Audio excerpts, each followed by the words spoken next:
so it's being different characters, and you never know what they're going to be. Maybe it's the famous characters that we've seen before. Maybe it's their first time bringing in brand new characters.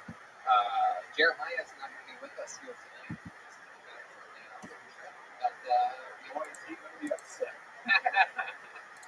And but the rest of the band is here, ladies and gentlemen. I present to you the best snake band in the land. It is the Go-Tony Band. Shoulder to shoulder, that is Jet Ski Jesse Johnson. Whoa! Oh my goodness! Oh wow! No Kermit, no barbecue. They are parents, everybody. I know these characters for sure. These are parents, absolutely. Oh my god! Is there a permit for this fucking show? What is happening? There is, and what are you gonna do about it? I'm calling the cops right now. They know the code and everything. Hello, officer?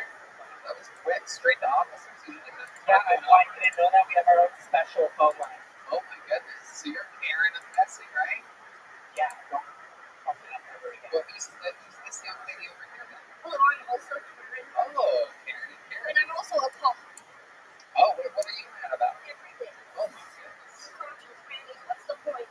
Well, you can actually get crotches and panties right now at Adam and Eve ladies in the promo code Go-Tony. That's the only thing we forgot. This was Adam and Eve. It was Adam and Eve, not Adam and Eve. Oh, Karen. You guys are out of control. What part of the country do you guys live in? America. Wow. I misunderstood. Both Karens. Which one are you talking about? Talking about the woman that drove right now. Yeah. You can't make those jokes anymore. I know. Women. You have to put all of our jokes on women tonight are dedicated to this Karen. I have an actual woman. Because men are only females. You guys know that? An American man. Okay. So we are going to be joined by Karens all night, and we have an incredible setup. We're watching the videos and everything like that about the setting sounds, and anything off of that you're watching this quarantine episode, definitely not official. So let's just jump right into it, shall we? First submission tonight.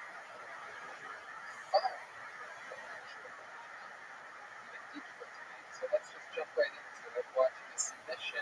Our first performer tonight goes by the name of April ROTHSCHILD.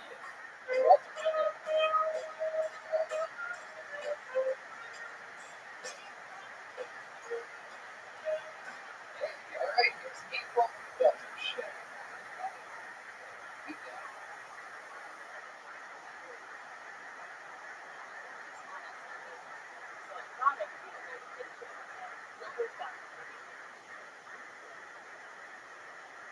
Close your eyes and bring yourself to a calm, quiet place in your mind. Just stay here and relax for a few moments. Breathe deeply and comfortably and notice how amazing the sound of your breath is. Just listen as the air moves in and out, and it's quiet, and then it's stillness. I'm sure you can feel the peace that's around you now while you lie in the dark, alone in your bed in quarantine. Nobody cares about you. You will never find anyone to marry. Don't even worry about it. I hope you have enjoyed the meditation and you feel at peace. Thank you very much. Alright, April ROTHSCHILD. Getting tonight started. Hello, April. How are you? Can you hear us all right?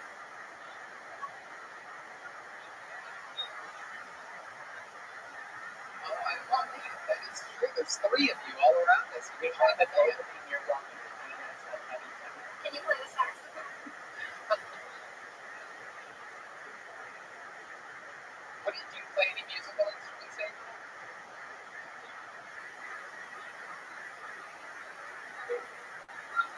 You look like you know how to play the cats.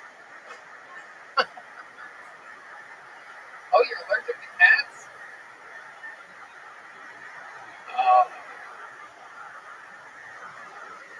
You know, I was covering your face with my hands just to look at your actual face so I could see your hair while you were doing that expression, and you look exactly like it. That's pretty crazy. Right now you don't, but when you're doing that. It was incredible. Even the physical part of the impression was spot on.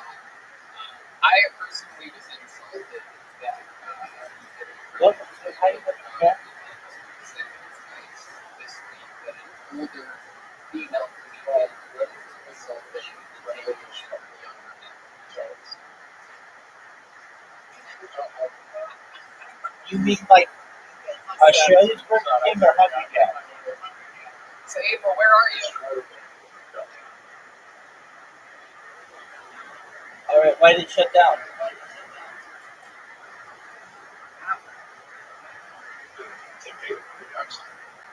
Dude, when I go viral, I'm gonna make that shit so fucking big it's gonna blow your mind. Oh, shit, that. Oh my goodness. Just to stick it to Hungry Cat. Yeah, you must be neighbors. Welcome, welcome. How are you? What do you do for work?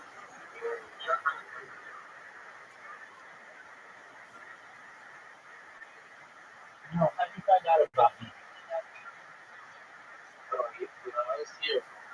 Trumpets, you know that trumpets in the players, right? What was the name of your account? Oh, okay. Well, welcome back. Just living the dream, watching Tell Tony. You know what Tell Tony is? So you don't work for that guy anymore? It's the largest live What podcast do you in do the now? world. You just go mostly focus It on streams your live kids? every Monday from Joe Rogan's Really Comedy hard? Mothership. Been going for 12 years. Oh. What do you doing?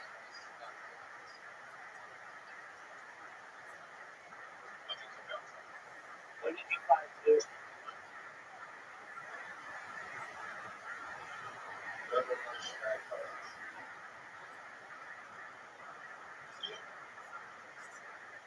Oh, wow. Can we see a little bit of a Cardi B impression?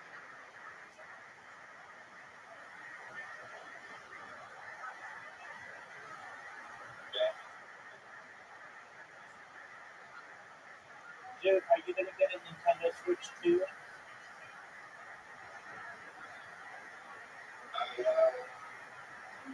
Yes. I love it. When we get people that are kind of wet on a white movie, balcony party, person of color, I love it. Or not a full face, it's appreciation. I love it. Honestly, you can do it any day. What's the best game on Nintendo Switch? I just didn't like how much I first did. What's the best game on Nintendo Switch? That's incredible.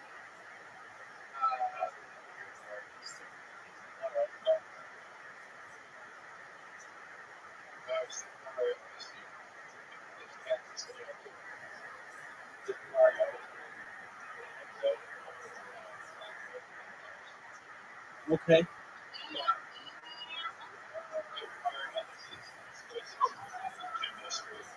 Oh, I get it. I get it. I hope so. I didn't know. Maybe you had a big some of this stuff. No, that's good.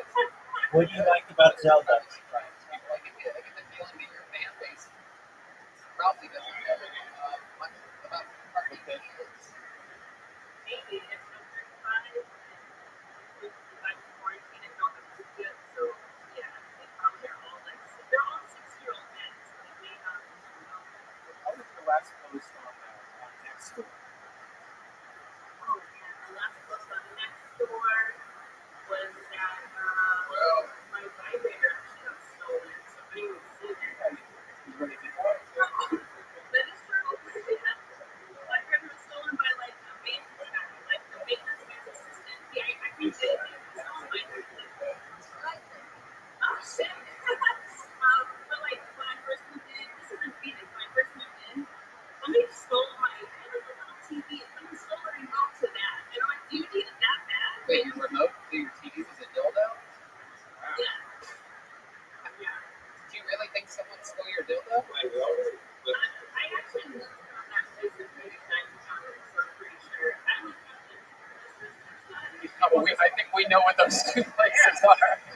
Have you farted lately? You, Bill? I found it in my local stuff.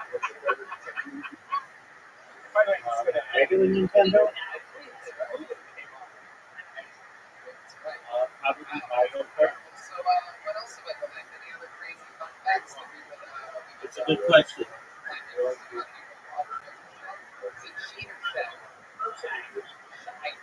OG one. Not exactly a name drop. Well, actually, I shouldn't say that.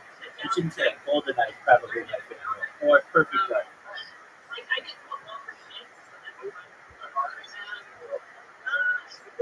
Super, super. Do you think you did perhaps had something to do with that? Did you play now? There you go. Super Nintendo.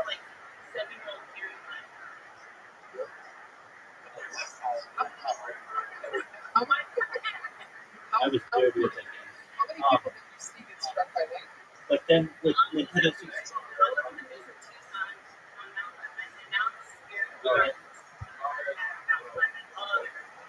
Whoa. That's cool. Is that what it sounded like when you saw it? Wow.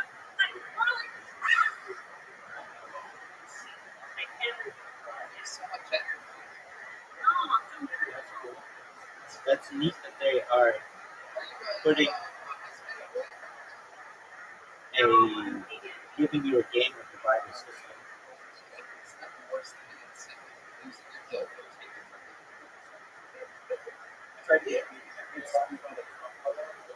Wow. Red Band. Welcome to another episode of Running His Bits. I'm trying to remember my bits. Ryan's bits of where this lady's dildos are hidden in some drawer right now. Phoenix. You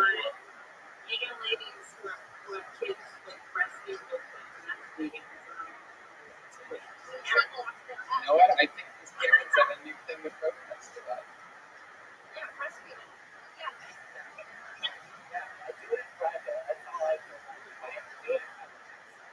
Yeah, what do you got? Alright, so you ready for the invitation?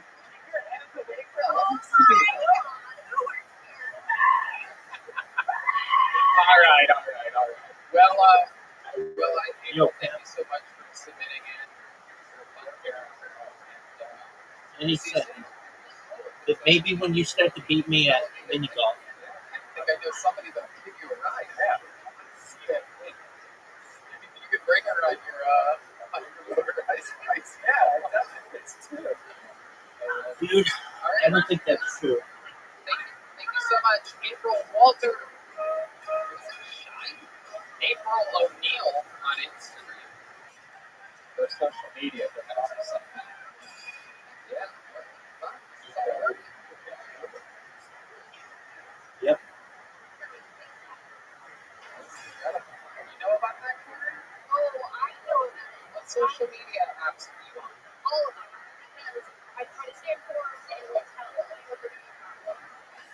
about you?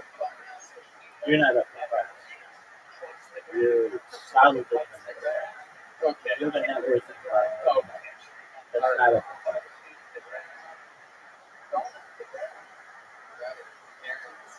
Your next submission goes by the name of Dylan Albright.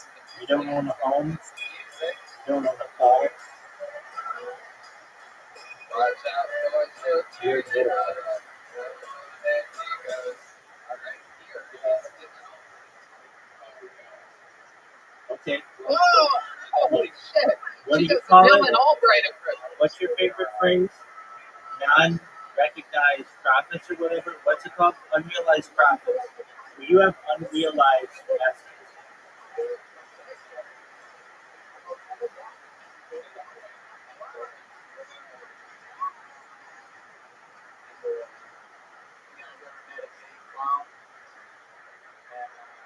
Dude, what are your thoughts on being a millionaire who sucks dick at video?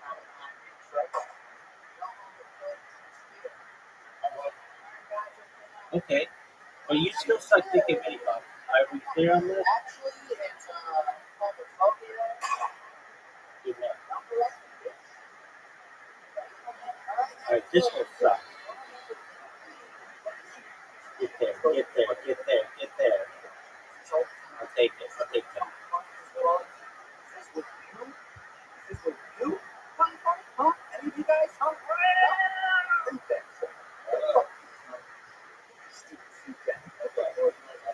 Yo, pimp. I hit your ball. But I cleared the tree for you. You're welcome. Don't you fucking live with yourself. Water. Easily water. Other than that, you guys ever heard Oh, about, too hard, dog. Too hard. And there it is, Dylan Albright. All right. Hello, Dylan. Are you there? Water. Hi, Dylan. That was fun. You'll float me with a bunch of clones of yourself. That's way to fucking make something out of this crazy cool That's state line. Oh yeah, I've had nothing to do. Easy win for Zoo. Smoke weed. Love it. Where are we talking to you from? Where are you? Oh, Northern Michigan. Northern Michigan. I am feeling a lot of these northern vibes. I can feel it. You're in your garage? My parents' garage, actually. I don't want to situate the town, but like, Yeah, no, I I know you a lot.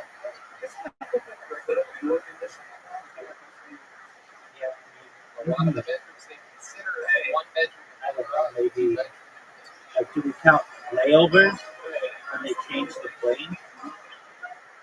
How far north are we talking? Probably at least a couple thousand. The West Branch. West Branch. It's such a fucking small town. Is that near Traxxas City? It's about a couple hours. Maybe somewhere between 12 and 24, something like that. So, what do you do for work up there? Yep. Right now, I'm a security guard. Yeah, it was a, You seem like you do cool like a security small guard. plane. It wasn't like a, That is such a huge cool jet. job. When you go camping, But, you want to make sure the vibes are what you do there. Have you ever busted a Right. or anything? so when I was little, Yeah, I'm just, yeah, I'm I just went running around. around trying to get my house, but still living in some of this quarantine. I still remember it was. Live it It up. was.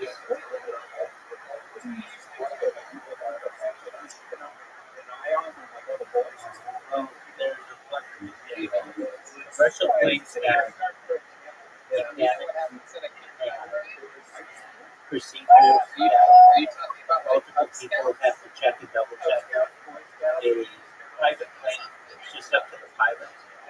Additionally, commercial planes generally have specified flight patterns and procedures.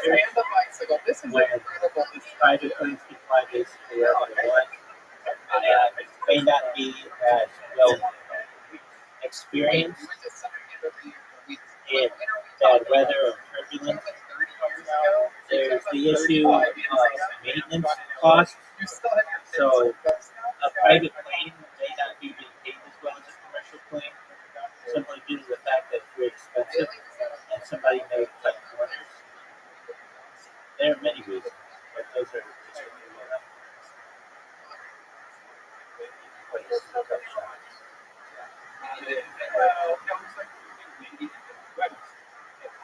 You needed this security guard to keep an eye on this. Fair hires for you. So, like, what's that? I'm pretty sure I'm Jewish. So I know Yeah, there's some laws about what presidents can ride in. Like, they're not allowed to drive their own car. Once you're president, you're not allowed to drive your own So if there were some sketchy characters in the Yeah, case, like, there may be some kind of law. how would you go? Yeah, that's why, like, What would you when say to them? Aiden Ross gave Donald Trump a Cybertruck, even though he wasn't president yet, it's against, like, certain secret security rules to allow, like, a president, but even I think perhaps even a non-sitting president to the presidential candidate Oh, to geez, drive. Brian, I have no idea. Donald Trump has a German car. He has a big car collection, but he has a German car.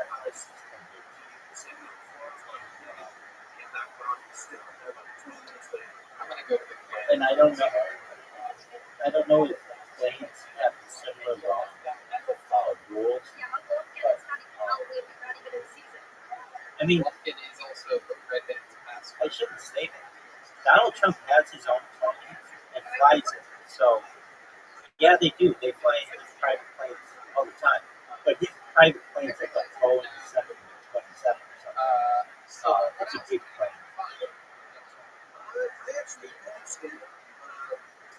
What'd you say? No.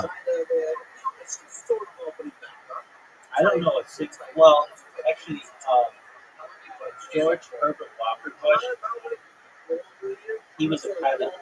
He was a pilot in the Navy, so he flew plane. Like that's kind of the thing. He might be the only one. What? No. George W. Bush was in the Air National Guard, You'd have to buy it. but I don't know if he ever flew. Obama was not a pilot. Biden was not a pilot. Trump's not a pilot. Clinton's not a pilot. George Herbert Walker Bush was a pilot. Reagan was not a pilot. Carter was not a pilot. Ford was not a pilot. It's a lot of them. That I've had.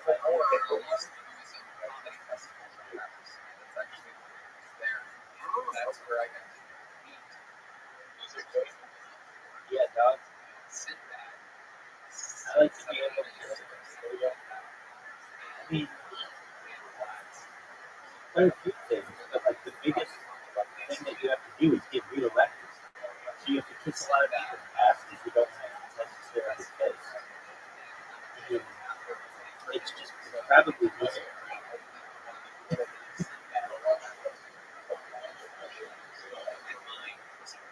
Yeah, I would say so. Look at all the presidents and how much it ages them, especially like Obama. I mean, it really takes a toll on your body and the stress level. I mean, you got to think that every moment of your day is basically the most influential person on earth. And there's somebody out there who doesn't like you and they want to kill you. Why would you want that if you're just like living a cool life as a private citizen? Additionally, you're making $400,000 a year, just like absolutely nothing in comparison to what you make in the private sector. So you have to take a huge pay cut generally. I mean, yeah, there's some cool stuff to it. You're remembered in the history books. That's cool. That's probably a huge reason that motivates people. But I'd rather do something where I think I can make a difference. I'd rather be the UN Secretary General than President of the United States. I adopted a kid because you're not going to believe it. He was living in a garage and we had to run shop. Oh, definitely. We'll be camping next weekend. That's correct.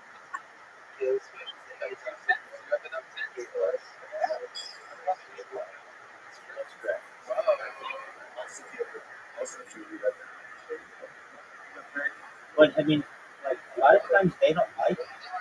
I know that presidential children don't like Secret Service because they want to go on dates and they want to go party and stuff. They're not allowed to because they're just Secret Service people all the time. So that they do their best to ditch them and hide them. And I know that is true of other presidents as well. There used to be a story of some president who would sneak out the back, perhaps sneak out the back stairwell at the White House and just go on walks by themselves. I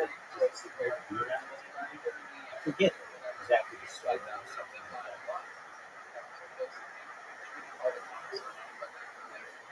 that. Well, what's going on?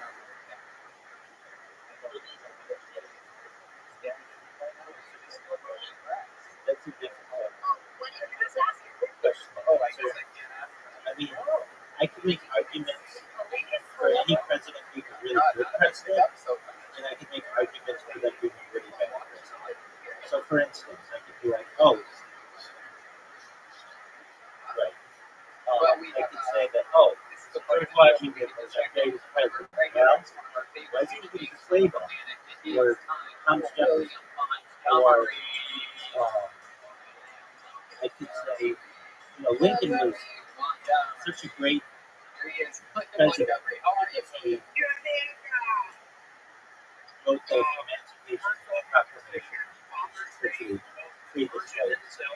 But arguments could be made that he could have perhaps, under his presidency, the entire South was destroyed, essentially. And there may have been an argument to be made.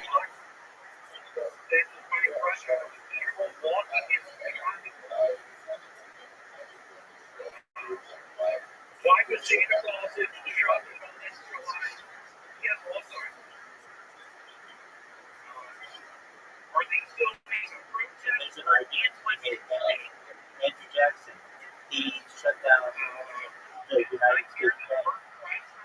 He on his tombstone it says, "I killed the bank." That's what he wanted to be remembered, or what he wanted to be remembered. And I think that there's some I want to see proof that you did that 5 years interest in that type of event. There's an argument to be made for any president. So I don't really have a favorite one. There are aspects of some presidencies that I like more than others. Like I think that many Americans have a romanticism with the Camelot atmosphere that was the Kennedy presidency, but it was short. It was like less than 4 years.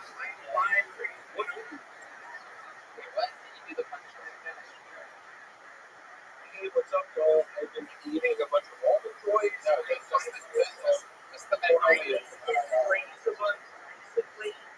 I apologize, y'all. I've been eating almond joys. I fell out this morning. Oh, there wasn't a punchline. That's why.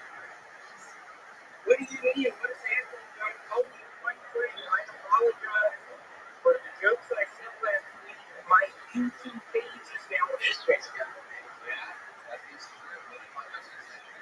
You take responsibility? Do you? Say that England. I take responsibility. Takes responsibility. Yeah, you are. Do you take responsibility? Was that yonder with? I take responsibility. Someone else takes responsibility for your implementation. Zoot, you have an invitation. Wow, that is without a doubt. That is Aaron Paul, right? Is that his name? From Breaking Bad. It sounds like the guy from Breaking Bad is taking responsibility for Just he and me just in Jamaica working at the Mars Corp factory. And he's like, hey, you gonna take these? And I'm like, yeah. He's like, oh, okay. Just hey, Zoot, that was a very good shot. We had Gilbert Gottfried, but so you're Jamaican. it's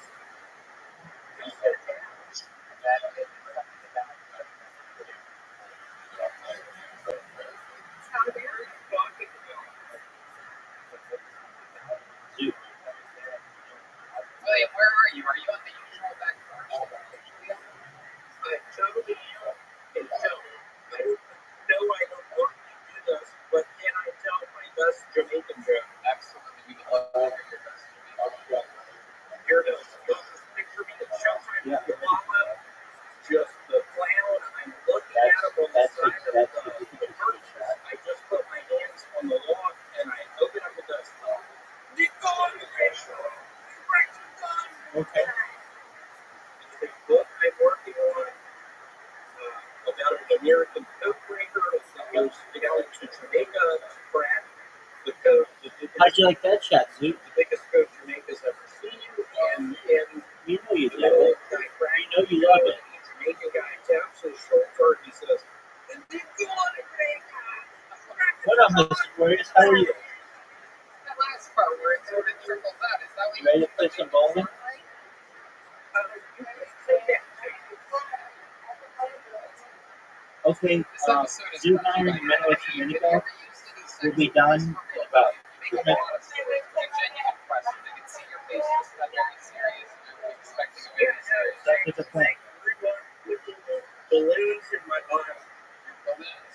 Were they blown up already, or were they just unblown up rubber balloons? They were blown balloons. They blew up, and there's a hand the bottom of the girl. I used to put this thing over my butt. Hey, right there. Just do that dumbass voice. Yeah, I did. The girl pretended to be free. I put two in your asshole. Wow.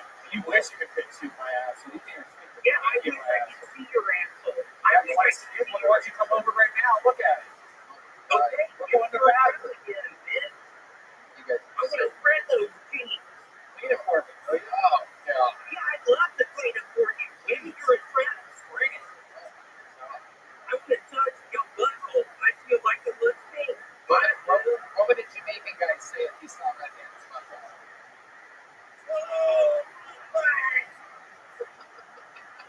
Wait, that's Jamaican?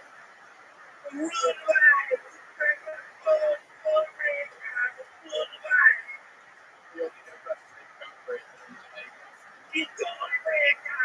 William, what else has been going on with you this week? How far up the tree have you gotten? And are there any pictures?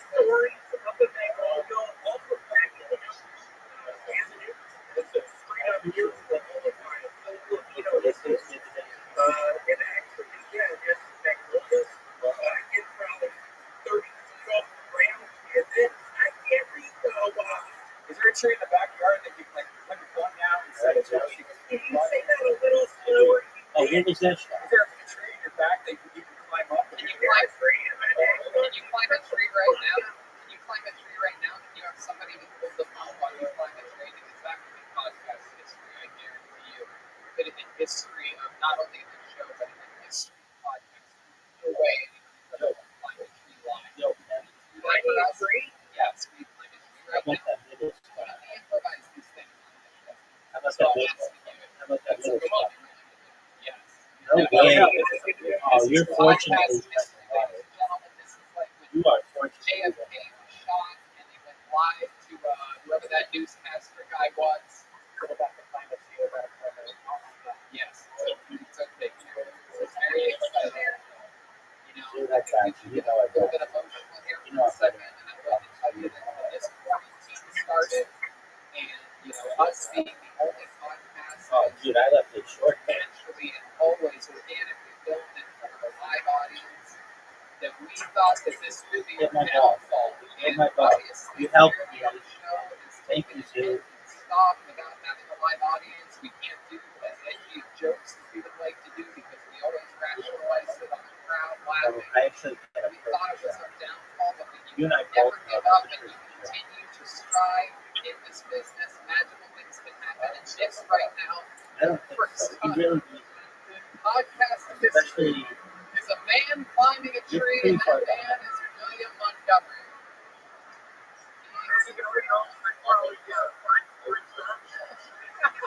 Yeah, but even still, I think That's it. Can't go any farther. Go further. I'll make it in. Come on, you are screaming now to thousands of people. That's as high as you're going to go.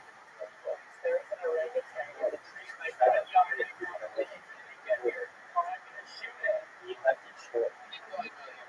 You can do it. We believe in you. We believe in you. I'm just gonna end your misery right This is now. the highlight of the quarantine. Don't tell me. Can the cameraman step back a bit? Because we're not convinced that you are even It was really. too little, too late.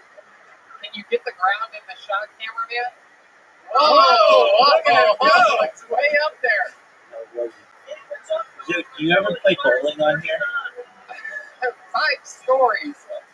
My Yes. goodness, this is incredible. You know what else has never happened? No one's ever fallen out of a tree before in podcast history. Yeah, I do too. I'm gonna sing you some practice. I think you can break the code if you know what I'm saying.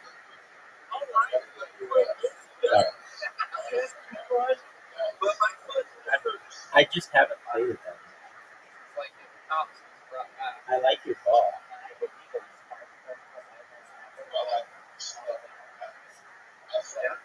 Sure. Cameraman, back up so we can see him fall. Yeah, come on, cameraman. You don't get close. No. Oh my goodness. At least he's down to like 3 or 4 Yeah. stories. Oh, there he is. Wow. William Montgomery, podcast history. Is there anything you want to say to the people after you just were the first man to climb a tree live in podcast history? I'll say, don't work down for you by moving on. What did you drink? Oh, I didn't know that. What part are you? Oh my goodness. Right, there he is. MC Open Moves. All right, there he goes, William Oh, look Montgomery. at this. Everybody, we love you, William. Great job tonight. Yeah, Get it. trying our best. Through. The highlights. Climbing a tree. All right, let's keep this fun train moving along. Your next submission comes from What's up, Rico. Rabbi? Yep. Ladies and gentlemen, it's Kelsey Hudgens. There you go. Came in like a wrecking.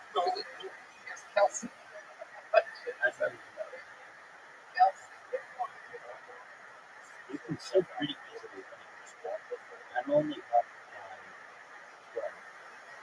So a little All you need is a straight line. You're like, okay. places because technically there's not a farm.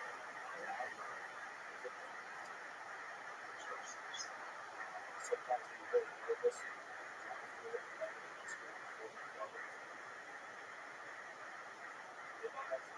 Dude, click the ball. Stars. Oh, Stars.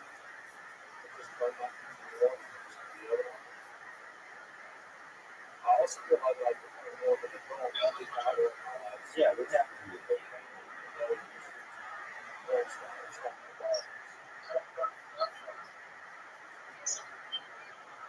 Safe move. Yeah. What's his name? That's great. A minute from Kelsey Hudgens. Big ball. Came in like a wrecking. What's up, buddy? Hi, Kelsey. How are you, baby? Don't sit. I love it. That's great. This is who I one of the guys who play reality with every single night. It's true. 4 hours, 5 hours. That's great. Sometimes I check in on you over there. Which character are you? The younger wizard, I mean Merlin. Wait, ready for darts? Yeah. Let's check in on you. I was watching you guys going out like an aircraft. Oh, yeah. Yeah. It's so fun. You got it, right? Yeah. Oh, so wild. Man. And he also said that that's his house. Is that where you live, Myrtle Beach? Yeah, Myrtle Beach, South Carolina. Born and raised? I was born and raised about an hour away. How long have you lived there? Here in Myrtle, I've been here for about 13 years. But I've lived in South Carolina since, all 3 of them. Yeah. I love it. You're a big Kentucky guy. Let's see it. What do you think of our new setup tonight? What do you think of this set? Dude, the production is outstanding. And everything so far, too, like, I think it's the production shit was pretty top-notch here, guys. It really is. Brand new CDs. They have Again, it's at in-crowd comedy on Instagram. Oh, that is scary. 4? That is ugly. Yeah, incredible production. So, Yonder, have you ever done Okay. You got the 3. stand-up before? Well, yes, I have. But also, like, I'm a musician, so I play Get that 18. on stage. You got it. Talking in between and shit. Look I'm always running jokes, or always just groundwork and stuff in between sets. Between songs. Yeah. I threw it off the bricks. Yes, you did. I don't know how you're so good at that game, but you suck at everything else. I know. I'll be right back. I'm getting a soup. 20 years, but professionally, You've heard of Dave Grohl, right? oh yeah. You look like Dave Grohl. You look like Dave Grohl.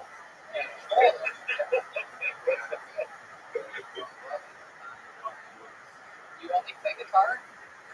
No,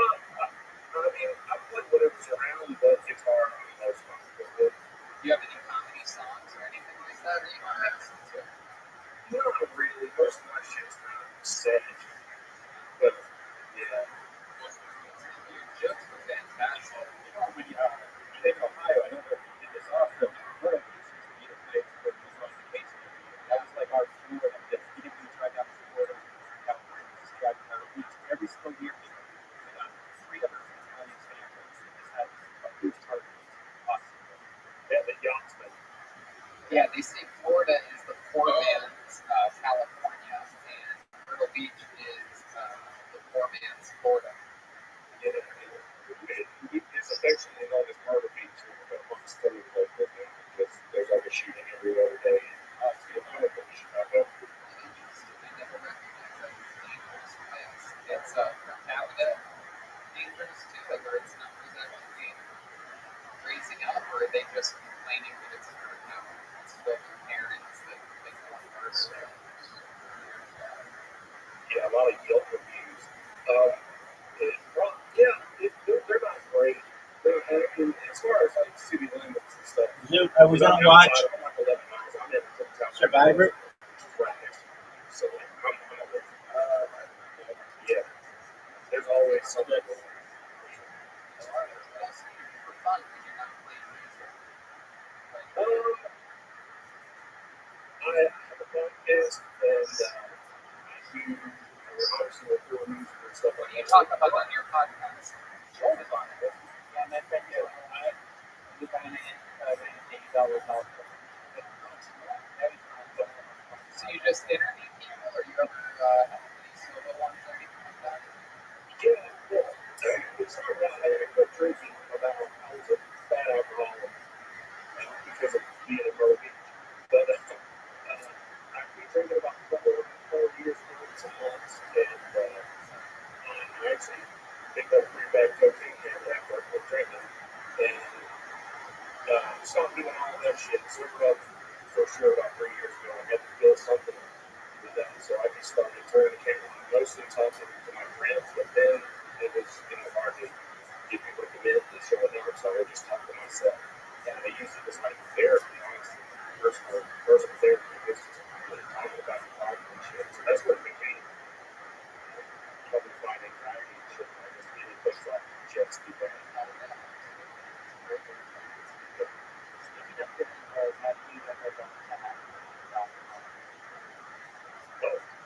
haven't had it in the store. Oh, really? Yes. Tell us more about it. What's that? I've never been in, but I can imagine that it's full of, as they say, dildos or booty holes. That's absolutely.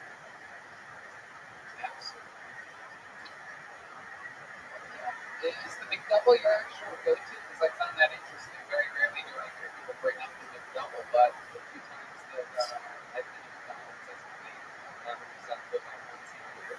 The McDouble is actually my go-to. If you try the quarter pounder, you kind of get fresh now. Like everything else is What do you do? Maybe that's yeah, I got right. it. I was going to say, more than Oh, the breakfast. Well, that's the only time that I really eat McDonald's for breakfast. I'm obsessed with their fajitas, even though they, people make this joke a lot about, oh, then I had diarrhea. Well, I kind of got diarrhea off of anything, not Chipotle or crazy things and that, but my goodness, if those McDonald's fajitas in the airplane don't wake me up from my sleep an hour in, I have to. My booty hole is perfect. Oh, it really is. It's not a control, but I still, even though I know that an hour after eating it, I'm going to get diarrhea, I can't help myself. Breakfast fajitas, they have this disgusting packet of sauce. They call it mild picante and spicy picante. The only packet is only for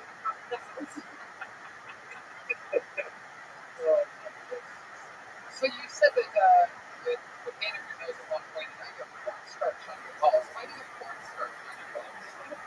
At restaurants, we always take that cornstarch to the freezer, put it on our dips, and get the ice cream walking around here. How many guys did you match with? Cornstarch doesn't seem like it would be the proper thing to put there. Yeah. Or for people sauces and grapes. Why else would I have underwear? Oh, right.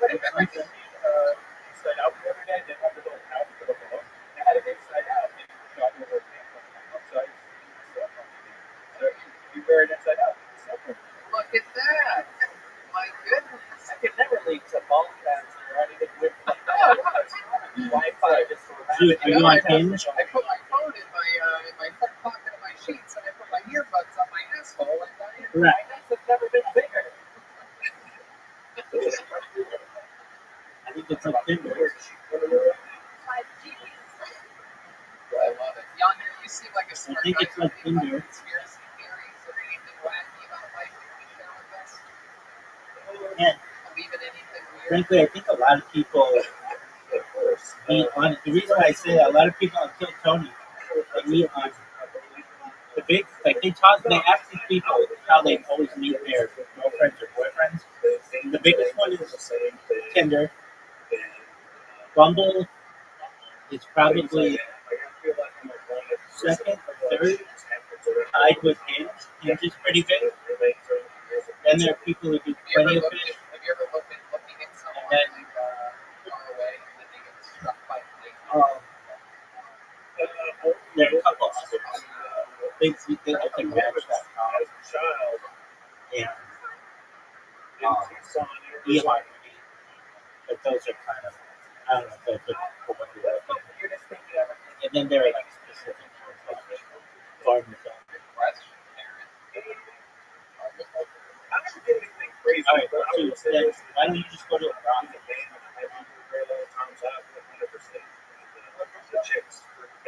Well, dude, no girl. I mean, I guess like Q4, but any girl's gonna make you work for it a little bit. Just take her out and sit.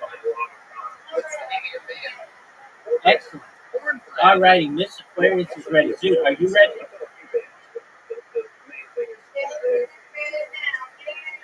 All right. Let's be patient.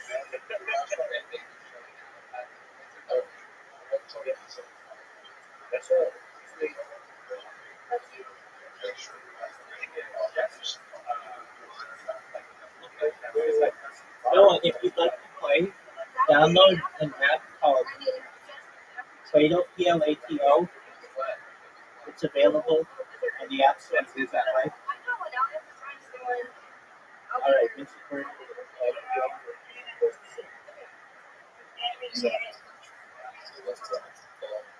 Plato.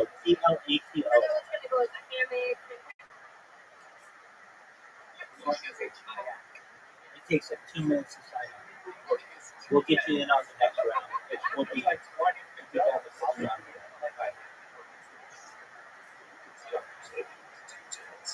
Yonder, one last question for you. Dude. Talking out loud. Do you have any other advice for someone whose life might be negatively affected?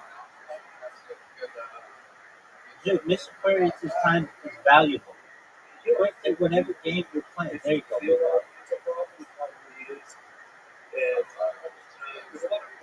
All right. Just wait on that for a minute.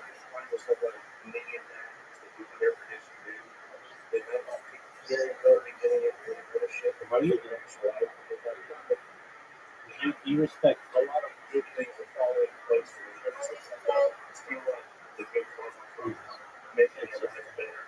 it's nothing too much. Dude, Absolutely. Wise words from one of the musicians in the band. Yes. that's nice. That's nice. Yeah. No one has to keep them down.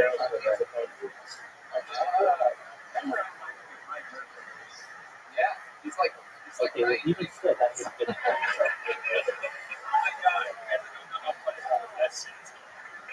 Ryan's mad at that. I can tell. Ryan's got a quick trigger on him. Without showing it, you can still tell it's Ryan. So, come on, Mr. Aquarius, you can get it. Oh, really? Is that true? Yeah. There you go. You got a custom work from him? Yeah. Is it far away from you? Yeah, you wish you were in your dreams. He just goes to the other side of his garage. In the meantime, I have a message for anyone struggling with drugs. Dude, I like the I woman, know who you are, and I will call the police on you. Where's my camera? what was that?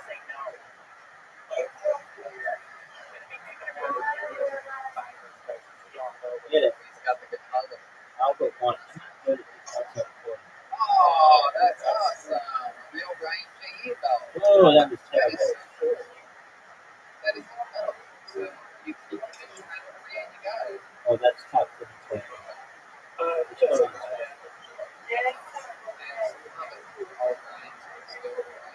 When your score is higher than mine, you can give me suggestions. Instagram, Matt Gilson, that's on Instagram. And does everything on YouTube. I'll see you tonight. There you go. Yonder Wizard. Kelsey. What was that? Oh, the one that was good. There you go. Absolutely. Kelsey Hudgens. Get it. Get it. Yeah. All right. Let's just keep it moving along. Get it. By the name of Mark Phillips. This is a tough shot. Get it. I'll take it. 9, I'll take it. Am I making fun of you? Am I what? Am I in front of you? Yes. Yes. Or no, I started the game after you did. So,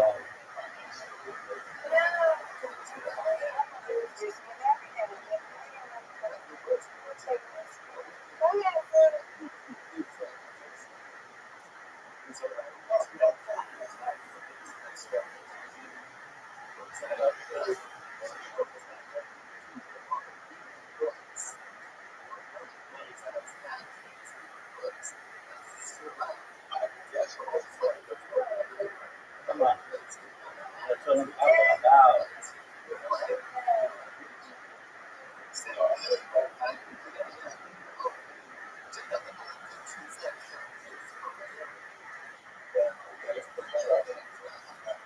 That's what we all want to have.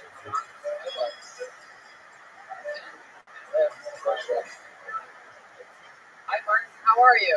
I don't think so. Indeed, I remember you very well. Absolutely a destroyer for Washington, D.C. I can't remember. Are you a golden ticket winner, or did we just put you on all the shows? Zeus needs at least 5. Oh, Mr. Aquarius, you beat Zoo. You beat Zoo. The D.C. sniper. Mr. Aquarius beat Zoo. Are you still in Washington, D.C.?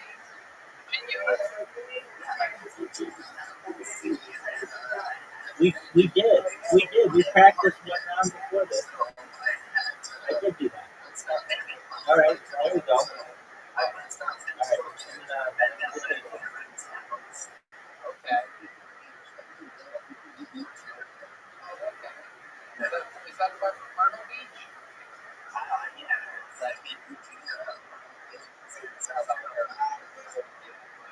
How'd you lose your job? Was the pandemic? Dude, quit that.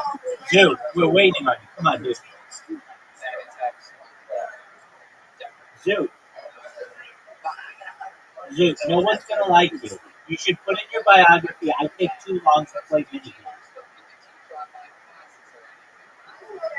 Very nice, Mr. Aquarius. Noah, did you download the app, Play-Doh? Oh no, don't call the police on the black silhouette. Okay, did you create an account? It's a painting. Parents, it's just a painting. Okay, create an account and we'll get you in on the next game. There we go. It's a tough split, folks.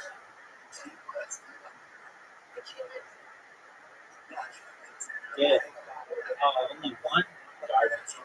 I love that even though you're unemployed, you still dress like you're working in Circuit City. That's close, right? Get it. I watched that crazy graph. You see that time lapse thing with the blockbusters where you build and then you take it down. Crazy videos.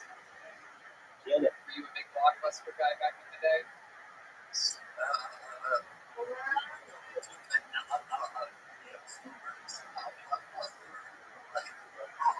Yep. Did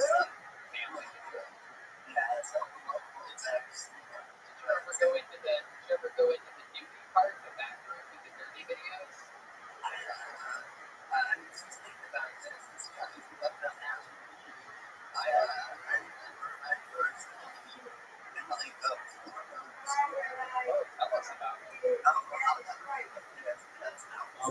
I'll get this spare one. Yeah.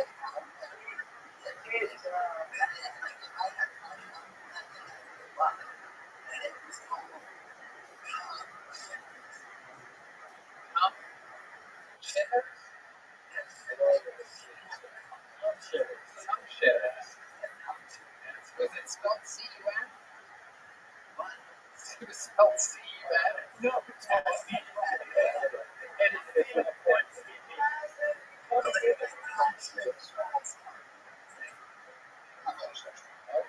No, you didn't. Oh, the You- act you out threw is it right right in in the gutter. to convince me of the whole thing. You did it again.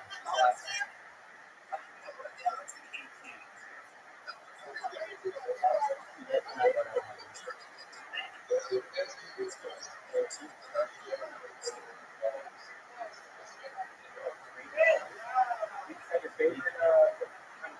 All right, Mr. Aquarius with the lead.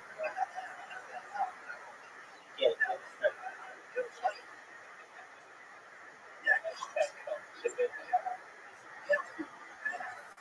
Do you have a favorite type that you type into the search bar? That's big brands.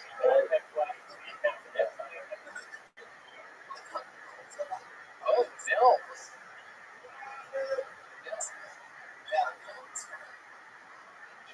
that's good. That's better. You have a new close with your mother. That's three. That's good. That was a good shot. All right, I need a strike here. Give me that strike. Oh, okay, I need a square. Nope. Nope. Send it off. We're tied. Comes down to this. All right, you get it. You win. Get it. Oh, that's good. Right, perfect. Perfectly aimed. Right down the middle. Get this. There.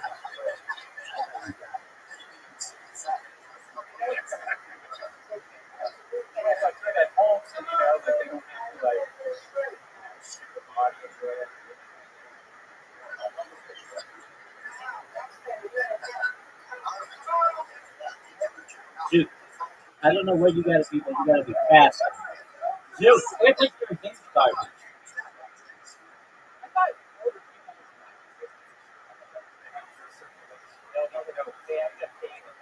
Get it.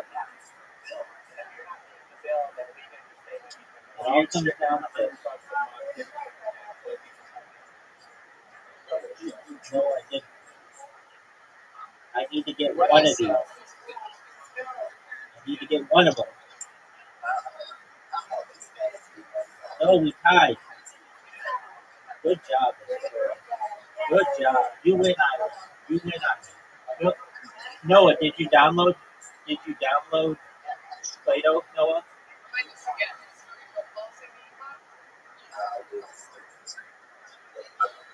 Yeah. Okay, so you downloaded it. Okay. Do you see where it says add a friend? Okay, add me on the Rabbi. THERABBI.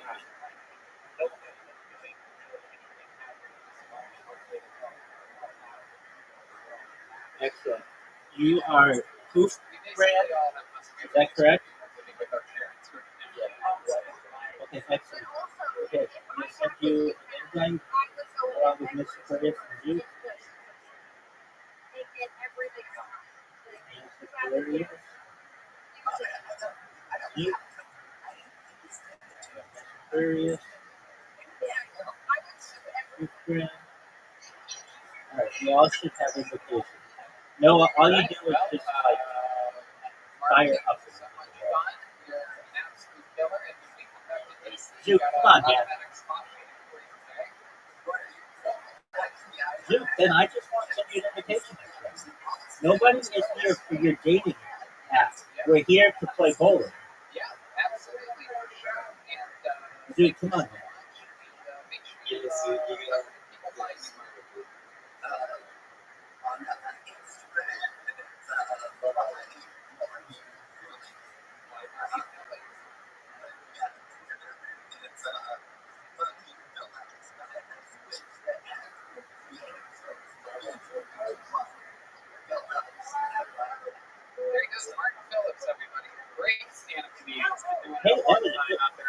a good first shot. No, it's on live Yeah. shows. Check out those past Washington D.C. episodes. He's on Oh, both. look at you. He's got the lead. He's great. Check out our second here today, ladies and gentlemen. It's the great David Lucas. What's up? Dude, you're terrible. You're terrible. Yeah, you can hear us. How are you, David? I'm chilling, man. Get it. That's what I'm talking about. That's what I'm talking about. Perfect 10. At the show at this place called Big Shots. What city? Los Angeles? Larry Castle. No. Okay. What's Big Shot? It's like, no, Karen, don't, he's a regular. The highest I've ever had is 140. No, it's okay. No, that's a, That's a question. one of the good ones. The next one. Oh, yes.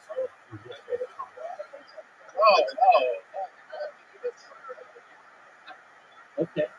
Okay, so, Oh, nice strike. so what's the setup here? Wow. Shows Good now? job. Good job. So they got like each table Oh, all but one. Get it, dude. Get it. Oh, shoot. Wrong way. Yeah, you say it's packed. How many you think? I say it's about 80, but might not like 45, like this. Is the audience laughing as the show starts? Got it. That's That's good right. energy in there. Yes, so close. Do you think it makes up before you get this? No, dude. You don't need to. I was curious about that. I'm about to do stand-up for the first time this weekend. If you play enough times, yeah, you got to avoid wins. And you can, oh, yeah, I think you got a chance. 150 people they both There you go. That's fine. something like that. So, it's all like What's it called? Josh Power, yeah. That was okay.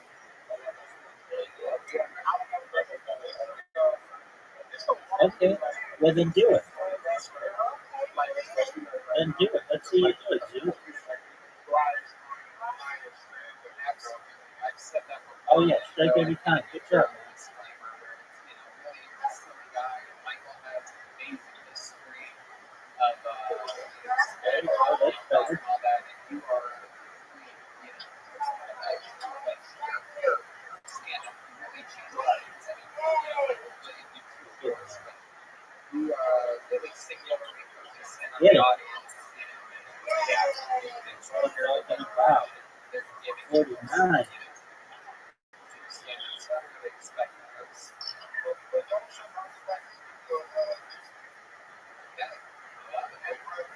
Last week we gave like 30 back. That's good job. Good. Those are good. Those are good.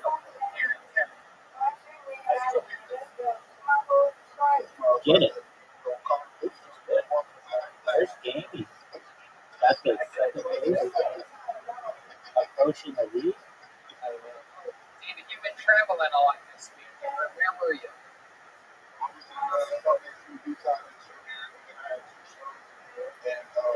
You keep it, miss. You get it. How was that? Easy. Perfect, man. Good job. Nope, too far to the right. But I can get this square.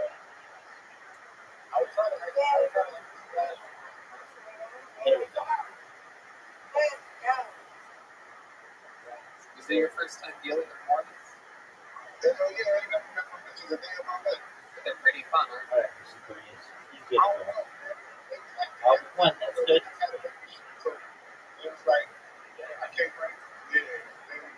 Good. You got it. Nice. Get yourself into a white situation. It's some weird shit.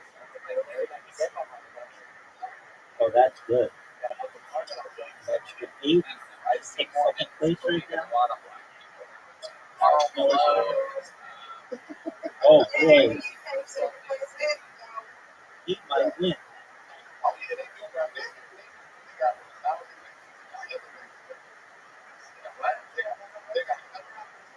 That's right. That's a rule. Oh, dude, that was really, really good. Oh, You ever go to Joe. David? Yeah. Nice strike, big dog. Nice strike, big dog. That's two. That's good. Dude, get this. If you get this,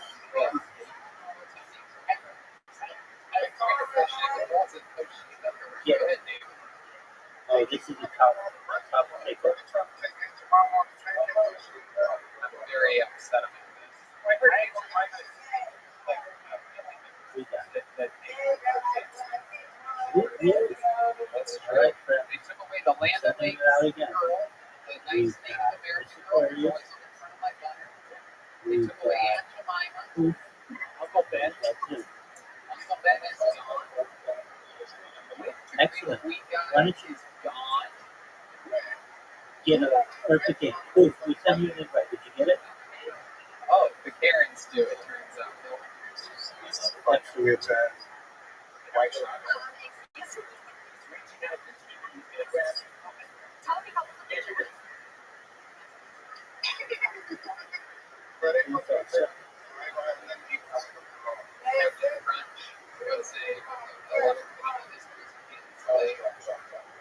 That was looking good.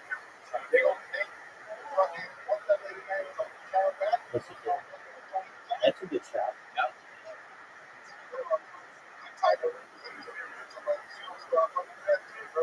So I give your round 3 out of 10. Yeah. Good job, dude. Who's gonna get the job? Who's gonna get that spare? Oh, this is very apologies. That's gonna be you. I'm always using 2.7. You are. All right, good job. Nice spare. David Lucas, ladies and gentlemen. There you go. Who was purple? All right, who's got? I know. I gotta stay on my toes. All right, dude. There you go. All right. Not what I wanted to do. But I can get this. By the name of Sam Davis. Let's see a minute. Oh, maybe Sam not. Davis. That's a tough one. Come on, that's fine. Dude, we have never been more ready for 10 in our entire lives.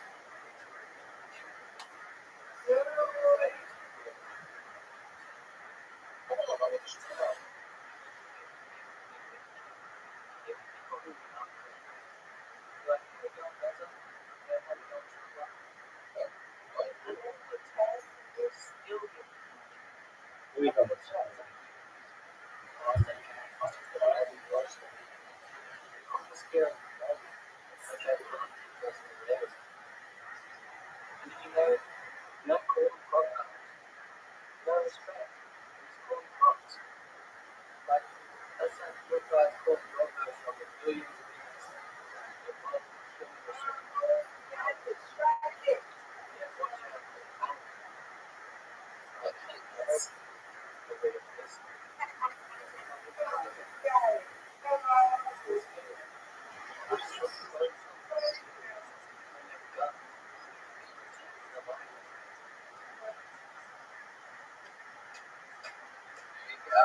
Get it. Okay.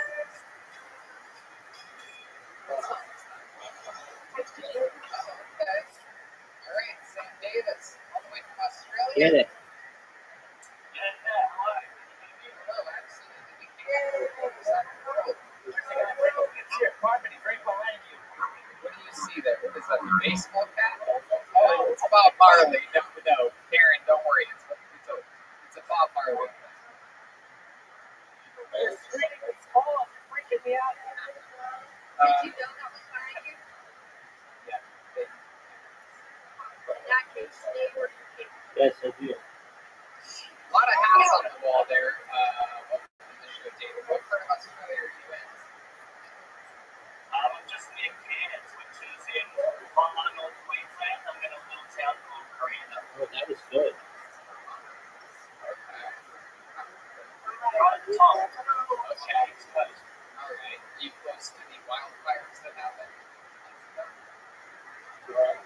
No, not too close at all. I was pretty lucky up here. How old are you? 24. Australia. Get it. That's what I'm talking about. What do you do? What do you do for work? I'm going to be a teacher of PE and English. I should have done it last year, but I can't start until next year because I got suspended for 2 years because police came to my house and found the law. Oh my goodness! I thought that was a requirement to become an English teacher. Yeah, I thought so as well. But you got suspended for 2 years. How did they find a bomb? Yes, sir. Did you get intel? That was a gun. I mean, the guy has Bob Marley curtains on it. But that's just something that happens. They just raid your house. They had the code breaker on. Well, the house exploded. That doesn't make any sense. Go ahead. Actually, I pretty much do just do that. So it's something that what you're doing now is like legal and that guy's suspended to you, but yeah, so Injury don't. That's what they say Oh. around there. Yeah, we're talking about my nickname.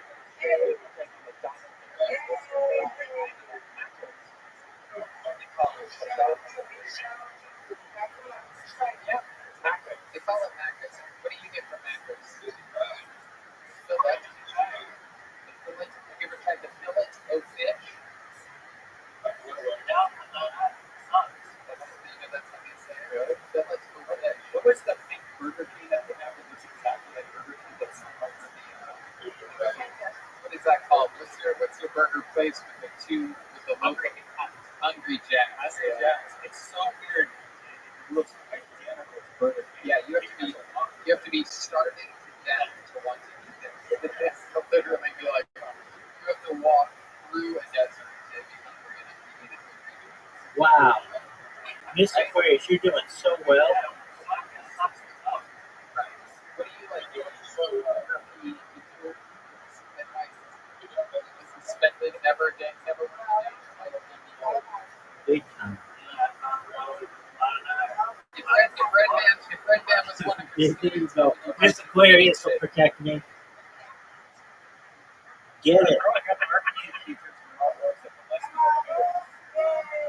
Good job, dude. okay, that's it.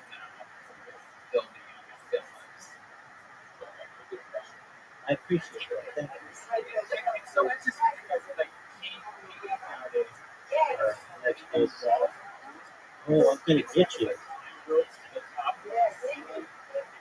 I got you, girl. Just like ring the bell, and then we had the keypads that we That's our saying. That's our saying. We're nice to each other. Whoop, whoop, whoop. All right, Miss Aquarius. One more for Miss Aquarius. Two, Miss Aquarius. You all should have What I just better there running. dinner bells and stuff. Oh, dinner bell, yes. Okay, this guy's like not. Dude, come on, man. He looks like He's invited. He's just got his head. Dude, come on, man. So what else is interesting about you? You're up there in Australia all by yourself. You ever play boomerang? Beautiful. Whoa! It's like Australian Star Trek logo right there. It's incredible. Do you actually play boomerang? yeah. Really? Do you have one? Yeah, maybe. You have one right now? Is there someone in your house with you that can maybe hold the phone while you go throw a boomerang and catch it for the first time in Get this score, big dog. perhaps? You've already at that ground. Wow, look at that. Dude, you're good at talking. There you Maybe go. they all look alike.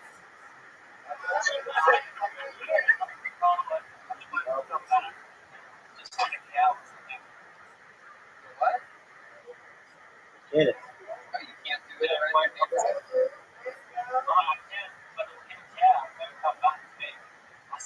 You have cows?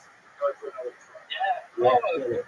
Yeah, let's go see a cow. Will you take your phone out and show us one of your cows? Yep. How long are these agents in Australia? We don't have, we go out to the entrance system. Yeah. How many big doubles? Let me see.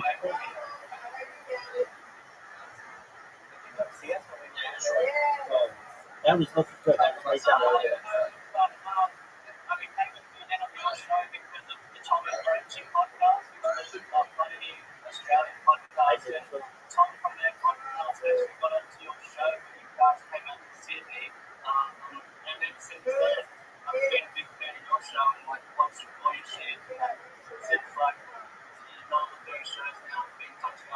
That's good. That's the way to do it. I was a fan of the show. I would not be watching it. It's now in the meeting. Oh, this is tough. This is tough. So, for example, just explaining to you about North Australia is like how far of a drive would it be to Melbourne? Or perhaps even actually Brisbane.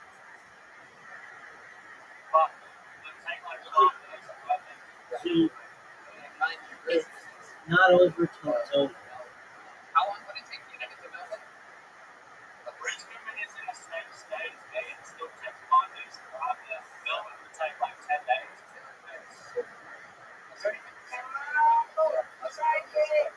Mass. Yeah, they don't have that.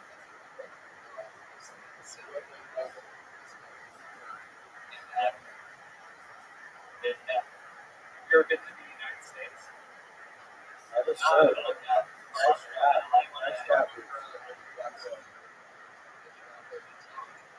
I'm going to your house and teach you how to So play they're this game going stuff. to be teaching English to a bunch of Australian people. English.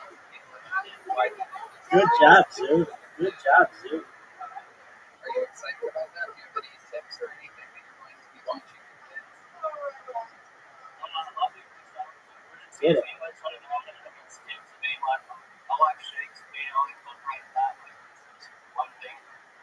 Get it. Any other hobbies or tricks? Do you have any magic tricks?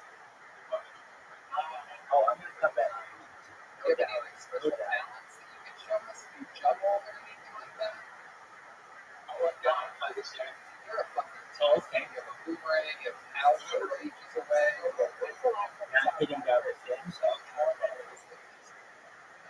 I'll bet you this guy thinks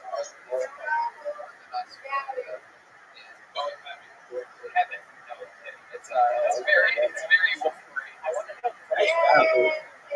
Nice job. Welcome to another episode of That Was a Joke, everybody. Who's making a comeback? Who's the one you gotta watch? Not really, Evan. It was a joke. I have black friends. Oh, you? Get it. Seriously, how many black people have you seen in your entire life? Just put our listeners have so much idea of what it really is. Like, a hardest thing. That's not good. Right.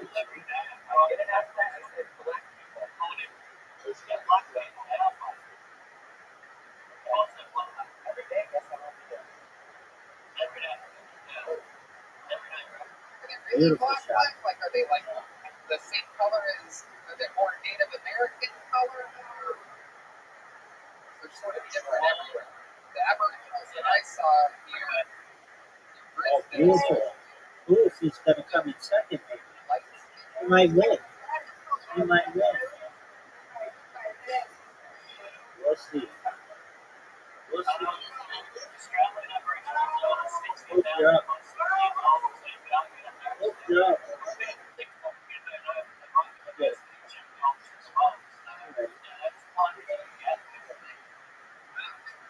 You're up again. Who's rid of it now?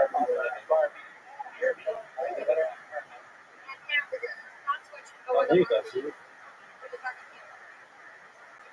Yeah, sorry. Take this one. Yeah.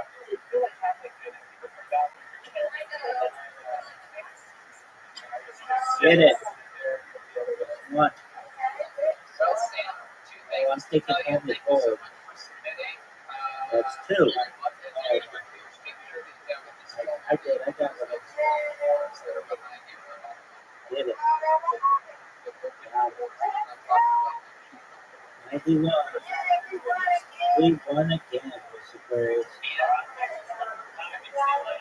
Absolutely. There's a little something for you to hang your hat on. Here he goes. Sam Davis, everybody. A man with a collection All right. of a few hats. Noah, you want to learn how to play mini golf? Well, it has come that time of the night. I can Let's see do. by everyone. Ready, big dog? Ladies and gentlemen, the great, the powerful, You're not super playing? regular Michael Laird. Dude, play one game of mini golf. Dude, come on. Here's Michael Laird, ladies and gentlemen. It is What game do you want to play, dude? Dude, you want to play darts?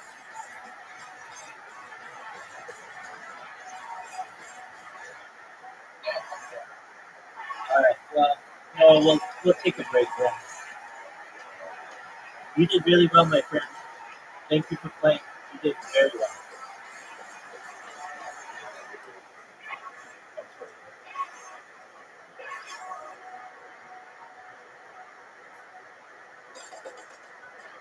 Every time someone does something goofy in the future on me, I get tired.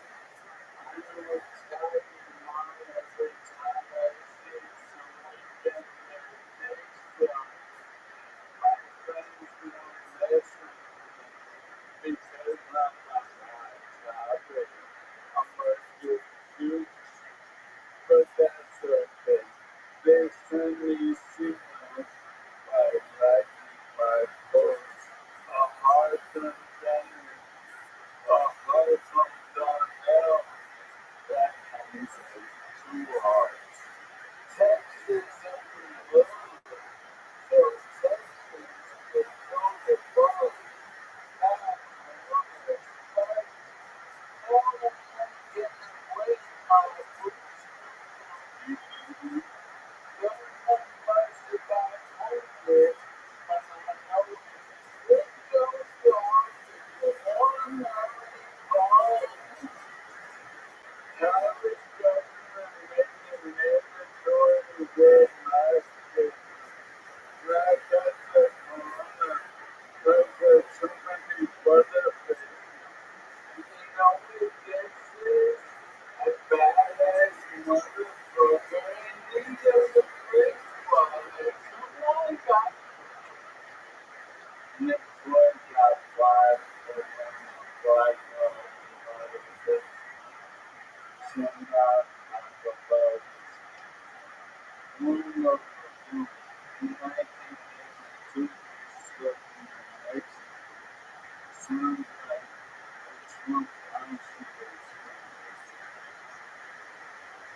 You just gotta find out. Just me. It's also worth the having the president debate. Systematic police reform is a priority. I don't know who, but in the end, I get done with my life. Preparation dates and Michigan.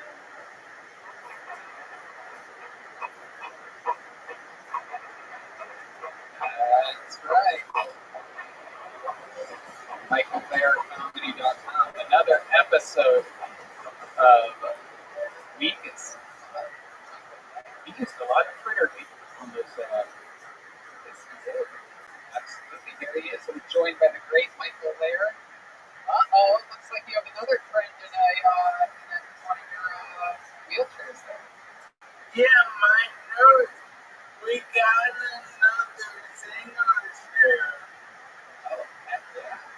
We have two now. I think the last so bad he didn't want now. Oh, I love that. Two singers. I get it on my TV. Is there So good. is the new one have new technology or even better than the old one? And the exact same pair. It's How about your tens? You have two tens. You have two tens. Are they the same? No, mine's an old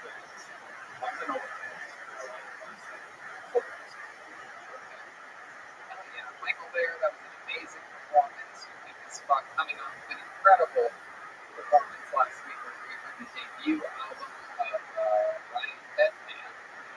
A lot of people don't know this, but it released number 2 on the Billboard this week, right behind Hot 6. yeah. Me and him are the duo. And because he's Puerto Rican, he can say all the words. Hey, can I say something?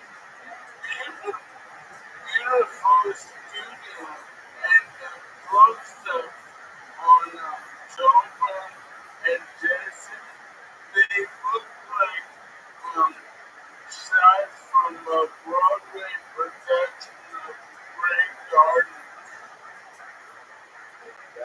I agree with that. Broadway superstar. You know what I'm talking about? Michael, by the way, happy Father's Day to you. Yesterday was Father's Day.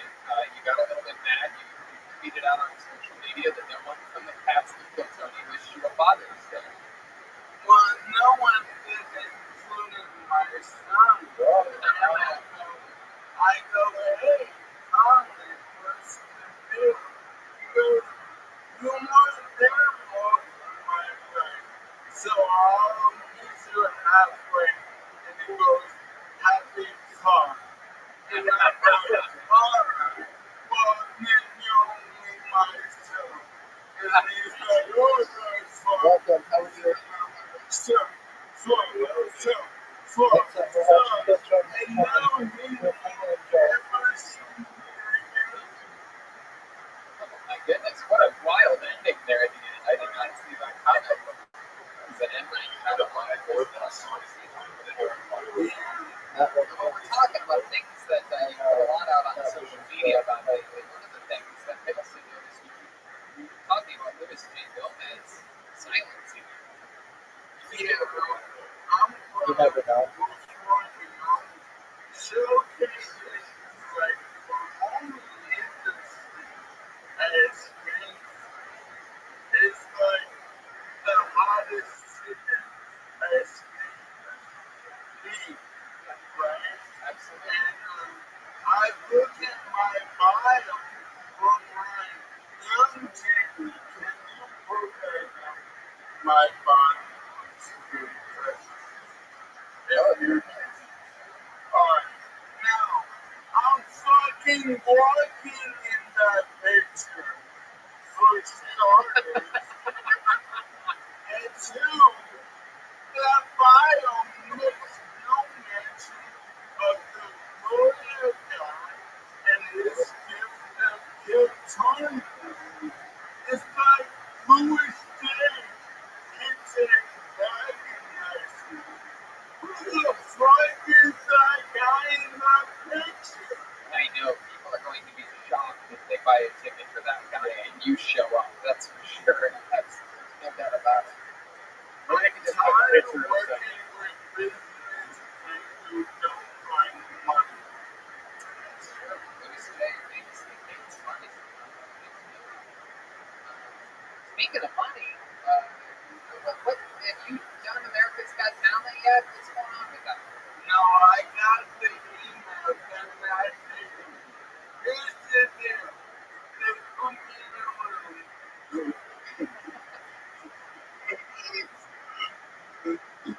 So I looked at these. They put me in a room with a glass, a full glass, and they go, eat the glass. I'm like, I'm super sick.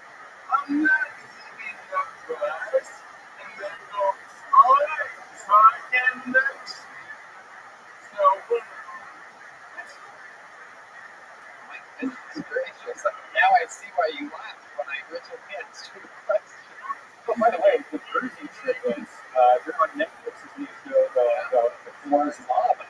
Yeah, check that out. Yeah, I watched it. It is a very interesting show. And What the fuck does that have to do with me? I'm just talking about people that made it. I mean, let's face it, the floor is also lava for you, Michael. I never watched that garbage show. Right, no, it's brand new. It just came out this week.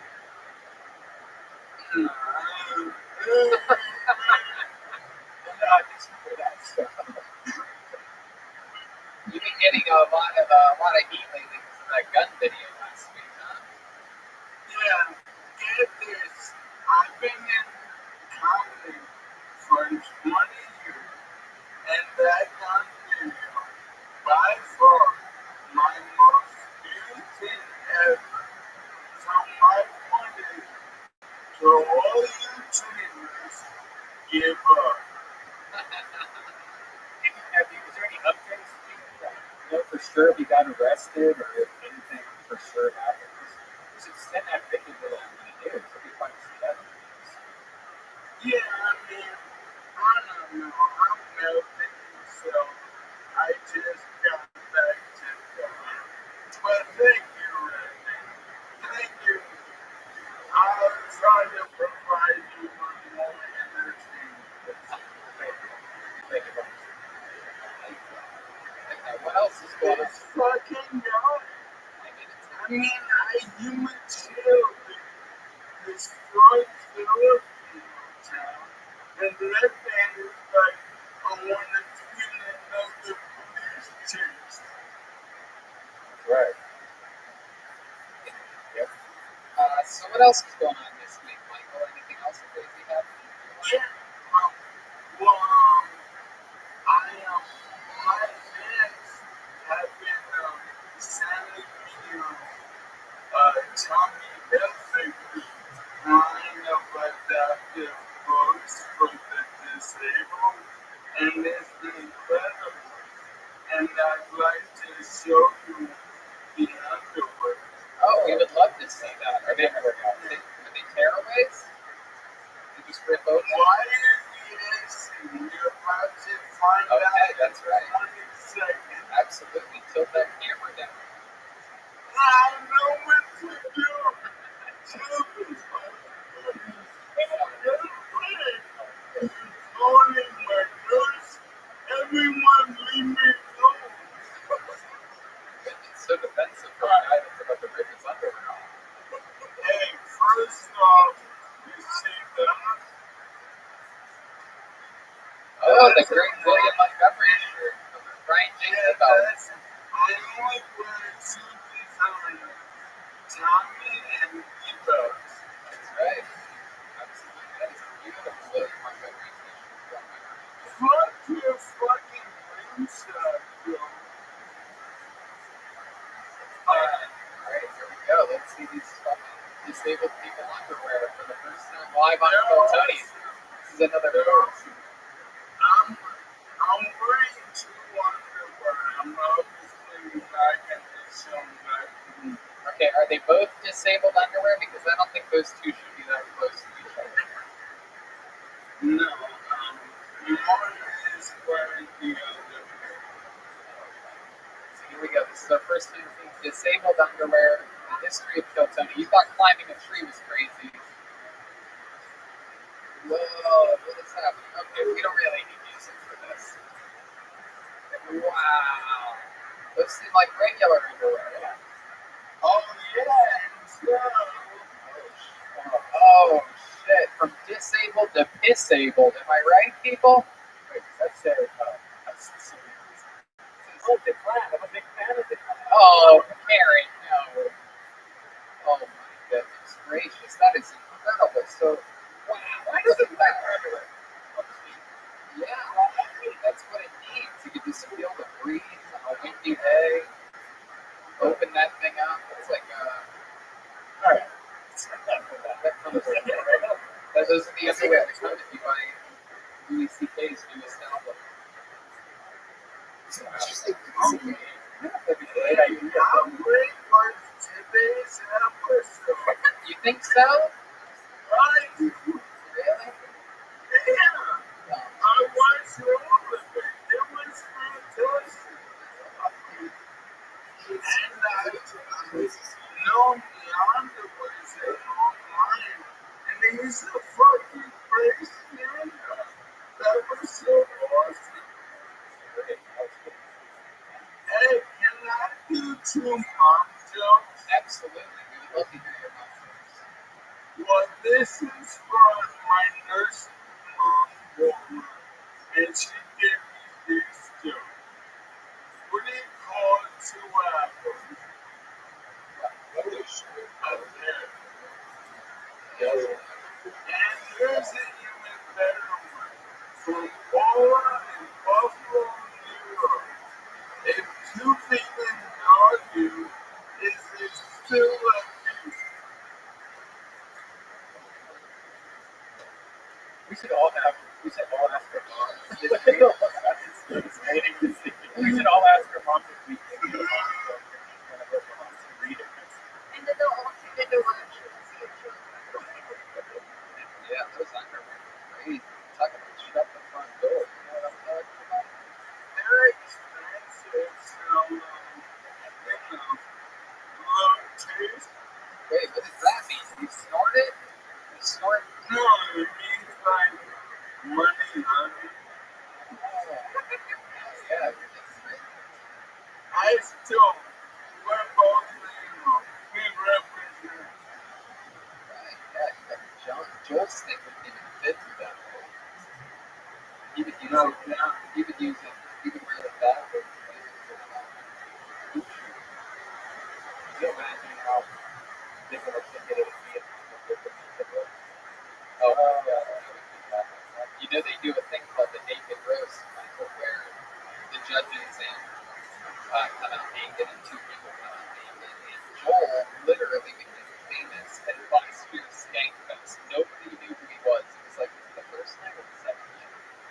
Friday, probably the Yeah, same. it was the first like big night. The Thursday the party got started, and then Friday night they're like, all right, so the party judges, they'll tell me that you're jumping for 12 minutes, and he came out with a fucking third leg, this guy. I mean, shocked the audience. Everybody was starstruck by him. I got to watch it the rest of the weekend. No, that's not good. All these comedy fans walking by like, holy shit, oh, tell me this is right. Oh my god, there's the dude with the giant dick. So you're like, I know. Yeah, this is my friend. Hang out You with him. always happy for a friend when you find out they have a huge spot. Yeah, it's true. But we know you do too. Is it true? We've heard rumors that sometimes you accidentally back up over your chair. Yeah, exactly. A friend of mine named Katie Rick, she said if I was 6 feet tall, I'd have AIDS. Yeah, that's true. And instead, since you're under 6 feet tall, you ended up with ALS. That's how life works out. God works in mysterious ways. But Tony, he brought me to your team, and I'm happy he's suffering from it.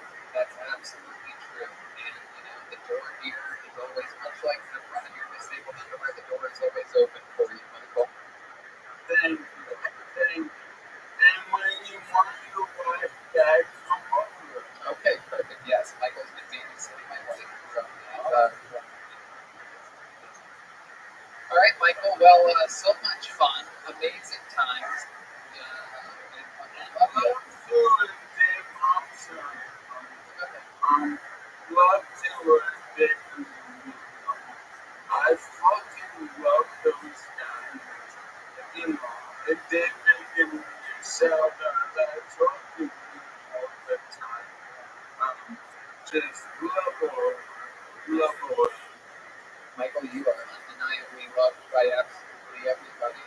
The lovers of the show, the haters of the show, the cast members of the show, the family members of the show. You are universally loved in a way that I choose to love. But you are. be loved by everyone.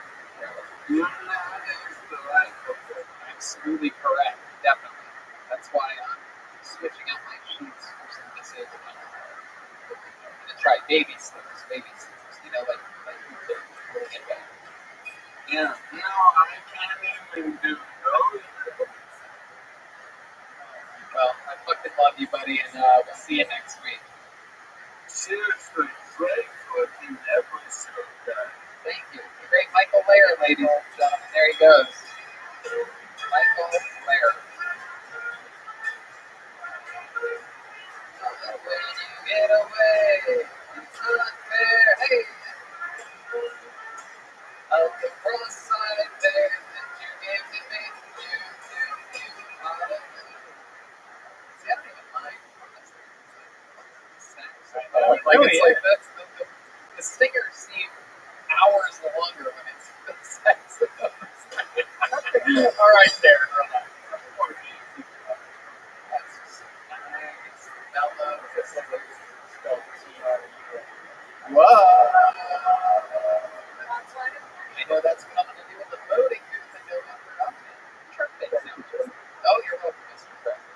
God, people on social media absolutely hate the fact that I've ever said anything positive about Trump. I mean, they're drinking the Kool-Aid too. Yes, I love that. Yeah, it's just funny. It's a different take than what 100% of everybody else is doing. I just see when they make fun of this tiny penis, but I like it. I love it.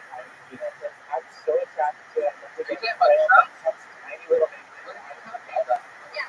People would always give it a treat for his baby dick. I love a baby dick. I want to get fucked. Okay, you can't, Karen, even though you're a woman, you can't say that you want to go.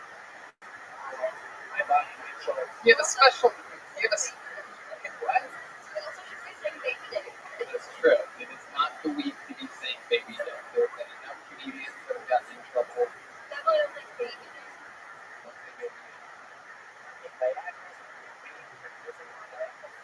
Okay, alrighty. We're going to keep it moving along. With another Spanish legend on the show. We're going to close it out strong, ladies and gentlemen. The quarantine legend. Ladies and gentlemen, it's a special treat. It's Manolo, everybody. Surprise. Here we go. Manolo sent in something. Let's see what we got from Manolo this week. Oh, you don't? Okay. Do you have that video that he sent in? Oh, you don't? What was that? What did you say? Oh, you know. And then Manolo, like we have that one time, Manolo will pick up next week's episode. But, so that means that that's tonight's episode. Let's check out the drawing from Ryan J. Udall. We're stopping quick here. He doesn't seem excited about it. This is like Jeopardy when there's a champion. Here, come over here. Jump on stage with us. And, great Ryan J. Udall's going to come right in front of that camera right there. And he's going to point right at it.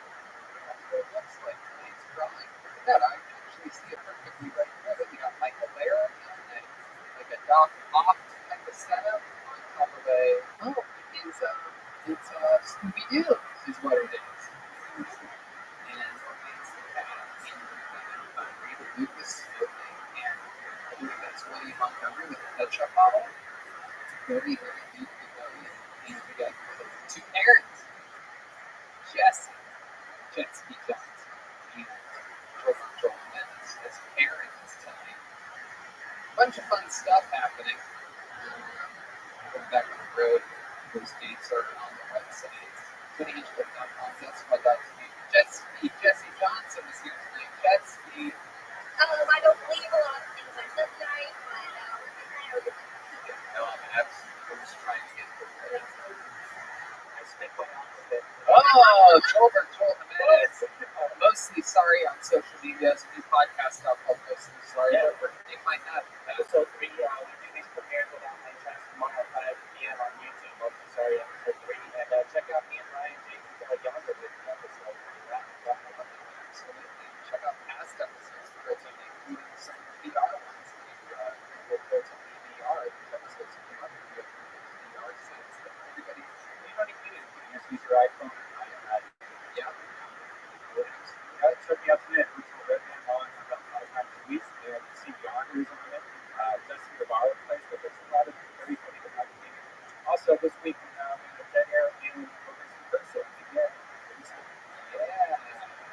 Roadmaster classes just dropped this week. Actually, two of them.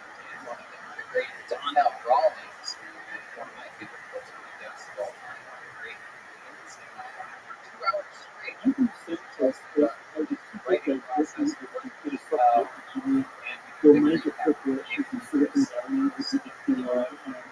And fun stuff, man.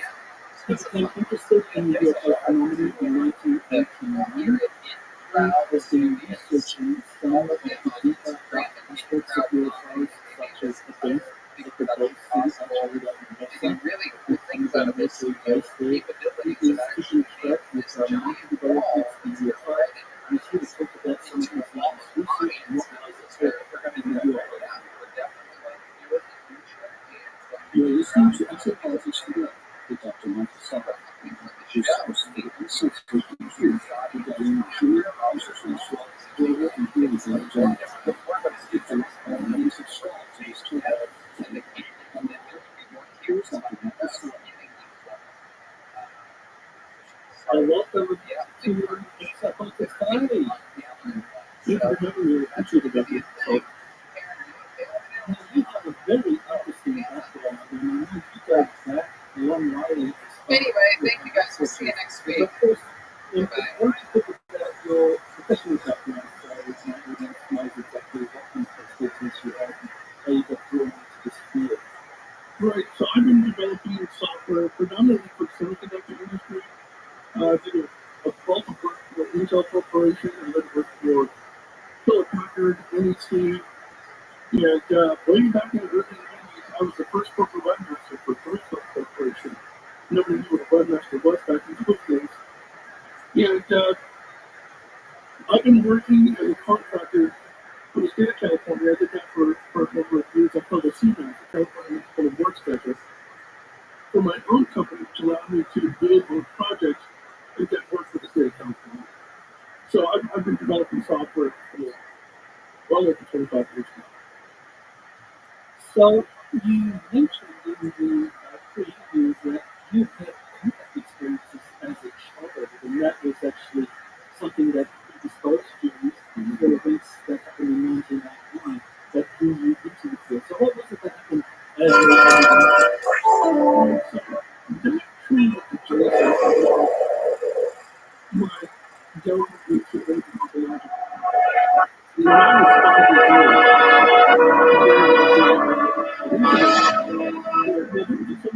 When I was 5 years old,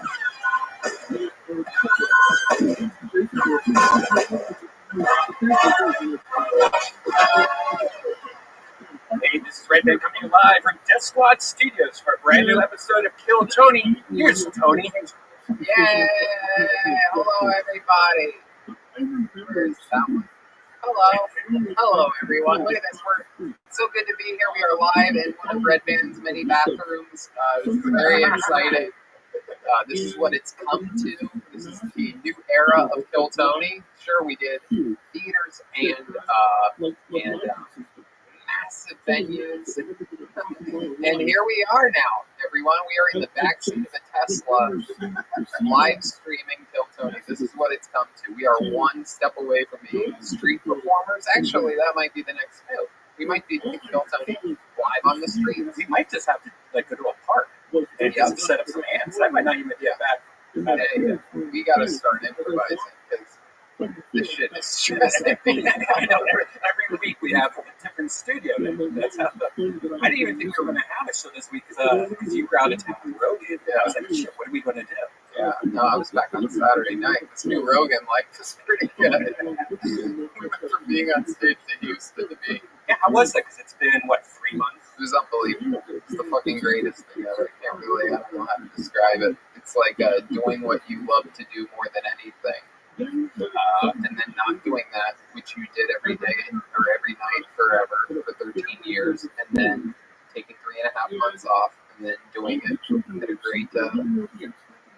great place, Houston, Texas, the record-holding city for one of my favorite places to go on the road, but record-holding for most ever Kill Tonys on the road, and they just fucking get it up there. Texas gets it. They always have. I've always gone there quite a few times a year. And so it was a fucking blast. The first set, you know, figuring shit out. You know, the stand-up's weird. It's not like a script that you memorize. You're sort of feeling it. There were some parts where I was doing, you know, I mixed in a lot of new stuff. There's also parts where the confusing part was doing some of the old jokes that I had well tightened up before. And I was doing the setups for them, like I was saying them into the microphone without really knowing what I was going to say next. Like, it's like I remembered the setups and had to. Did it make you write something new? Like, oh, I didn't even think about this. Oh yeah, a lot of new stuff. A lot of very fun new stuff. Improvising off of Joe's Spotify deal and some Chris D'Elia material. Oh, yeah, really? Stuff I wouldn't do on a podcast, I do during my stand-up. So, how did that work out? Really, really, really well. Turns out people like new, fresh, topical, fucking whatever, stupid shit. So yeah, it was a blast, and here we are, the Great Brian Red Band, of course, Death Squad Studios, and we have a special guest, David Lucas is here. What's up, y'all? I'm glad that you're here, because as you know, we always talk about dildos and booty holes with you. And I don't know if you know this, but I've been getting a lot of dildos and booty holes lately. And this episode is brought to you by Adam and Eve, the #1 adult toy superstore. Adam and Eve says the best part of staying at home is playing at home.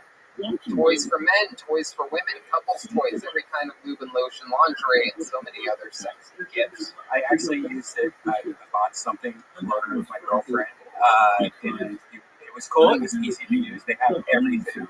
And this discount coupon code that we have took a lot off the amount that we had. They have vibrators, they have lube, they have adult movies if you want that, and it gets to you in a box so that your neighbors don't know what you're getting. And it was awesome because I can't wait to show you. Maybe I'll bring it to the next Kill Tony when I bought it. It's a good thing they put it in a box. It'd be weird if they had like a clear dildo shaped container. Well, it just doesn't say Adam and Eve on the outside, right? So, of course, you should all take advantage of the downtime right now and choose almost any one item and get 50% off at adamandeve.com with the code KILLTONY. When you do, you'll also get 10 free boredom-busting gifts, including 6 spicy movies, the 3-piece bonus kit, and the best of all, free shipping delivered discreetly to your door. Just remember to use the code KILLTONY. That's KILLTONY, and check out this amazing deal. Adam and Eve has thousands of products, so enjoy staying at home with Adam and Eve. Go to adamandeve.com, use that offer code KILLTONY to get 50% off just about any item, plus 10 free gifts. Use the code KILLTONY at checkout. Yeah. It goes on and on. After you have sex, after you have a romantic evening, after you finish sexually, nothing better to do. I don't know about you, Brian, but I like to eat some food. And I like to be lazy after having sexual excursions, so I Postmates it. If you're like me, you love Postmates. You love food, you love Postmates. But I love them more than ever right now because, of course, you don't have to leave the house. Delivered straight to the door. With what's going on in the world, they have created non-contact deliveries. So now when I order from local restaurants, everything gets left right outside my door. Yeah, and they also have Postmates pickup, which I didn't even know was a thing, and I used it the other day. Which is great because you can order from your favorite restaurants. Like you're supporting your neighborhood places. I know that there's a few places in Burbank here where I've been reading that they might go out of business, and it's very depressing. So now you can go on Postmates and you can pick it up right there. And Postmates doesn't deliver just burgers and sushi. They actually make my life easier by picking up everything I need from Walgreens and 7-Eleven and dropping it off right outside my door. That's great. Now they just drop it off, they take a photo, and then they send you a message that, hey, it's out front. Just download Postmates on iOS or Android, find your favorites, and get anything you want delivered within a minute. Anything you want. I've been getting, we all know Vito's gives us pizza every single week. It is incredible. And I have become recently addicted to their chicken parm sandwich. And I get it delivered straight to my door. Sometimes I'll swing by, say hi to Charlie at the shop on Santa Monica. But in La Cienega, not, but near Santa Monica. And yeah, so anyway, for a limited time, Postmates is giving our listeners $100 of free delivery for your first 7 days. To start your free deliveries, download the app and use code KILLTONY. That's KILLTONY for $100 of free delivery credit for your first 7 days. When you download the Postmates app, anything you need, anytime you need it, Postmate it. Yibbity yabbity bibbity bobbity. Good to be here. Exciting stuff. Let's get the show started. We have a band on the show. Every single week they commit to being different characters. This is a tight studio tonight. We are all very close together. So let's see what characters they are tonight. I present to you the best stand band in the land. Jeremiah Watkins and Joel Jimenez, everyone. Here we go. Uh-oh. I haven't heard this music before. This should be interesting. Uh-oh. Oh. Oh my goodness. Wow. Okay. This is very exciting. I absolutely know who these two are, even though it's the first time on the show. I definitely know who these guys are from the hit video game and movie, Mortal Kombat. Ladies and gentlemen, it is without a doubt Raiden and Sub-Zero. Am I correct? You're right about this guy. Who are you? I'm the newest Mortal Kombat character. I am the Koro Ninja. Is that a real thing? Yeah, we've had so many fatalities, they decided to add me to the game. Oh, okay. Man, you really could have just been Sub-Zero. You should have just rolled it out. I fight to the death for a living, and I'm pretty scared being in this tiny little space right now, let me tell you. I mean, Sub-Zero is such a famous historical character. What like, he freezes people. What's your specialty? Stay over there! Oh, are these Social distance! Wait, are these special, like, Corona versions of... Just me.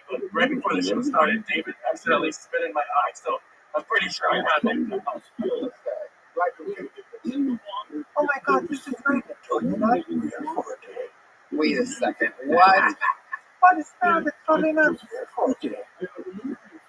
Wow. I started working at Trader Joe's. Oh my God. I don't know what's happened. You really have to know Will Forte really well to lock down on this one. Are you Will Forte? Is Will Forte playing Raiden? I'm a little bit... As I said, I'm totally ready. Okay, so interesting stuff. Again, could have just been Raiden, but I guess I wish you could see my giant smile underneath this mask, Tony. Okay, what a creative way to wear a mask, by the way. Yeah. All right, so we're here with Raiden, being played by Will Forte, and some brand new Mortal Kombat characters. Koro. I'm not even going to write it down. It's not even worth me writing. Stay over there! Okay. All right. This is the closest we've ever been to Tony history. Yes, it is. This is where we are doing the opposite of what we're supposed to be doing during a pandemic. Oh, yeah, I forgot to turn on the second air purifier I brought in. I see, there it is, yeah. All right. This is fun. I have control and an air purifier, everybody. Okay, so let's get this thing rolling. We're here. We got everyone in this fucking room. Ladies and gentlemen, your first comedian that we're going to watch the Minute Submission Report has been on this show before. He has blown our minds with his previous technical abilities. We liked him, so we told him anytime he wants to send in again, he can. Ladies and gentlemen, your first submission comes to us from Drew Williams. Here we go. So a little music first. There you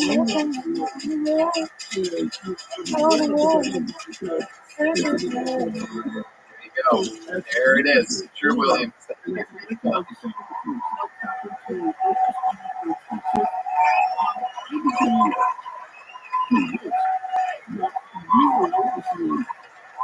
Have a great year here at I. Our product lines of aquarium decorations and houseplant GPS locators have redefined the tech sector. Today is the introduction of our super top secret We showed this to a group of investors who said, and I quote, "We don't know what we're looking at." Ladies and gentlemen, may I introduce you to G.I. Sharp. The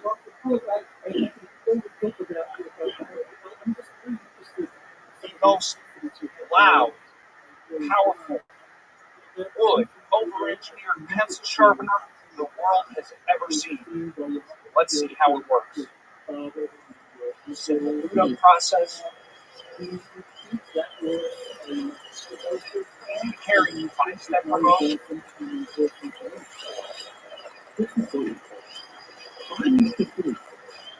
Let's see how it does. Put the RPMs up. Drop it in the easy to fire receptacle. This one. Easy to fire receptacle. Looks like we're almost ready. Ladies and gentlemen, have done this.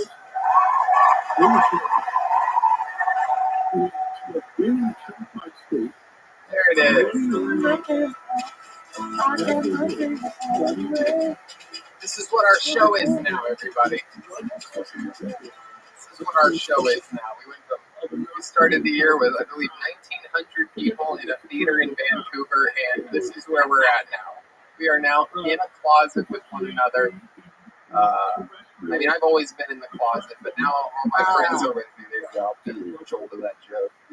And I'll be Koro Ninja. So stupid, I remember the name. Underwear headband.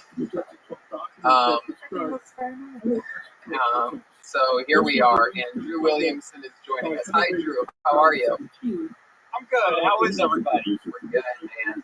We're good. We're hanging in there. Everything's great. Totally not about to have a fucking meltdown.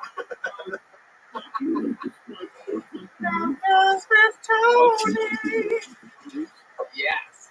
Drew, that was awesome.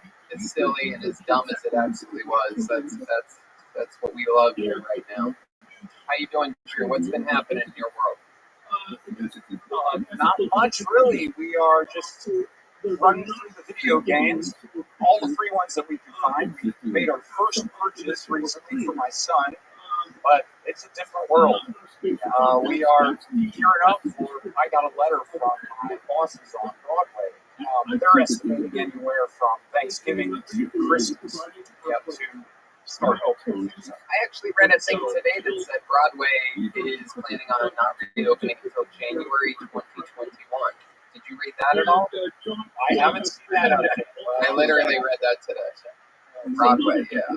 No, I know, man. I was literally, I don't know, maybe it doesn't matter, but I was talking, that's how fast things move now, is I was talking with someone about the potential of Comedy Store being back there in some form or another, and during the phone call with the higher-ups of the Comedy Store yesterday, literally while I was on a conference call with all of them, they found out that the mayor of Los Angeles closed all bars and completely cut everything up. So news changes quickly right now in this shithole time that we're living in. I was so mad because I was going to the Comedy Store had open Friday night, the patio, and they could sit outside and have drinks. And I was like, you know what, I should go to that. You know, I'll just wait. You know, Tony's going to be back Sunday. Maybe I'll just go hang out with Tony. Yep. And then the next day they close. No, I mean, I knew it was just all too good to be true. First of all, I knew they would reopen when I was on the road. I knew that for a fact because that's how it always works. And they did. They announced it on Friday when I was leaving, and it was open on Friday and Saturday or whatever. Saturday to Saturday. Yeah. And, yeah. So, There is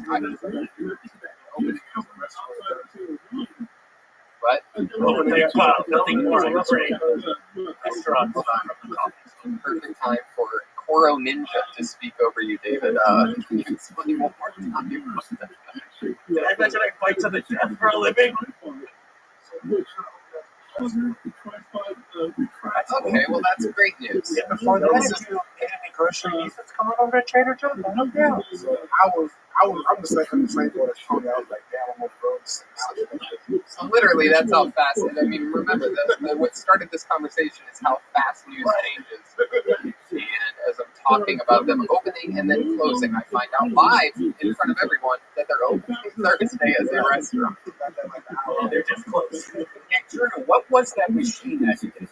Was there an actual purpose for that machine that you were showing us? Yeah, so the wood frame that was it's actually a router tool for woodworking, and my wife and son helped me just stack all the electronic pieces that we could find around the house just to make it as ridiculous looking as possible. So yeah, I got a little bit of artistic help from the family on that one. And they were also in charge of throwing crap on me during the shoot. So that was a fun afternoon just the other day. I love that. That's so cool. You seem like you're the cool kind of nerd, am I right? I would like to say so, but Let me tell you, totally in the nerd range. let me ask you this, because I love it when when you have somebody that seems like one thing but has sort of a wild side to you. Adam and Eve has a bunch of deals going on right now with the promo code Chilltime. If you were to use a toy, or maybe you do use a toy with your wife in the bedroom, what would that toy be? Oh, Legos. Oh, how many Legos can you do? Yeah, are we talking about the big ones for like little kids? Are we talking about those giant Legos? Or? Yeah, the Duplo, the bigger blocks. Yeah. Right? Yeah, I used to have buckets of those things. Yeah, remember Lincoln Logs? No, you're much older than me. That's the 10-year. I had Lincoln Logs growing up. But I'm a million years old. I'm freaking ready. You guys remember building brick cabinet? Yeah. You guys remember construction? Red Ben was alive when Lincoln's actual logs were. He played Lincoln Logs with Abraham. Right. Red Man called it Andrews. Not even Abraham Lincoln, Abraham from the Bible. That's what with the two red The bands. tall motherfucker got shot by John Wilkes Booth. Now I'm curious, am I the oldest guy in the building right now? Because I just turned 40. Yep, last week. Wow, Yeah. you got red band beat by 4 years.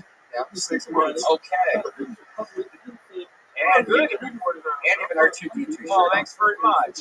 Little hair gel and lotion, you know? That's what it is. So that's fun, Drew. How old's your son? He's 12.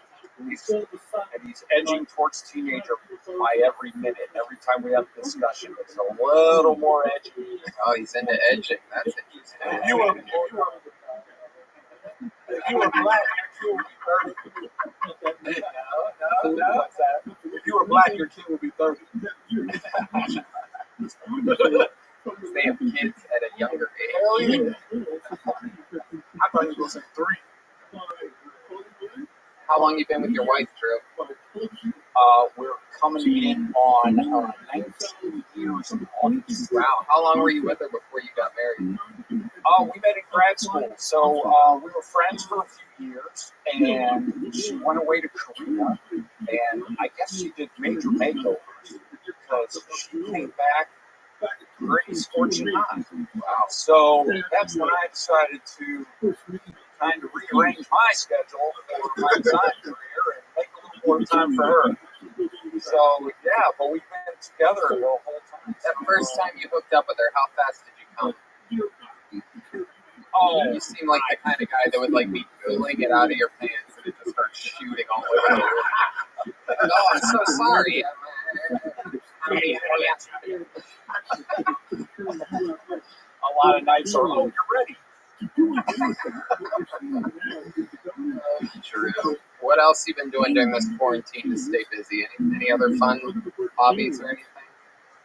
I've made a major deal out of cleaning the house, and my wife was excited for me to be doing more videos and being recognized for it. But she said to me the only thing she's really worried about is that the whole house cleaning is going to stop. So I have to just get up and back and as soon as I turn on the button. Wow, what a bitch you are. Good. Great. Wow. Alright, well, that's fun though. How about the son? Why don't you get the son to learn how to do some chores around Yeah, does he have chores? I always wondered about that. Are you allowed to get chores nowadays? Yeah, so I'm working him up towards as many chores that I'm hoping he gets up and tells me he's going to do. But it's always a good 5-minute discussion before the chore starts. But he hates vacuuming already, so he's growing up perfectly. He's learning the ropes. Yeah, that's about right. When I was a kid, I hated vacuuming too. I hated vacuums like new dogs hate vacuums. I hated mowing the lawn. I thought that was the worst. I mean, worse than power lawnmower or the push? Yeah, push lawn. And we had a big yard.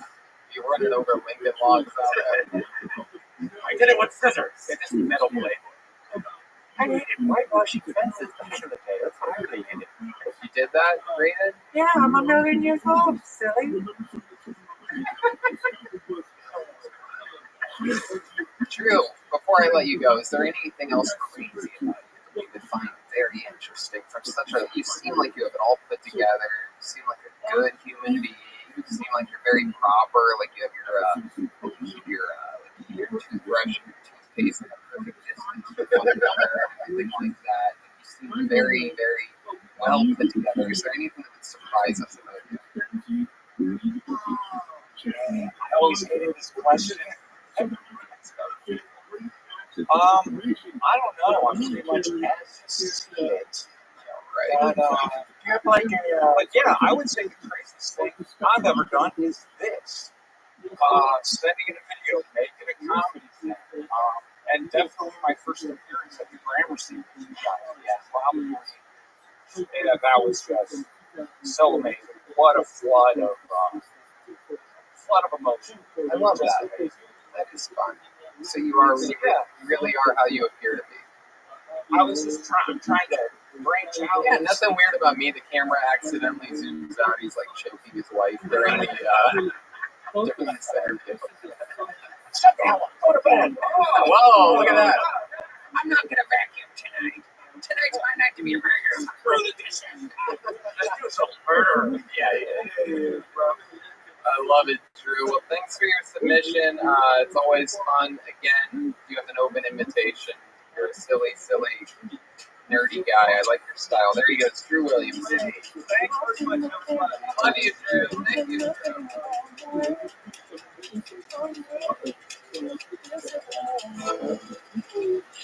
Yeah, here we are on to our second comedian. I still haven't killed myself tonight. This is very exciting. Ladies and gentlemen, your second submission coming up here in just a moment is coming from a man who we met him before the pandemic, and meanwhile, during the pandemic, he grew to become one of the very famous characters on the show.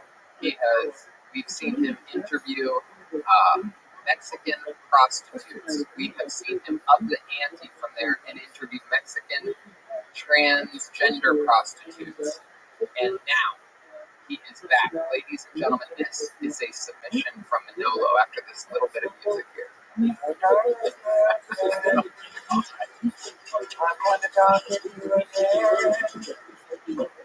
and gentlemen, it's Manolo. And now, a music video world premiere. It's the fact that I have impressive things to do.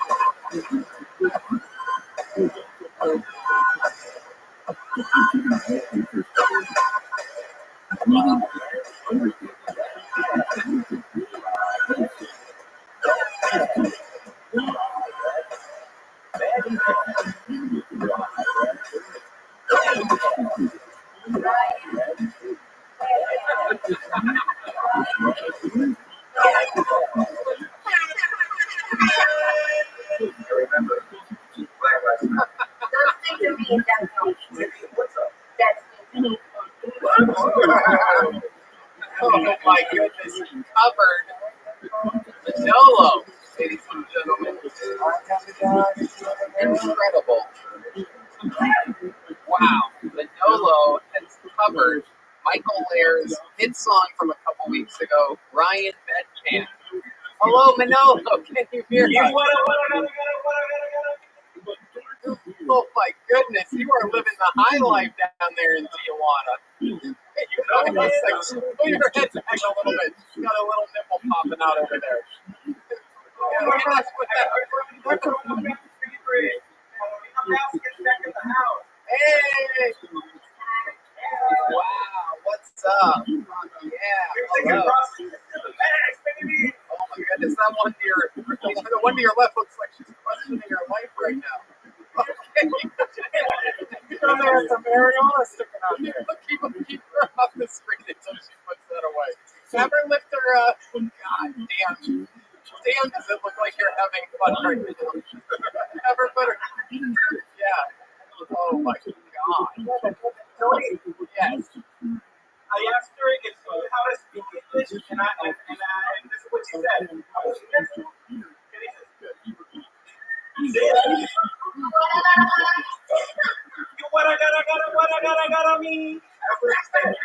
You guys, I don't know anyone who has thrived more during this pandemic than you, Manolo. It's literally, when we were at the Comedy Store, we were going through, you know what I mean? Our business was booming, and you were sort of, you weren't at rock star status yet. You were sort of coming up through the ranks, and now you're an absolute assassin. You have beautiful girls around you. You guys are obviously having the time of your life, except for the girl to your left again. She seems a little bit miserable. She has no idea what I'm saying, so that's actually perfect. Oh, you look like Spam Triple. Go ahead, Manolo. Yeah, man. I love it, dude. I should have hit you up when I was in San Diego, bro. I'm telling you guys, I'm telling you. But hey, yo, I got a quick statement to make. First of all, I think it was irrelevant because the Ryan Bedpan, I thought it was great. Michael Lair is in homage, so shout out to Michael Lair because I think he did that night. And I had to do that remix, that motherfucking remix. Maybe one time we can do it with the video, but both of us with all these days, right? Absolutely, dude. Absolutely, I love it. You guys look like you're having a blast. It looks like you and the girl on the left are on Molly, and the one behind you is coming down from Molly. Very excited.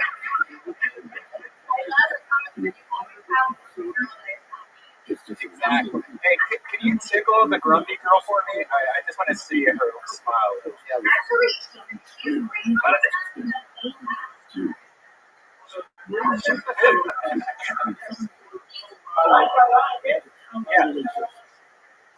Yeah.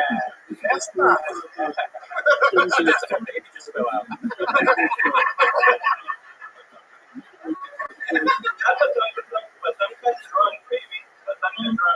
I got a quick statement to tell you. Yes, go ahead. Lying in bed alone, wearing a condom is the same shit as driving in your car wearing a face mask. I have to say. Sorry. Hey, you know what? I like that. That's a pretty smart take. Yeah, you're absolutely right, Manolo. Again, you have become a genius during this pandemic. It is incredible. Thank you very much. And yeah, we're here. We're gonna be here. We're gonna actually go on shower page today. Oh, okay. And where can people find you if like one of us wants to maybe have open up their phone later? Redman's asking for a friend. Gianni Versace. Nah, you gotta spell that for us. Like Johnny Versace, but Sanchez. Okay, Johnny. You're gonna have Gianni Versace. So it's GIANNISANCHEZ. Yes, sir. There you go. You're gonna have one more subscriber tonight. Go ahead. I was wondering if I could try sort of really when government type joke. Yep. Go right ahead. Okay, so fuck you and your self support. I pay shit. But Mr. Jackson, we can't say that. Okay.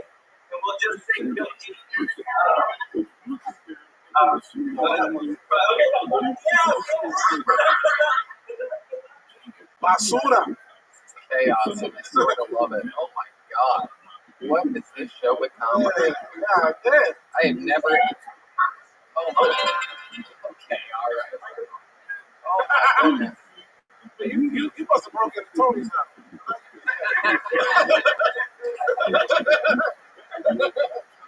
How the fuck you got his gun on pistol? Did you get those at Adamant? Yeah. Let's do that. Hey, put it in your mouth and turn it off. Yeah. Huh? Oh my goodness. I'm black, so I won't go. You know what? I just had an idea. Kill Tony, Tijuana, July.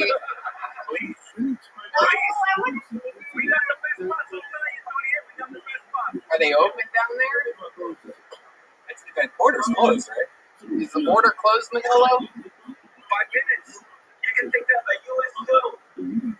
That sounds good. If you guys want it, you can look it up and see if it makes sense. I get the feeling Jeremiah won't be allowed to come on this trip. You had to put that episode on OnlyFans. Happy New for 1 million years. Yeah, I feel like we'd have trouble getting down there. They would let Joel in. We wouldn't be able to get him back. Of course, we can actually speak English and they cannot prosecute us. Everything. Oh my god. Oh my god. Please tickle that girl. All right? Yeah, tickle her. That's how I like my women. Let's see if I can make her laugh. Can she hear me? She can hear me, right? We actually can't really do that. Oh, okay. Hola, hola. Hola, muchacha. Mi llamo es Tony.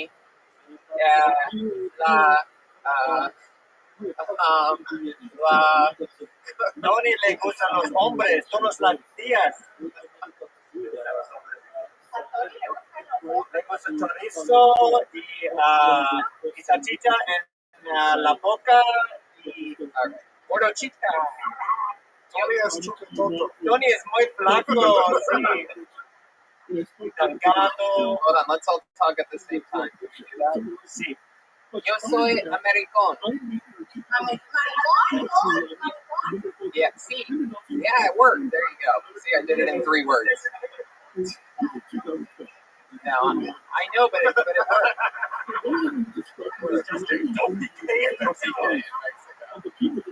I won't be going anytime soon.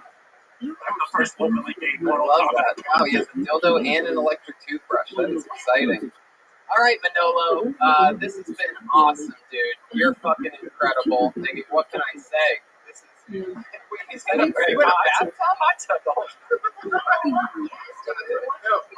You can go look for the water.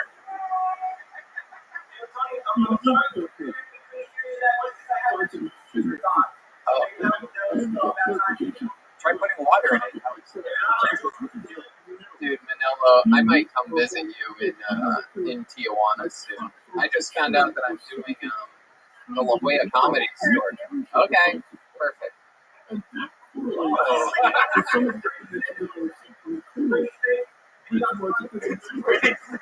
Pretty safe. Same as always what I'm into. July 9th through the 12th, I found out I'm doing the La Jolla Comedy Store. How far is La Jolla from where you are right now, Manolo? 40 minutes.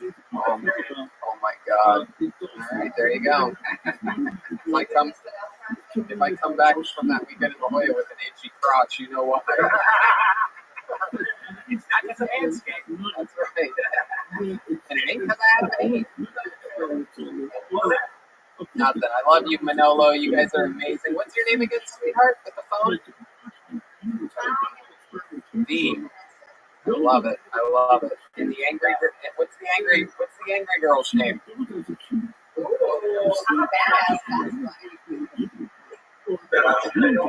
She is a hostage. Absolutely. You're definitely welcome 100%. And we're looking forward to it. Well, you got a spot at the ice house. Whenever you want. If Trump does that, do it. All right, guys. Thank you so much, Manolo. You're the best. Well, thank you very much. I'll be keeping the party going till next Monday. I love it. Absolutely. Send us a submission anytime, Manolo. You're the best. Bye, guys. Bye, ladies. Bye-bye.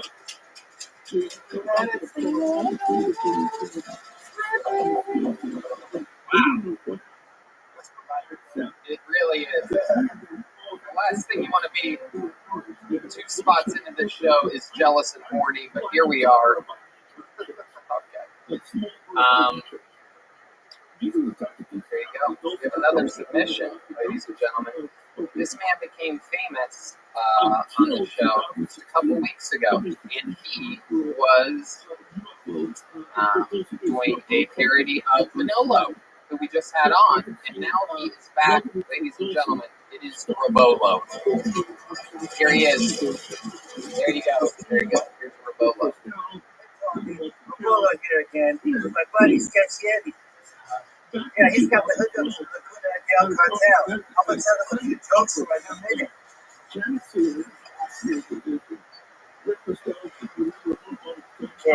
It's my lucky day. I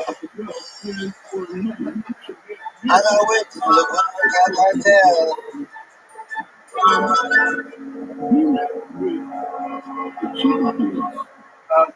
Anyone else mistake Harvey Weinstein for Harvey Firestein? The gay Jewish guy from Independence Day? Get in my office, watch me shower.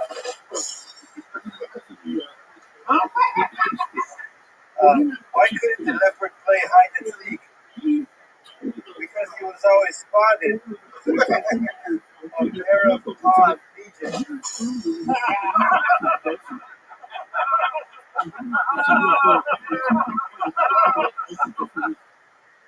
That's real funny, right? Oh, hey, come on. Hey, come on. Let's go. Rabolo, don't worry. It's great. Jump in. We're not going to jump in that pool. We're going to love it.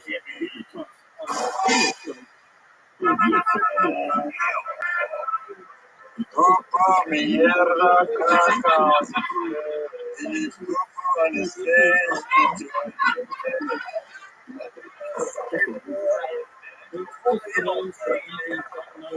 What the fuck, a werewolf too?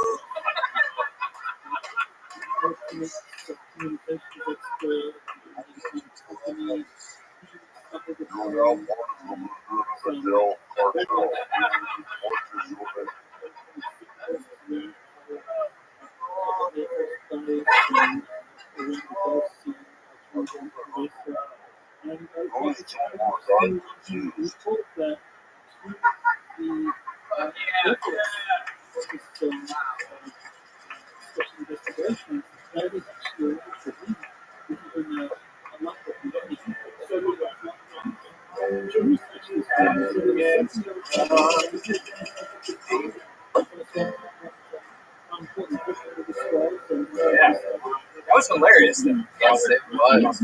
Rabolo. For sure.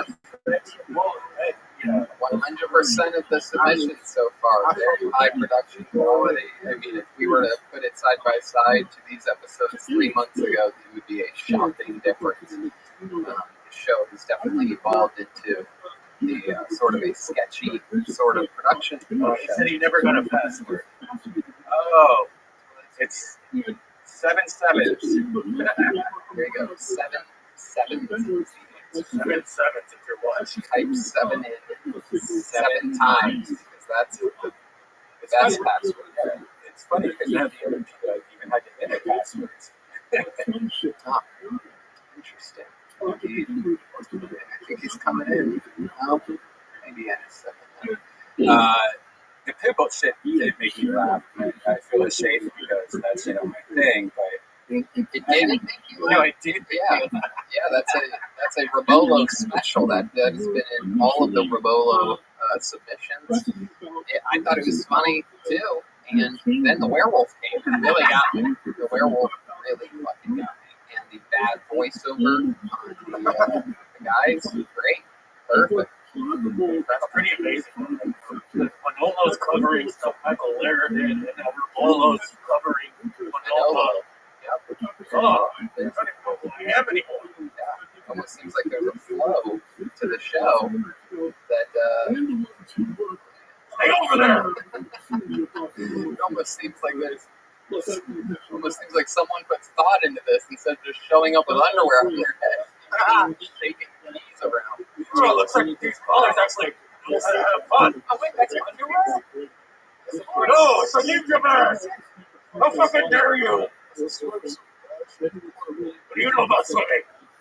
Oh, damn. Koro Ninja. Look, fight to the death, alright? Oh. Yeah, what are those? What's in there? They're beans. Beans. Brought from Manolo. It's a shaker. Because you said you wanted things nice and mellow. Yeah, no, it's great. I agree. It's absolutely perfect. While we're waiting, Jeremiah, how was you were gone for 2 weeks? A lot of people thought you were late. Yeah. I forgot your name. Sorry. It's how was where you were? Actually, I went back to Kansas City. I wanted a secret trip there. And Overland Park? well, nowadays that's There's as many black people in this studio right now as there are where Jeremiah was, by the way. If you're wondering, you're like, hey, I wonder what the numbers in Olathe, Kansas are of black people. This many. That's the answer. actually not true at all. My mom has a black neighbor. We all have to get cool. It was a lot of fun. They may have just been doing blackface. What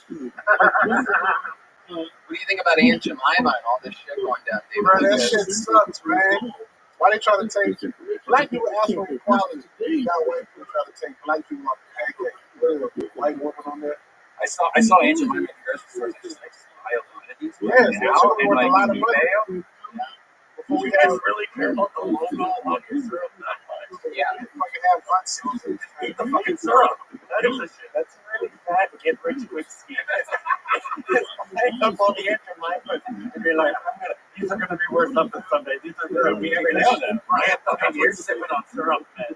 That's just like gold, bro. You can sell them on the black market, or now they have to change the name of it to You know what else the they market. changed to? Equality. They don't want people to use the term master bedroom.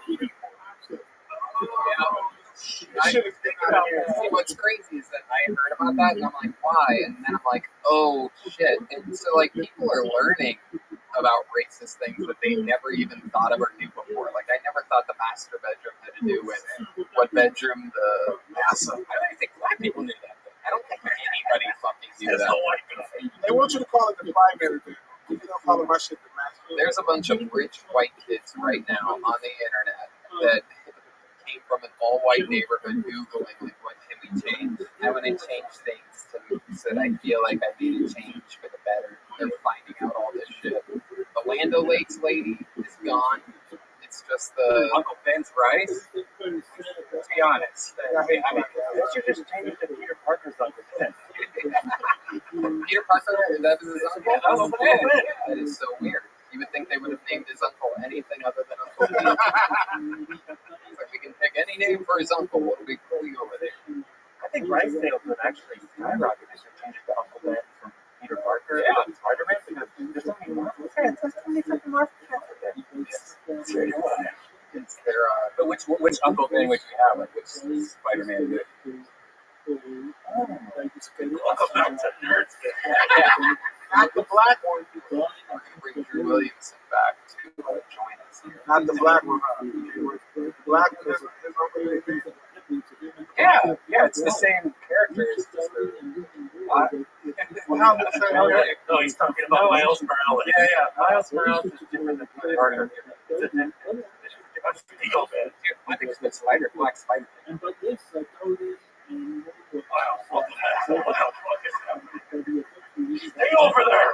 They should put 3 sticks coffee out the syrup. Do we have any update, Joel, on Romo Low? I haven't heard anything. That's just canceled.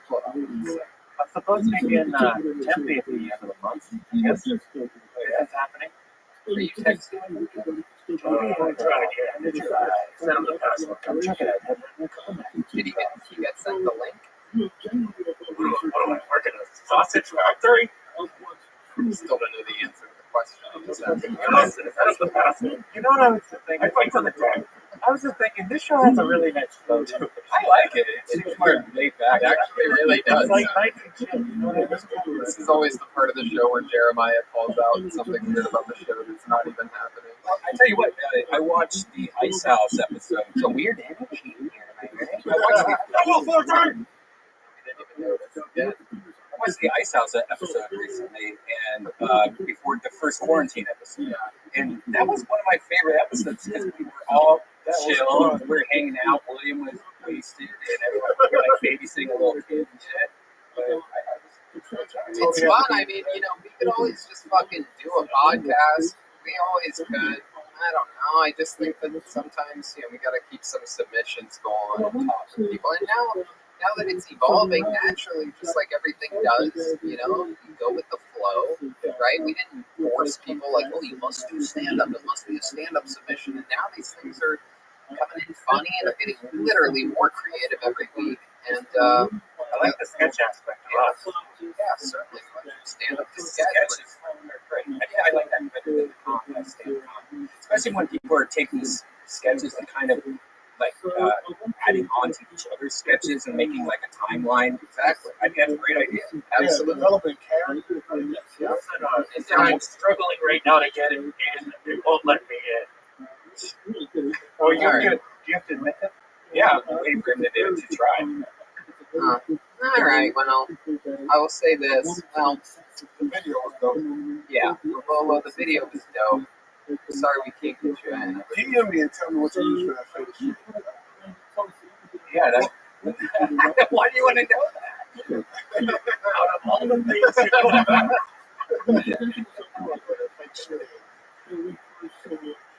That video was great, but where do you get your proof from? All right, well, looks like Rabolo's not going to be able to make it in. So,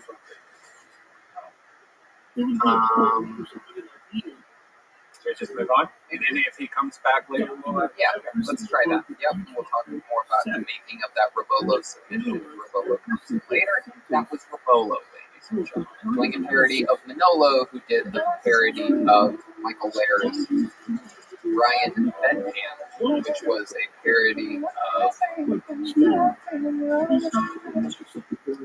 Redband.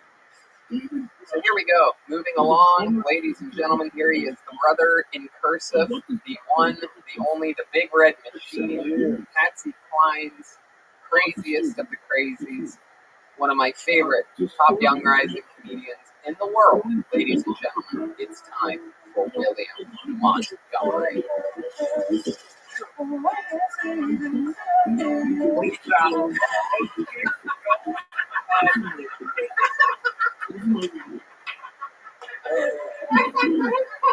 What's up? I was metal detected earlier. The Dixie Chicks. What about my toe and shit? A lot of people want to shit on Chris D'Elia, but that's not his fetish. Whatever happened to stop and move away from the vehicle, guy. No, really, whatever happened to that guy? Chris Angel's greatest trick is how he made himself disappear. It's pretty obvious a black guy named Cracker Barrel. No, but seriously, I want to give a rest in peace to Judith Barton. She was the little dinosaur on that dinosaur movies, late 80s. Judith Barcy's father shot her in the head, tried to burn the house down, make it look like an accident. I just want to Give it up for Judith Morrison. Tonight, y'all, I got COVID virus. All right, William Montgomery. There you go. Yeah. Absolutely. And William, turn your camera sideways. Are you ready? Turn your camera Say that a sideways. little bit slower, you did. Why? I got COVID virus. Turn your camera sideways, William. General Robert E. Lee, turn that shit sideways. There you go. Very good. Widescreen. Yeah, nobody ever wants to talk about General Robert. They took his David, picture down. you're gonna bring that shit up tonight. What's up, man? What you drinking tonight? What do you mean? What am I gonna bring tonight? A little bit of ice with a little bit of bud, mixed with a little bit of Sprite. Leave that kerosene alone, bro. Mixed what? Stop drinking that kerosene, dog. What are you saying? What's that mean? Is that a black bag?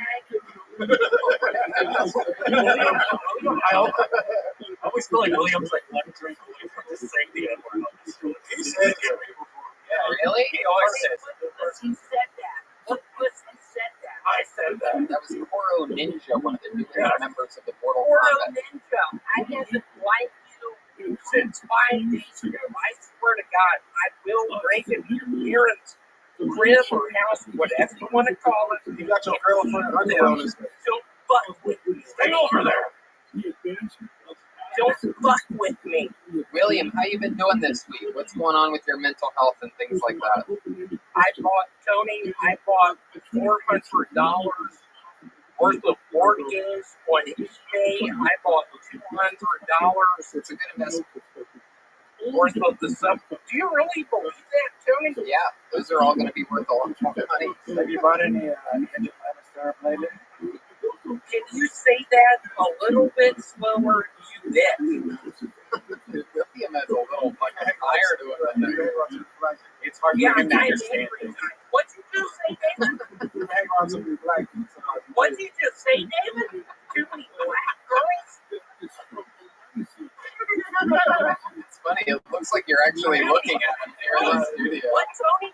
It looks like you're actually looking at David in the studio with the way the TV's angled and everything. And now it looks like you're looking at me. Oh, now you're looking at Joel. Here's something I wrote. Hey, Jeremiah, how have bookie nights been on Wednesdays?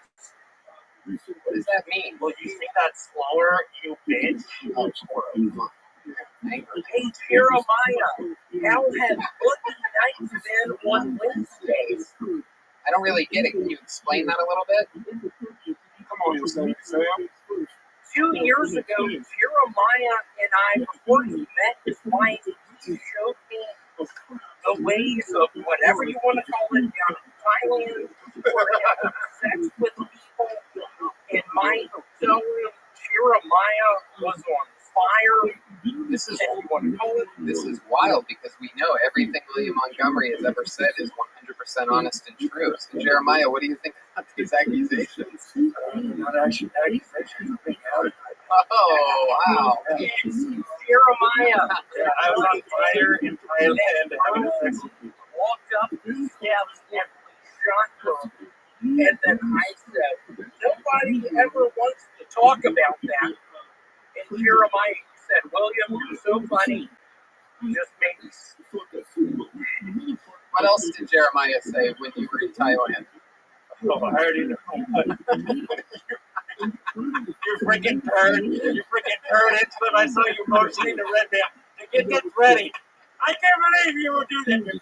William, what else did Jeremiah? Oh, yeah, what else did I say over there in Thailand, William? I just got $2,000 from the government. I'm buying it.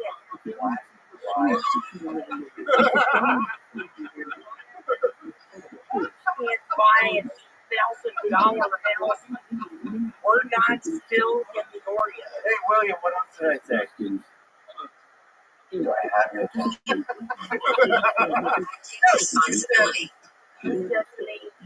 So Judith Morrissey, I get it. You're sad her father killed her.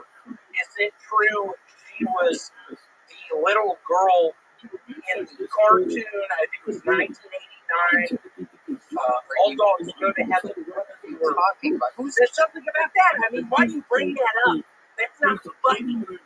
Hey, how's work though, Will? For real though. We're talking about our history. How's work? How's my work? I got fired 2 months ago. You just started working last week. Yeah, I started working at Walmart, whatever you want to call it. What do you? I got fired 2 months ago. What do you? I sell shampoo. You need a bottle of water. That was my next question. What do you do at Walmart? Clearly, you're the shampoo guy. You need a bottle of water and a nap. Okay. Wow. Where is he at? This does not seem like. Is that a compliment to the backyard that we're used to? Yes, this is a different backyard. Are you wearing a shirt? This is a different place. Are you No, I'm not wearing a shirt. Wow. Let's see the red dot. Oh, Oh my goodness. Oh, William. Oh, William, you are shaped like a I'm coffee, having fun tonight. I'm shaped like a what? like a coffee pop, like a pot. coffin? No, like a coffee pop, like when you pour coffee out of into a cup. like the tea kettle Like a from coffin. like a Clint picture. You're telling me I'm shaped like a coffin? Actually, yes, a coffin works as well. You get wider in the middle as you go down. The tea kettle from Beauty and the Beast. Yep. Shaped like the ghost from Super Mario. That was funny. That was really good. Sorry, can you say that slower? Back. Whoa. You're trying to get canceled. Oh, I guess you're gonna have your YouTube page. William, you're lucky you're not in the fucking studio right now. Don't do the anthem. You're not going to be able to I've do it had again. enough. Judith Barcy is in the grave. Who's Judith Barcy? Final question, then we'll let you go. Murdered by her father late 80s out here in Los Angeles. And Tony, honestly, why I bring it up, I'm worried I'm going to get murdered. There is someone who won't stop snail mailing me. What is snail mail? It's the regular president. All right, I baited you into that one, Tony. you got Hey, me. Tony, what about next week? I can show up at the studio. No chance, dude. Hey, Jeremiah, what about next week? I can show up at the studio. Yeah, we can talk about it. There's not enough. Okay, punk. I just said what we want to talk about it. Like, You yes. fucked with me 2 years ago, dude. I got a bitch pregnant. Oh goodness, we're I finding out. have a child. I said, are you on the show, God? Yeah. Huh? I have a kid. William, I'm gonna have you on. Indiana. What's I'm glad you ain't black, bro. You would have been on I that. have a what? My kid's black. William? What's your kid's name? What did you name your child that you're not a father to? What's the kid's name? Sunflower seed. Sunflower seed. That's funny. No, William. What's his real name? I want you to answer this. David Nickel. What did you just say? Yeah, I don't think you're allowed to say that word. David Nickel. Whoa. Here's my 3-year-old son, and he don't give a shit no more. Y'all were talking about COVID. He's got it, and he's getting on airplanes. The 3-year-old is getting on airplanes by himself. He's getting on airplanes. I'm messaging him with his earplug, his earbag, and he's making people sick. Okay. That sounds We good. don't care anymore. We're infecting everyone. My goodness. I bought $400 worth of Monopoly boards on eBay 3 nights ago. Why'd you do I that? don't give a shit anymore, Joe. Why did you buy all those Monopoly boards, William? Because I don't care anymore, man. I think I can jump off of a 1-story building. Do it right now. Do it. This will be podcast history, ladies and gentlemen. Last week he climbed a tree. This week he's going to jump off of a 1-story building. This is the first time this has ever been done. Not only, Tony, what a great idea. yeah, it was your idea. I'm kidding. It's a joke. Oh, okay. You sum it up there, motherfucker.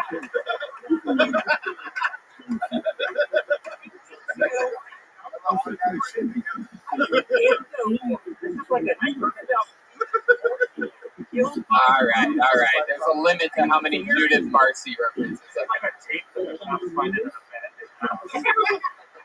All right, William. Was that was. Yeah, we feel like we're watching the Blair Bitch Project right now. Oh, hilarious. You said that. Joe Leary. That was rated.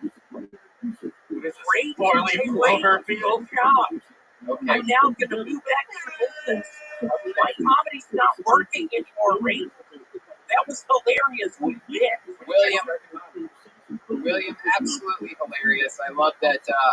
You're still writing jokes. That's going to keep that muscle strong for you. You have a very silly style that still works during this pandemic, even online, and I absolutely love it. You had Red Band and I almost fall out of our chairs on your Please Stop while the band was playing music. Absolutely hilarious timing and execution of that. And Some point, y'all let me know when it comes to we are. We're going to get. We just need. VR. Yeah, we just need 7 more Dyson air purifiers. And then Spencer Edwards. there you go. There goes William Montgomery, everybody. This is where we just start saying random made-up names. Now you got to get rid of them. Judith Barcy, Spencer Edwards, David Nichols. yeah.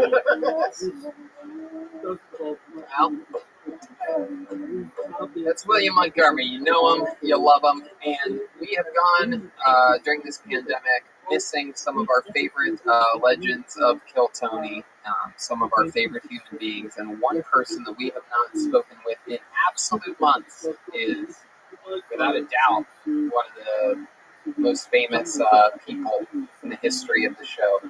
She signed up at, I believe, the age of like 61 for her first time. She got on. She has bucket luck like nobody else's business. She is a magical spirit and a super nice lady on stage and off. She's writing. She made a lot of friends in the comedy business at the Comedy Store. And I love her. She reminds me of my mom, and she's a sweet, sweet spirit. Ladies and gentlemen, this is a submission from and the return of Aphrodite. Music. And here's Aphrodite, everybody. Here we go. I'm so glad to be back on the Kill Tiny Show. Tiny, I so miss you so much doing your show. I was a baby basket at the Comedy Store. Everybody just love you. You're so tiny and adorable. Well, okay. I'm just doing something to entertain myself because motherfuckers got their cookie rolling, cookie the juice is flying off the back of their head. Fucking violence. You killing people and shit. You can't go out and get no dick and fuck nobody. I'm involved in my own motherfucking house. I'm fucking involved in my own motherfucking house. I'm fucking totally traumatized with shit. I had to do stuff about moving my goddamn law. I was out about some dick. You can say what you want. I did. I fucked some dick and I don't give a fuck what you think. But I take a dick there because I live my motherfucking house. I live my house. The road took me around the other side.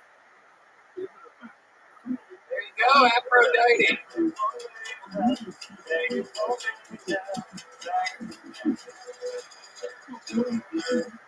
Aphrodite.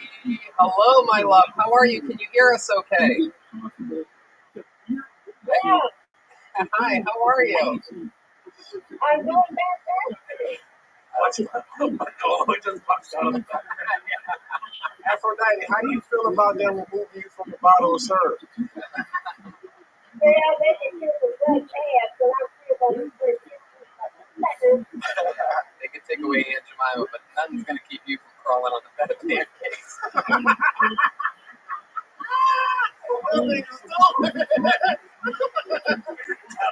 Oh, boy. Oh, shit. Look at those fucking things. Oh, yeah. Aged like a fine wine. Look at you. A lot of people don't know this, but I actually, Seen her titties before? yeah.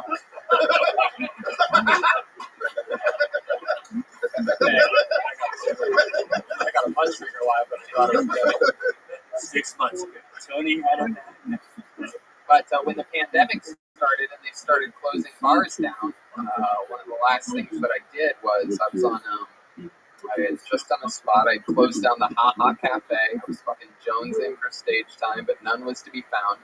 And I knew bars were closing that night or whatever. And I saw on Twitter that the Top Shelf Brass Band was performing on some late night gig on Vine Street, and I'm like, you know what? I don't have shit to do right now. I'm gonna go support them for the first time instead of them coming to our show. And I went, and Afro was killing it on a balcony, singing her fucking heart out. The band was banging. It was so cool. I'm so glad I made it out there. So yeah, you're the best, Afro. What? I love that. That was fun. We got to kick it for a bit afterwards. We all hung out. So how you been doing, Afro? How are you? Well, I have been doing fantastic. I've been going out ever since the school started. They ain't stopped doing nothing. And we're still drinking long beach, and I'm going in the studio with cocktail brass band. We got some hot new music. We're going to let you have it first. So. I love it. I love it. You think COVID's a hoax? Are you a denier that the disease exists? Well, let me ask you this. Do you know what COVID means? Now, go ahead. Tell us. Is that one of your cousins? No, but anything in this country probably is. But anyway, for those who don't know, COVID is the certificate of vaccination ID. What fucking Facebook post did you see that? Yeah.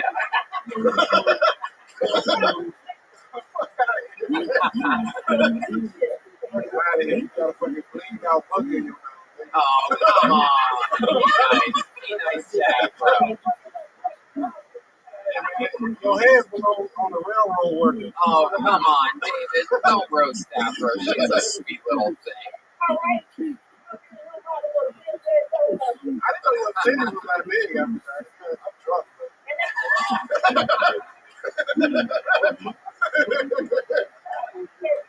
did not know that bitches was like that. You always got on the bags with your comedy, right?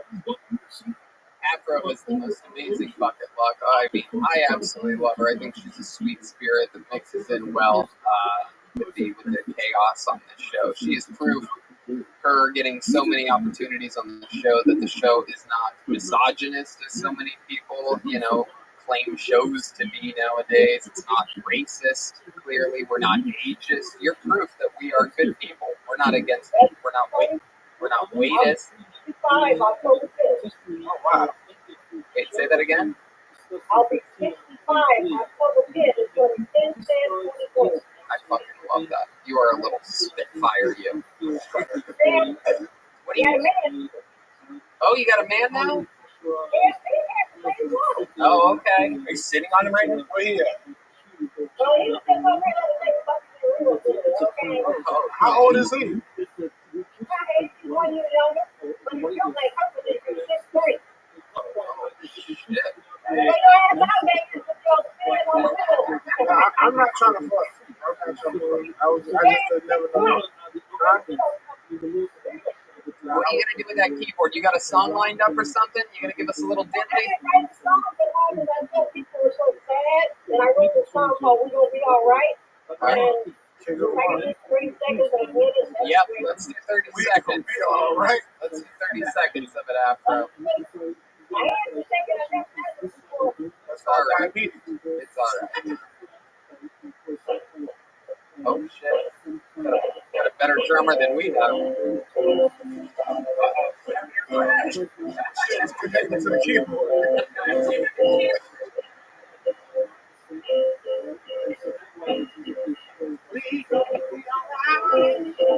Hey.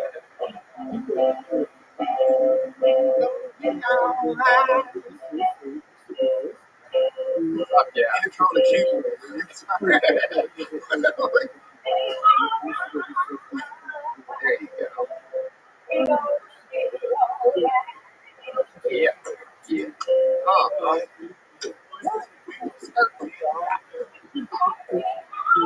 All right. All right. Hey.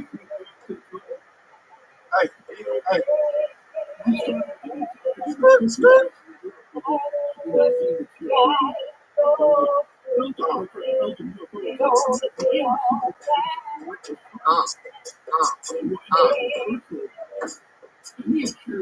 Fuck yeah. You know that, bro. It's only 3 minutes. alright.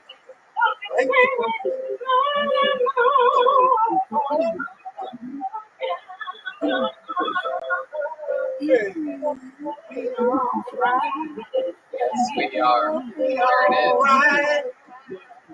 We gonna be all right, Aphrodite. Thank you so much for that incredible submission, for that performance. She's gonna be playing this for 3 more hours. Long after we end this Zoom call, she's gonna still be playing. I love it. Yeah. We love you, Aphrodite. We love you so much. Thank you. Have a great night.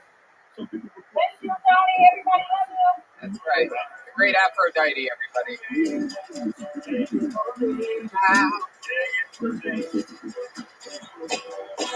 All right. It's fun. Adorable little change of pace there from all the white people and the comedy portion of the show. A little visit from Aphrodite. She fucked up a whole sausage meal yesterday. That is true. That was not. That was not Adam and Eve product right there. That was fresh from the butcher. Super. We had to do butt under vagina. Which one would you do? If you had to, this is one of the weirdest. No, it's only one or two. It's an interesting question. Vagina or butt? If you absolutely had to. Why? Explain your answer a little bit. I know that was not. Aphrodite's 65, still fucking that pussy got 300,000 miles on it. Yeah, but what about her butt? That's like 500,000 chicks. Yeah, but black girls ain't really like that. Both of them is more anyway. That's like a fucking butt and a phone comes out. oh my god! All right, that's good. I'm glad you said that. That's gonna be this way. I don't have to answer the question now. That pussy gonna look like Arby's. No, you have to answer it. You have to choose one. All right. Well, I choose butt. okay, we got your answer, dude. Jesus Christ! Good Lord, how many times are you gonna butt fuck Aphrodite? Well, see how I rationalize this is, well, wait a second. Here's a follow-up question. Is this, if I pick butt, is it after David fucked her in the butt, or is it still just a fresh butt today? Reset. 65-year-old butt. Yeah. But it is her butt right now. We don't know how long ago she showered or anything. Oh my But goodness. that's just current time or vagina. This is an interesting question. You know what? I'm gonna let Jeremiah answer. Jeremiah, you got to answer. Or Braden. Oh, no, still she's there. back. Goddamn red man, fucking piece of shit. Oh my goodness. Get her out of here, bro. Them fucking white ass chicks. Oh, you be nice to Aphrodite. I love her, but we talk about her ass and her pussy, and you got her. Oh my goodness gracious. All right, you know what? Just to be nice, because I love Aphrodite. Come on, Jeremiah. Jeremiah, go ahead. Quick answer here. To make you feel better, I'll ask Braden. Okay, the butthole.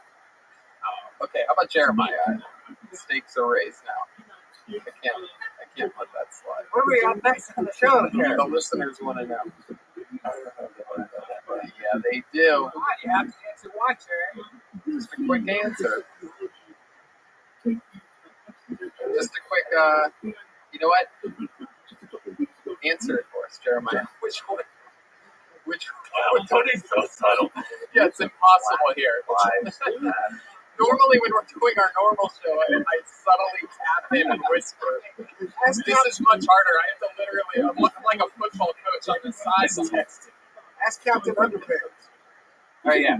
All right, so we're just going to say that Jeremiah meant question for both. Yeah. We know what I say get over there. What are you going to do, Joel? You got to answer. We know you can't get sick. So, Can I just snip the afro? Come on. you got to pick one. You have to put your wiener into one of the two holes. This is what the show has become now. Poke me and throw me at her. Nope. Still not an answer. You gotta answer, Joel. You can only move on after you answer. Come on, Vin Diesel. I really picked the wrong week to not be drunk. All you have to say is vagina or butthole. Okay. That's a default of the butt, by the way. That's both. That means he's dipping. Okay, Jeremiah, thanks. So that means that by not answering, Joel has picked both the butthole and the vagina back and forth, showing that he just can't get enough In front of his parents. Yeah, his parents. That's true. That's what he wanted to He do. refuses to answer a simple question, and he's a comic. All right. I love it. By the way, I'm going vagina and I'm finishing inside. That's what I Wow! want to She say. can't get pregnant. She can't get pregnant. It's gonna look like one of those. It's gonna come out looking like one of those like a chocolate donut, but with the vanilla icing, like a chocolate cake. Yeah, like a chocolate birthday cake that you get from a grocery store. I'm going to shit in her. Okay. That's for save that for the VR chat or something like that. Okay, we got Robolo is back. Is that right? Did I see that correctly? It felt like he ran out once he got in. Yeah, there he is. He's up there. Yeah, Robert. Hey, Robolo! What's up, buddy? Hello. Let's get you unmuted. Gotta unmute yourself. Am I here? Yeah, there he is, Robolo. We loved your submission. It was incredible. How are you, dude? Oh, I am good. Thank you, fellas. I had a mini stroke right there. I was on the fun times, but there was some miscommunication. I'm here. I was going to do a voice, but I was dying of, I'm an Amish, autistic guy, so I was, trying to get this shit going. In my Robolo here, it was hilarious. But here's my friend here. Gavin, say what's up. He liked being on TV last time. I love it. I get it. Oh, wait, what's this? What do we got here? Uh-oh. It's like a bow or looks like some sort of things from AdamandEve.com or Bone in the Go. Yeah, it sounds like it. It is from Adam and Eve. Robolo, tell us about the making of the video that you sent in for us. Tell us about that. A lot of production and incredible video. Oh, thank you. This child, man, he ate it really bad. Okay, so I thought I was up to Auntie. Manolo is this big figure. He mentioned something about the cartel. I'm like, Robolo's going to step it up. We're going to go to the cartel and tell jokes. And, I asked some of my buddies to do it.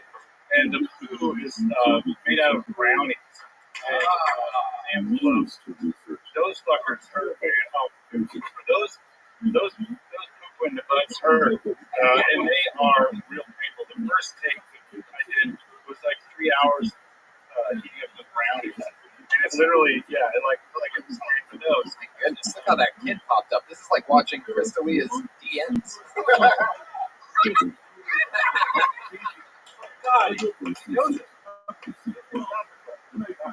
Yeah, it works on everybody right now. Hey. Oh, hey, look, to make you creep here, here's Gilligan. Hey, hi Gilligan. What's up? My brother who played the comedy side time, he was supposed to be a skipper. Oh, man, chaos. I love it. Hey, can you tickle that kid for me? Oh, I don't know, man. I've been trying to start a career. Right? Oh, shit. Yeah. She was prostitute, no offense, but. My goodness. Manolo's living it up, and I am too, man. We just finished some popcorn. Oh my goodness! Wow. I mean, look, dude. Manolo's got a lot of catch up. I've got a kid. Yeah. Manolo also has a lot of kids out there running around.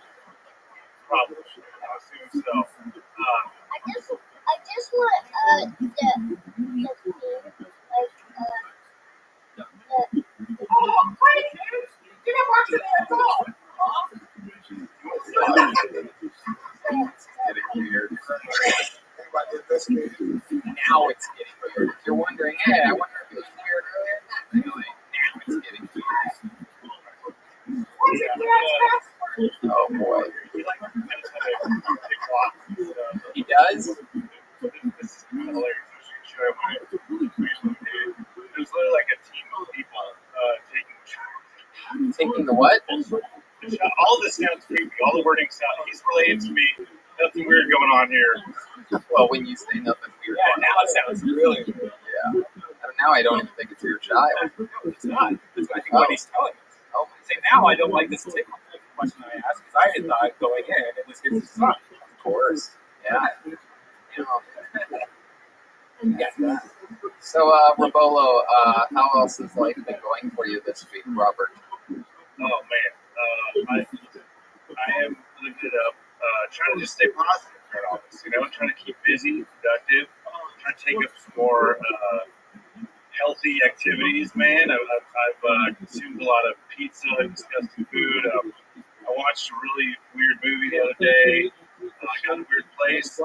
Contagion. You guys remember the movie Contagion? Yes. That's the worst movie to watch right now. Yes. It's not fun, but Outbreak I saw, and that movie's hilarious. Kevin Spacey has AIDS in it, and the Ebola virus, something happens to him, but it's a lot of fun. Still flustered over earlier. I had a stroke, I tell you. Okay. Boy. No, it's good. It's great. Lots of laughs during your video. All is well there. Thank you guys. What's the deal with Gilligan? The Gilligan thing is a little bit confusing to me. I don't recall seeing him in the video. No, I was trying to get my brother to reprise his role as the prostitute, but he couldn't tonight. So I thought I was doing some Skipper Gilligan thing, and we didn't have much planning because I didn't know if we were going to be on or not. But it's just a fun. I mean, there might be some symbolism there. I don't know. It's like a David Lynch movie. Just pretend you know what's going on. When all else fails and you have a half put together idea like Gilligan in the background, you just do it. You know what I mean? That's what I learned at UCB. Is if you have played your characters, just roll with it and hope for the best. You did that here. The video was unbelievable. Again, big pop on the werewolf coming out of nowhere. Great stuff, dude. Oh, thank you guys. Yeah, no, the last video was out of whim. I didn't know the character was just Mel was so hilarious. And so I did that video, and I got a lot of good responses. And that feels good, man. I mean, it's a fucking weird time. I mean, we have no idea if we're gonna be able to sit in the patio at a Chili's, or if we're gonna, all get whatever. It's nice to. I appreciate you guys doing the show. I have a question. Is that milk that kid's above the bed behind you? It is, yeah, because it was mine, and he made it his. But, very small. Yeah. All right, bud. Fun times chatting with you. Thank you so much. Again, you're one of the guys with an open invite. Anytime you send us a submission, we're going to shoehorn you right in there. Great stuff, dude. Thank you so much. Very creative. Rabolo, ladies and gentlemen. The podcast. What's your social media, Robert? Robert Land Pod. Instagram, Twitter. Robert Land Pod, all one word. There you go. There he goes. Fun times. Plowing through it. Let's go through another one. Ladies and gentlemen, this guy has submitted before, and he's submitted again. Ladies and gentlemen, this is a submission from Devin Clark.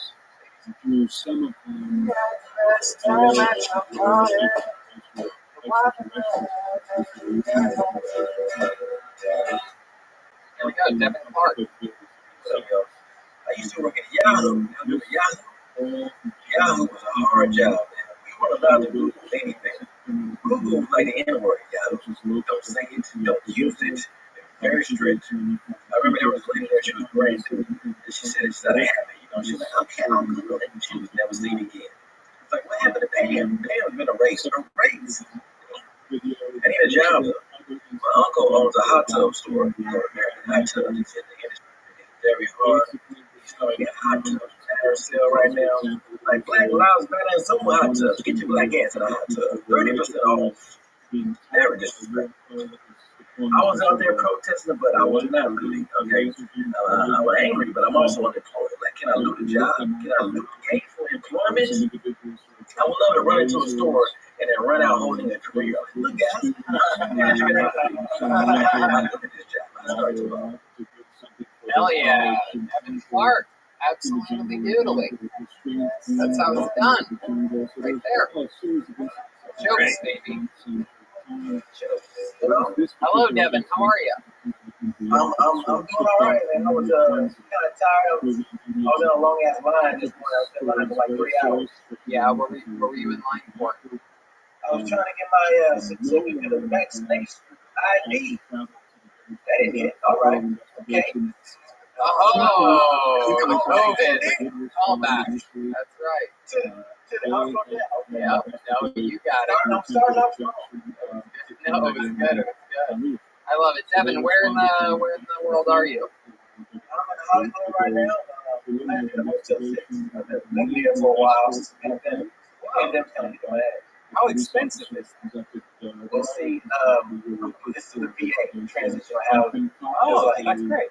I got out of the terrible time. Like I was renting a room in a house in Cedar. And then I wanted to move into my own place, but I needed to say something. I had a full-time job, so I said, hey, man, I asked my cousin, let me sleep in the couch for $100 a month for like a month. So I can save that money to move to my own spot. And I moved out March 1st. Pandemic hit 15, got furloughed on my job, lost money. And I called the VA for help. That's good. The VA was there for you. Veterans are doing pretty good right now, right? Yeah. Because looking at my normal, man, but he's looking at the complete opposite. Half naked corners working in a nice house. Yeah, he's at a Motel 6. He's at a Motel 6. I can't believe how good the Wi-Fi is at Motel 6 in Hollywood. That's the thing that's surprising me. It's off my phone. It's off your phone? Famously better than David Lucas at the Wi-Fi. Some of the worst Wi-Fi. That's off his phone. And he has Sprint. Incredible. Just incredible. My goodness. You look so familiar, bro. Where are you from? I'm from the Bay Area. Have you been on my live before? Say what? Have you been on my IG live before? Have we roasted? Nah. I see you in the store. Well, that's why. That's probably. What branch of the military were you in, Devin? Army. Okay. Did you go anywhere? Did you go overseas or anything? No, man. It's not a great experience. I spent 2 years in the Army just trying to get out here. It's not a kind of put me in, coach.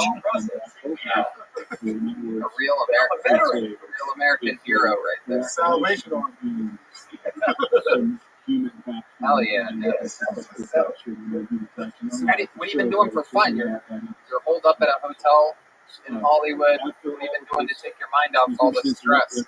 Well, I've been doing a lot of food shows, but also trying to figure out a way out of my position and decide to start a t-shirt company. Nobody's doing that, right? So I got a t-shirt company, and I'm gonna just make t-shirts. I got a good idea for one called "Don't Be Gay in Mexico."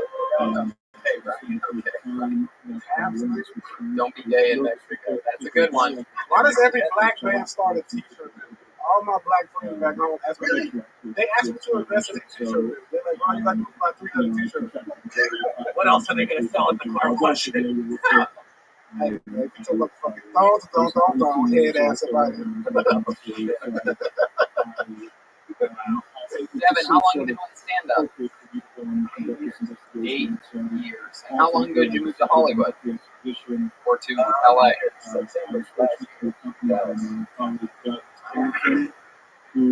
really like your set. Yeah, that is a great bit, bro. God damn, that was a great bit, but it's a fucking timepiece. Yeah, that's true. Yeah, that's what I'm talking about. Yeah, but it's good. It's good to exercise mode. Topical's good.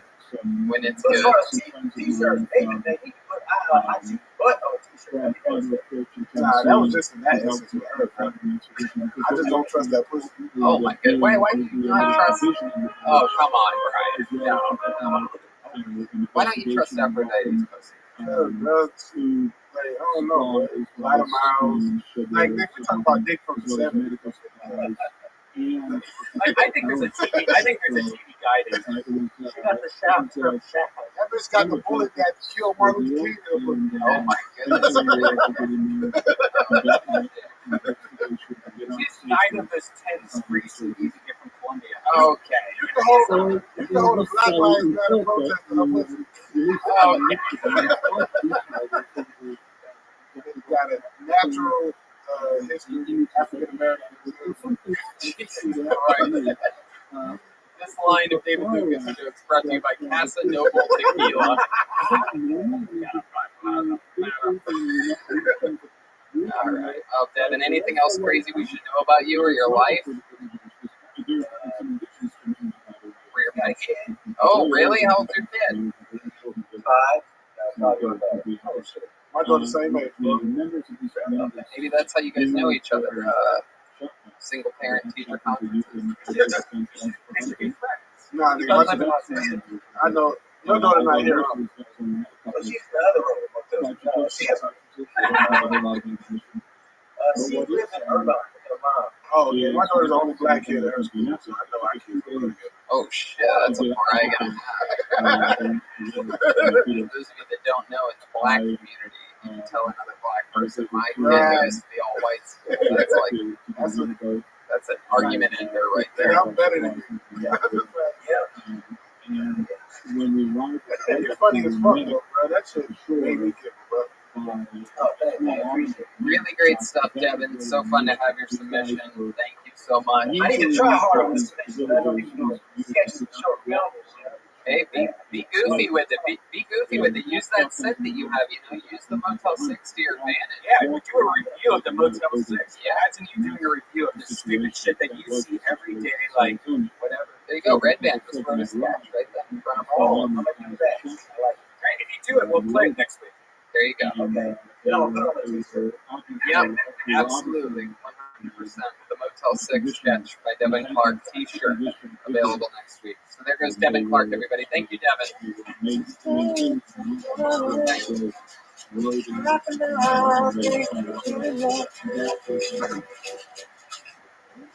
All right.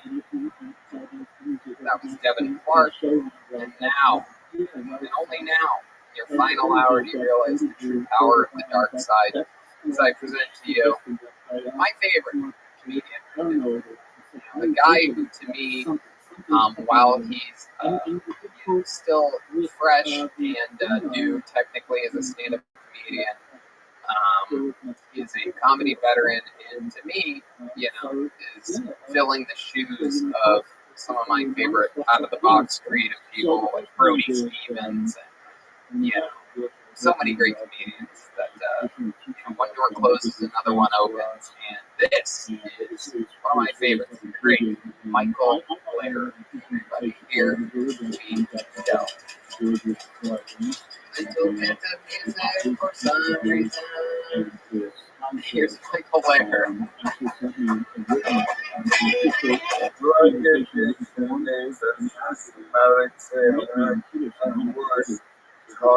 Why does everyone get simply except cocaine? Big Pharma has run you fucking whole. Let anyone start your franchise from this. Always so blessed.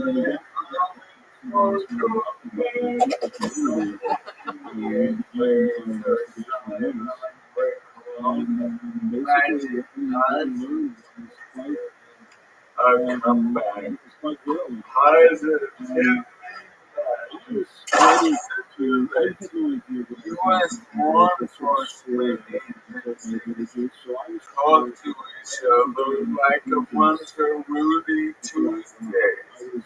FBI, FBI, take it to your desk with your calculator. Big words. after coming from the CIA, I say go kill yourself, but at least do not sound like chasing DEA. Some of your own alphabet.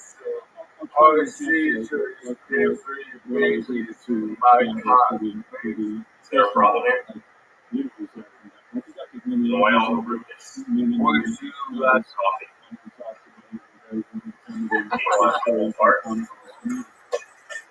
So basically, Michael, when he got there,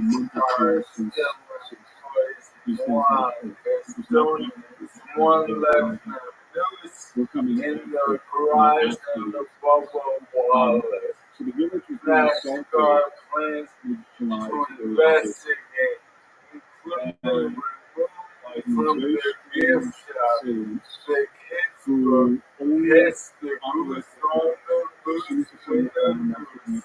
Every sport is stepping up. For 100 years, MLB is still back. Right this week about the U.S. women's rugby. Sales of lobster and mail-order prices never been more affordable. And you wouldn't believe how cheap it is to get a private island stuff from a child.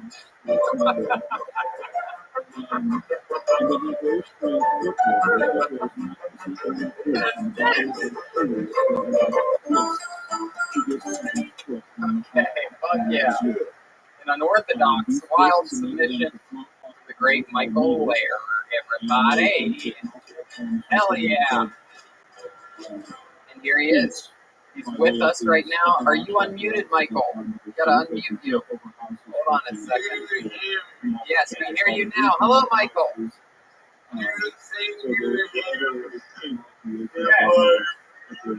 Oh yeah, how are the new Bluetooths working out? We had a quick chat during sound check, and Michael informed us that he has new Bluetooth speakers that he's very excited about. My daddy.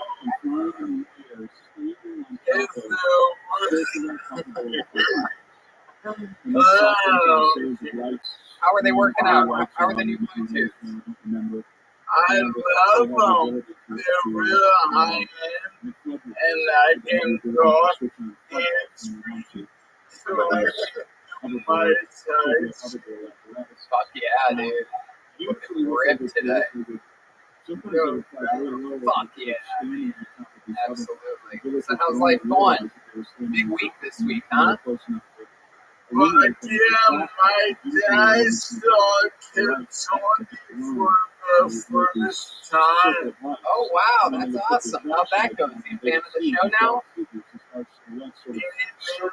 know I was sick. Oh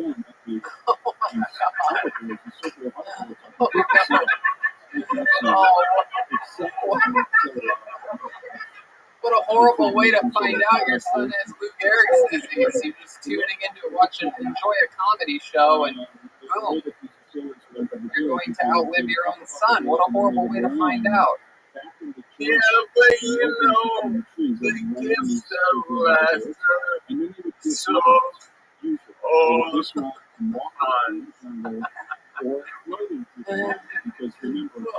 hey, you bring up this first bio. Oh yeah. Have they changed that bio yet for you? This has been yeah, this has been a long ongoing thing. They finally Louis J. Gomez doesn't like money, but I forced his hand. All the Hollywood power lit him up like a fucking Christmas. And I got one. Okay, why don't you read it? Yeah, I'm gonna read it. They changed it. It was originally Mike Lair, and you famously said, "Who the fuck is that?" And they changed it. Now your actual name is there, and then it says, so it says Michael Lair, and then it just says Tony Podcast. But get this, Michael's all jacked up from motor neuron disease. no. God's hands again in parentheses. Hey, that ain't right, Redman. What's happening? Is that the wrong bio? That's what you sent me, and honestly, Michael, to be honest, I read it earlier, and I think they changed it. Did they change it on you? What's the oh, I Yeah, who's controlling it? I'm pretty embarrassed. wow. You're gonna get it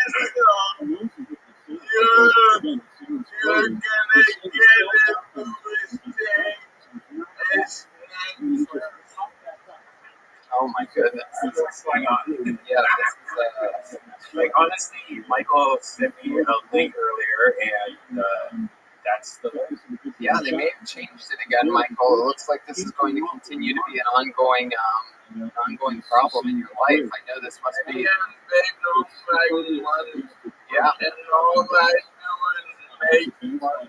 that's true. I'm pretty sure Skankfest South might be delayed again anyway. Things are looking a little bit rough in Houston. Yeah. We'll see what happens. Hey, get this. You know how on Facebook I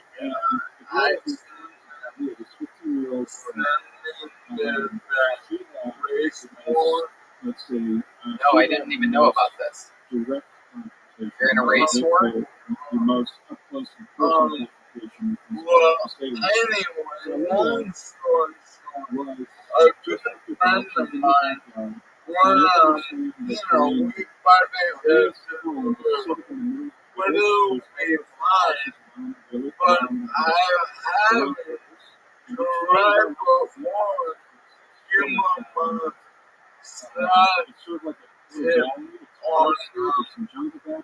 on a medical stuff. Michael, have you been day drinking today?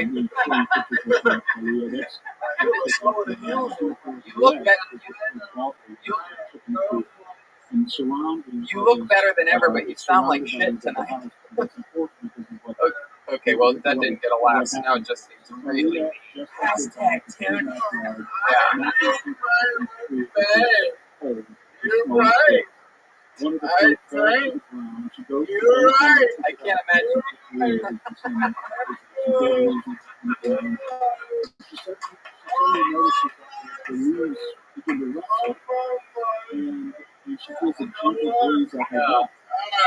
Well, I'm gonna get out here, but No. I want to tell you a few things. One, Martin Monroe was in my video with me. A friend of mine has sent him. I'm Martin M. Monroe. All one word, Martin M. Morrow, Morrow. On that's his Instagram and his Twitter. And you're on Jeremiah's podcast. You're on.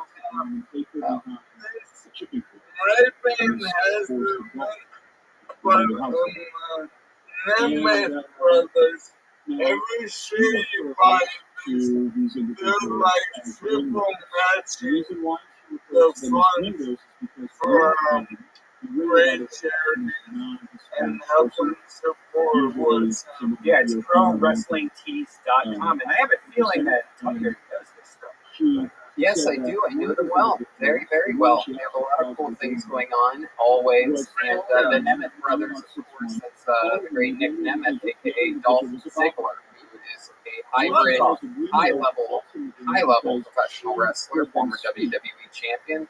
Could be a champion again any day now coming up. And also a very good stand-up comedian. Tours all around the world with the great Sarah Tiana. Look at this. You can just choose any wrestler. Like, I'm an Andre guy. Yeah. Look at this shit. It's like that shitload just for Andre the Giant. They literally have all the best leaders there. They have an incredible store that you can walk in Chicago, Illinois. I always go there when I'm in Chicago. And did you go with us? Me and Fun. That's right. Yeah, I wasn't there. Oh, yeah. Very funny. You're on amazing. You're on Jeremiah's podcast this week. Yeah, not so. Yeah, that's gonna be good. Yeah. Jeremiah, wow. The reviews are in, baby. Broadway, here we come. And this is also your 1 year anniversary of doing stand up. Is that correct? Yes. Fuck yeah. Yeah. You want to hear my first film? Yes. I roll on stage, and I'm taking, and I'm nervous, and I go, when people see me, struggling to talk and strangling uncontrollably, they always have the same question. The answer is yes. I fuck on the first day. Still funny a year later. Absolutely. On that work, baby, I'm sharp now. My fingers are I'm the face. No. Michael, I appreciate your video quality that you've been sending it lately. I love the opening. Like I saw the unedited version of you typing in the beginning part, your graphic part. Like you sent that to me. I love it. You are kicking ass, man. I love it. And please make your videos longer. Yep. Alright, you're full of shit. No. We'll talk in chat later. Everyone has one. And as far as my videos, everyone has a different opinion. That's right. 100%. I love it. You know, you have full creative control. You're given the keys to the car. Especially since he turned me on to this Lions mane. You guys know about this? Yep. I'm 2 weeks in, and let me tell you something. I was talking with him. Michael and I text a lot. He's a shockingly fast texter. I don't know if he does that. Again, I don't know whether he fucking uses voice activated or his nose. I don't know how he does it, but this mother. No, it's not voice. Yeah. Whatever you don't know, you know it's not voice. That's for sure, because that would be tough.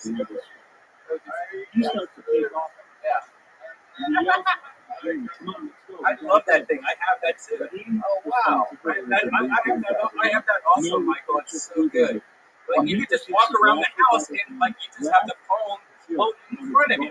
Now in the future, there's not going to be a thing around your neck. It's just going to be like hovering in front of your face. It's going to be amazing. Okay. The liquor has kicked in, and scene number 1. Red Man has one of those, but he uses it for a Frosty from Wendy's. He just sips it all day. That's incredible. But anyway, Michael and I text a lot now, and he turned me on to this Lions mane. We were talking about how fucking unbelievable his brain is, and he gives a lot of credit to that, which helps your motor neurons and things like that. It just keeps you fucking extra sharp and normally I'm not a big supplement guy and all that, but it's been 2 weeks. What is this? I'm looking at this website. This is the right website. Yeah. What are you talking about? What's the best one, Michael? Yeah. There is a specific company. She's a broken friend. Yeah, I think this company makes them. Paul Stanley. Is the foremost mushroom expert in their country. And just like magic mushrooms, you know, they have so many different benefits and qualities and this and that, but I've been trying to, sharpen up because I've been fucking, not performing and this and that.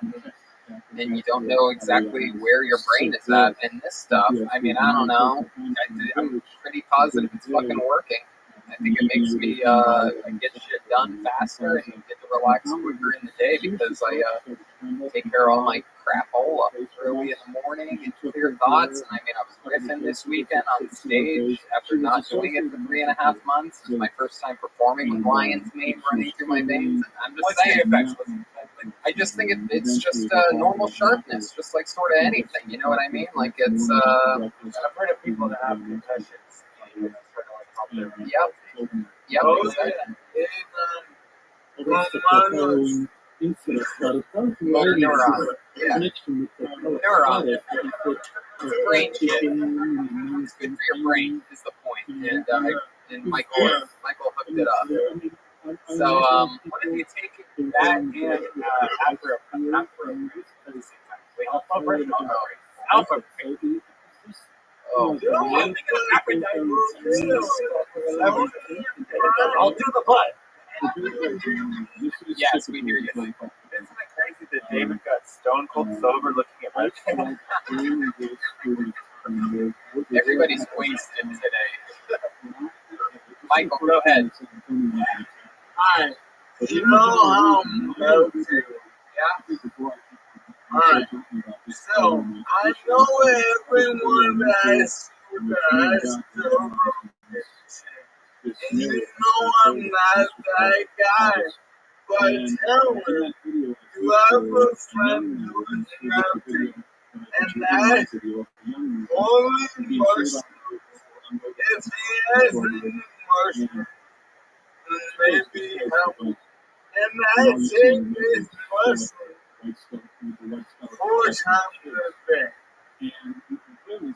Okay, I will ask Joe Rogan. That's not a problem at all. I will ask Joe if Ollie Mushrooms has any special mushrooms for my friend that is melting Lou Gehrig's disease a few years into ALS, and if he has anything special, and that he takes his mushrooms 4 times a day, and if he has anything extra, that would be great to know. Right? Is that right? Why are you talking shit, man? Oh! You got all of it right. No, what happened is that you sobered up when you saw Red Band as well, and you actually sobered up through this interview as well. Something about Afro Brain sobered up everybody too. Oh my goodness, this sound effects are loud. Michael, we love you. Thank you so much. You're the fucking king. You're a god. Love you guys. Have a blessed everything. And in 5 minutes, I'm gonna start the beats. Yeah, we love it. All right. Michael, we love you. Have a good night, buddy. There goes Michael Lair, everyone. The great Ryan J. Evo drew tonight's episode, believe it or not, and that is right here. Here's the drawing. Look at that. Oh my goodness gracious. How fucking cool is that? It's like a Mega Man type of, is that right? What is that? It's like Mega Man meets Mortal Kombat. It's very cool. That is so cool. That is incredible. Yeah, that is awesome, man. He did that from the start of the episode to now, while you all sat around doing probably less than nothing. He completed that entire project. Just incredible. Every print's available at RyanJBelt.com. He's doing incredible auctions right now. He is giving you all an opportunity to get state-of-the-art Kiltony artwork at a fun price, and it all goes to a good cause. Ryan J. Belt, support your local white artists. You know what I mean? All the stuff going on, people are forgetting about white artists out there, and Ryan J. You can actually go to his website right now and look at it. RyanJBelt.com. Here we go. We're on to RyanJBelt.com for the first time in the show's history. Here we go. Alright. Yeah. Here we go. And then you're going to go to Kiltony. Oh, there it is. Easy to navigate website. Look at that. Look at all that incredible artwork. Uh-oh. Oh, look at that. Oldie but a goodie. I remember that episode. Yep. Ian Edwards, you got a bunch of good ones in here. There goes Bert Kreischer and Kirk Fox right there. I remember that one very clearly. It goes on and on. There's so many. That's Sinbad and Dan St. Germain. Indeed. Oh, it's not Sinbad. Sorry, Ryan. My goodness. Anyway, a bunch of dates going up, things like that. Everything's happening. Just signed on today to do La Jolla, July 9th through 12th. Unfortunately, and trust me, I fought long and hard for this, but unfortunately, we can't do it till Tony that week. Unless we do like a hotel episode. I don't know what that means at all. This is, man, do I not miss the days of you drinking during Tony? This is exciting. This is a great reminder of the difference. Anyway, but I have a new website, TonyHinchcliffe.com. I mean, not new, they just revamped it. It's a little bit sleeker, easier to see the upcoming tour dates, even though never a worse time to have clean, sleek, upcoming tour dates on your website. Perfect timing, Tony. You're such a great businessman. But a bunch of dates are there. I mean, we're going to try our best to make it to these things. It's a nightmare. I'm booked for Miami at the end of July. And Tony's new website. Look at that. Look at that. Straight to the dates, baby. Look at that. Look at that. That's what I wanted. Said, fuck this shit. Give them the dates. They're like, what about your bio? What about that? You don't tell me. I like it too because you can click on just the Tony. Tony dates. Yeah, it's very clear now. That was a thing that annoyed me forever. There's still Tony. If you want to see me do stand-up, that's Tony Hinchcliffe. There's stuff coming up. Look at this. Scroll up a second. Let me just show you. Okay, Boston's there, and then Miami's above Boston, right? Yeah, it's pretty much all the highest COVID-rated cities. I turned down Phoenix last week. They're like, "You want to go to Phoenix in 2 weeks?" It's only on the table for a second. I'm like, "No, what are we talking about? Like, do you have a life insurance policy out on me right now? Like, what's happening? Phoenix, Miami, Houston, Brazil? They tried to get me to Brazil? No, I'm kidding. Anyway, it's all roast master class is happening. We're having a lot of fun over there. We're at over 100 students on my new weekly show. It's a Patreon thing. So if you're poor, don't even tease yourself by going to my Patreon because it is a show of value. So don't go there and then become completely depressed and go, oh, yeah, Lorna, what the fuck is this? I'll just watch reruns of Joe Rogan. Yes, you will, because you're poor. But if you're not poor, go to patreon.com/Hinchcliffe and join the new class and get a diploma, a bumper sticker, a bunch of cool shit, a roast master class. Anyway, here's the rest of the crew. The leader of the band, ladies and gentlemen, as always, my lover, the guy who I've been all around the world with, all right?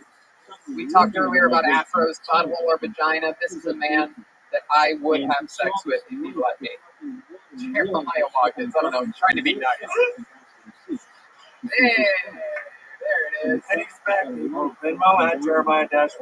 And Michael Lair is on Jeremiah Watkins this week. We had a great conversation and a lot of fun improv on there. And can you tell us what the fuck you were talking about earlier, though, with the... Like, Will Arnett. Okay. Brian. And then I'll actually be at Tempe Improv headlining a couple nights at the end of July. So see you at Tempe.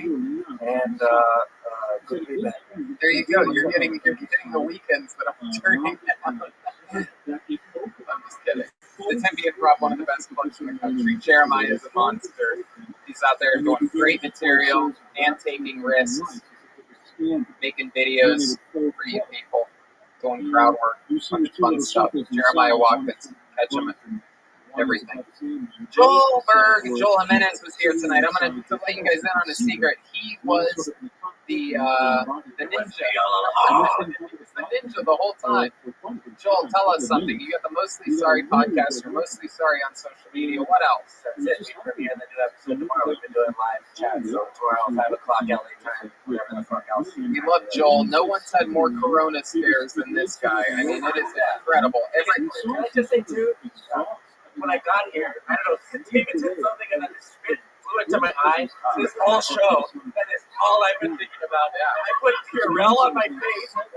I'm freaking out. I'm gonna go home, probably get tested again this week. That's good. So thanks.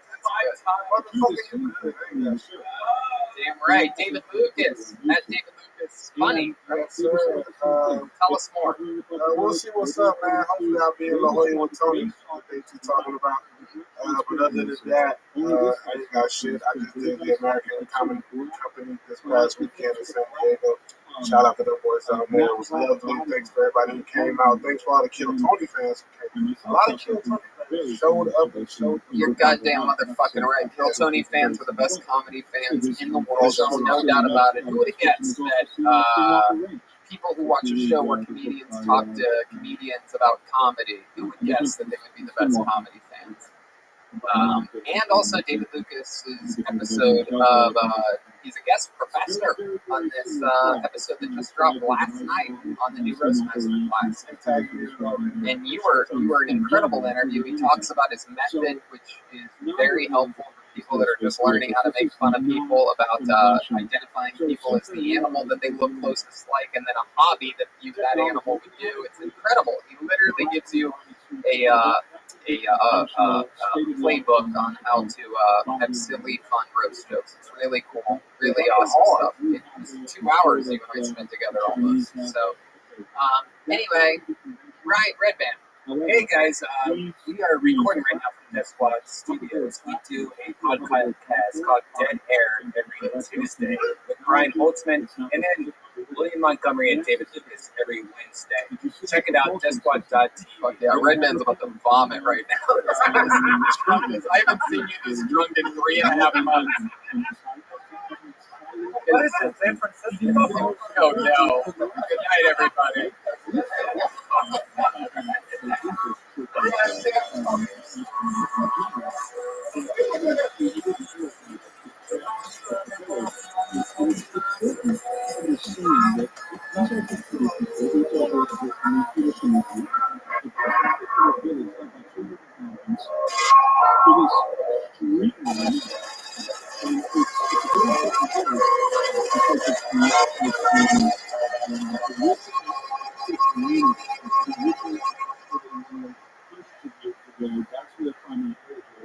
So the provincial government in Puerto Prometidos, they built a government communication outpost in this village.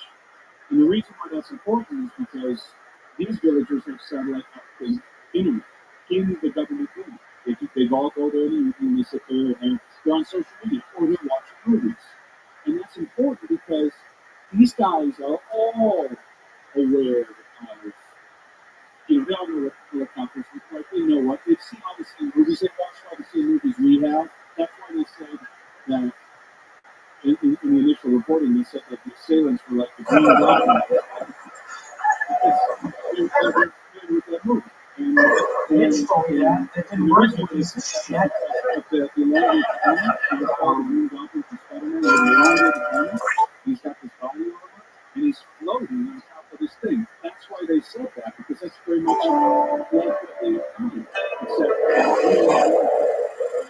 it wasn't the green goblin.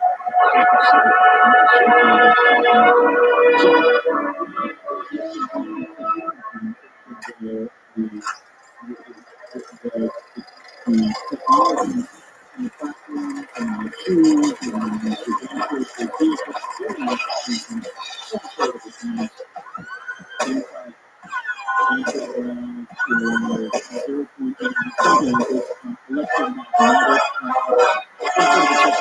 Hey, this is Redman coming to you live from the Comedy Store for a brand new episode of Kill Tony.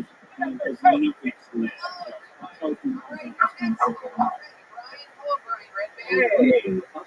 mask on. Oh, it's great to meet that. Those are very cool. Yes, we have new microphones and we have disinfected microphones. We're rotating in new microphones as we go. It's an exciting time. What do they call it? The new normal, right? Anyway, it's good to be here. I'm excited about this. We are back at the Comedy Store. There's a parking lot full of people that hopefully are watching the live feed of this show right now. David, you want to go check on that real quick? I stayed there for 3 days. Instead of looking at your fucking phone, these people are unbelievable. We haven't missed a beat here at Kill Tony. It's exciting. We thank you to Betterbox. Thank you to L7 Studios. Thank you to Death Squad Studios. We've been all around beautiful Los Angeles. Any studio that wasn't looted, we did a version of this show at. We went all around, and now we are back home, live streaming people in the parking lot. That is what it has come to. How's it looking over there? We'll see. Oh, that's always good. Back at the commissary, back at the things that are happening. Oh, exciting stuff. Well, in any matter, it's definitely going to be on YouTube in a few days, something like that, right? I'm excited to be here, though. How's it going, David? Good? Oh, it's not streaming. Okay. We'll figure who's going to figure it out? Oh, look at that. Well, you can use both hands if you want, because I am so excited right now that I am bonered up, dude.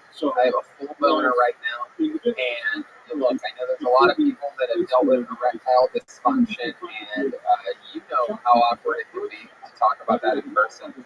Luckily, there's a simple, convenient solution to get the treatment you need without leaving the couch. And our friends over at Roman have spent years building a digital platform that can connect you with a doctor licensed in your state, all from the comfort of your home. Roman makes it convenient to get the treatment you need for erectile dysfunction right from home. Yeah, just grab your phone or computer, get a free online visit, put your back on, sometimes it's 24 hours. And if the doctor decides the treatment is right for you, your medication will be shipped right to your door with free 2-day shipping. You also get free unlimited follow-ups with your doctor anytime you have questions or you want to adjust your treatment plan. With Roman, there's no commitments, and you can cancel anytime. Wow. So if you're struggling with ED, stay home and go to getroman.com/kill for a free online visit and free 2-day shipping. That's getroman.com/kill for a free online visit and free 2-day shipping. And since you're going to have a big boner, you don't want it to be hidden in all those pubic hairs that you got. So that's why you get Manscaped. They are the best in men's below-the-belt grooming. Manscaped offers precision-engineered tools for your family jewels. They obsess over their technology developments to provide you the best tools for your grooming experience. We've all had some accidents trimming the old pubes. You know, stuff gets wild down there. I had Michael Laird trim my pubes a couple weeks ago, and I have the same amount of testicles as Duncan Trussell now. That's why Manscaped redesigned the electric trimmer. The Manscaped engineering team spent 18 months perfecting the greatest ball hair trimmer ever created.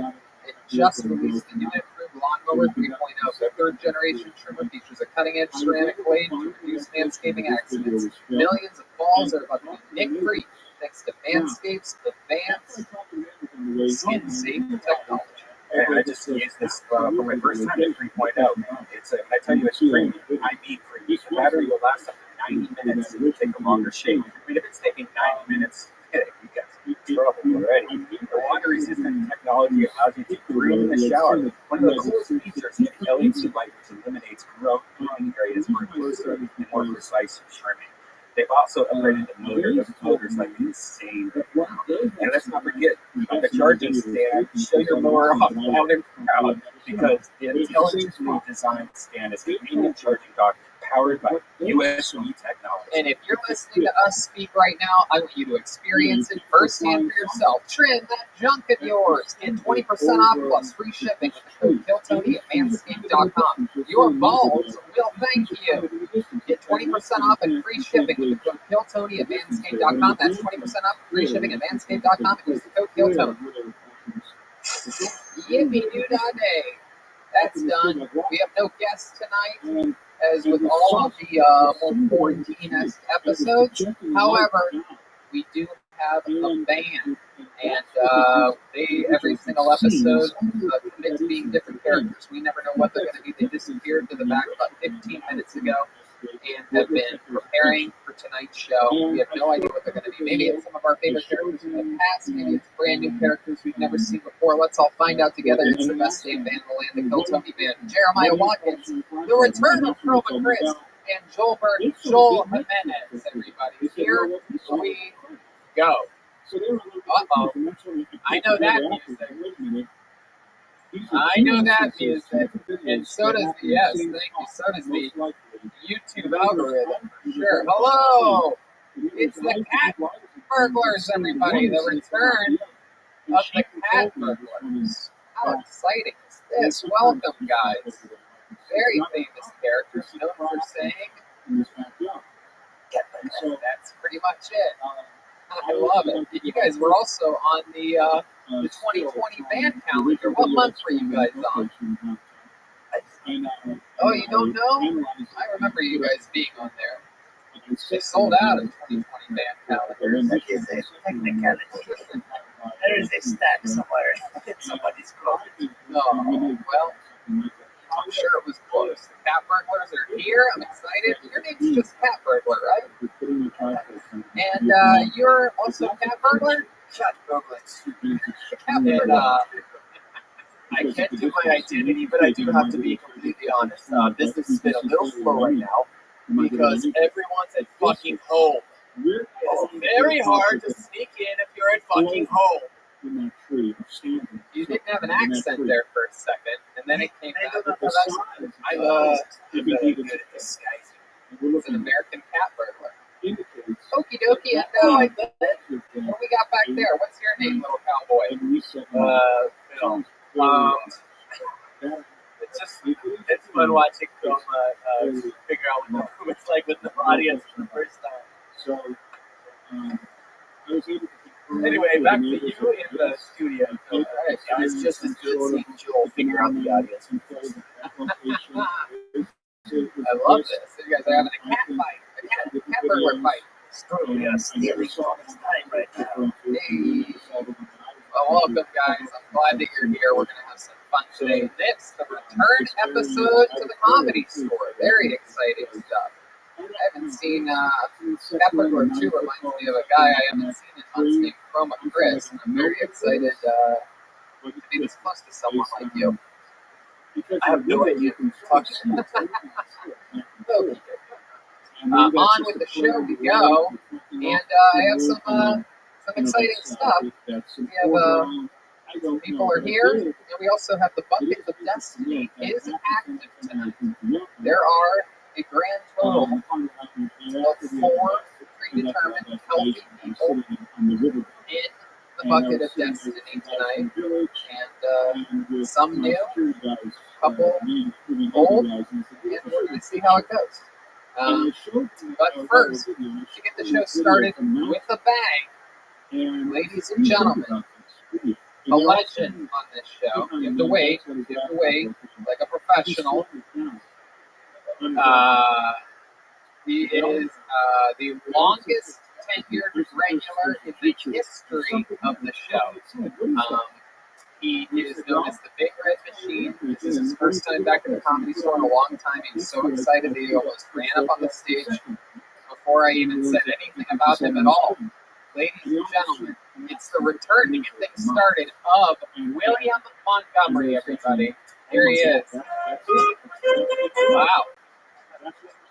What's up, y'all? I'm now Hispanic. You can call me Selena. I do have COVID-14. Making a sequel to Saving Silverman, where I get the Jonathan Silverman not to jump. Did anyone else think the Granny and Mrs. Doubtfire looked like Robin Williams? All it takes is a tongue to make the peace sign vulgar.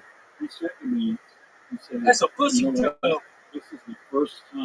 I'm making a butterfly effect movie, but every time the story is retold, you just end up being a basketball player.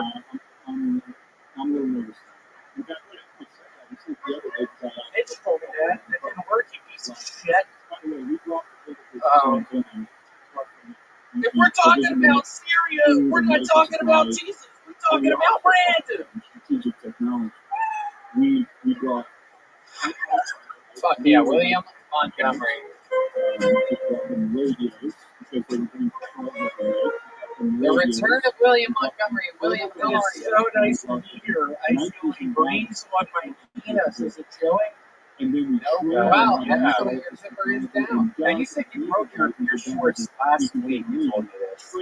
You still haven't fixed the work on it. You guys, anyway, you know I bought size 40 waist. And it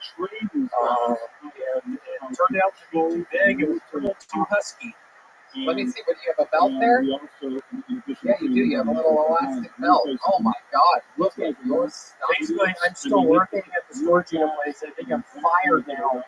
But I was showing someone, I don't know, did my 10, did my 15 something, telling them the amenities, and I felt a breeze on my penis. And I looked down and my penis was poking out of my boxers. Is that true? It's true. So it was out of your boxers and out of the open hole in your pants? It was just, my penis head was just out of my boxers.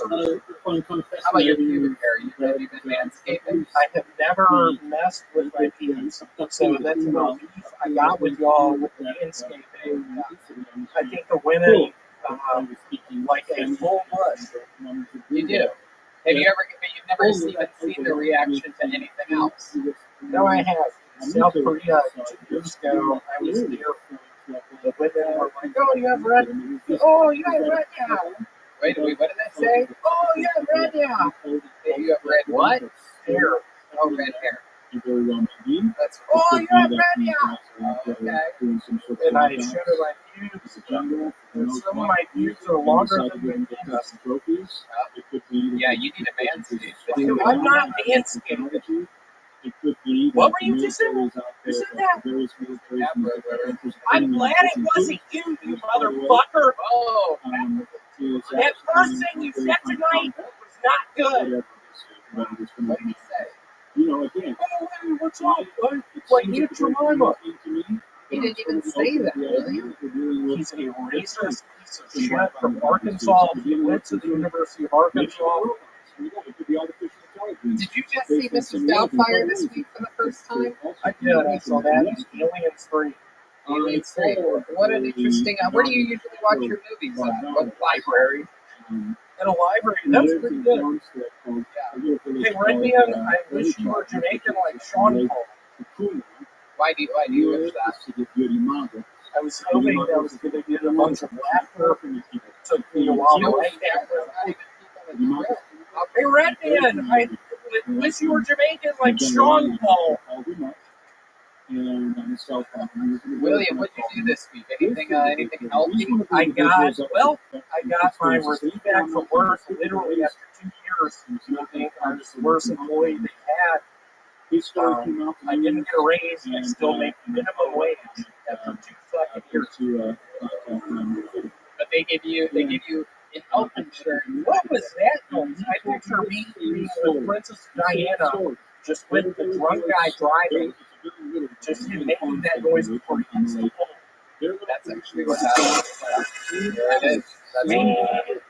So, William, 2 years minimum wage still at this job, but they give you health insurance. Is that correct? They do. And do you ever use that health insurance? I do. And I have what people call a ascending testicle. I have a testicle in my ball sack that goes up into my tummy. I had to pay. Is that what that is that protrudes out of your tummy? I had to pay $1,500 out of pocket. Oh my goodness. Hey, Michael, shut it down, dude. This isn't working out. And I hate that bitch. You know I hate her, dude. Get her the fuck out of here. Dude, Michael, you know I hate her. Nobody's over there. You have a lot of anger in you this week. I do. After the bad report at work, I swear to God, Tony. What exactly did that report say? Word for word. I want to know exactly what the report It said I don't do good in sales calls. It said I have low energy. Let's try it. Let's see what one of those feels like. I'm calling you right now. Okay, I'm calling you. You pick up. Hey, thanks for calling stores, etc. This is William. Hi, William. Okay. I'm interested in having a storage unit. I need to put some shit in What it. are you storing? I'm storing a bunch of baseball cards. What do you need to store? Baseball cards. How long do you need to store? A lot of them. How are you getting your things here? The car? Yes. Okay. 5x5. $77. How does that sound? Man, you sound like a shitty salesperson. Come on, Tony. You started the smallest storage unit. 5x5. You got a baseball court. 5x5. Yeah, I'm in South Korea right now. 5x5. I'm like, Cat burglar. Yes, do you ever rent out your stomach and storage space with everything that's there with this? that was really funny. So, William, other thoughts about watching Mrs. Doubtfire this weekend? By the way, the granny in Mrs. Doubtfire was Robin Williams. That's why she Was it really? Whoa. What happened to him? He had a disease or something. Why did he kill himself? Oh my goodness! Yeah, no, that's It mentally was funny. I loved it. him. The genie. Yeah, Aladdin. Loved Aladdin. Yeah, I was in Aladdin. Oh, you were in Aladdin. I was in Aladdin. Wow, I didn't notice you. What character did you play in Aladdin? I played one of the street urchins, the three varsity twins. Judith? What are you fucking doing here right now? William, don't acknowledge anything. I'm kidding. I kissed one of them one time, and two brothers. No, there's nothing. There's nothing going on over there. Just focus on the question. So the bar seats. Wait a minute, what's going on? Why'd you do that? What? Don't worry about that. Why'd you do that? What do you mean? I've been waiting. I'm about to lose my job. Why don't you bring it to the States, man? What do you mean bring it to the States? Seriously, what do you mean?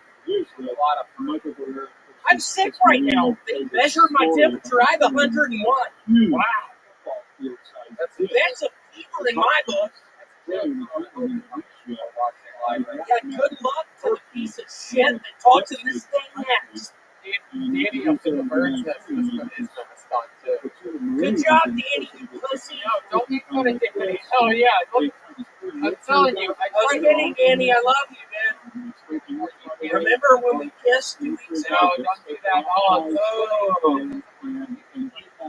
I know. Danny, give me the peace sign. how's your relationship going? You still with that girl that keeps We're going to Las Vegas tomorrow.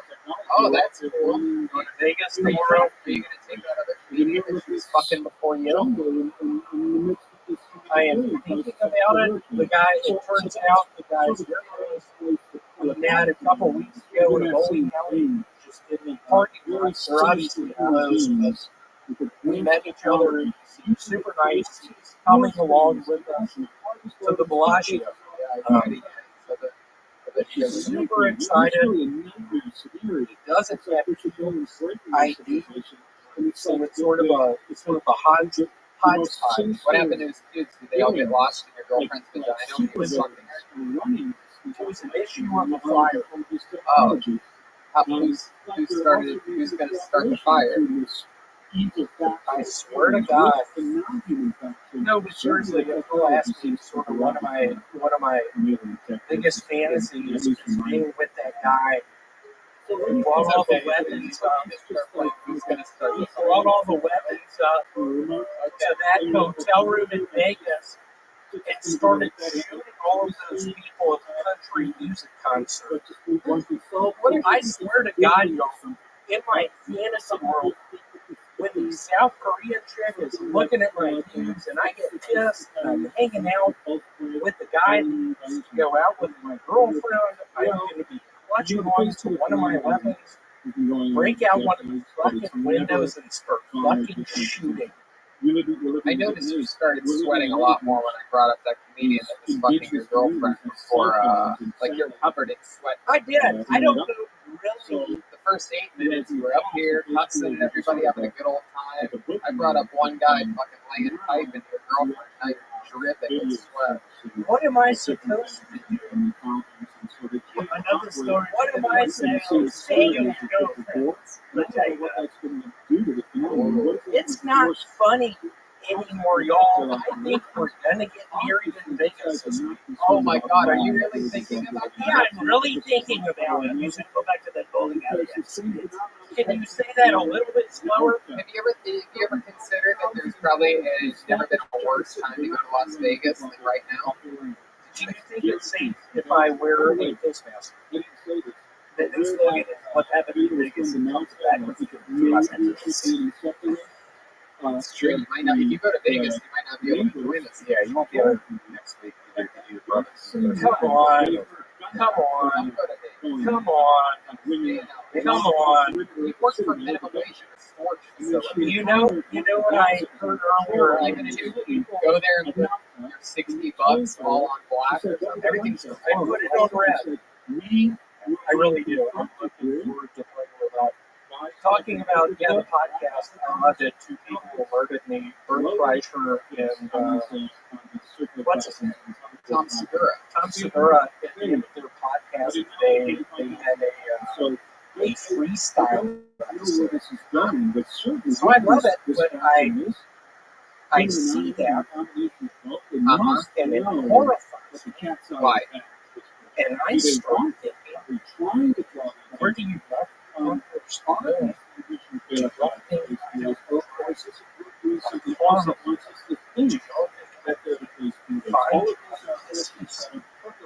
some sort of one. I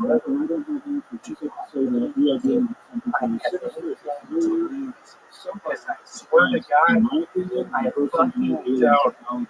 Okay. I will find where y'all live. The dog keeps stealing my shit. What happened? Oh, that is right. Bert Kreischer famously said, Took my nightmare thing and then took the freestyle thing. And again, what was the freestyle thing? What freestyle thing? just at the end, David Lucas and I are in freestyle. Oh, I didn't know. Some people alerted I never made it to the end of one. That's pretty funny. All right, William, fun times, dude. Way to get the party started here tonight. This is very unorthodox and audience-less. It is so nice to actually see y'all tonight. Yeah, for sure. This is the first time that we've seen William in months. And the Varsity Twins. Let's give it up for them, y'all. That's there you go. I'm kidding. There you go. William Montgomery, everybody. William Montgomery. There you go.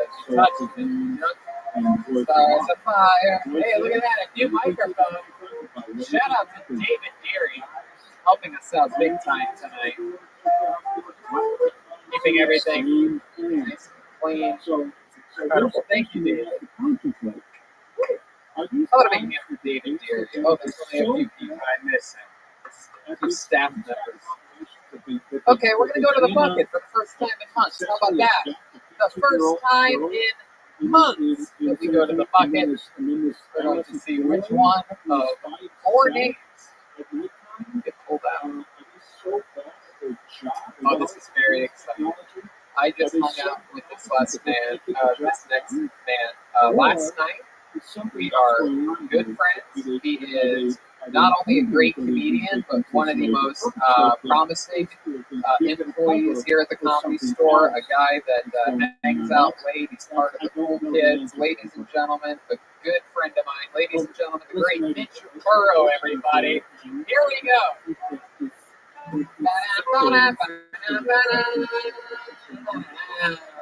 Mitch Burrow. Thank you. I really hate being fat. I used to not be fat because I used to be in the Marine Corps. But what bothers me the most is that, like, I've been the same size now for 5 years. Still, whenever I see somebody that I haven't seen like a month or two, they'll come up to me and be like, "Damn, Mitch, you look gooder. You losing weight?" And I'm just like, "How fat am I in your memory that every time you see me, you're just like, oh, that's not as bad as I recall, actually." I miss not being fat because I used to fuck a lot more. just at all, really. I used to fuck sometimes. I miss it. I actually lived in Asia for 3 years. Fucked a lot of Asian chicks when I was over there. Wasn't like a fetish or anything, just more of what was available at the time. One of my friends found out that I used to fuck a lot of Asian chicks, and he got excited. He's like, dude, I love Asian chicks. I want to hook up with more Asian chicks. What's the secret? And I was like, well, I moved to Asia. So, I don't know how much you're willing to commit to this. That's mad. Fuck yeah, Mitch Burrow. Absolutely. Mitch is a great comedian here at the Comedy Store. Very happy that you're here with us. We've been kicking it this weekend. We've been hanging out, having fun, and I was able to sweet talk you into coming on here. Yeah, I was happy to be. Yeah, it's been 3 months since I was done stand-up comedy. Which I think was very obvious. Yeah, that was great. That was great. I must admit, though, you look great. You've lost a lot of weight since last night. Yeah, since last night. Yeah, exactly. Yeah, I feel like I lost some weight after last night. Yeah, we had fun last night. Mitch and I'll just come out and say it, we smoked DMT last night. Wow. Yeah. And Mitch smoked a lot more than I went to a place, and then I looked at Tony, and I said, oh, you're a bad person. Wow, you saw that? I saw his soul. Oh, fuck yeah. You don't even need DMT for that. That's really true. You can just do this show. How did Tony act on DMT? Was he talking about himself still? Or? No, he didn't say he wanted to watch more reruns of this show. It's true. I do love watching reruns. And there was a certain duality to it, though, because, like, even though he scared me, I still, like, grabbed up to his shoulder. He wouldn't let go of it. I was like, you're my anchor, and I need you because I can't go to this place again. Yeah, I was keeping him. Even though I'm a dark spirit, I was keeping him right where he wanted to be. When people smoke DMT, they see God and Tony.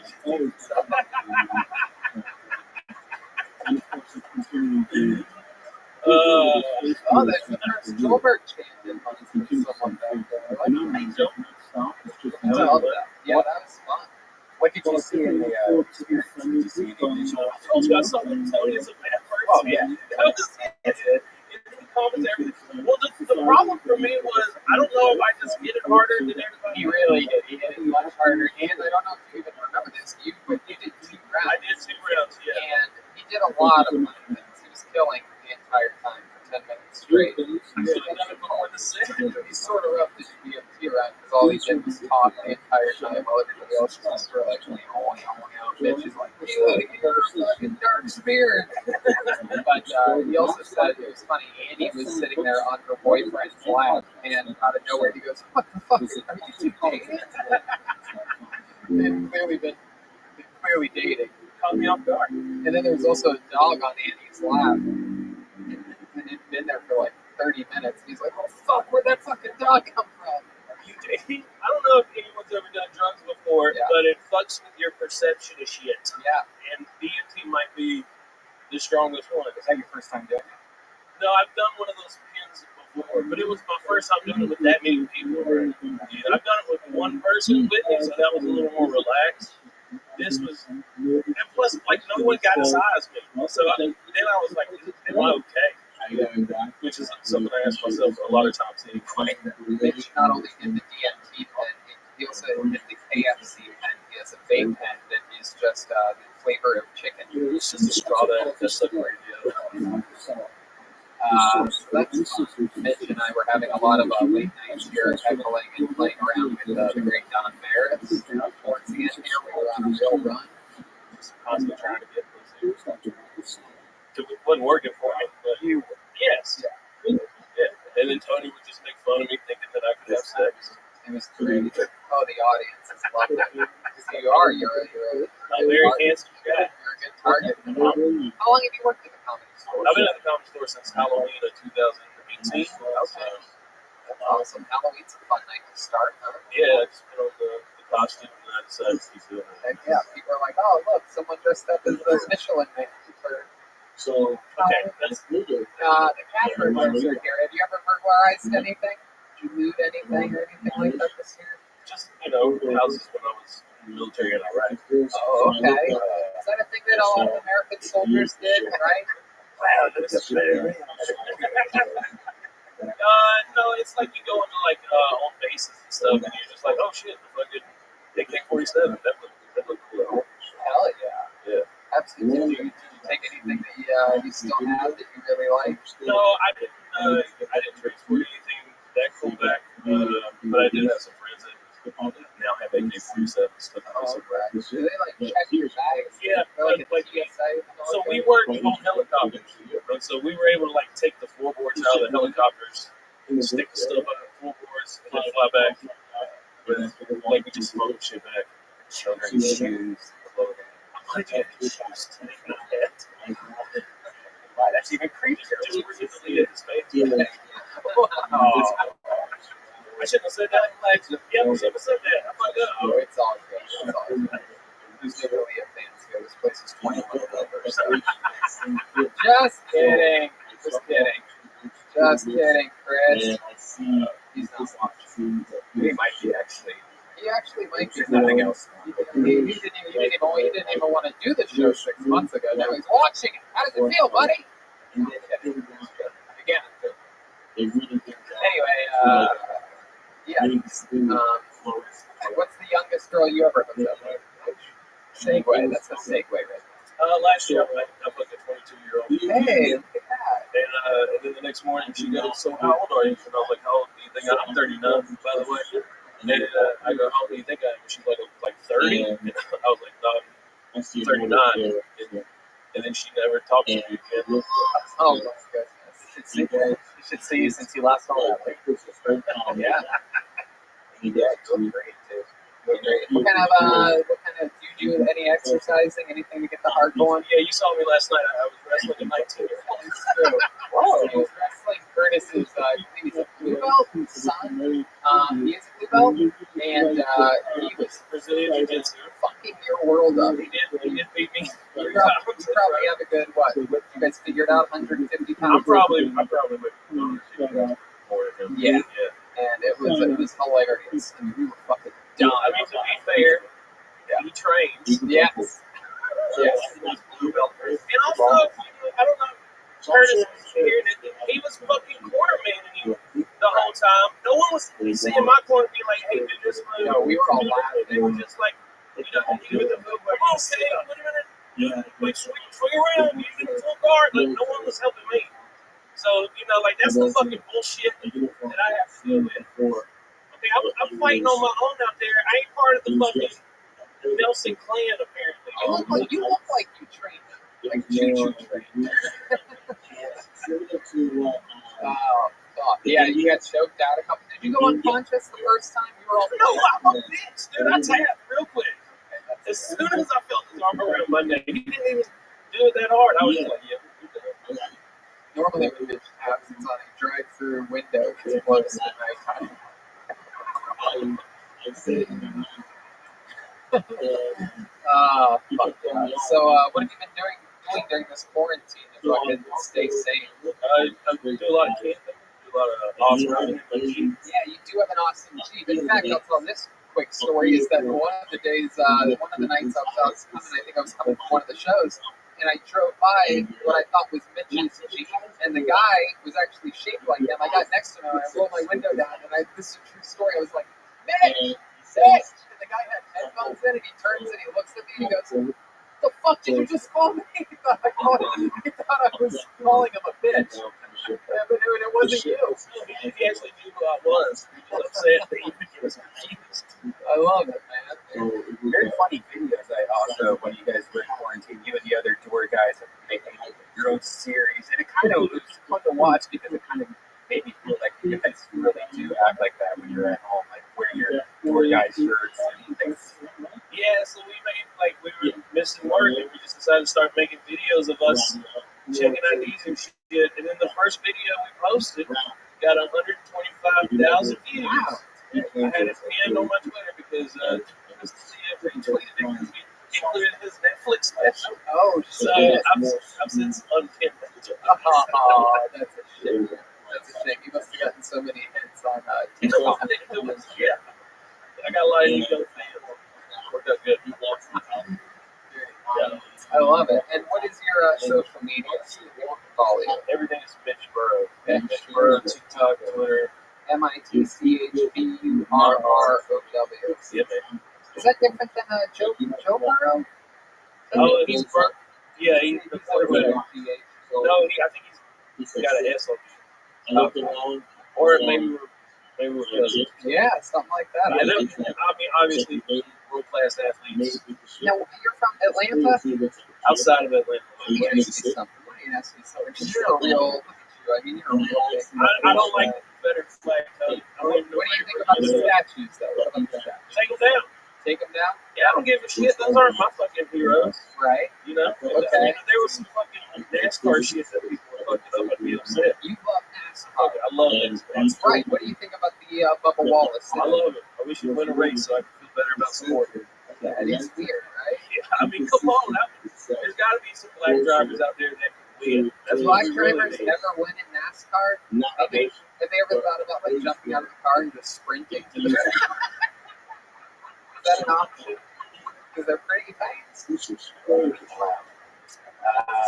That's a good stereotype to have. I think it really matters. I think it's all about the car. The car they steal. Oh my goodness, Red Band. That's a joke. You guys all want to do it together? You know, the problem is that it's hard for them to see the track with the windows on. Oh my goodness. What? I was going to say they never finish a race because they keep getting run over. Oh my God. You know, they banned the Confederate flag from all of the races. But the only race that they really banned from was white race. Oh, that's a goddamn shame. That's one of my favorite races. New York Marathon. The white. Oh, Jeremiah, didn't That's a capper. All right. Well, Mitch, so much fun. I'm so glad you did this. Hey, man, yeah, I don't regret it. I fucking love you. You're an awesome guy on stage and off. And I think that the fans at home watching are, we always introduce them to a lot of people that always blow up, Preacher Lawson. And, I mean, look, they like fucking William Montgomery. I'm like William Montgomery, just not retarded. Right, exactly. Come on. Who do you want your hero to be? Not that fucking guy. Exactly. You construct. I just want to take William out. That's my whole. I'm going back every time. You just fucking get rid of that guy. Serious joke writers hate silly people. It's just the nature of the game. William's silly. Andy's in your weight class. And that's, you know what I mean? You guys are competitive. You guys are going out for the same roles. Jelly rolls and dinner rolls. All right. Thanks. I enjoyed it. Mitch Burrow, ladies and gentlemen. Fuck yeah, man. Fun time.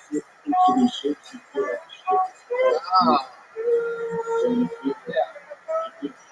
Easy breezy. Yeah. That's a fun thing. I just hilarious. Did he start off at the La Jolla Conference? Or is that He started off in Atlanta, right, Mitch? Seattle. Oh, yeah. Absolutely. Fucking do it. Alright, we're going to go back to the bucket again. We're back to the bucket again. And your next comedian. I know this guy, ladies and gentlemen. He is about to go on stage for the very first time in his entire life. He became one of everybody's favorite employees here at the Comedy Store when he started. Definitely one of my favorite employees. I made sure nobody ever picked on this kid. I absolutely love him with all my heart. Super silly guy. I coined his nickname that everybody calls him for him, and that name is Tackles, everyone. His very first time on stage here. Tackles! Here he is. Tackles. You can tell what I look. My mom used to think condos. I believe that Filipino girls are the poor guy Chinese girlfriend. I used to date a Latina girl, and then I realized Filipino girls are mixed with both, and I realized I can have a wife without cheating. Oh. Okay. I believe you're not living life until you get molested. You don't have much. Okay. No, I don't. No. Tackles, everybody. In and out. 36 seconds of bloody murder. I missed you. I missed everybody. That was incredible. Tackles, that was great. You have a very unorthodox style of half-written jokes, and I like it. Straight from the heart. Straight from the horn of life. I love it. As you can tell by the way I love my mom, you can tell my mom used to clean condos. And I know that's so true. All the teachers that moms can condoms. Oh, condoms. Oh, because you thought that it was, you got them confused. You thought it was condoms. I love that. That's adorable. Cackles gained popularity here very quickly by being just a very positive guy around the comedy club. He runs food, he runs it fast, runs it hard. You've been staying in shape during this quarantine? Of course, yes. Yeah? You You can still practice running chicken tenders even while you're at home. That's just incredible. I love it. He stays in shape all year round. You look behind a pawn shop. It looks like he lives in front of a pawn shop. What part of town do you live in? Oh, okay. Have you lived there? Have you lived there since you moved here? Yeah, about like 7.5 years. You brought your mom to the comedy store a few times. She's always had fun. We're friends with your dad. Yes, I missed him. I haven't seen him since the last time. Your mom knows how to party. She gets down at the comedy Oh, store. yes. I had a band of her. My mom got you out. Yeah. I once saw her vomiting in a trash can in the parking lot one night. Yeah, it was hilarious. Poor Cackles was holding his mother's hair back.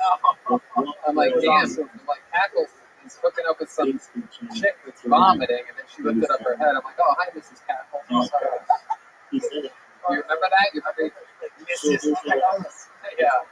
Call her Mrs. Cackles. Make your heart in it. Sorry, Mrs. Cackles. What does your mom do for work? She's actually on the Oh, hell yeah. What kind of disability are we claiming here? She has OCD and OCD disorder. She has More like icy orange. and also OPP. Goes down. She'll get down. You guys drink Fago? No? What is your mom drink? Mountain Dew. There it is. That's what I'm saying. He's got Mountain Dew energies. Oh, that's all it takes. It's called doing it. Doing it. Oh my goodness. And your father, what's up with him? Where's he at? Never met him. Well, we got good news for you, ladies and gentlemen. Mr. Cackles is here. Nothing on that. But if I say I'm going to start the fire, I'll decide. There he is. His father is here. Has your mom ever told you anything about your father? No, not really much, but I just find him on Facebook just recently. Oh, wow. What's that like? Do you message him? I did, but he asked me about some Where does he live? Wow. Damn. He opened up with that right away, huh? Wow. You know what he does for a living? I don't think it's much if he's asking his son for $100, right? Oh my goodness, this is incredible. This is like the trash that builds up at the bottom of a trash can that has like a liner in it, but like you don't like scrub the bottom of the trash can every single time you take that liner out. Like it's usually like it's sort of like builds up. That's like Cackles doing DFT with you. I would do Cackles with him. Whoa! You guys heard it. I would do Cackles with him. I would do DMT with Cackles. That's what I would do. Come on now. Why do you think you're gay? Because I have Your mom thinks you're gay? Yeah, they had me seeking aesthetics, so when I looked up, first thing I said was talking about going and calling you master. Oh, that's hilarious. That is hilarious. Why would you talk about Tony when you're coming out of consciousness? Have you ever been put under? Yeah, but the last time you talk about you, and I see Well, I know you didn't talk about me, but when you came back from being put under, were you thinking weird things? Or just, no, I was more like a page, like, where am I? In the hospital. Who was with you? Mom made a video of Really? Yes. God, send it to us so we can put on this episode right now. Here. The Golden Pony. Don't you use the Golden Pony? His master.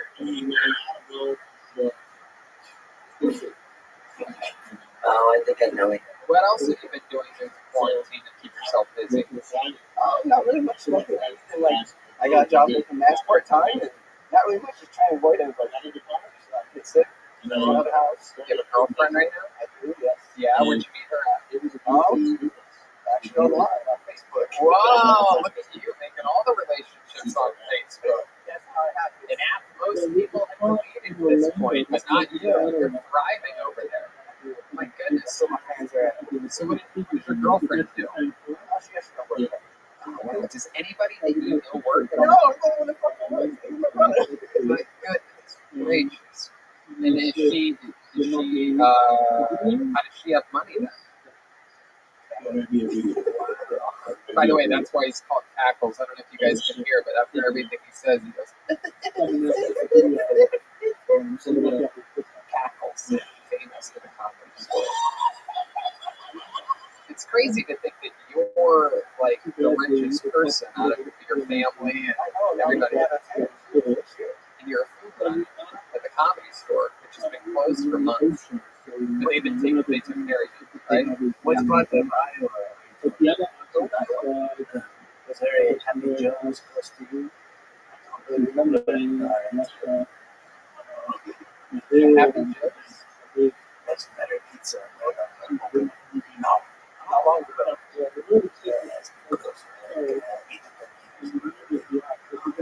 That's right. I forgot Jeremiah has some family members in Iowa. Very It's the idea about you meeting my aunt at the show. Yeah, sure. Go ahead.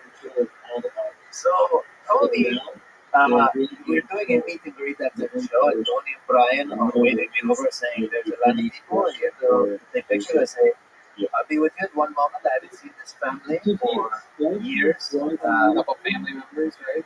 Yes, a couple of family members. And it's my aunt and also my mom's family. They come to see the show in Iowa.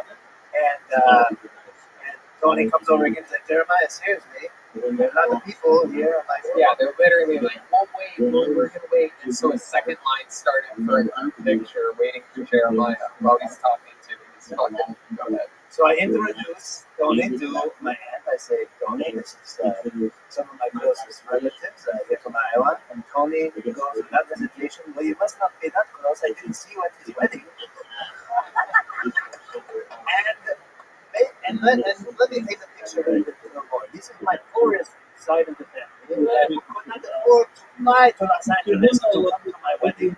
And instantly, you see why people consider Tony a bad person on DMT. I was just trying to connect. I don't even think she heard me over the sound of her oxygen tank. You know what I mean? Like, One of my aunts has an oxygen tank. That is actually true. She has breathing problems. Tony was roasting her as soon as she went to the car. There is Sam there. I laughed, but I cried on the inside. look, that's what they get. That's what they get. You get a little like roasting. I didn't see you at the wedding. That wasn't all bad. I forgot about that too. I did not forget. I love it. Well, that Cackles reminded us of the Iowa trash that Jeremiah's Connected by the trash. Absolutely. We're all connected by the trash. I'm Ohio trash. Red Band's Ohio trash. Joel's family drinks puddle water out of the LA River. From actually comes from a good white family. It's like the Bruce Wayne of Kiltonies. Powerful parents. They were Just kidding. Your parents are alive. Mendes brothers. Actually, just my dad. Oh, okay. I fucked up again. There you go. Don't do DMT with me, everybody. No, seriously, thank you. There he goes, Cackles, everybody. His first time ever on stage. Having fun up here. Take it, bud. We're moving along. Cackles. All right. Here we are. David Deary, we love you. David Deary works with the great, powerful Donnell Rawlings and the new Joelberg podcast. Yeah. Literally two of the funniest people I know in the world. David Deary works with all of them. The man behind the fucking Matt. He's at David Deary. At MF David Deary on all things social media. He's a great guy and a great help and a great positive energy and spirit to have around. Keeping this thing moving along, ladies and gentlemen, we are going to another regular, everybody. This young man is a hilarious joke writer, hilarious dresser. I'm so excited to see him back in front of a very small audience. Ladies and gentlemen, the great David Lucas is here in the flesh. Yeah.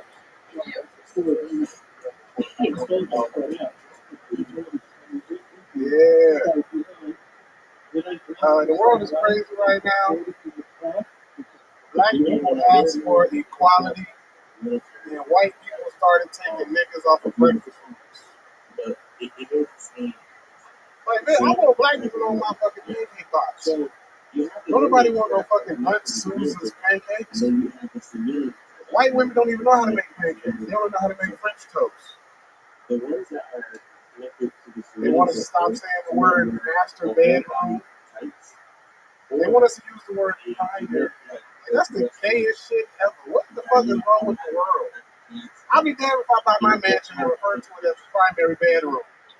Like, no, I fuck my business in the master bedroom. My kids sleep in the secondary bedroom. Pretty soon you ain't gonna be able to get a master's degree. Like, I don't know what the fuck we're gonna name it. Just call it a celery degree. That's the safest shit you can do to satisfy these. White people are the ones getting mad at this shit anyway. It's not even black people that are mad at these words. That's the crazy part about it. Wow. Minutes go faster than I should. Yeah, right, that was a fast Well, I think the quarantine would be kind of changing on the minutes. Yeah. 47. Hey, Tony, back on the stage. Look at you, David Lucas. You are back, and by back, I mean you gained all the weight that you lost. David lost weight during the pandemic, and then went home to Georgia to visit his parents. Gained it all back, and you are I got back. like 15 pounds. I gained it all back. Tony sat on a bottle rack. That's actually true. They did sit on a bottle rocket. Put your hands against the guy and started farting. That's true. I actually took a dildo and I put it in one of those tubes, and then I sat on the tube and I lit the fuse, and the dildo shot to my booty hole, and I made the noise of a firework. And it flew into my butthole. That's what I sounded like. Oh, And I went, boom. it's so good to be that person on this stage. It is, absolutely. Look at you. I mean, under the bright lights, it's exciting. You look fucking fantastic. I love the tie-dye, the camo shorts, blended in. You look fucking great. You got your shit on too. You look like a Russian spy. That's me. That's me. They sent me to spy on you. You a sniper nigga from the day club. That's why I live in this area. I love the West Hollywood area. I go up top on the rooftops and I try to snipe gay people. I shoot them with dildos and booty holes. So, David, what have you been up to this week? What's going on in this world? Shit, I've been on the road like 2 times. Yeah, you've been doing a lot of work. Yeah, 2-3 times. Getting back tight with my exercise restriction this week. What kind of exercise have you been doing? I know you were at the National Hot Dog Eating Competition. Just put your ass. I had a hot dog in 30 seconds. That's it. They call my butthole Joey Mess now. Yeah. Tony said, "Give me mine without the bun." It's sideways. Yeah. They call me Obayashi. Okay. Is that a hot dog you grab? Yeah. Obayashi. Blah, blah, blah, blah. Old fucking hot dog eater. So what have you been eating? Just it. Yeah, but like, how much fish are you eating? I eat a lot of beef and shit, though. You know what I'm saying? Like, I probably eat fish like 4 times a week at a time. Like, French fries. yeah. Do you eat a lot of French fries? No, nigga, I don't. You have French fry energy. What kind of energy you got? Quinoa bowl? Do you eat like Moscow meat or like Beyond Burgers? Yeah, I fuck with that. Yeah, like burgers and shit. But yeah, I mean, I don't ever get tired of salmon though, bro. And there's so much different types of fish like that you can mess with. Because, you know, Like, what kind of fish have you had? snapper, halibut, pollock, king salmon, regular gourmet salmon, catfish. What else? Sea bass. You ever go down on a girl and it's fishy down there and you're like, I'm used to this? Oh, that's no kind of No? What kind of hoods do you mess with? clean ones that you trying to smell like warm. Do you ever go down there and then make a U-turn? Absolutely. Do you bring the finger up your eyes? You ever go down on the girl and bring the thing in your lungs? Do you cat burglar? Has that ever happened to you? You do that ever? Yeah, birds. Yeah, that's an interesting. A spirit of an aborted baby, basically. Wow. I love it. So you're back at the Comedy Store. You are a former employee of the Comedy Still Store. an employee. I'm just at work. Right. Exactly. Yeah, that's what I meant. And how do you feel? Is there anything different? Is there anything how you don't remember it? Outside of the thousands of people that you bump shoulders with and saying what's up, it's the same. Like, it's just like so dope being there right now to actually be on the stage and smell the Comedy Store. The Comedy Store has smell, walking up the ramp, coming into the courtyard area and seeing some familiar faces that I haven't seen in 4 or 5 months. So it's a dope experience. Like, people like going at the show and the music. Like, to hear it in this room. It's way different because you don't have some of the bodies that offer the sound, but just hearing it over the loudspeakers. Like, God damn, I'm emotional right now. So, people that have absolutely. Yeah, definitely. For those of you wondering what the smell is, it always smells like brand new carpet. We get carpet every week. There's a thing happening right now with them changing. They want to change the team names of the Washington Redskins, the Cleveland Indians. You're the closest thing to a Native American that we have on the show. So I'm going to ask you, what are your thoughts on that? Actually, my mother's father's mom is a Native American. She left us a whole bunch of random girls and How much? 40 acres? So it trickled down to me. I was left 8 acres, and all of us were left 8 acres. Oh, that's great. What did you do with your 8 acres? It's up there. It ain't been developed yet, but you know, when I get this bread, I'm gonna put a little lake house on there with lake and I mean, it looks like you already had a lot of bread. But shit, Taik was like symbolism is something that bothers me, bro. Like, being from the South, like in Macon, Georgia, there's a sign that our trained people that says colored weight room. That shit don't bother me because it's a part of our, you know, it's a part of our history. And like when I was a kid, my mom took me there to see it, and she's like, "This is what black people had to go through back in the day." So it was a learning experience for me. And now that they're probably gonna remove it, I'll never be able to do that to my daughter. I was saying this before. They should just make maybe in Washington D.C. or something like a huge museum. Take all the monuments they're taking down and have them all in there. So you be like, you know, like yeah, but taxpayers gotta pay for that fucking museum. So it's like, I mean, ticket sales. I don't know, bro. This shit don't bother me. It's symbolism, bro. It's like when you look at a cross, that's a pagan symbol. You know, a lot of people use that as a remembrance of their Savior. But it's like you think about Jesus getting his ass kicked when you see that. Like I do, you know. It's like symbolism, bro. It's pagan. So it's like that shit don't bother me. It's like we have way more problems than that to be worried about a fucking statue. How about Aunt Jemima? What are your thoughts on the Aunt Leave that bitch on the box, man. That shit pisses me off. What a family of Aunt Jemima, or they're like, no, we want you honored. Like, They that's should. our whole thing. Yeah. Listen, on the podcast last week, we brought up a lot of stuff that had, like a racial past behind, like even the ice cream song. Yeah, the ice cream song is like the most racist song ever. The one that you hear every ice cream truck on. It's like asking, they're like, you nigga want a watermelon? Yeah, it's fucking crazy. And they're like, the air shooter. Yeah.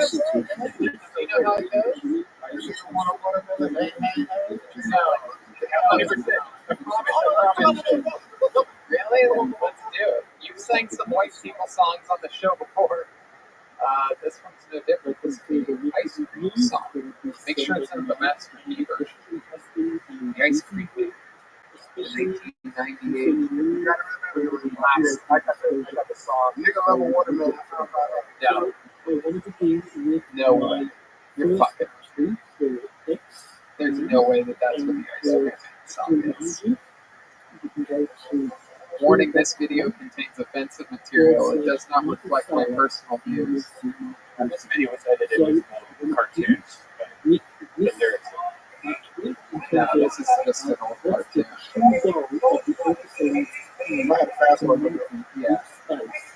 This is the Ice Cream Man song. Okay, we're gonna wait. Alright.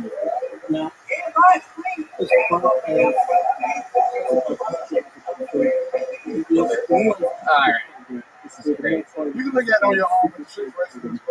Wow. Yeah, it's so incredible. But, you know, like, I don't know, bro. It's like, a lot of people like Trump because he's very, like, neurotic. He says a lot of things. Like, a lot of people don't like Trump on an emotional level outside of a logical level. And Trump said something that really stuck with me last week. When he said, if you erase your history, you'll forget your history. And I really, like, it's like, just say, like, we're all wiped out by something and all those statues are gone. You'll never kind of have what happened, or you don't have any remembrance to what happened. You don't have no context. Yeah, so it's true. I've always said. Books that people share. Yeah, books are the easiest. But, it's Only there was some place we could go to look up anything we wanted about the world. I don't know, it might be the conservative South that doesn't mind statues. Like I grew up.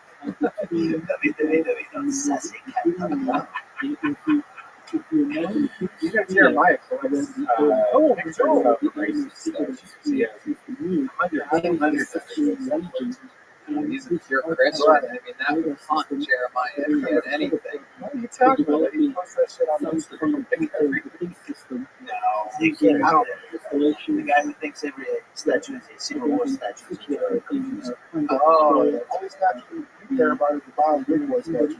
That's true, and they're actually changing that. Did you see that? What? They are changing. I swear to God, it was breaking news when I pulled into watch something. I'm not even kidding. The Bob's Big Boy, they're changing something. I'm gonna look this up right now. Look how sad. Yeah, that's just ridiculous. I never like, what are they going like federal statues? Like statues in general are gonna be canceled. They're not gonna make it for statues. What are you gonna have as a statue now? Just babies? A bunch of baby statues? Big Boy restaurants replace iconic mascot with obscure character named Dolly. Fox News 7 hours ago. Look at this. Watch the tears flow down Red Band's face. Unless she's Asian. That motherfucker on vegan tonight. The first time I read that in the 70s, like, this is an outrage. That's not what I'm saying. Oh, that's the headline. So it's great. Yeah, they're changing it to dollars. Fox. And Redhead's like, are they taking auditions for this statue? Why? What's wrong with the Bob? I'm going to tell you right now. According to the news outlet, hold on. I mean, the owner, it's not even a real person. Bob is that. Oh, it is.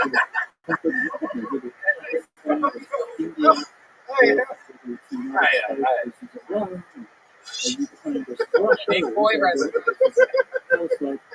Sometimes even big boys have to move on. Big Boy Restaurants recently announced the arrival of a new chicken sandwich to its menu to celebrate the new item. The restaurant dusted off a forgotten character from its history, Dolly, to replace the Big Boy as the restaurant's official mascot. That's Dolly, by the way. Okay, this is just an advertisement for a chicken sandwich. That was like IHOP when they changed it to whatever the fuck they did. I know.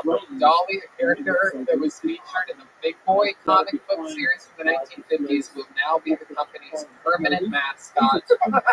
Fox 8 reports. Fox 8. All right. Why do you say Fox 8 like that? Like it's just very limited. It's not Fox 8. That's the local news of where the headquarters is. Fox 8. I mean, you're right. It's a temporary change to the chicken sandwich. But I love how mad you got me upset. Fuck that. Oh, he's about to plug all his equipment. I'm out of here. Oh. We see right then on the local news circling about the big boy with his electric bike and a little sign. No, honestly, I was thinking about like, oh, I'm gonna buy all those statues. Red Bear was about to drive that truck to the news station. Red Band's gonna protest and no justice, no peace outside. No justice, no peace. Y'all got it. I love you, David. I love you all, man. There's David Lucas, everybody. We're gonna keep it moving along here. It's all happening. We're flying through it. We're going back to the bucket. I was gonna say that would be the dumbest thing ever. No, I really did think I misread it, and then I just said, what did a fake cartoon character do? I know. It's crazy. All right, this is exciting. This is this young man's first time ever on the show. He was recommended to us from the great Michael Lair. He was featured in a Michael Lair video last week. Ladies and gentlemen, 60 seconds and an interview featuring Martin Morrow, everyone. Here we go. His Kill Tony debut, Martin Morrow. Thank you. It's an honor to round out the diversity portion of the show. Okay.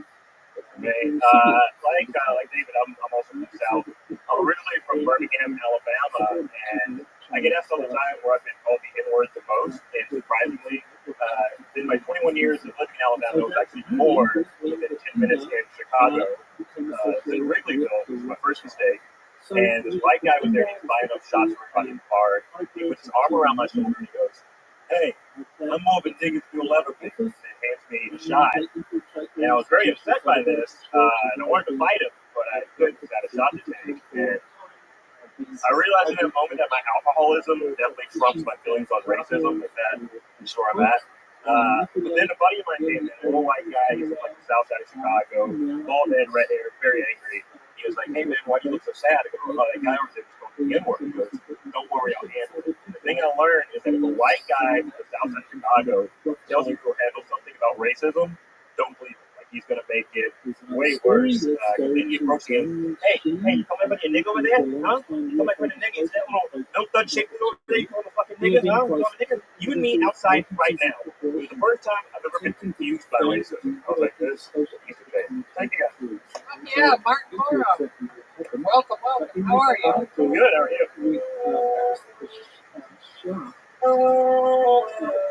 Man, and I just think the band sounds so good with the return, especially of Chroma Chris. I mean, what that adds to a saxophone and drums, having a little bass behind you, that kind of knocks it up.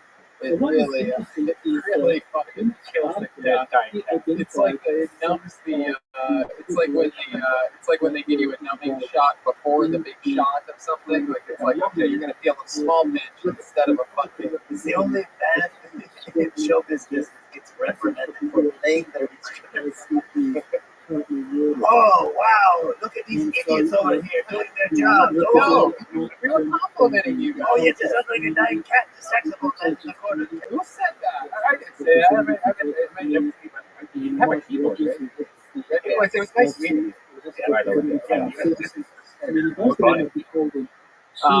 Welcome, Martin. So, how long have you been doing stand-up? About 10 years. 10 years. And you're originally from Chicago? Alabama. Oh, that's right. But yeah, comedy-wise, did you start there? I started in Alabama. Okay. And you came straight to LA from there? Alabama, New York, Alabama, Chicago, Alabama, LA. In Chicago. It's a lot of Alabama. You're like Forrest Gump. You go around the world, back to Greenville, then out again. Yeah, a lot of debts. That'll do it. Hey, wow, you're very quick. Red Bank still got. Oh, Rudolphs. Jeez, ever since the Box Bitcoin thing happened. No, I forget how to use all this equipment. Interesting. What part of Alabama? Birmingham? Birmingham. And are you like in the city of Birmingham? Are you in a cool little suburb? Like right outside of it. Like Robot. Robot. Oh, yeah. I have a friend from, where's Willie from? Oh, I know Willie. He went to the same college. Oh, He's Auburn. from Huntsville. Yeah. You're in Auburn, Tiger. Yes. Oh, Huntsville. What was the name of this city though? Yeah, a little fucking suburb. It was, fuck. Mustafat. No, it was, it doesn't matter. He's going to be so upset. So close. Ask somebody else. What made you move to Los Angeles? I wanted to start my career as a teacher at best. So, Okay. That's great. Did you enjoy New York? Like, the comedy scene in New York's pretty nice. You get a lot of spots and stuff like that. yeah, I mean, I was kind of like, I was 21 when I moved there, so it was, I did like the creeping table out there. Oh, the best place ever. Yeah, I lived in Queens, so I just felt trained. Did you ever go to a Skank Fest when you were in New York? No, I was there in 2006, so.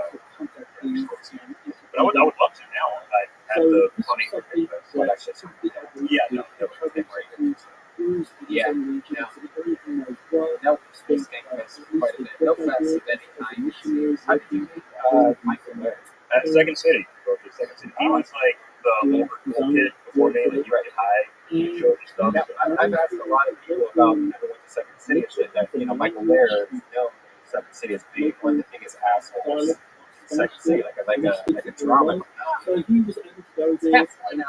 Heflin, Alabama. You know about Heflin? Not a goddamn thing. Oh, okay. So what do you love about Birmingham? Good food. That's about it. There's not really like a lot to do there. It's like, well, now it's growing. It's like a weird hipster art community. Like a bunch of people move from Brooklyn to Birmingham, and they kind of turn into this like kind of thing. A lot of racism there. Yeah. What's like one of the more racist things that's happened to you? What's the most racist stuff that's happened to you been in Alabama, New York, or Chicago? I'd say a tie between Chicago and Alabama. But I think the worst racist stuff happened in Alabama. Like there was one time I was doing a show and this guy came in, he had a cowboy hat on, and I like said, "Oh, you look like Sam Elliott." And he said, "Shut up, nigger," like that. Oh, shit. And it's like he flashed his gun at me. I was like, "All right, there's no one gonna do anything about this." And like, no one did anything. So I just left. Wow. Yeah. Have you been pulled over a lot in your life? Like, do you feel like that you feel that you're treated here? Yeah, but then I'm like, I wear glasses, so I think that's what they do. That's the secret. Yeah. Glasses are like when a cop sees them, he's like, oh, okay, shit, he's put this gun away. Yeah, but you're gonna get me, but I'm just gonna read a book. I love it, man. All right, so now, how long have you lived in LA? A little under 3 years. And what do you do for work? I'm a copywriter. Oh, I thought you were going to say you're a cop for a second. No. What, copywriter? What exactly a copywriter? Like you just make sure you type in people's copyrights when they ask you for one? No, I do like tweets and stuff for the company. Copywriter. Yeah, W-R-I-T. Gotcha. That was the R-I-T-H-T. Gotcha. So like, I got to tweet a Nicki Minaj once. Oh, yeah. Would you tweet her? I made up like fake rap lyrics about Walmart, and she was like, hell yeah, she was really enjoying it. Oh, that's cool. Yeah, good. You meet any other cool celebrities while you're in LA? Or bad celebrities? I went to Jeff Ross's house once. Oh, I think you were there. Yes. So, but I was like, I shouldn't be here. And I remember, how old were you? And then, it was like 3 years ago. I'm 20 something. You get it, whatever. But no, like they were playing Cisco and all those rooms. And I was like, I wonder what Cisco's up to right now. And everyone's like, this guy fucking sucks. So stop talking. And then you looked at Tony. Well, you were high on the shoes, never hesitated. Yeah, let's go with that. I like it. Yes. Yeah. All right, well, that's cool. That's fun. How'd you end up getting to Jeff Ross's party? Like, someone took you or something? Yeah, a friend of mine was like, hey, you didn't say where it was. They ended up going. I was like, all right, that's like a two. I feel like it's out of my pack. Were there other cool meetings? Oh, wow. Jeez, must have been one of those Sunday services videos. They're Christian. I love it. I feel like you're very in depth with me for calling out that you were there too. No, it's good. Yeah, everybody here has been doing Jeff Ross party except for Rich. Oh man, He's not invited. He doesn't invite people shaped like that. Oh. He's just get robbed by somebody. Oh, okay, that's the secret. Well, I hope that you find Nobody wants to take ownership for that showing up in the swimming pool. I guarantee you there are way worse looking things there. Maybe at the party you were at. I wasn't at that one. I mean, they come at me though. What are you going to do? Oh, special skills and talents of any kind? I think for both. Really? Yeah. Okay, cool. Do you have an extra truck on my Maybe check your booty hole. Wow. Do you have a trombone? I did. I bought one off offer about a year ago. So yeah, I guess back home. Back home here in LA? Yeah, in my apartment. Do you practice in your apartment? I do. Yeah. Your neighbors ever complain? No, they're like old. They don't Yeah. yeah, but I mean, how long have you been playing trombone? Since the sixth grade. We would like to invite you to play trombone with us when the comedy store opens up properly one night. Just come and play with us. Look at that. I love that. Yes. Absolutely. A guest band member. You watched it happen here. Right here, live. That's really all I wanted. Hell yeah. As long as I can do the band. I mean, hey, it's fun. It's a lot of fun. I do. You here, Yeah. you can have fun for 2 hours. Yeah. Hey, you know what? Once the ice house opens up again, too, I'll let that be on an ice house. Yeah, I would love to. Absolutely. I would like to suck your dick after this. Wow. Wow. I guess. Sure. It's been a while. I'd like to watch.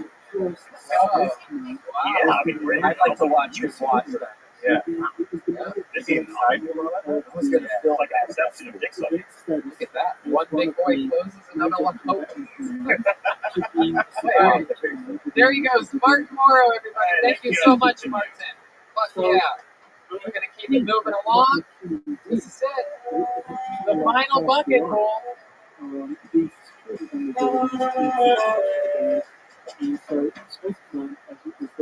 Ladies and gentlemen, I happen to know who's left in the bucket. There's only one name left. This is the final piece of paper that I'm pulling. And they are absolutely Kill Tony royalty. I have been hit up via social media relentlessly the past 2 or 3 weeks because you know them as the stars of season 1, episode 1 of the Flooring Lava. It's been a long time, ladies and gentlemen. All 3 of them. I present to you the great Mercy Triplets. Hell yeah. The triplets of Mercy Triplets. Here they are, the Mercy Triplets. So we've been balding a lot since the last time we were here. We've been balding. We just got hair transplants, actually, because we've been balding at different rates. Like we have different faces now. You know, like I have a marriage face. I have a relationship face. I've got to sit on my face. Yeah. What nice guys? We broke quarantine about a month ago to go to Lake Havasu, Arizona, which, if you haven't been, Arizona is just a retirement community on meth. Lake Havasu, Arizona. The people tan there for about I said the people have been tanning there for about 50 years too long. They all got this leathery skin. They kind of look like used tobacco pouches. We went out there, we went to party, because my God, there's these girls, you know, and we went to the party channel, and it was literally just old people that were flashing us. Like, I've never seen boobs unravel out of a bikini before. It looked like CBS receipts coming down. What time it was. In our defense, too, the guys with the same exact way, too, man. Their balls just dangled in the water. They have those big old hacky sackers, you know, those big old fucking things right there. They're like fishing lures, yeah. That's about as well as I thought it would be with one night. Thank you guys for having us. Ladies and gentlemen, the long-awaited return of the Mercy Triplets. The Mercy Triplets are the Mercy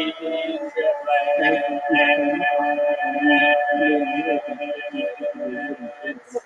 You guys have your own, theme song. I'm so excited you guys are here. I missed you. I lived there in over 4 years. Really? It's been that long? And you can tell you guys have been a lot since last time. You know, they're getting a little. Yeah, we couldn't have gotten worse. We couldn't have gotten worse. We legitimately did just get hair transplant. So Really? 3 of you? I saw. That's incredible. So yeah, you got his Tuesday, Wednesday, and Thursday. So we just you guys are adorable. I feel like your parents almost named you guys that. On Tuesday, this is Wednesday, on Thursday. we got pictures of 2.5 weeks ago. My goodness, that's awesome. That's why he's got like little red skins and stuff in there. Oh, you guys are adorable. You're all good. You're all good. Did that all happen after the floor is lava? Is that something in the dive and you guys fell in the water? Did your hair just start coming out? On Netflix money. Yeah, we got the Netflix right now. The balding did happen a little bit after that, but yeah, we got embarrassed on this. Yeah, I actually rewatched it today after I hit you guys up and invited you to come on because I wanted to talk about that. It's very interesting. I mean, literally every single fucking day since that came out, there's people.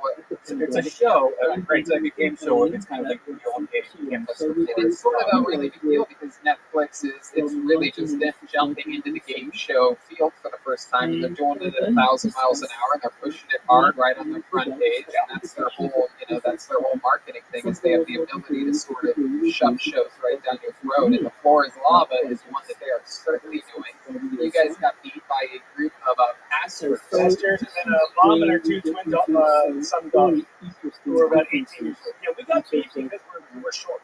Legitimately, we're 5'4". Yeah, low centers of gravity. Everything was slippery. Which one was the one that slipped on the bottom step that didn't slip hard enough? Yeah, that was you. I played the classical music in my face. Oh man, you really? Are those things sort of soft? Are they foamy? It's like in between. Yeah, a little hard. Yeah. I landed on my arm. So right. We got turned into a meme. And then the thick one, the little linebacker boy was stuck on the triangle, the pyramid, for like what it felt like an hour and a half. It was about that long. They cut it down a lot. It's pretty stiff spinning around up there. So here's a few of my questions. One is the liquid. Is it warm? Is it cold? Does it taste like anything? It's pretty warm. It's a good temperature. It's kind of like orange chicken, like that consistency in sauce. Okay. Kind of like that. All right. It tasted like a sweet and sour sauce too. So it's kind of thick. Oh wow. Yeah. If it's just covered in sweet and sour sauce, then in that case, yeah, sign me up. Yeah. Red Band's bed is lava. Hey, it's been the last 3 months. Yeah, I mean, our DMs have been blowing up. People either despise us or a few of them like us, but mainly the gay guys have been sliding our DMs. Really? Welcome to my world, gentlemen. We got one of the pictures I got was just some guy's asshole. He's like, "Do you like boy pussy?" Wow. Hey, yeah, he wants to be your gay lava. Wants to be your gay lava. I'm thinking about starting an OnlyFans because we have so many gay followers. Like, the gay followers has more than any of our regular followers. Krishan is like a piece of power. Oh, yeah. Totally. Like, if you look, he's in a very So I think we're gonna sell out of the boy pussy and see what we can do. Yeah, you don't have to do like gay shit. You can just be like shirtless and stuff, like clean the house, putting suntan lotion on each other. Yeah, do the splits and that kind of stuff. Yeah. But if you guys decide to do the triple suck off with one another, I mean, then you guys are going to get rich. Little triangle. Yeah. Triangle second. Yeah. You should come to do it if you want to do it with us. We can photos together. Heck yeah. You know what? Let's get rich. Only push and train.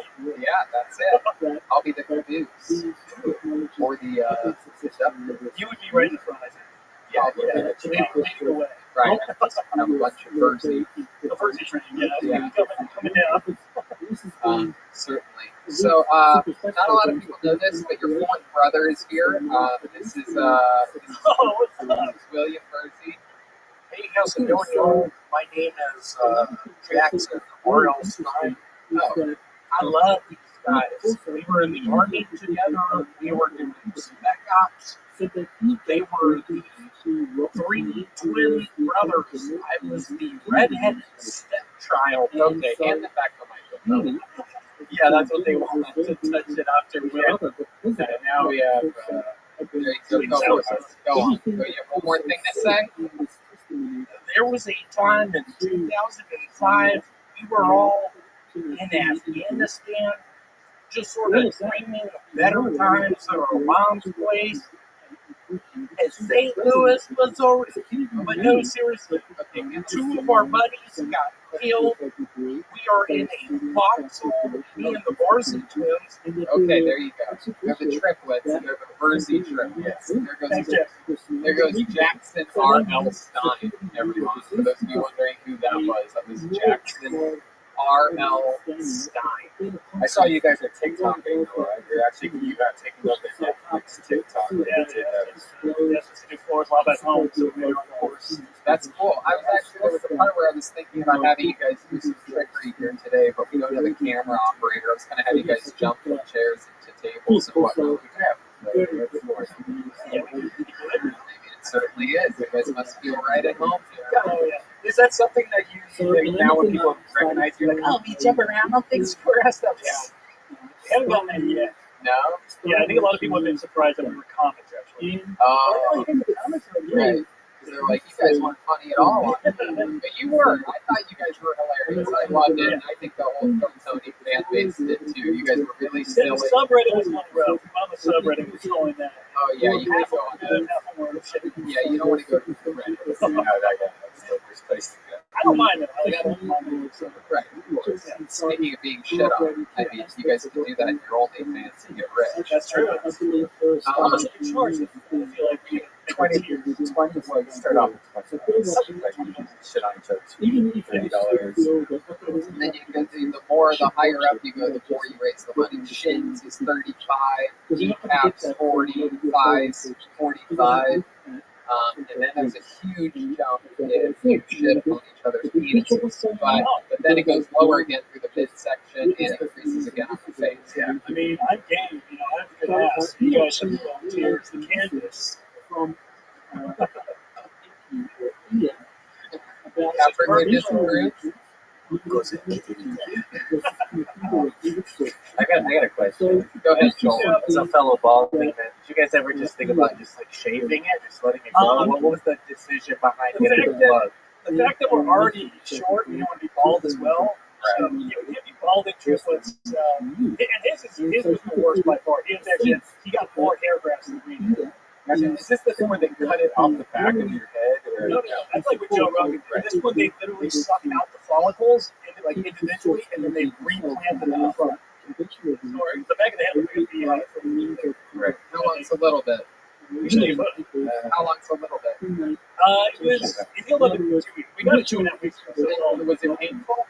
they know the shit out of you, so it's not like that bad. Okay. Yeah, Oh, Jesus. Wow. That's frightening. So it looks like a lot of pores and a lot of blood. yeah. The back. Holy shit. Did it hurt when they picked out the? No, they give us like 3 Valium, and then they know your head pretty good. But I mean, our heads wrapped for 2 whole days. That's the first time I ever did drugs. I've never done any drugs. What did you think? What were your thoughts? I puked pizza immediately out of my nose. Pizza? Yeah, I puked it. I had CPK for lunch, and then I shot pepperonis out of my nose from the valley. When you were on these drugs at any point, did you think Tony is a bad person? There you go. That's what happens. If you know me and you take drugs, you see that I'm a bad person. But thank you guys so much for coming. This was incredible. A lovely appearance, and we love you guys. Is there anything else you want to talk about? Am I missing anything? Subscribe to our TikTok at Verzi Triplets. Verzi Triplets on everything. Thank you guys so much. Check them out on the floor is lava. I was excited to find out the temperature and everything of the lava, and I'm glad I got to ask you guys. All right, so much for having us. Indeed, there they go, the Verzi Triplets, ladies and gentlemen.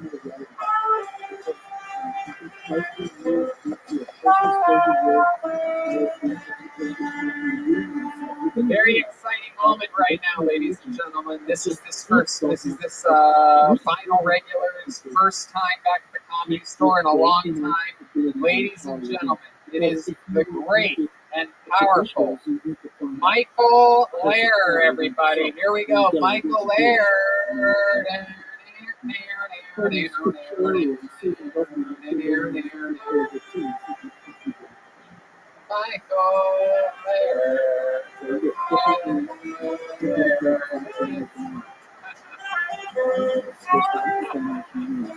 So he's research tool for those who could dig into UFO history. And this is something that comes from. All right, here he is for the first time back in the Comedy Store in a long time. The great Michael Lair, everyone. Welcome to Michael Corona, the Corona version of crippled heart from Michael Lair. I fucked raw dog on MacBook Pro this morning. Thank God, no floppy disk. All hard drive, baby. A robot vacuum gave me herpes. She sucked it off the bathroom floor, I think. If you think my voice sounds weird, you should see my cock. It is made of Legos. I'm a strange one. I do not like food. Maybe it's because I have to call the Navy SEAL Team 6 if I want to take a shit. I cannot be canceled or me too, because your typical jailhouse Wi-Fi cannot accommodate my needs. The one thing bots and humans have in common, a junk drawer full of RCA cables. My body is just a vessel. I am now in the Matrix, and the rumors are true. Yelling is homosexual. Got my delivery sucked by a pure big coffee maker this morning. It's conflicting experience. Keurigs hunt it so good, but they so bad for the environment. What is the deal with vocal cords? I mean, will these fucking cunts shut the fuck up already? You know, when I got this curable disease, I was pretty bummed out. But after watching these little white ladies yell Black Lives Matter at African American police officers, maybe I am the lucky one. Thank you very much. That is my time. I'll be playing all weekend in Stockton at the Giggly Piggly.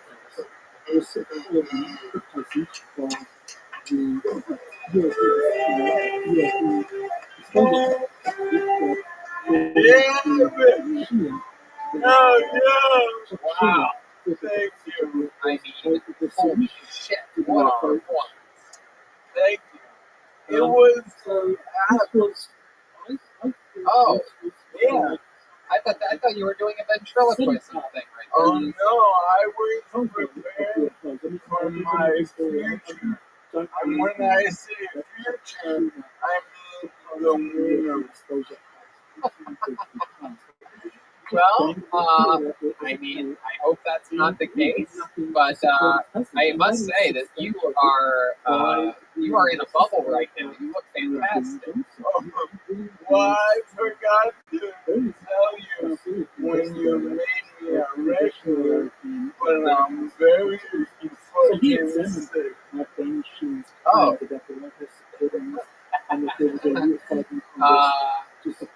You mean the Lou Gehrig's? Exactly. Yeah, and you can't get sick. You can't get the coronavirus, is what you're saying, Scooby. Well, no one can. But to be honest, when you ALS is not an immunity.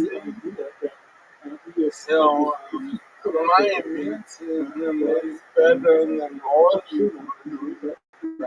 No doubt about it. Plus, I channel them like 8 to 10 hours.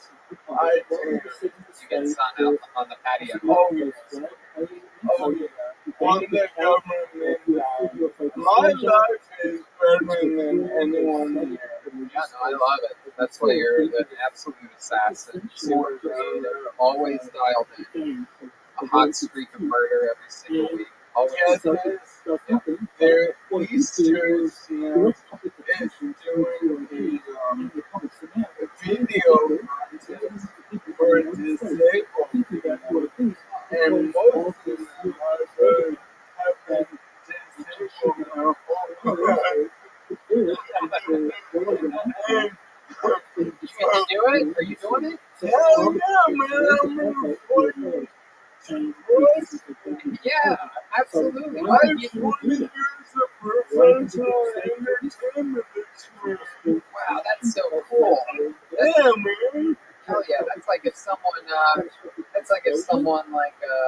hit in the head with a baseball and then got to participate in the Special Olympics. Exactly. Or when they had to be a professional baseball player first. Yeah, yeah. Right. Just helping you fill in. You're right. You're right. I love that. Absolutely. That's fucking awesome. Your episode of Jeremiah Wonders came out. That was great. Yes, and me and him, you know, there's a lot being said about Islam in the world right now. And your bitch mom says the most bad things about it. Yeah. And I get sick of it. And I'm like, someone needs to keep this problem in other dudes.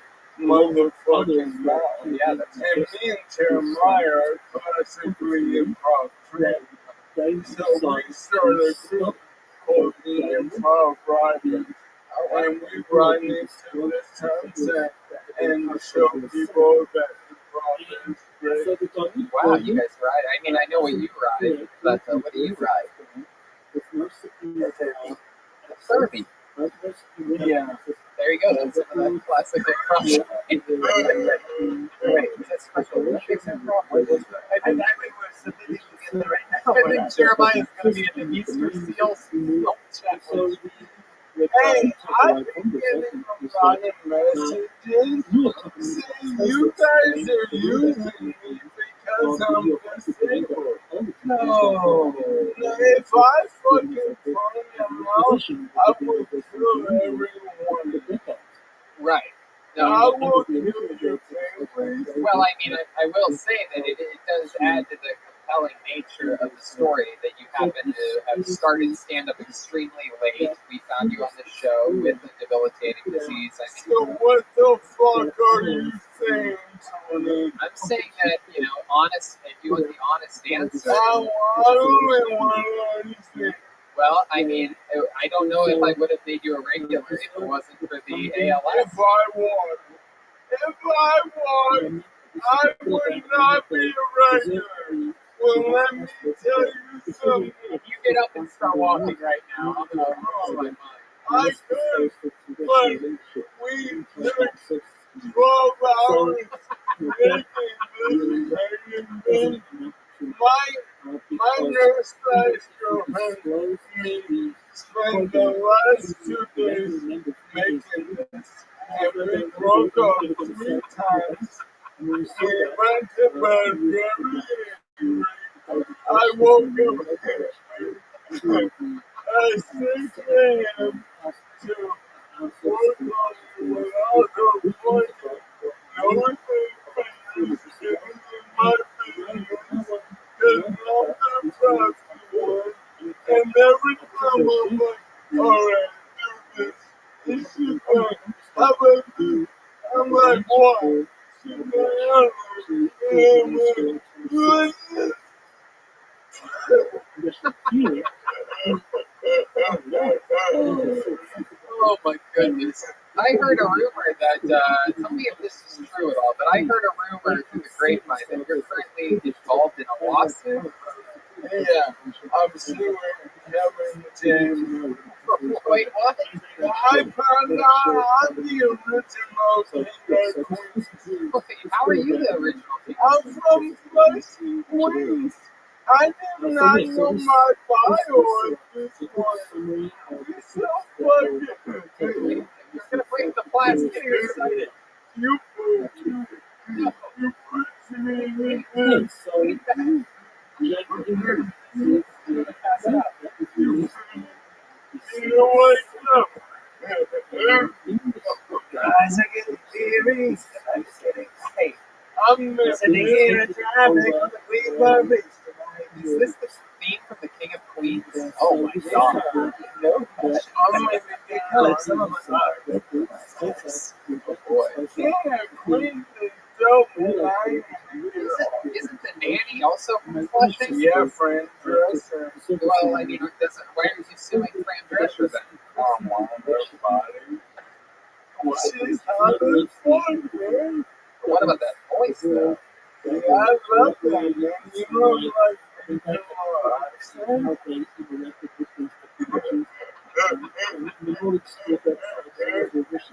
I'm noticing this week. I understand. You're really pushing up against that plastic really hard. I'm noticing that I understand you a lot better. Have you been drinking a little bit less?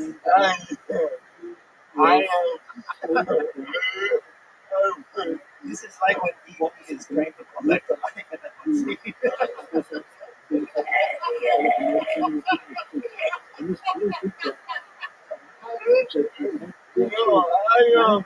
my girlfriend got married because when I drink,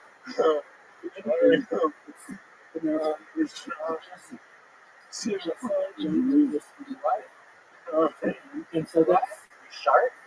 Shark? Yeah. Oh shit. Is that's a part of the development of your disease? Yeah. Oh my goodness. How bad is the shark then? Real bad for she really like I'm gonna review our things. And this one, Yeah, you better slow down with those ideas. I can wash the sheets every day. That's incredible. Yeah, Maybe you should think about sleeping in that plastic tube that you're I do. I'm like Michael Jackson in the auction. This will make me spend hard for 3 more months. Oh, Red Man, come on, that's a fart noise. How's your son doing? He's great. I don't want my father to. Because when I get lips and when I get crunk, I like to listen. So, I'm sorry, and please come on. Hey,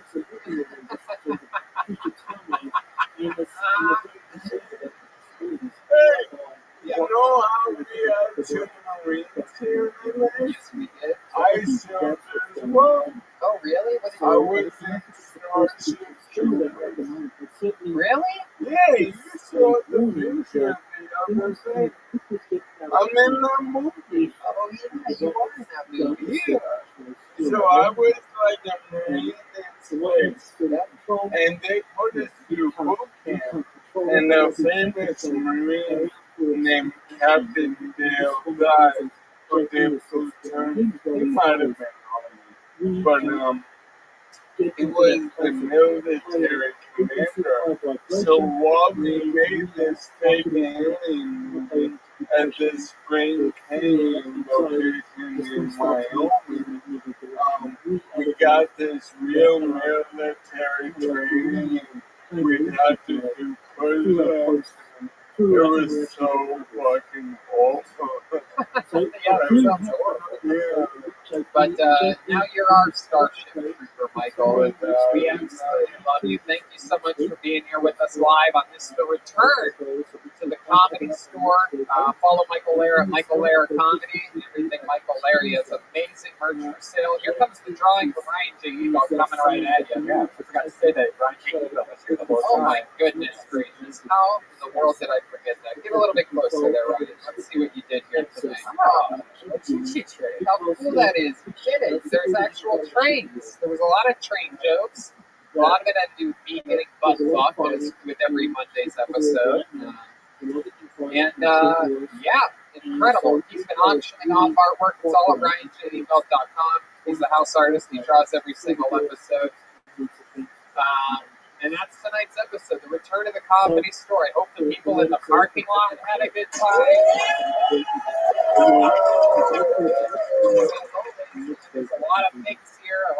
switch, the wires, this, that. There's so many different variables here at the Comedy Store. Some things are old, some things are new. Special thanks to Danny Lucas for coming in and running the mothership for us, the big boards, all the power and the neon that happens here. And yeah, the fun times continue. My weekend in La Jolla for this weekend just got canceled today. They closed the bars in San Diego today. But Jeremiah Watkins is going to Tempe, Arizona, July 30th to 31st. Literally a 600% increase in COVID in the past week, but you are scheduled to go there. Yeah, it's not going to happen, but get tickets immediately. July 30th to 30th. I mean, there is literally no chance that happens, but he's coming. So if you're in Tempe or Phoenix and you want to go out and you want to see the show in a public place with a roof, the Tempe Improv, July 30th and 31st, Jeremiah Watkins. What else, Jeremiah? Thank you. I'll possibly be at the Denver Improv the first week of August, but I guess we'll see. Denver has a chance. Denver has a chance. Tempe has a chance as well. Adam Ray is my guest on Jeremiah Wonders this week. Michael Laird had a great conversation with him on Jeremiah Wonders last week. And Jeremiah-Watkins on Mendo. And I thank you to the Comedy Store for being open and allowing us to do this great show. I think Michael said we're using it. You're using us. No, I agree with Of course you do. People are baboons out there. Yeah, we couldn't add another straight white male regular if you didn't have ALS. You are technically correct. Just change the fact that you're hilarious. Yeah, and we're all using each other here. Don't get it twisted. The great Chroma Chris. Great to see you again. Chroma. Thank you guys. Thank you so much for being back. We fucking love you. The Bruce Wayne is still time. Back again. Joel Jimenez is here tonight. He's at Mostly Sorry with the new Mostly Sorry podcast. Tomorrow we prepare at 5 to get these live chats. Me and David Deary. Yeah. Thanks again for David Deary.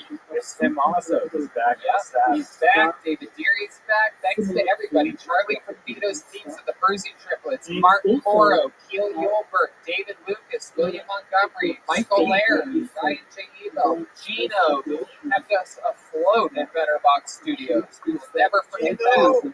That's for sure. Colette, everybody, Mitch Burrow, and Martin Morrow, and Cackles, Percy Triplets, we did it. Thank you to everybody who came in the parking lot for this, the first show back from the pandemic, the world famous Comedy Store. Thank you for being back.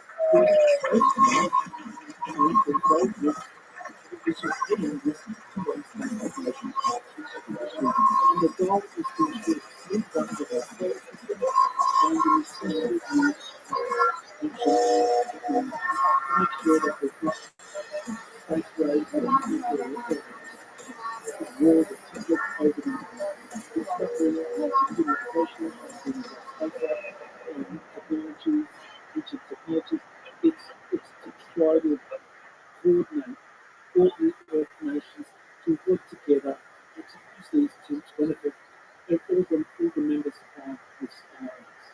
So it's very important. This combined space operations initiative is going to evolve into a future star. Whatever it's called, whether it's Earthy, whether it's called Earth Alliance, whether it's the function.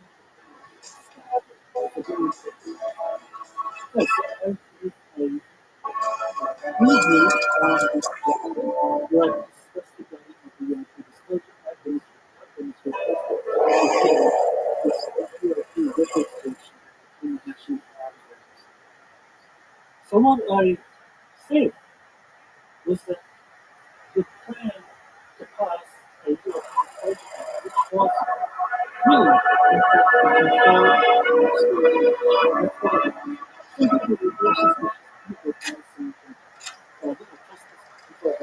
which was really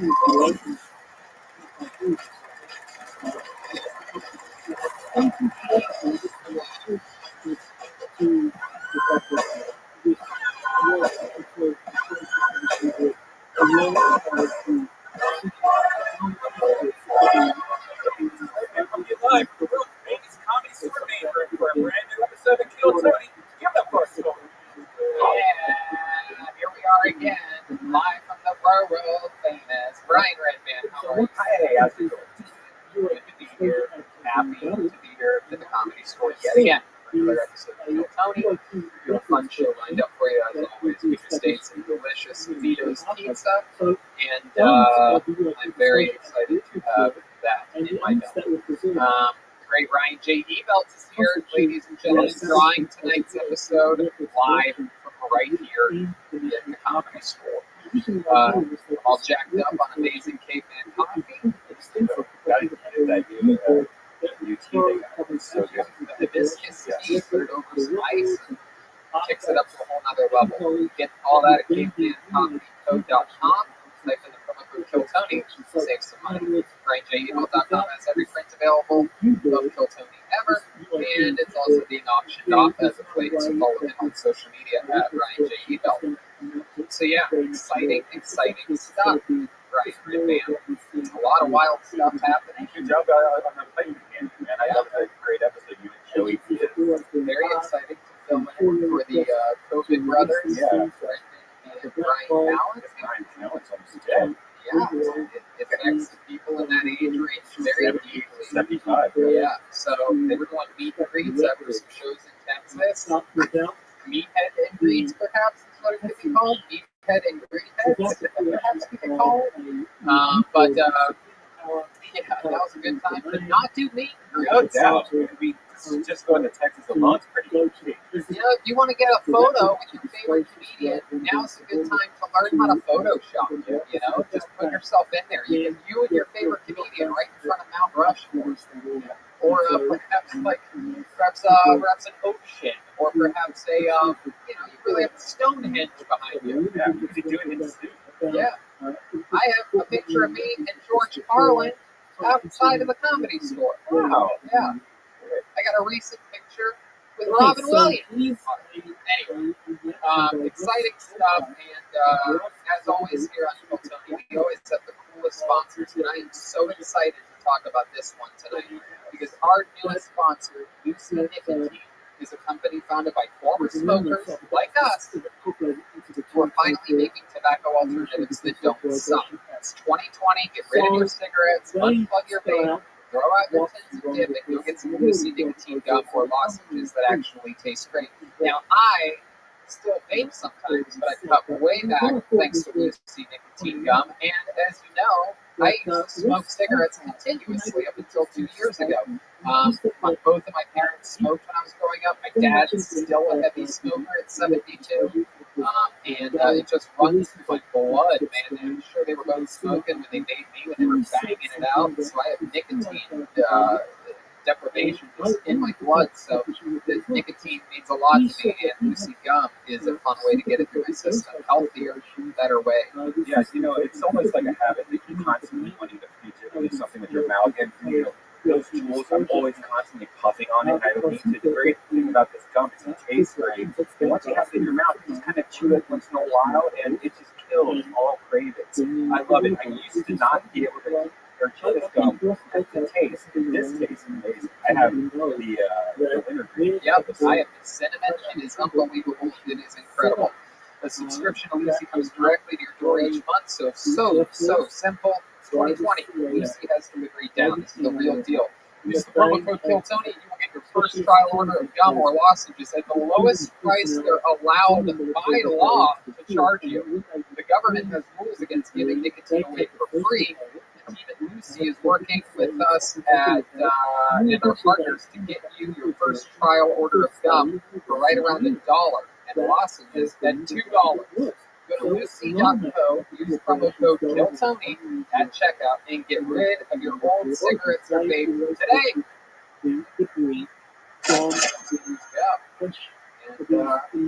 And so it continues. Another episode of Kill Tony, live from the Comedy Store, begins. Now, we have 4 pre-selected signups in the bucket, recommendations for people close to the store, and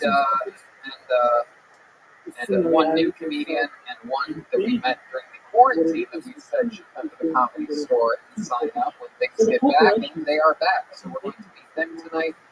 However, before we get to the bucket, Ladies and gentlemen, there is a band on this show. Every week they commit to being different characters.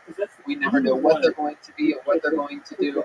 Ladies and gentlemen, I do present to you right now the best damn band in the land. It is the Kill Tony Band. Jeremiah Watkins, Jet Ski Jesse Johnson, Homer Gomez, and Chris.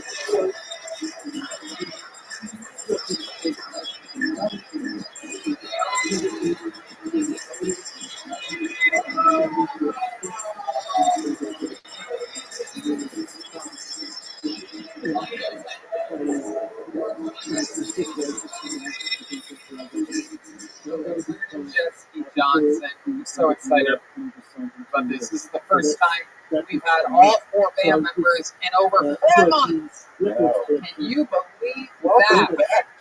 Incredible. We're all perfectly spaced out, a perfect 6 feet apart, and we are back. What's your name, head flight attendant? My name's Gavin. Gavin? Gavin. Gavin, okay.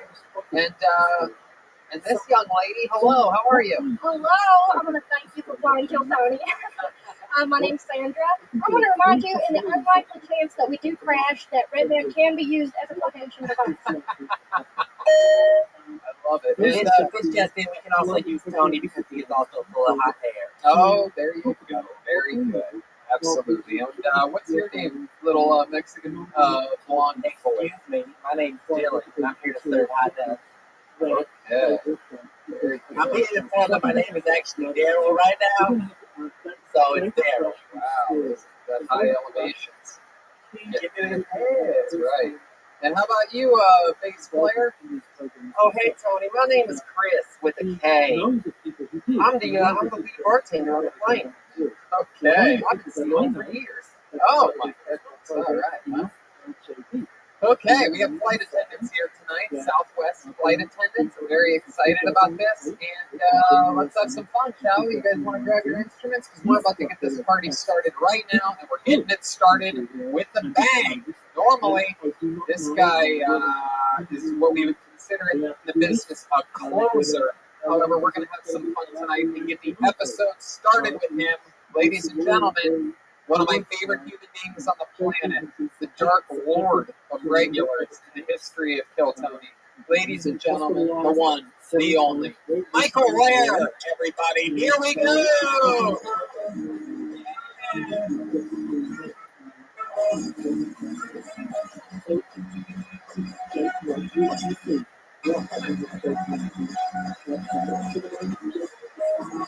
Who has personal experience.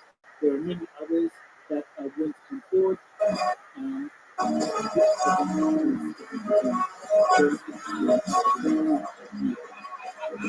Second question, personally, I think that Here he is, ladies and gentlemen, Michael Lair, everyone. Here we go. Earlier, Chuck Schumacher, Big State, I think you I'll get a move up there. It's very important, that part.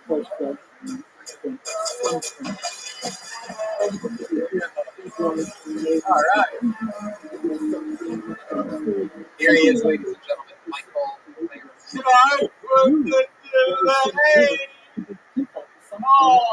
Sports industry just had their first transgender swimsuit model. She got the job by being the other models by using her manpower. Holly Berry said she won't play a transsexual. Hopefully she plays that waitress again. Yes, the dog is from Billy Popcorn. That was hot as fuck, and she won an Oscar. Dance with the party you brought to the party. Speaking of party, shout out to Go On Medicated Power for making my boys feel like they can lick all day. Then and in the moment, no regrets. One regret. I wish my generation not as much passion as this generation for eating nice. Subscribe to the email list and that of everything that comes through. So, thank you for listening.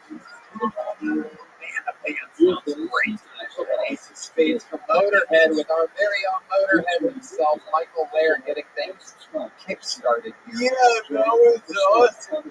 Even better than the band. No fucking orange. The audience. Yeah. Yeah, the orange stripes. I love you guys. Fuck yeah. Oh, yeah, Michael fully hallucinating that there's an audience in the room right now. Yeah.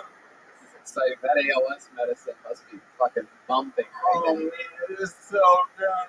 I buy it in the alley, and it's all. Welcome to this exclusive You get your ALS medicine in an alleyway? series.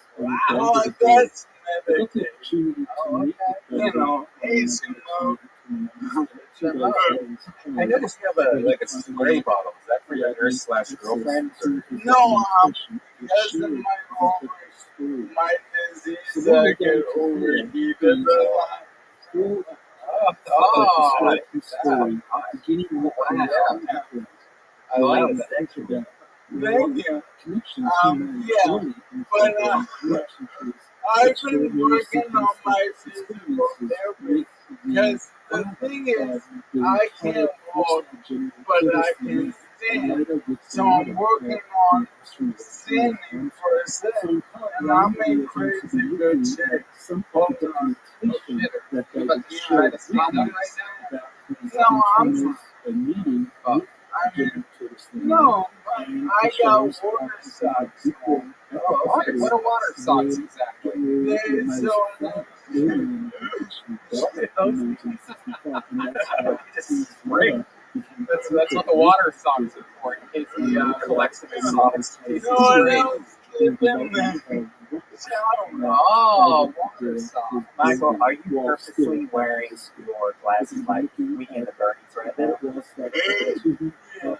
Weekend at Bernie's was my company origin, because I knew I'd be dead before I finished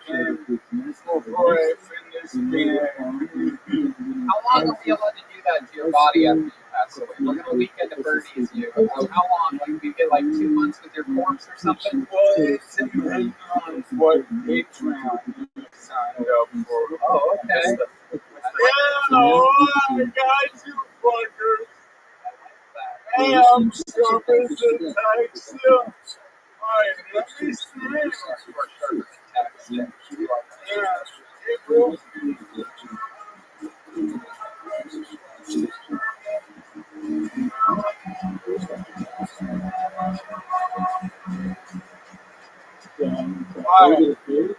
Wow.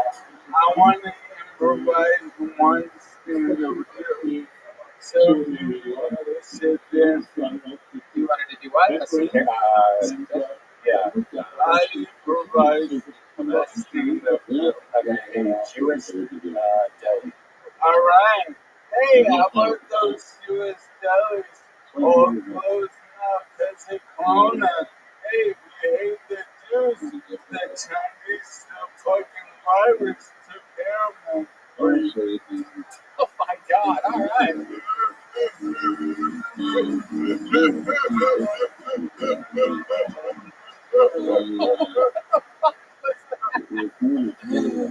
Wow, we got to see what fucking level 30-second city gets you right there. That is some of the best. That's some of the best improv I've ever seen in my life.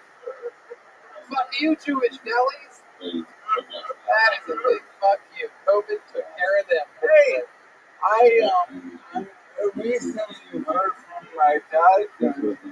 They think maybe I should go for testing, but I might not have ALS.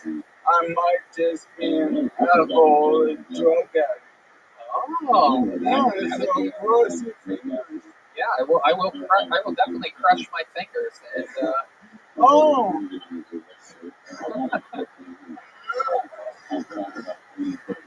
No, magic.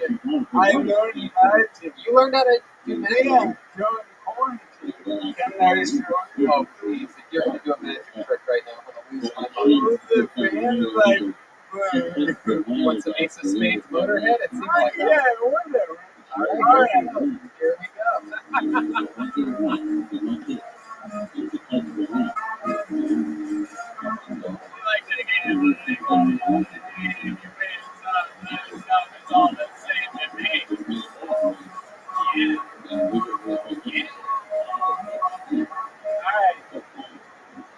Oh, here you go.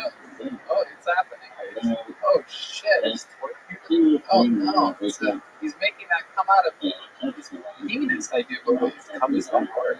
Oh, This is my favorite magic trick I've ever seen. This is clearly a side effect of ALS. You can't spell balls without ALS.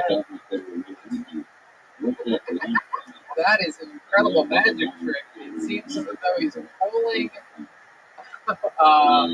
white plastic out of his penis, which the craziest part of this magic trick is that his ink is covering his penis and he still has his pants on, so it's crazy. It's going through his pants and there it is.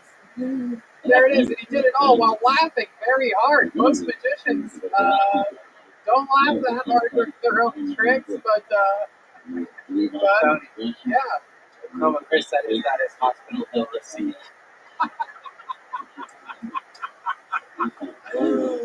Oh my friend. He deserves this whole thing. Oh Oh my god, that is so fucking funny. My god, you are a man of so many talents, Michael Lair. It is absolutely incredible. Now you can add comedy, improv, magic. Yeah. And you're doing something with film as well, right? Yeah, I'm in a film coming here. There's no tomorrow. And they give you suggestions like Top Chef, you know, like you have a boomerang in an apple. What did they suggest to you, Jewish deli? Yeah, and at least one person in your film recipe version.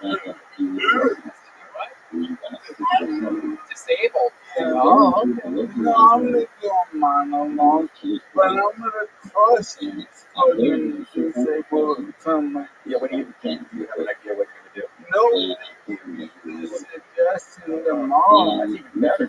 Talk about wheelhouse. Yeah, no, definitely. That's all you. So you're going to do a monologue tomorrow? No, I'll give the suggestion of what to make the film about tomorrow, and then I'll have like 4 days to make the film, and it's for Easter season, and then there'll be industry panel and one-on-one. I'll tell them all to go fuck themselves. Yeah. What is the price? You get like a cure or something? Yeah, you get a new And that's for Easter seals? Easter seals? Hold on.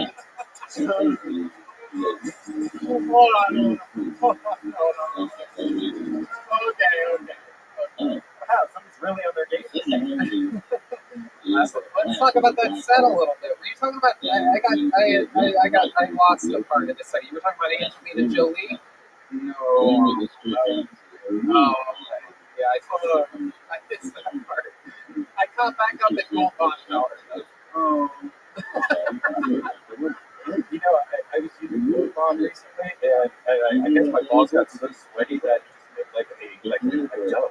Oh wow, that's really fucking. Our bags at your seat. This episode is sponsored by Vito's Pizza. Get your Vito's Pizza and fresh head. Oh my god. When do you put the Gold Bond on yourself, or you have someone do that for you? No. You put that on yourself. I picture your balls just look like the table from Scarface, just a big white pile of powder. It's fucking nice. I probably I look like $1,000 Gold Bond. You have $1,000 monthly robot butt? Gold bond. Oh, gold bond budget. I thought you said a robot butt. Hey, maybe I should sit up and sleep. Yeah, no, you're doing good. This is great. I love the look. I love everything that's going on here. So now that I know it was Halle Berry, Yes. what did you say? I said, Halle Berry is turned down a role to play a transgender person. And I hope instead she plays the waitress again used to dog from Billy Bob Thornton because it was hot as fuck and she won an Oscar. And then when you say this generation eating ass Yeah. better than our generation, Yeah. so like you're talking about the people that are kids now. Yeah. I don't know. I really don't see. It'll be interesting to see what happens there. Well, I mean, it just. They're already Are you? already each other's ass. I feel like this future generation, they're being raised with iPads and things like that. Yeah. When one of ass and you're not so smiling. I don't know what the kids They're eating guys. How do you know this? Because I used to date younger people. Wow, look at this. Got a little bit of that Davia right with the Davia. I think it's funny because you're watching all the craziest ones. Like the kids that are watching the You know what? You're absolutely right. That's a really good point. Ass eating's like just fucking. That's first base for them. Yeah, ass eating is a missionary. Yeah, man. I wonder what's next. I wonder what the where do we go from here? If you're desensitized to that level. How's it going out in the parking lot, Mike? Everything's good? 2 thumbs up. Shout out to the audience that's live in the parking lot right now joining us. It is wild times here in the Comedy Store during this normal, they're calling it. The people are calling it. So, yeah. Michael, you eat ass and you had your ass eaten, is that correct? Yeah. Which one do you prefer the most? Eating ass or having your ass eaten?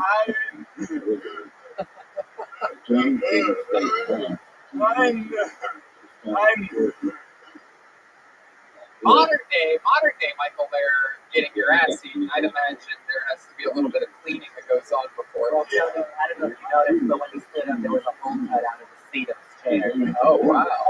I like my ass eaten once. Why? Why never again? You didn't like it? No. What did it do for you? Nothing. If it did something, wouldn't invite it more. I just noticed something Michael does that I never noticed before. A lot of times he has his hand out, just like Yoda from the Millennium. Yeah, he's got remorse. Yeah, you know, baby Yoda when he puts his hand out. Wow, I actually felt something when you did that. I felt a little tingle. Oh my God. Whoa! I'm just leader. That is incredible. Do it one more time. Hold on 1 second. Okay, do it one more time.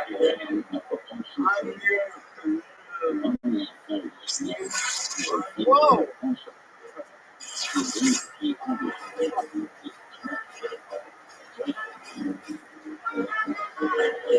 You really hear the sound of it. Oh, okay. He's not doing it. None of this is working. Stop. Everybody stop. Michael, anything else? Making a funny face. I don't know. I mean, I've been going on. Red Rover. I've been going on. I hate when I don't go because I'm not drunk or do I? The last thing because of the disease. So, You'll be lucky if you would change your goddamn thing. thank you. I love you guys. Michael, lights out, clear, everybody. There we go.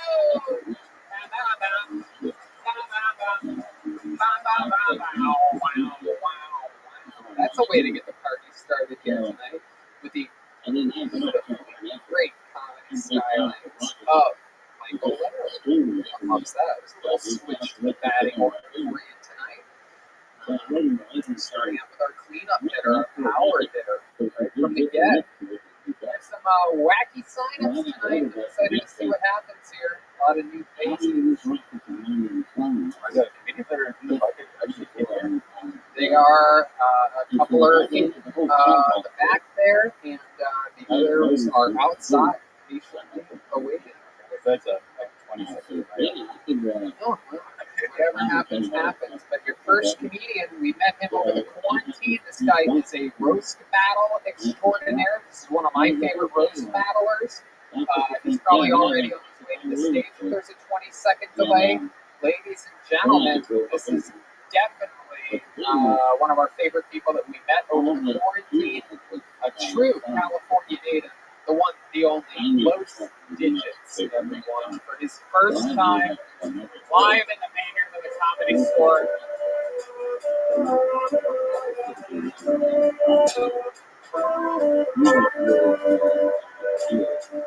I'll be back again, leaving on a jet plane. Here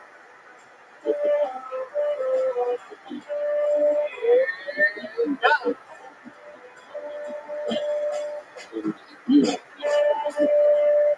Los Digits, everybody. Here he is. Right there, right there, right there. What's up? There he is. One more time for Los Digits. So I start rubbing it down. You can tell I'm Mexican. But yeah, us Mexicans don't really keep dogs, man. We got a lot of fucking dogs. We don't really see the whole thing. See, I've been fucking working at dog trips out here in LA. It's hard out here in LA to fucking dog. In LA, man, you gotta be skilled on some weird ass shit, man. I got fired for no flipping tortillas right now. And that's kind of like a fucking disrespect to my own fucking family, man. I was raised more, I was raised in the tortilla, you know? I was fucking a tortilla for the thing, man. This bitch told me not to flip the tortilla. She said to go home. I said, what the fuck, bitch? How do you not know how to flip the tortilla? See, I don't know if there's a tortilla college out there that's teaching this kind of shit, man, but I want to be informed because when I flip tortillas, man, it's a long bit about tortillas because, yeah, I got my heart filled on tortillas. A lot of shit, you know, a lot of compassion for tortillas, man. And I hate cats, man. There you go, Los Digits with 60 seconds and a little bit of change. Stay right there, Digits. We're going to interview you now. That set was incredible Mexican. That was so Mexican. That made Joel Jimenez look like a blonde flight attendant named Daryl. That's how Mexican that was. A lot of tortillas in that set. Yeah, man, I fucked it up. I was going to do some other shit, but I wasn't going to. I like it. Is that a true story? Yeah, that's a true story, man. You wouldn't flip the Because tortilla? I didn't know how to flip a tortilla right, man. How were you doing it? You're there, man. I was doing it the right way, man. I was working at the Taik freaking downtown LA, man. And what did they tell you? That you were supposed to do something? Now that I was slow, man, I was like, what's the science behind this? There ain't no science, man. I was fucking fast as fuck. Is that what you, I feel like you wore that inside the taco truck? Sunglasses, ball cap? Well, that's pretty much what I did, yeah. Fuck yeah. What's up, folks? Everything's good, dude. Excited to have you on the show. I actually wrote, man, but I wasn't feeling good, so I was like, you know what? It's good. Sometimes you gotta call audibles and whatnot. What are you sipping on there? You got a little bit of. oh man, there's $5 here. Wow, what are they selling for $5?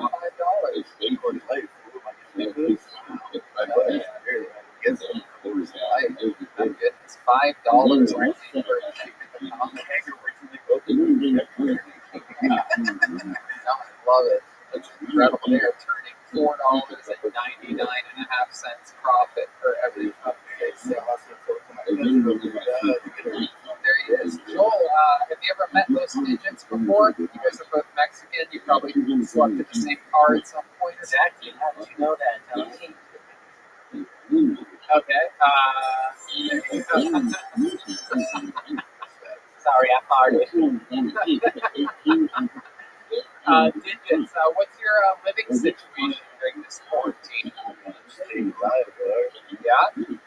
You live by yourself? Yeah, well, right now I'm in downtown LA, dog. But I'm flying like back and forth, dog. And I'm like, just working out there in the valley, in the Pacific Valley. I'm staying out there with my brother and coming back to downtown.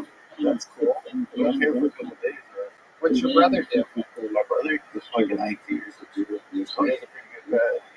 Oh, okay. That's cool. Just chilling out. You have a girlfriend right now? Ah, man, not at the moment. Well.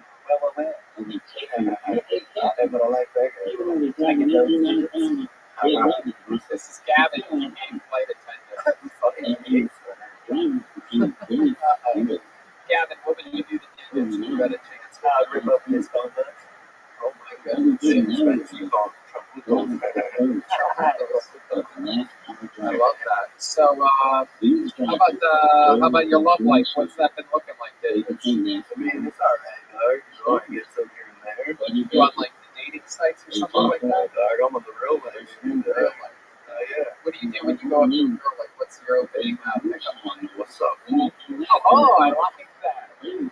I like that. Sometimes you got to talk down to them, let them know who's boss. Call them a fool right away. The third word. Yeah, you can't let them have that high horse. Somehow you're harder to understand than Michael Lair. I love it. Can I do one about you? Prom? Yeah, I think we already are. Can I get a suggestion? I heard tortilla. Okay, I'll go. Did you ever get in trouble with the police? Yeah, man, a couple times. Yeah, like for what? Oh, that's right. I talked to you about this. Yeah. You ever do any famous graffiti that we can see around town? You ever draw like Kobe Bryant or anything like that? I never that. I don't know. But I've read it on billboards. Yeah, I think so. During the looting a few months ago, you guys saw some of your work. Yeah, I got shoes for sale too, but Oh, I love it, bro. What else about you? What else do you know any magic tricks or anything like that?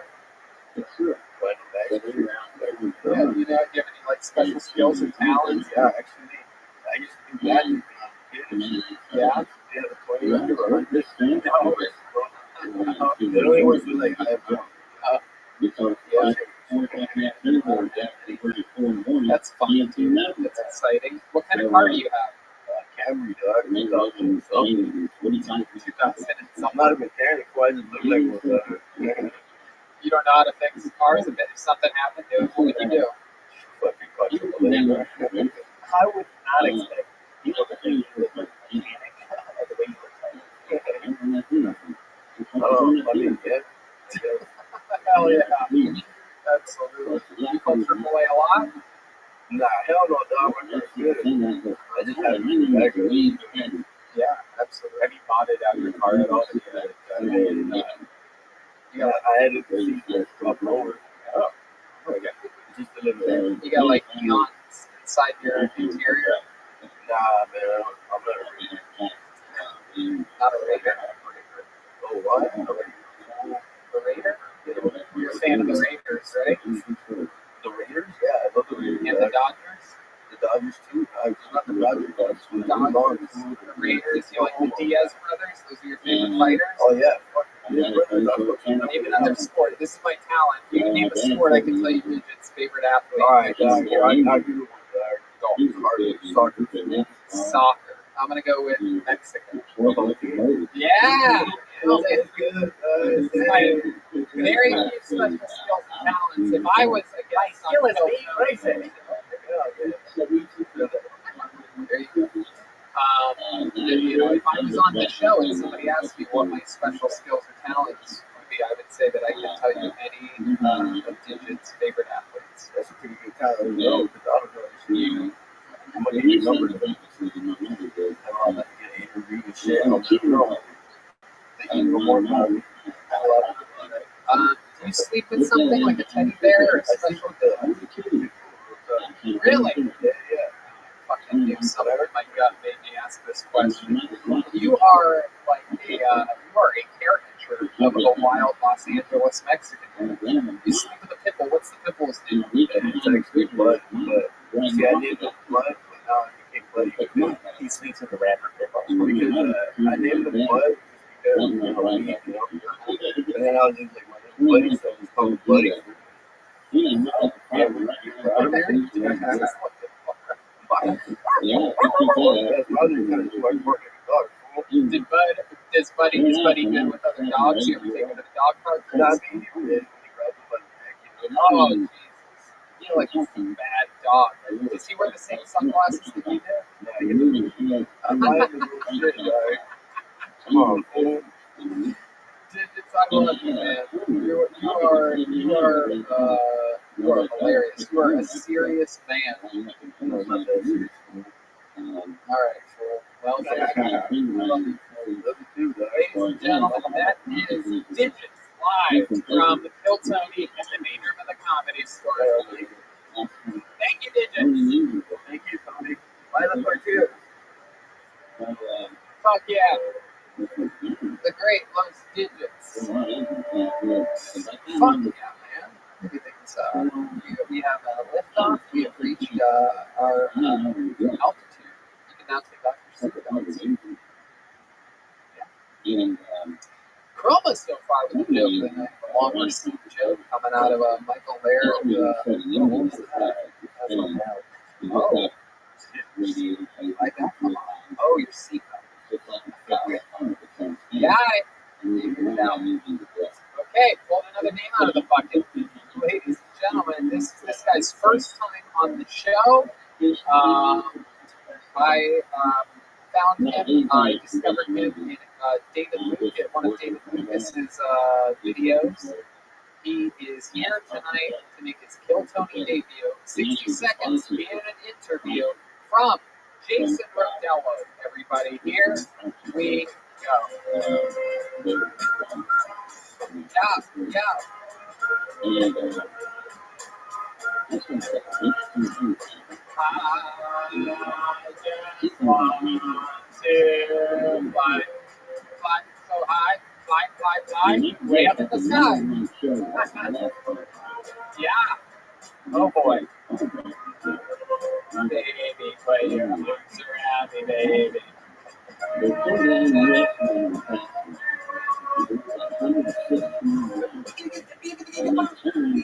It really is a 20-second delay. Here he is, ladies and gentlemen, the Kill Tony debut of Jason Rodello.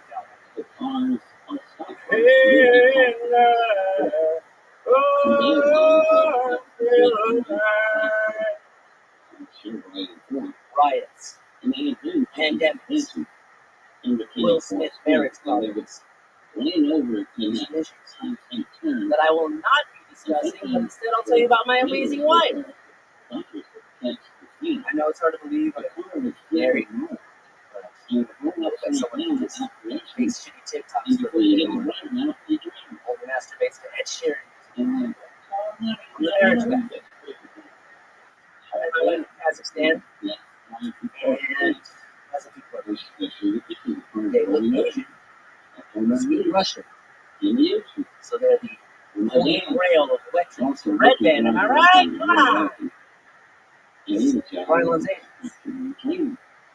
Juicy Asian, big tits bouncing, Oriental, anal, fart fucking, 5.5 inch, deep throat, Asian mom teaches daughter how to suck. Yeah!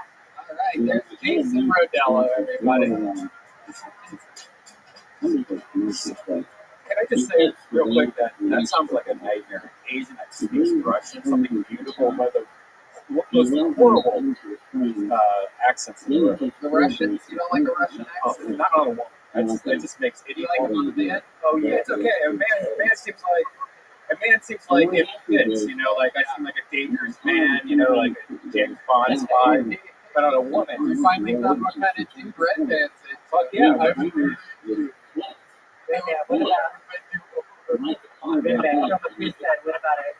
Russian with an Asian accent? Now that I can get it. I love it. So Jason Rodello, first time on the show. You are the first person in the history of the show that was born without a forehead. Not a lot of people know that. Oh, there it is. Okay, there it is. There's one back there. I like your style, dude. I My like lady gave me that note too. For a second, I thought you had a bicycle helmet on, but now you moved it back. I see there's a little something there. I like his hair. It looks just like mine. Appreciate it. Is that it? You just like, I see it. It's more for the visual watch ups and listeners. I had no idea. I literally turned around like, what the fuck? And then I saw it. Jason, fuck yeah. How old are you, dude? 25. Heck yeah. So the youth is the future. So let's go back. Let's ask a question from earlier. Michael Lair brought up this generation. Are they eating ass? Are you eating ass? And have you had your ass eaten? Absolutely. But the ass eating part, my ass eating. Right. It's covered in hair. I'm sure it's covered in hair. I see what your forehead looks like. I can't imagine what your little butt head looks like. There you go. You know what that sound means. It's covered in hair. But you eat ass, huh? Occasionally, yeah. When I'm in the mood, it's be a spicy night. What do you mean by spicy night? You know, honestly, I would consider it kind of a spicy night. Like a celebrate. Yeah, exactly. Special occasion, you know. Like in our days, eating ass was never even on the table. Like, we didn't even know it. No, not on the table. It wasn't even an option. Yeah. That was considered a bad decision. Nowadays, it's like the most exciting thing you can do. It's like proposing to the girl, basically. It's like, I will lick your ass. When they clench up on your tongue. Oh, God. Red Band does it. Literally makes me want to vomit. I'm gonna need that workshop. I love it. Can you show us what it looks like, what your face looks like when you're eating ass?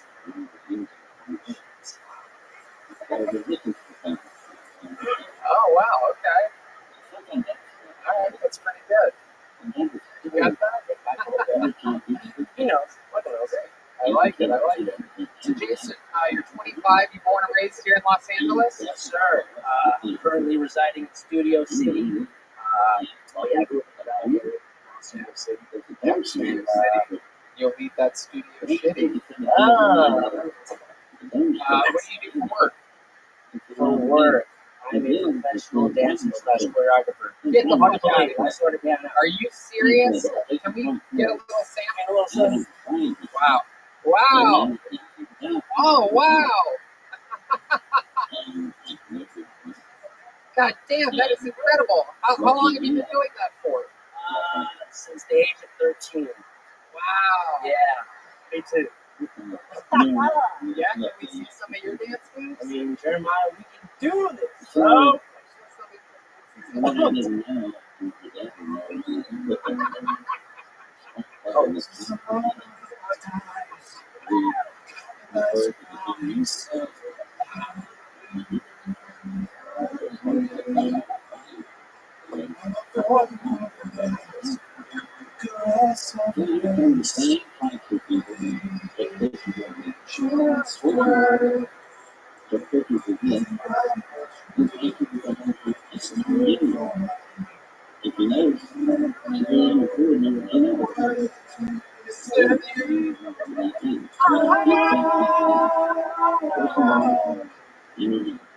I need you, yeah. Anything that you do. And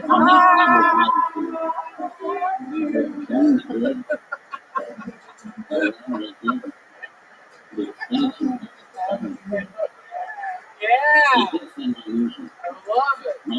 Came over. That is exciting. Gavin dancing to the song I Need You from Jeremiah Watkins. You can check it out on your YouTube page. It's a great song. Debuted this week, number 2,045,045 on the Billboard chart. No, and I will say this, is that song might be one of the catchiest goddamn songs. I can't stop singing in my head. And I always have to make the face that you make when you say the I word. There's this face that you make when you go, I make my eyes. Yeah. No, yeah. He makes the same face that he did in his Black Lives Matter video. Oh! serious, even serious. Jeremiah could be one of the silliest people in the world, and he could get serious like a motherfucker. Whoa, whoa, whoa, whoa, whoa. That will never not break right in my fucking oh, my meter's up. Oh, no. Oh, shit. He actually is, wait, we're in the sky right now. Where are you going? Yeah, Joe! Literally, he does have to put money in his meter. Fun fact for you listeners. We should talk about that because, like, before the show started, he goes, it's a 2-hour meter. And he goes, and we're all in the room scattered around in the part of the show where we're eating pizza all 6 feet away from each other. Thanks to our great friend Charlie from Vito's Pizza. He brings pizza every single week. Multiple pizzas of different kinds. We're all addicted to pizza. Everybody knows that. Anyway, and at one point, while we're all just sort of, getting ready, but, mentally preparing, Jeremiah goes, Tony. I go, yes, Jeremiah. He goes, my meter's up at about 8:50. What should I do? And I'm literally like, what the fuck? Put money in your phone. Do I have any one of the 70 people here? Or, I mean, like 5 minutes before we started the show, just put 2 quarters in. Yeah, or 2 hours for it. Really, any amount of money, really. Just really do anything. I like that we're talking about this right now while he's walking through the audience and everybody's looking at him like, what's wrong with you? He's probably stopped and watching this right now being projected on the back wall of the Comedy Store. He's like, who are these guys? Okay, all right. I love it. So Jason, you're on that show for your first time. What's something else that we'd be interested to know about you? A fun fact about Jason Bordello that would surprise us. Your dancing has been very surprised. How did you learn how to do that? How does that come up in your life? Yeah, so initially I started dancing from a Chris Brown music video that inspired me. And it was like a dancing vampire, it's called Fall the Wall. Yeah. And then there, just I saw the reaction I got from my friends, and I couldn't escape. Similar to anyone doing comedy or something they enjoy doing. That's super cool. You blow people's minds like weddings and big events and shit. Absolutely. Oh, bigger. I do teach classes across the world, the whole international thing. That's how I met my wife. I had to get into it. That is so cool. And your wife took a dance class from you? Yeah, she owned a studio in the area that I met her in the different country. I just did an accent. That's the only thing that drives me crazy. Look at any beautiful Russian bottle. The second she opens her mouth, like, it's horrible. Right now, only like Russian dudes and Russian salad dressing. Those are the only 2 types of Russians. Russian is what? That's basically Thousand Island. Yeah. You know what's weird? French salad dressing. What's weird about it? It's like ketchup. Oh, it's not like ketchup. I don't know what the flavor actually is, though. What is the flavor of French? No, it's not. It's not ketchup and vinegar. It's kind of like sweet and sour chicken, but yeah, something's missing. It's close to that. David, do you know the answer to this? Yeah! He's getting closer to sweet mustard than anything else. Jason, how do you know David Lucas? I saw you in a couple of his videos. This is how I know it wasn't from dance class. it was. I saw him. Well, I got into the show during quarantine, and I just fell in love with the meat. We watched every episode. Wow. From the get-go. I can't believe we made it during the During the quarantine, fresh off the cheese. And then one day help us get back to 30,000 fans we lost. Oh yeah. So French dressing is a creamy ketchup-based dressing. Get the fuck Yeah. I had no idea. We have oil, vinegar, ketchup, and sugar. Ketchup is wow. That is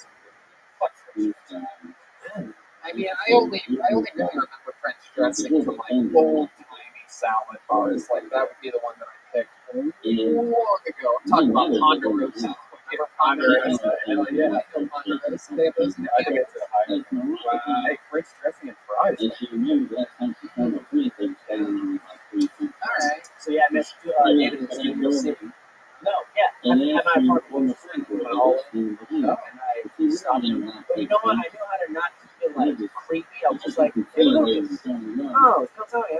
Hey, Oh, I'll get you wow. out. That's so cool. So you actually recognize him from Tony. Oh, there you go. Fuck yeah. All right, Jason, it was nice to meet you. Thanks so much for coming on. Thank you. Ladies and gentlemen, Jason Rodello, everybody. There he goes. Put your arms around me, baby. Put your arms around me, baby. I just want to fight. Yeah. All right. 2 bucketfuls. That means we are ready for another regular, ladies and gentlemen. It is that magical time of the show where we get to see one of our favorite joke writers, one of the, literally, probably, definitely the greatest roasted regular in the history of the show. One of my favorite people, just a great comedian, a great guy. Ladies and gentlemen, here he is, David motherfucking Lucas, live in the flesh at the Comedy Store. Here he is, the real David.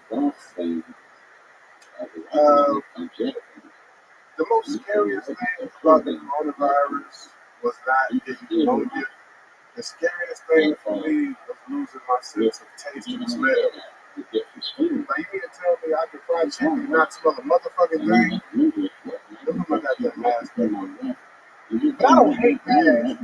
Like, who knew that masks would make women look so goddamn good? Like, as soon as you cover up her mouth and her nose, that bitch is attractive as fuck. Like, I think we need to keep masks for another 10 years. I might go around and get married. This bitch can't say shit. She can't even breathe that good.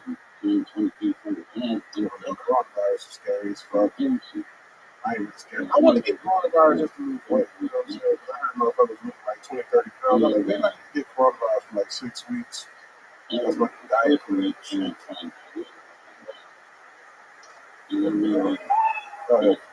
Yeah, David Lucas. Absolutely.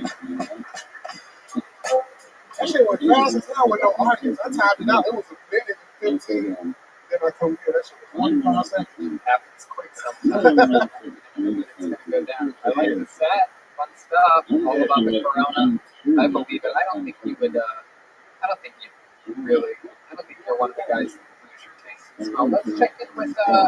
Let's check in with Sandra here, because Sandy is fresh off of actually having the coronavirus. And from what I understand, you just lost your sense of smell. Just my sense of smell. That's it. Sometimes I would remember smells, and I wasn't sure if I was smelling it or just remembering. Wow, that's weird. You said you didn't lose taste, but you can't smell it, you can't taste it. And I could. Right. Yeah, it's like Makes no sense. Made no sense. I still can't really smell. really. Wow. So you might be blessed. Then I can breathe. Great. Do you know how you got it? Like, so, it seems like you didn't get it from any of us. All of us. Yeah, because none of us had it. Right. All of us will be the same. Welcome to another episode of Dr. Red. I know, we like, When Redman found out I got his first word alert, you're a dirty girl. I said something. I don't think it's Dirty. Dirty boy. pretty boring. Wow. Don't you leave if you're not feeling good, Dr. Redman. We know that you didn't get it from any of us.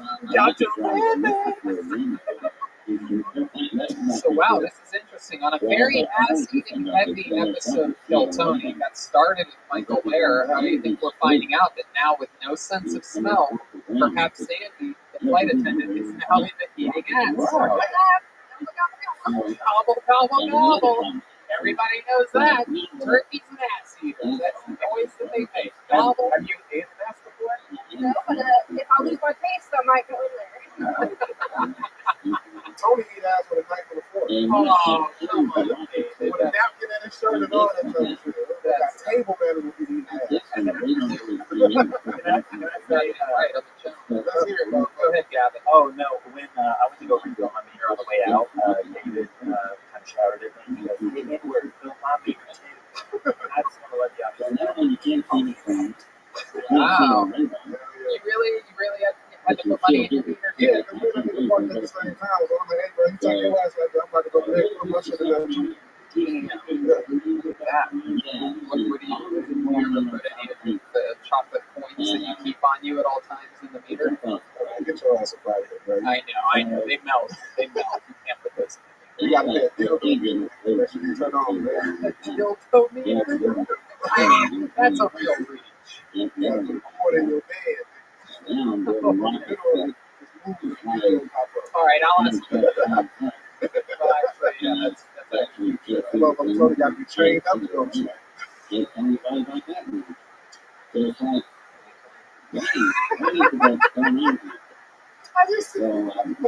What's your sleeping situation? You sleep in a food truck or something like that? Oh, get the fuck up out of here, bro. You sleep in a sleeping bag naked. Sounds good, actually. Yeah, I mean, that's actually really good. This motherfucker Tony sleep next to a boat. That's actually true. I would go with Stryker as an answer, buddy. Buddy in the boa. I just want, at one point, I just needed a bud. You look like you're a name snake intro. Okay. All right. Not all of us. No audience. Not all of us are lucky enough. I mean, do you have any pets? Oh yeah. You have one of those pet kids. I got an STP. Damn. Why no pets? Did you just have a new kid recently? I heard a rumor that you had a new baby. With a white chick. With a white chick. We don't know about that. Someone said I can't even remember. Complete the fifth. Oh. You said why no pimps with it? Because they got time to take care of shit. Another mouth to feed. Right, especially with your mouth to feed. That's a lot. Dildo. All right. So what else is going on, Jacob Lucas? Shit ain't shit, Jerry, since last week. What were you doing in that hallway when you met Jason Martella? I was at my brother's house. We were like a lot of shit. My brother lived in the same building. So I went over to his house and checked on him and shit. How many brothers do you have? Just one. In Studio City? He was right up the street from me. He's an entrepreneur. Oh shit! Damn. So he sells CDs at Hollywood Prime. That motherfucker pay more rent than me, but he's selling something. Damn. You don't know exactly what he does. He just tells you. T-shirts. Not with an equal. Something like that. So what he really does, like he goes to, like we got hella places in LA that sell like secondhand clothes. So he'll go get them, like take them to the dry cleaners and sell them for like $150. Damn. Yeah. And buy them for like $20. Damn. Because everybody doesn't have access to that across the United States, but in LA, we got a whole bunch of rich motherfuckers. Shit go out of style, they turn it right in, and you can sell them online. It's a profitable business. Your brother's flipping clothes like digits and flips tortillas. And what's that? What are you wearing? What is that tie-dye? This is for real brand. Okay. How much is something like that, bro? Like 85. Even for your size? It's not more? Your size is good. And the rest of the fucking Wi-Fi check. That shirt is actually the sleeping bag that I sleep naked in. You won't, I don't know what kind of sleeping bag you want. I love it. So nothing's changed since last week, except for you may or may not have had a new child. I ain't had no new child last week.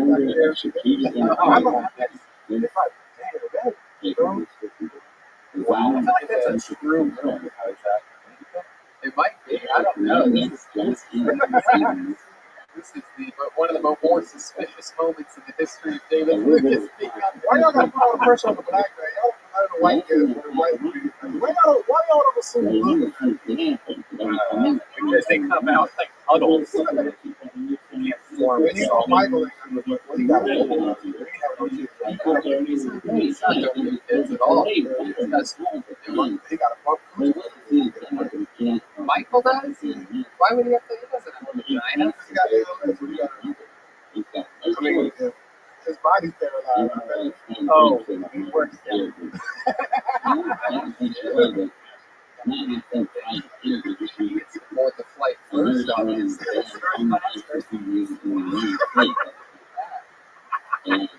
hella funny. It's fun. I've never been on an airplane with a midget. That's cool. And I fly a lot. I've been on the airplane with a midget. You had sex with a midget? No, nigga, you didn't listen. I said I've never been on an airplane with a person in a wheelchair, but I've been on a plane with a midget. I've been on a plane with a midget before as well. Were you with me on that? Was that one? I know I must have told you about it, but You tell me anecdotes. I just listen. anyway, there is a comedian who is a midget, and one time we were on the same flight, and he was actually one row ahead of me, which, you know, street cred is you always want to be in front of people. And I remember he was, hey, Tony, he was in the row in front of me and across the aisle, and I remember being like, I can't believe he has better seat than me, right? And then right as I was, really like a minute after I was jealous of his better seat, he stood up on the chair and adjusted the air vent like he was changing a light bulb. And I'm like, you know what? I'm not jealous anymore. Hell no, bro. This is actually giving me fun. I will never forget that moment. You have not held in a laugh in your life until you see a midget turning off the air vent, standing up on a chair. They would put me on the plane out of that. So, Oh, I know. I almost had to throw up in one of those park bags. you ever notice that midget women always have fat asses? But Dude, they are natural pods. would you hit one? No. I mean, The best question I if ever I was like in the desert, like by myself, if I was in the desert by myself, like 3 hours into a mushroom trip, like a hot midget appeared out of nowhere, I don't know, I might do something. You don't think that would be hard? It's like, well, I guess not. What would you do? What would you want? Red man would feed that bitch first. When I thought about it, it just hurt like that. Oh, wait, what? You think You know, wake up in the morning. midgets are like kids? I mean, that's what I was thinking. Like, I was imagining her like riding me, but then I'd be like a little kid. Who knows? Oh my gosh. Disgusting. I think I'd have to have, as much as it seems hot, Red Band. All right. Somehow Red Band made having sex with a midget even more gross than it already was. Red man would have shoot that big microphone to the truck. Oh, come on. Like big and purple microphone. I thought it was Some official place that shit. Like, I got a fucking shirt on. What the fuck is on? Bro, you got 2,000 dolphins kissing on a hat. Yeah. Yeah, I used to be able to wear this hat to somebody released a comedy special. Okay. What? I love when Tony's like, okay. Absolutely. Dude, you are turning more and more into a big bundle of cotton candy every second you stand there. Getting stronger too, bro. I love it. You've been working out? Yep. What have you been doing? You been taking food up to your mouth? All right, David. So much fun. Good to have you. Everybody. On to the next one we go.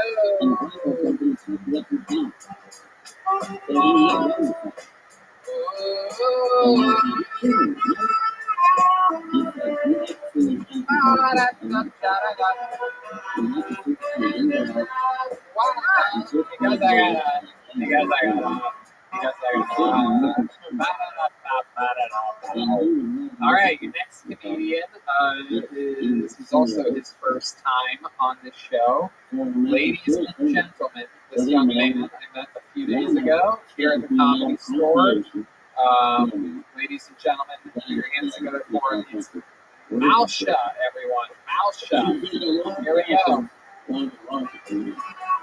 Malsha, ladies and gentlemen. Hey, you.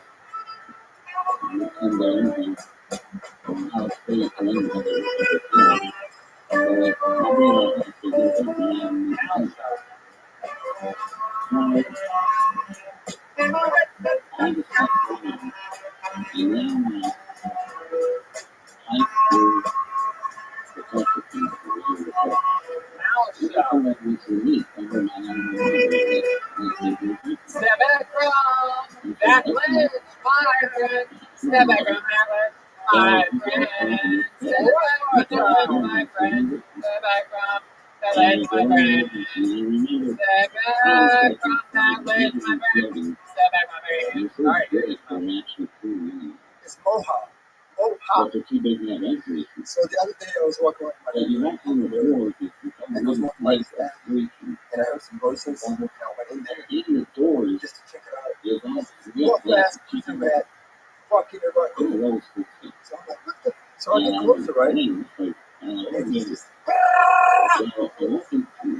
whoa, smash it. I get closer, and I noticed everybody's dead. It's fucking dead like cool. So I get closer and I get a seat right next to it.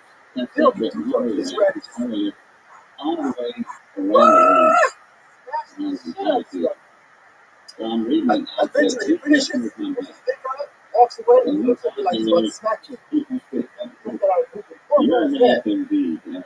And I thought about it. Wow, if you want to think it's a good pussy, don't worry about who's watching. The thing I thought about was, I might fuck some good pussy after that. What the fuck? Moha. All right, Moha. So you saw some guy doing what? I saw a buff-ass rat fucking raccoon. You saw a buff-ass rat having sex with a raccoon. A dead raccoon. Is this a true story? No. Why? How did you make this wild tale up? This is like a horrible pitch for a Pixar movie. It's an episode of the Boondocks that didn't make it. One of my first jokes I ever wrote, and I didn't even know how I came up with it, because it was like in March when I thought about it. And in his defense, he usually has a stool in the room. He usually what? Just repeat that again. He usually has a stool in the room. He's doing the joke about the rats fucking the dead raccoon. Is that true? Do you normally do an act out if you're on the stage? I mean, I'm really actually the second time I ever been doing open mic. Oh, okay. Well, welcome. Second time ever performing. Where was the first open mic? Down in San Diego, and I did my first open mic in San Diego a couple weeks ago. Oh, okay. And how many people were in the room in San Diego? By the time I performed those last 6 weeks, I had 30. Wow, that's interesting. So tell us more about you, Moha. Where are you from? So I'm African. Really? What kind of African are you? There you go. I'm East African, Somali. Oh, Somalian. I was raised most of my life in Sweden, Stockholm. Oh, you can't. Yeah, you know. All right. So you're from Somalia. All right. What was your child? How long have you been in America? I've been here about 12 years. 12 years. Okay. You came with your whole family or just you? Yeah, just me. I like the neighborhood, so I moved to this is my aunt's in Seattle. Wait, what about Seattle? I'm from Seattle. Okay. Why Seattle? What made you pick there? My family was there. Your family was in Seattle? Yes. Oh, your aunts. Okay. And what do your parents do for a living? My mom doesn't work. She lives in London. And my dad lives in Stockholm. He's a bus driver. Stockholm, Sweden? Yes. Oh, okay.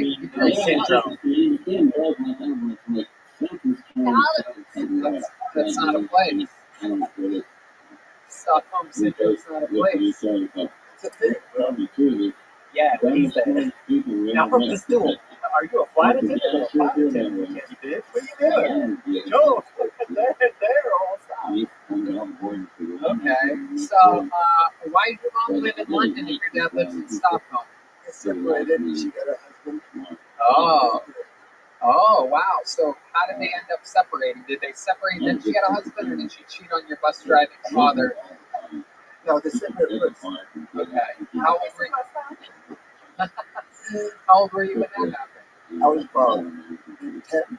Maybe 10 years old. And okay, how did that make you feel when your parents said they were separated? They were feeling weird. Okay, well, you take it out. I'll come out the door by that. All right. Okay. That's fun. So you live with your aunts in Seattle. Your aunt Tifa and your aunt Ebodies. That's correct. These are quarantine jokes. Everybody. Aunt Tifa and Aunt Ebodies.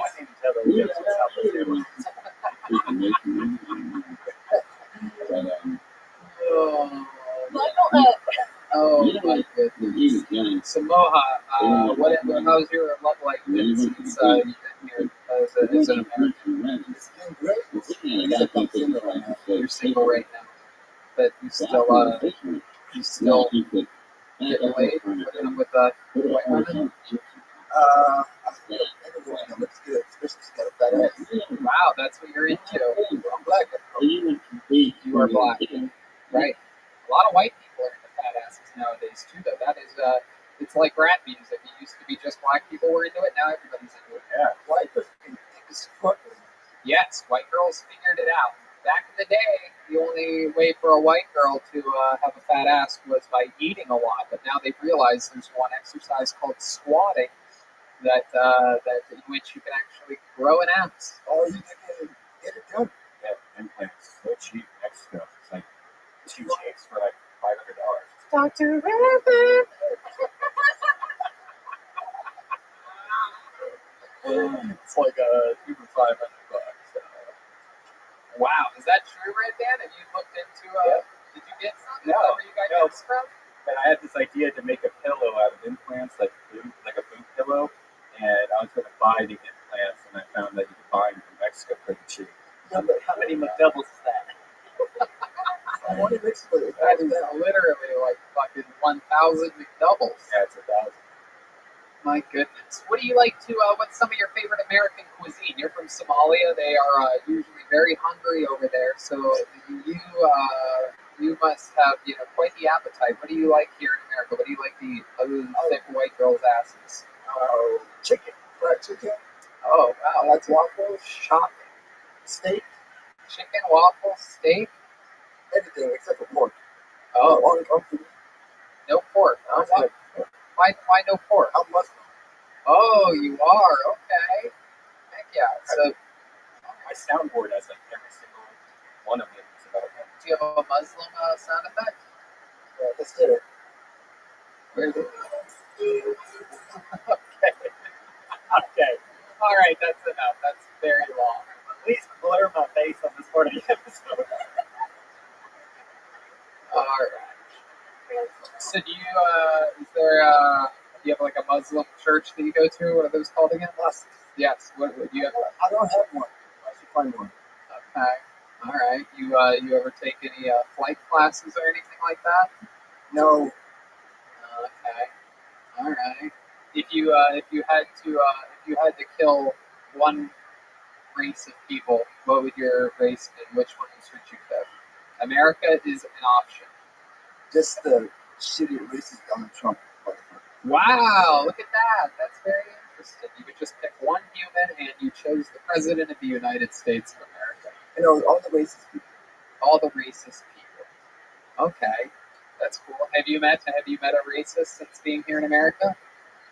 I think I met a lot of them. They just don't have the balls to say something to my face. They don't have the balls to say something to your face? It's weird, right? Yeah, that is. Here's your moment. What? What? I said, here's your moment. He's never met a racist face to face. I said, here's your moment. He knows what's going on. This guy's built like a fucking microphone over here. It's built like Bob Barker's microphone, just thin, very thin and very black. Microphone head? Yeah, for sure. So no one's ever been racist to you in America, but the people that you would pick first to kill are the racists. You've never had anyone be racist to you face to face? 12 years here in America. It's pretty good odds. Yeah. I mean, living in a big city, right? Seattle's diverse. Living in a big city helps, but that also means that you're around more people that could be racist. It almost seems like a lot of the racist people live away from the big city where they wouldn't have to be around other races. I guess I'm lucky. Huh. Yeah, maybe you're lucky, or maybe just maybe racism is an overexposed storyline in the modern media. Who knows? Oh, you're welcome, Mr. President. It's always a pleasure. Anyway, Moshe, you have any special skills or talents? We had a guy earlier do a magic trick. We had a guy earlier do some dance moves. Is there anything you have, any talents you have that would surprise us? I'm a basketball player. I play basketball. Can we get this guy a basketball? Does anybody have a basketball in their car? It's literally one of the top most dangerous sports right now. No. It's Mohawk. Mohawk. Okay. Mohawk. Okay. So basketball, what else? Anything else? What else can you do? You know any poetry? No. I was acting. I'm a big sports fan. Okay. One of my favorite movies is one of your favorite movies, Goodfellas. Oh, wow. Okay. Yeah, I like Goodfellas. I like Badfellas. As long as they have a penis and a ball sack, I'm into them because I'm a gay man. I am a gay man. Oh, it's all right. I will run with this storyline forever. I am a gay dude, Goodfellas, and all types of fellas. Okay, what's your favorite scene from Goodfellas? Let's reenact it together because I know every line of that movie, so we can do it. Am I funny to you? That's the scene, the worst fucking scene in the whole movie. All right. I like that scene. No one actually likes that scene. That's the scene that people that haven't actually seen the movie. My favorite scene when he's freaking out driving at the end of the helicopter. He's like looking up while he's driving. Okay. Moha, fun times. Nice to meet you. Thanks for coming on the show. Congratulations. His second time ever performing stand-up comedies here on Kill Tony. That's Moha.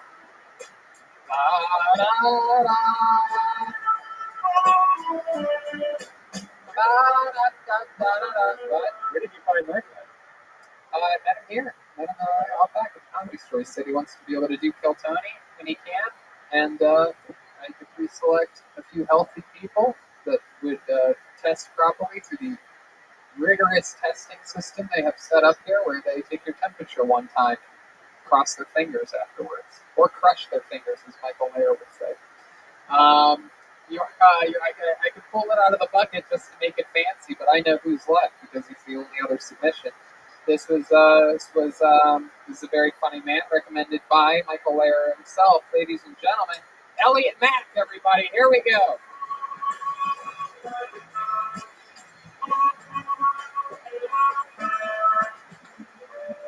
Here he is, Elliot Mack. So I have gay dads. Yeah, which you applaud in 2020. Thank you. But the rest of you make it sound like they just kidnapped me from a nuclear family when I was 8 and showed me Ellen 10 hours a day till I turned out like this. Which is exactly what happened, but it doesn't mean I don't deserve applause for it. No, it was cool growing up with gay dads. Like every morning, they just put me on the gay agenda. It was just brunch, mimosas, brunch again, tap dancing lessons, eat a salad, go to bed, listen to Wicked. That shit was bomb. The best part was definitely whenever it was family game night and I got to choose like the vote on what to do. And it was my 2 straight brothers, my 2 gay dads, and me. So I would just be like, all right, should we get Cubs tickets or should we see Wicked for the 5th time? Cubs tickets, Wicked, Wicked, Wicked. Oh my God! I know about popular. But then I'd get hit with a belt for singing off key, so it evened out to a regular childhood. Hell yeah. I love it. It's so good to finally have someone a little bit less gay than me on this show. Very exciting stuff. Nice to meet you, Elliot. It's your first time on the show, correct? First time, but how long have you been doing comedy for? I've been doing comedy 11 years now. Awesome. All of it here in Los Angeles? No, I grew up in Chicago, actually, and I started taking comedy classes at Second City when I was 12 after seeing Michael perform with A.D. Bryant. He did this one hilarious blackout. They were wearing sombreros. It was incredible, and I was like, that's what I want to do. Wow, that is so cool. So you actually saw Michael Mayer when you were 12 years old. How old are you now? I'm 23. 23.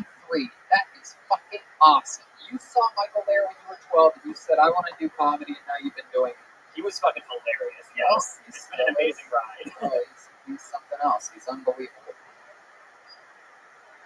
Yeah. So I think we finally found out who's putting the Gold Bond powder on Michael Lair's balls right here. It's a, no doubt indeed. I love it.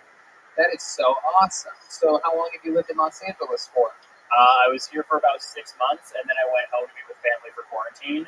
And then I did, like the Mint open mic. Do you remember that? It was happening for a bit. It was this really cool open mic where you would open the door and like weed smoke would billow into your face. And I did an online like Zoom mic, and I got to see like all the other LA comics. And I've been thinking about not coming back to LA, and I was like, I need to be with this. Like this is it. So I came back. I've been moving for the last month. It shouldn't have taken me so long to move, but I also had to decorate, so like that. Oh, that's hilarious. Oh, that's so funny. So you're a gay man. You live in West Hollywood? I did, but I hated all of the other people there. Yeah, it is a little bit wild, right? I'm going to share something with you guys. I saw 2 gay guys holding hands today. Ew. And I literally thought to myself, that is like the gayest thing that 2 gay guys can do. Oh, like nowadays, it's like 10, 20 years ago, you'd be like, if you saw 2 guys making out, you'd be like, oh, that's gay, right? And then like, since then, it's like butt fucking, I think is the most gay thing 2 guys can do. But then it hit me today, in 90-degree heat, in the middle of the day in Los Angeles, you don't see any men and women holding hands. Like to hold hands, you have to literally be like, I don't mind making a puddle of sweat with our hands. We have to fight for that. We're going to do it, goddammit. It is. It's a hot day. That is incredible.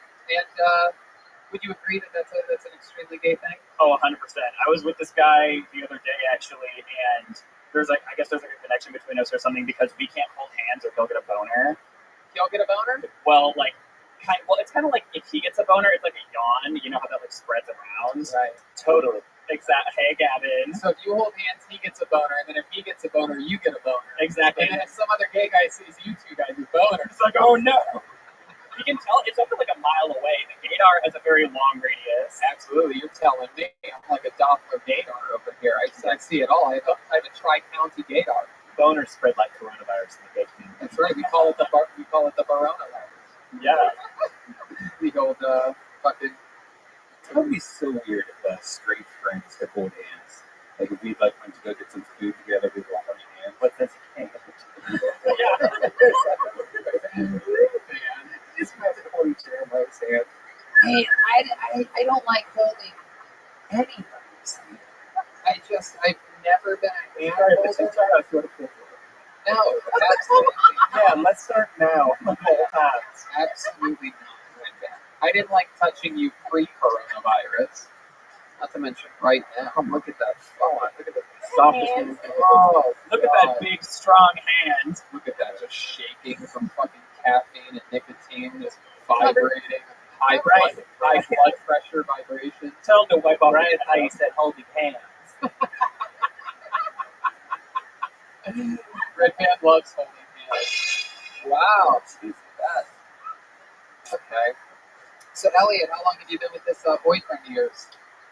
It's kind of been like one of those things where just like whenever we're in the same city, it goes down. So like 3 times over the last 3 years, but now he's in Orange County and I'm in LA, so it's like a little bit easier. Yeah, I would love to tell you that like he's my Ellen or something, and we're gonna have 2 kids and 2 dogs, but probably not. Okay, but how'd you meet him? Originally Tinder, and then he and this other guy, like, we went to a pho and they like fought over me, and I was like, no, stop, I hate this. And are they like tops or bottoms? How does that work? Is that a thing? Is that a weird question? I'm not saying another word without my lawyer present. Uh-oh. I love that. I love it. So, is that how Tinder works? Like, do they have it separated, like, in the tops and bottoms? Or anything like that? You know. Oh, that's right. No, I just like that. I'm deep in the closet, so I have to pretend like I don't know these things. I messaged you and you never replied. What happened? Yeah. No, I haven't checked my What do they call it? An inbox or a butthole? Nothing. Okay. All right. Man, this is my episode tonight. I'm just what they would call on fire. Somebody get the Gringo Bandito hot sauce because it's a spicy one tonight. Oh, kill Tony. Come on now. All right. Elliot, any special skills or talents or anything like that other than being a comedy veteran? Started at, 13 years old? That is fucking awesome, man. That is so cool. Chappelle, Eddie Murphy, all those guys. Thank you, yeah. I was going to learn to play the ukulele for this, but I was like, So. Oh, man. How about anything else? We had a guy earlier that could dance. We had a guy earlier do an unbelievable magic trick. He laughed a piece of plastic out of his hand. It's really impressive. I can do pottery, but like, you know what? Somebody can we get a pottery wheel in here? A couple kilns. Kiln Tony. Welcome to another episode. Oh, that got a lot. There you go. Looks like there's Tony. That's what I'll think. That's the moment I'll think of before I fall asleep tonight. Was Kiln Tony. The big laugh. Right. Just as I'm crying and sweating myself to sleep. I love it. Elliot, let me ask you this before I leave. Have you ever been with a woman or anything like that? Like only while I was sucking her boyfriend's dick. Is that true? 100%. So you guys had like a threesome? Yeah, it was when I was in high school, and he was our quarterback, and we had all been like drunk bowling that night. We were like going off, and then they were like, "Oh, Elliot, like you have a hot tub, right?" And I was like, "Yeah." And we went back to my hot tub, and like he looked at his girlfriend, and his girlfriend looked at me, and then they both started changing like glances, and I was like, No. And then she was like, "So Elliot, what happens in the turn tub stays in the turn tub, right?" Wow. And then you bent over and he put his hands under your butt and went, hut, hut. So close, actually. He put his hands in like the 2-finger of my elastic. Quarterback jokes. Exactly. And he pulled me into his lap and kissed me. And then immediately, like clockwork, I just like grabbed her face and was like, "Out of my way. This is my moment." Oh, shit. Yeah. Sucked his dick. Everything that you do, the fire in your eyes. And I have a big secret. Oh, yeah? It was Gavin. Oh, there it is. It was me. It must have made. Will you marry me?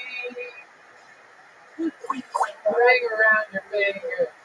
Do you have to let it linger? I want to marry you. We just work. Put my finger in your butt. Oh, my butt is not. Elliot, well, awesome, man. I'm so glad that you came down. Come back anytime you want. And by come back, I mean after you go to Orange County with your boyfriend. You know what I mean? Come back. All right. Thank you so much. Elliot Mack, everybody. There he goes. Elliot Mack, ladies and gentlemen. William, Get away, man.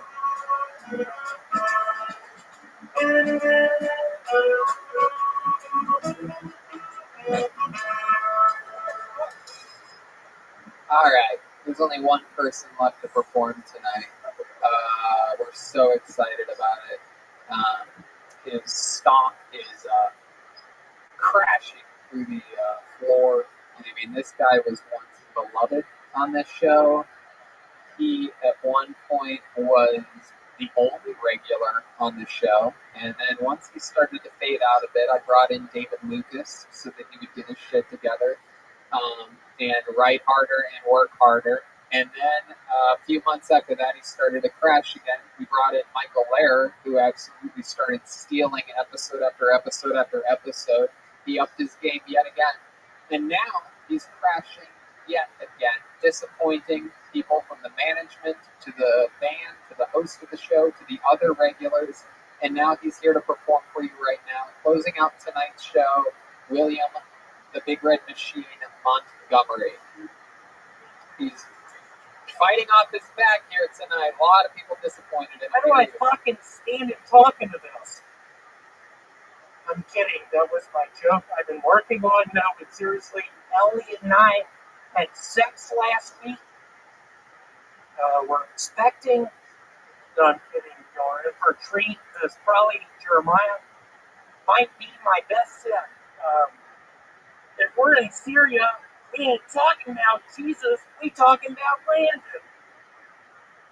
You ever watch The Sixth Sense? Because that's been happening to me this past week. Every time I turn on The Sixth Sense, I'm like, hold up, is that Brandon?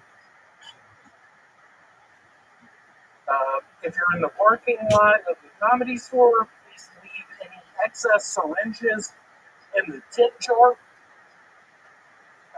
Darius Rucker from the Beauty and the Blowfish is now single. That's way better news than if I told you Darius Rucker released a new single. If they defunded the Ghostbusters, who are you going to call? That was probably my best. Can I say the next one? Yeah, you want one to work? Maybe that one will work. Go ahead. One to work on. One of my favorite bands is Traffic. One of my least favorite bands is Child Traffic. Oh boy. All right, William Montgomery. That was his set this week. He had a lot riding on this, people. A lot riding on You this. could say that, Tony. I have this mask on now because I got something called diabetes. Oh boy. Coming off a wild week this week. Coming off a $3,000 loss from one of those games you put the little marble on. Roulette. Lost $3,000 fucking dollars. Y'all get a good look at these eyes right now. I'm heading back to Memphis. Yep. I lost all my fucking money. I'm gone. And you're also in the process of losing your job. Is that correct? It is correct. I'm worried about this thing they call COVID. Hold on. What's that guy's name? Brandon? Jeremiah, you told me to say that joke. I don't think you should. There's something weird going on with your mask. It's very anteatery. Anteatery? Yeah, it's anteatery. That's what I did in Vegas. Anteatery? Ate a bunch of Butterfingers. Yeah. In this fucking mask. Yeah. Around all these people. And Michael, I love you. I don't want to call you out, but I was eating Butterfingers around a bunch of crippled folks.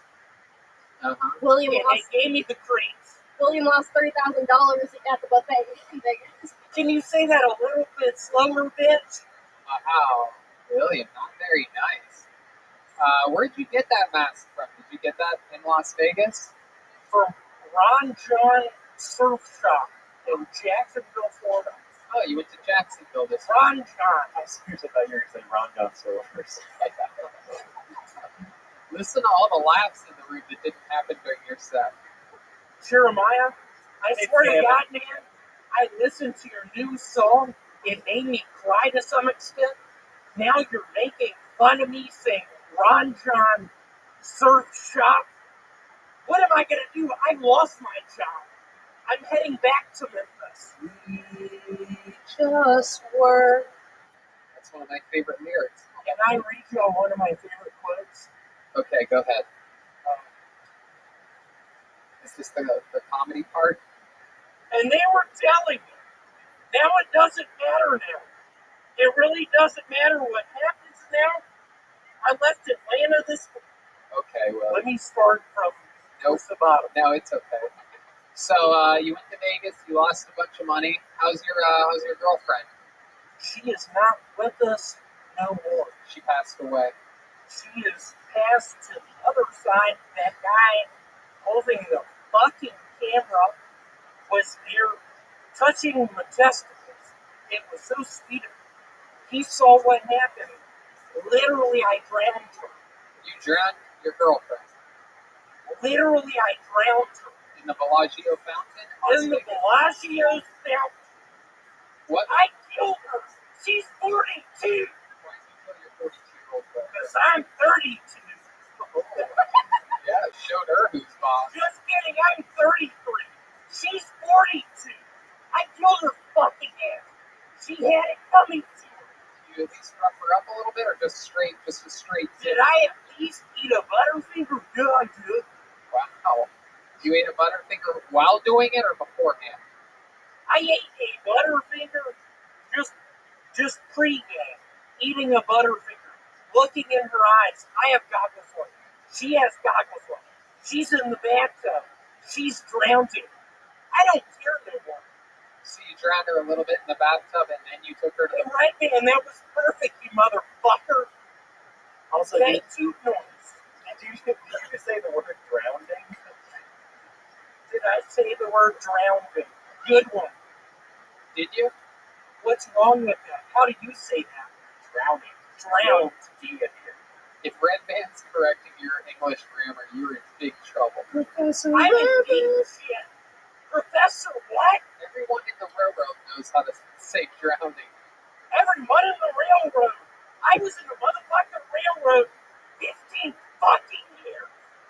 I swear to God. I've worn a mask before. Good one. Thank you, Red Band. I've worn this shit before.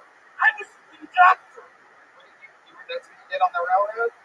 I was putting pennies on the track, seeing what happened when the locomotive hit them. That's what I was doing. Jeremiah, get my back on that. I got your back, and let me get it. I liked William better when he called in on the video. Thanks so much, bitch. You got me sick. Why do you think I have to wear this now? Where's the marshal on this way? William, where my money's now, bitch? William, you've been saying that you've had coronavirus now for 4 months. Have you had any symptoms at all? Yeah, I started losing in Chinese checkers. You're gonna have to check that attitude of the game, okay? I started losing in fucking Chinese checkers, Tony, and I don't know what the fuck to do. Well, I've been listening to Skinner. I've been playing Chinese checkers. What did you bet on roulette? Black or red on roulette? Black 22-inch Tahoe lifted. All right. That's what I bet on. That's what I was driving. Okay. Driving in Memphis, Tennessee. It was a little fun fact, a little inside information. William actually caused quite the scene last week around the Comedy Store. He was pacing around. He was talking very close to people. And you told me that the pussies running this place really called me out. No, that wouldn't be the way. Right, man, is that what you're gonna do, motherfucker? You told me to walk around. You piece of shit. That's where you'll walk around. You told me to walk around. And now, Tony, you're calling me out for walking around. Red Man, you told me that, dude. I get it. You're from Ohio. You eat Wendy's. You're 28 years old. I trust you. Excuse me, your emotional carry-on is a little bit too large for this flag. Jeremiah, right here, what I picture is when I was in Vegas, just me and you being in sort of the top part of that hotel, just me and you being the guy killing everyone, and just me putting on your song, and you being like, William, nice stuff. Without you. And just reckless abandon, shooting that AK-47, and you stopping shooting, and me pointing the gun to your fucking head. That's tonight's episode. There goes William Montgomery, everybody. There he goes. Go ahead, William. All the way to the back, William. Straight back. Straight back. Right. Let's check out the drawing from Ryan J. Ebelt. While you all sat around doing nothing, he drew this. Look at that. You can get a little bit closer there. Yeah. Great. That's all of us on an airplane.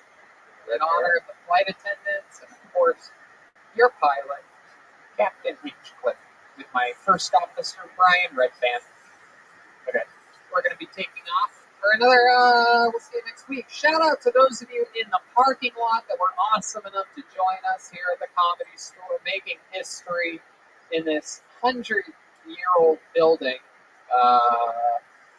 You know, we're making it happen, fitting things into the proper slots here. Hoping things get better sometime soon. We have William Montgomery in charge of making the new vaccine for COVID-19, so I'm expecting a cure now any second. You go that way, all the way back, all the way there. There you go, and stand there once you get there, all the way. A lot of fun stuff happening. We'll be back next Monday with yet another show, which is exciting stuff. Shout out to Vito's Pizza, RyanJBell.com, CavemanCoffeeCo.com, and Lucy.co. Get off your cigarettes and your vape pens. Go to Lucy.co. Use the code KILLTONY, and they will literally let you try their product for the minimum amount of money by law. Yeah, and if you tried the nicotine gum before, you know it's expensive, usually, and it's not that good. This tastes really good, so try it out. Gum is $1, lozenges at $2. You can get your lungs stronger than ever during the coronavirus by not catching coronavirus and trying that out. Here's the part where we check in with Jeremiah Watkins, who has a new episode of Jeremiah Wonders out. With Dr. Phil and Shanks, actually. That's very exciting. Very exciting. Phil Tony fans are going to love that. Adam Ray plays Dr. Phil, and of course Jeremiah plays Shanks. He's got his Venmo piece of paper there. At Jeremiah-Watkins to cover all parking fees tonight. Those of you that... And then I'll be in Arizona at the end of the month, July 30th and 31st. Denver is canceled, but Arizona is still going strong. Wow. And Denver's in way better shape than Arizona. It's weird that you want to do that, kid. But. And then I have a Luis J. Gomez shirt up on the... Is that a real shirt? It's a real shirt. That's real? There you go. It's such a weird shirt. Yeah. That's good, though. Jeremiah has been taking some creative chances lately. He's got new songs out. He's going to be dropping more of those, according to what I've read in Billboard magazine. There's a whole bunch more coming, so we're excited to see some of those romantic songs. I will have a #1 song someday. You know what? I agree. You put those energies out there, and people that believe in hope will clap at that. How about a hand for Jet Ski Johnson, everybody? She was here tonight. That was her. She's back from the coronavirus. She's Jet Ski Johnson. What else, Jet Ski? Everybody who messaged me when I was gone and checked in, everybody here at home listening, thank you so much. That was so nice. And if you are alone, hang in there. It sucks, but yeah. She saw what you wrote her. She heard your thoughts. She did not smell a single thing. I didn't smell anything. Chroma Chris was here tonight, everybody. Unbelievably funny. Incredibly great on the bass. So glad to have you back filling in the sounds of the band. You make it so much more powerful. What am I missing, Chroma? So you can just check out the Baby Boys on Spotify. Oh, yeah, the new album's great. Love that. Patty Reagan and the Baby Boys. Is that right? Pat Reagan and the Baby Boys? Yes, we're actually just the Baby Boys. But Pat Reagan is it. It's me, Pat, and it's the Baby Boys for those people. The Baby Boys on Spotify. There you go.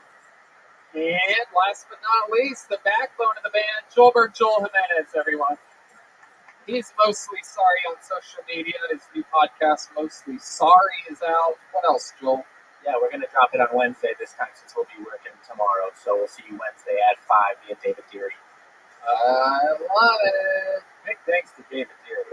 Yes, big thanks to David Deary. He's got a tough gig, and he really helps us out tremendously on this show. And sometimes, there he is. It's right there. Oh, I didn't even recognize. And we love him very much. It's such an important role, and we care about him deeply. He's at MF David Deary on all things social media. Catch him working with the great Donnell Rawlings, and he's really good on Joel's podcast too. Yeah, he's great on Joel's podcast. Works with all the funniest people, and we absolutely love David Deary. He's a great comedian, a worldly traveler, and just an overall great guy. He keeps us safe. He's strict about the coronavirus. I remember when we were driving to the ice house that first week, and I was saying all this shit's bullshit and everything, and you're like, no, Tony, this is a really big deal. People are getting really sick. I have friends in Italy, and I'm like, this fucking nerd is scared of this disease. And it turns out you are completely correct. And I was an asshole. Yeah. I've been an asshole a few times. Hey guys, check out my show, Virtual Red Band. If you like virtual reality, I play a bunch of virtual reality, and it's fun. Same with me. My new side project, Roast Master Class, is booming over there. I just had an episode with Sarah Tiana drop where we went over for the first time ever, anywhere, the unheard Ann Coulter script that was controversial and talked about on many platforms, but never heard before. We went over it, and fun episodes out. Ben Chiaflalo, David Lucas. This week I'm interviewing Jesse Joyce, the former writer for the late, great Geraldo. So everything roasted is happening over there. That's at patreon.com/hingeplay for that exclusive content. Thank you, Gino, again, Speedweed, and Betterbox Studios for keeping us holed up during the majority of the pandemic. RyanJBelt.com for prints, and Michael Lair Comedy for all the coolest merch. And thank you, audience in the Comedy Store. And the Comedy Store. Thank you, everybody.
Hey, this is Rabbi coming to you live from the world famous Comedy Store main room for a brand new episode of Kill Tony. Here's Tony Hit. Yeah, what's up? We are live. Good to be here. Exciting stuff. And here we are for another fun episode of Kill Tony, brought to you by our amazing sponsors this week. And here's a little bit more about them. Hey, we're all into creepy stuff. Maybe it's a type of porn. Maybe it's a type of video on the internet.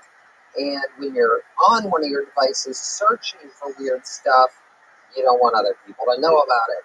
So you're probably thinking, why not just use incognito mode? But let me tell you, incognito mode does not hide your activity. It doesn't matter what mode you use or how many times you clear your browsing history. Your internet service provider can still see every single website you ever visited. That's why, even when I'm at home, I never go online without using ExpressVPN. It doesn't matter if you get your internet from Spectrum, AT&T, Verizon, Comcast. ISPs in the U.S. can legally sell your information to ad companies. ExpressVPN is an app that reroutes your internet connection through their secure servers, so your ISP can't see the sites you visit. ExpressVPN also keeps all your information secure by encrypting 100% of your data with the most powerful encryption available. Most of the time, I don't even realize that I have ExpressVPN on. It runs seamlessly in the background And it's so easy to use. All you have to do is tap one button and you're protected. ExpressVPN is available on all your devices, phones, computers, even your smart TV, so there's no excuse for you to not be using it.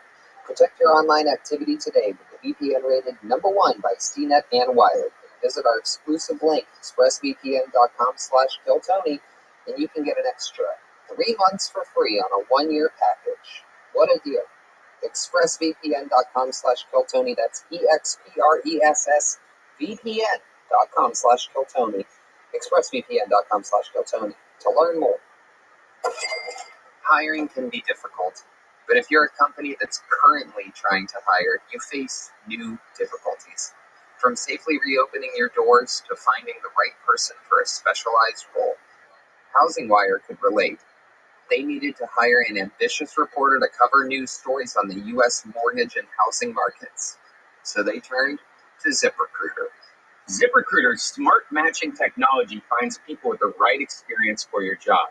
In fact, 4 out of 5 employers who post on ZipRecruiter get a quality candidate within the first day. And that's how HousingWire found Alexander Roja. Alexander never imagined she'd get a reporter job in the midst of COVID-19. Hiring was frozen, and the idea of looking for a job was discouraging. So she created a profile on ZipRecruiter. ZipRecruiter matched Alexander to HousingWire's reporter job because her degree and writing skills were a great fit for the role.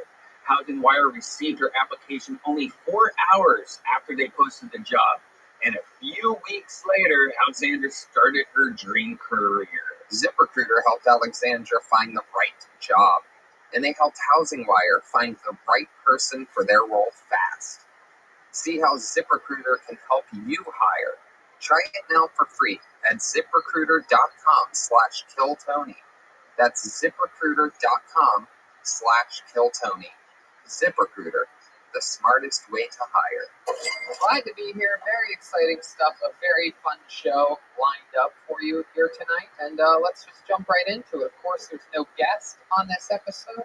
However, everybody, there is a band. And there's also Ryan J. Ebelt sitting right there in the audience. That's true. Ryan J. Ebelt draws every episode. We're going to check in with his drawing later. All of those are available at RyanJEbelt.com. We're all filled up on delicious Vito's Pizza, special baked ziti night tonight. What a fiesta. We have the great David Deary here with us, the great Gino from Speedweed, who let us coop up at Betterbox Studios for the majority of the quarantine.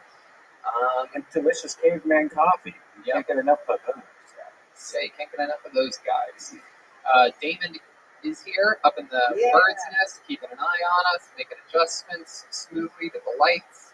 And we're going to have some fun tonight. So let's bring out the band, shall we? Every week they commit to being different characters. We never know what they're going to be. Let's all find out what they are this week together as I bring up the best damn band in the land. It's the Kiltony Band. Jeremiah Watkins, Joel Jimenez, Jetski Johnson, and Chroma Chris. Here we go. Let's all go to the club. Hey, let's all go to the lobby. Yeah. Let's all go to the lobby. Here they come. Get ourselves a treat. Here they come for sure. Any second. Popcorn Uh-oh. Whoa, come on in. Oh, look at this little one. Spunky little energy. Get out there so the cameras can see it, little lady. You're being blocked by this guy. Hey, look at that guy, too. Wow. So this one has great energy. Incredible. Here they are, definitely movie theater employees, if I've ever seen them before. Look at you, sir. I mean, you are a wild one. Haven't had a barber during this quarantine, huh? What's your name? My name's Spencer. We've met once before. I also work at Blockbuster. Oh, you still working at Blockbuster part-time? Yeah, it's Alaska.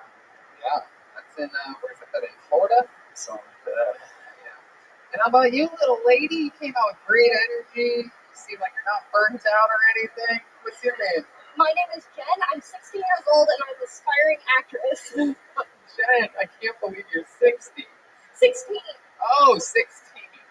But I can play 16. I just heard that. My goodness. 16.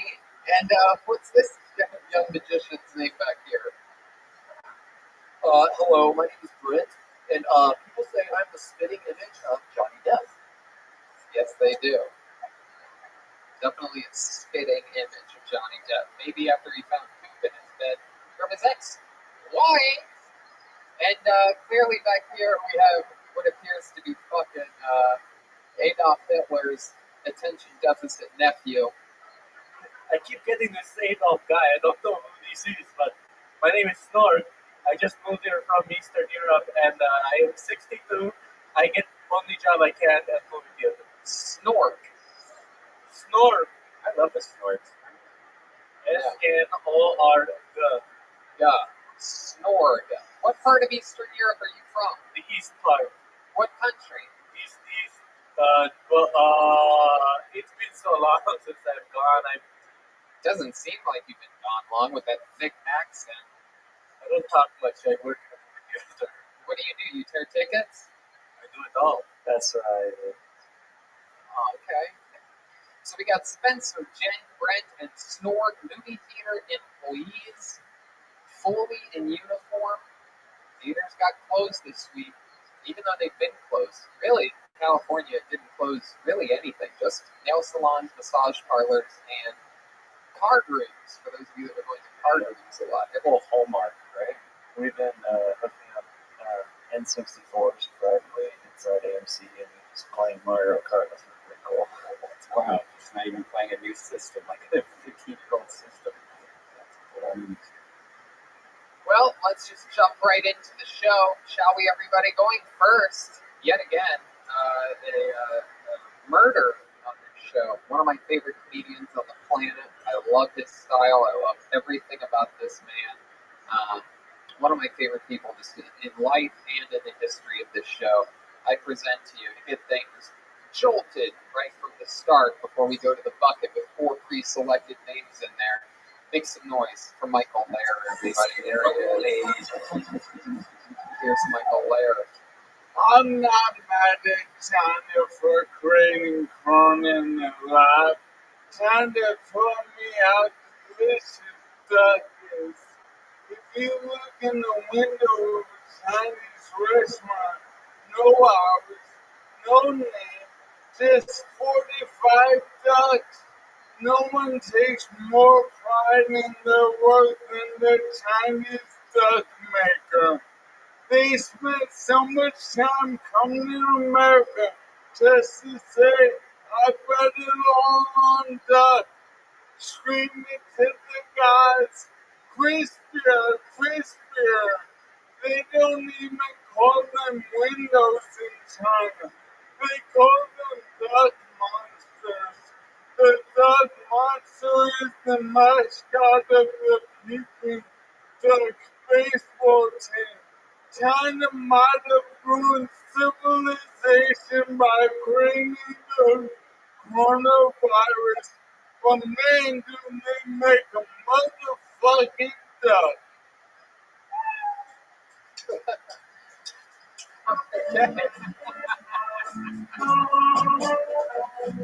Wow.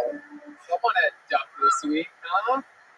I have no idea how that went. It was good. I thought I was excited. Yeah, it was good. Were you laughing on the inside? Yeah. I know. Sometimes things are so funny that you're just like awestruck. Yeah, that must have been that. Yeah, it was one of those. It's one of those. It was one of those. Yeah, I feel it. Thank you, everyone, for not fucking laughing. No, it's good. Tony, where I am from, laughter is punishable like that. Oh, there you go. Where's that again? Where are you from? Oh, okay. All right. So Peking duck and the coronavirus. They made duck, so who cares if they made coronavirus? 6 1/2 dozen of the other. That's right. And 1/2 dozen ducks, baby, when I get home. Crispy fucking duck. Yeah. Hey, what's going on back there? Yeah, it appears as though Snort decided to wipe off his microphone during a podcast. And what? Speaking of speaking, what the fuck are you doing? Wow, Yeah. Snort. what kind of 6-year-old European man has never heard of Hitler? It's very bizarre. Snorg is, I believe he might be in the Easter Seals film challenge. Eastern Seals. Eastern Seals. Oh, I don't know. Yeah, thank you. Oh, finally I please you. You've been pleasing a lot of people. I heard you have a big audition coming up. Yeah, well, we all know that comedy institutions are in a revolution, and Saturday Night Live is one of them. And by 2025, they have said that all their cast members will be in wheelchairs. So I'm working on a new audition, and I don't want to take advantage, but may I practice one? I'd love to see this audition. All right. Now, Jeremiah is not here, but he's a fucking asshole, Yeah. right? Yeah. But me and him are, like, there's some Thespian Highlander shit going on, because I messaged him, and I said, can I borrow a wig? Oh. And he said, fucking, yeah, absolutely. Are you kidding me? That's Have you ever seen his like wig holder? He keeps them like all labeled. I know. It was, I mean, Jeremiah is the kindest soul, but the devil came out of him and asked for a wig. Oh yeah, for sure. Go on the road with him. Right. So instead of wearing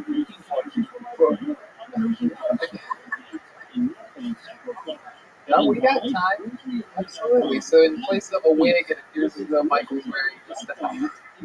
So we're going to have to use our imagination. What kind of wig? What would the wig look like if Jeremiah would have let you borrow it? Oh, a women's wig? Yeah, I'm a lady. All right. Doing an impression of a lady. Okay. All they needed was a lady with my son.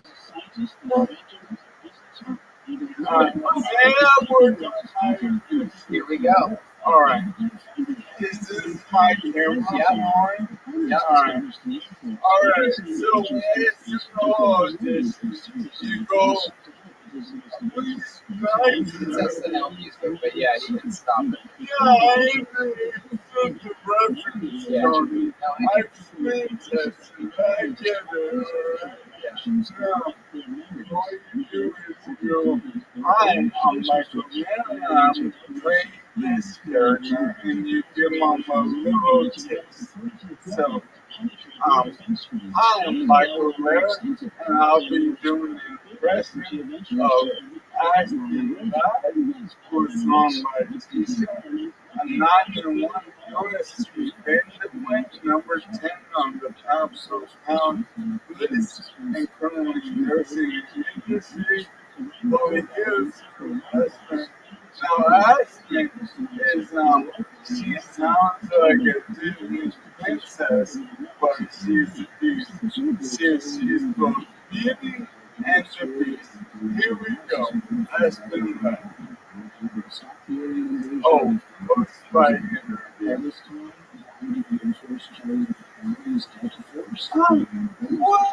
was really happy.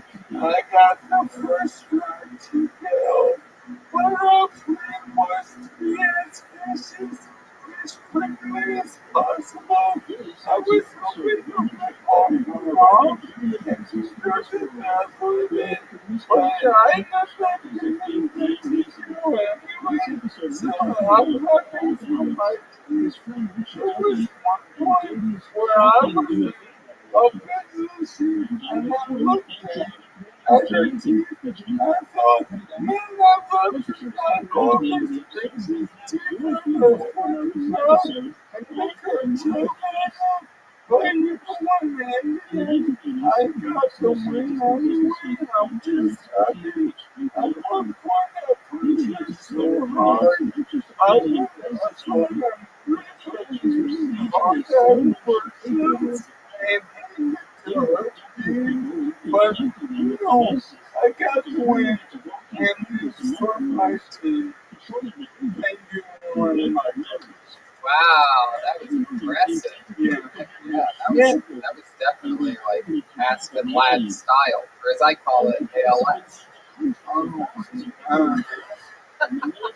How do you come up with this shit so fast? Yeah, that was good. That was good. I've always wondered what Aspen Lad would sound like if she had Lou Gehrig's disease. That's incredible. All those computers are gonna find out. Oh yeah, they are. No doubt. Is that the only character you're submitting to Saturday Night Live? No, I got yours. I'm working on one at a time. Okay. I mean, it's the only one So maybe we'll see more on other episodes. Oh, definitely. And you come from your whole family. You come from a long family of comedians. Right? Well, not necessarily mine, but one thing I really wanted to share is my great granduncle is famous for villain, Martin Smith and Bill, who Neil Simon faced the Sunshine Boys on Super Bowl. But one of them was Smith and Bill, and they were together for 70 years, and they were like an African Costello type, but they grew up and met in their Jewish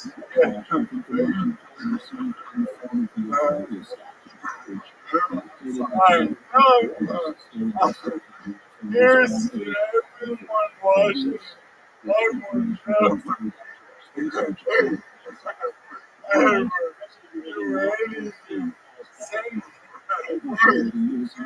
I know, or serious, I guess, fucking monster. Fuck you, Joker.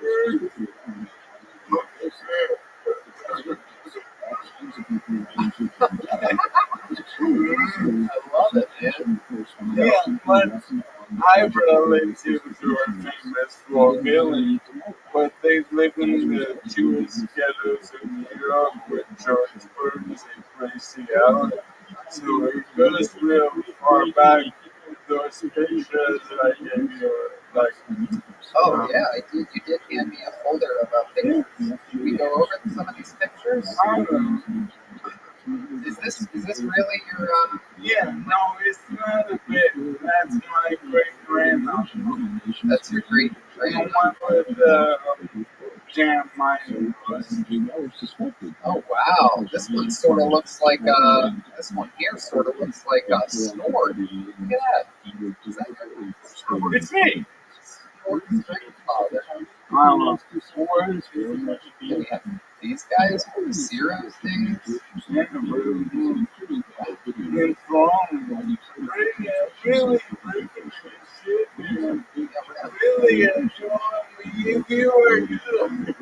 gonna put these on the YouTube and show the people. This is who, your grandfather, your great grandfather? My grandma's uncle. Oh, your grandma's uncle. All right, it's a little bit more distant of a relative than I'm. Fuck you. Fuck you. Who's in your family? I don't know if you know this, but my grandfather built the Pennsylvania Railroad. Really? Yeah. He's the designer of it. Oh, what about the Vietnam? He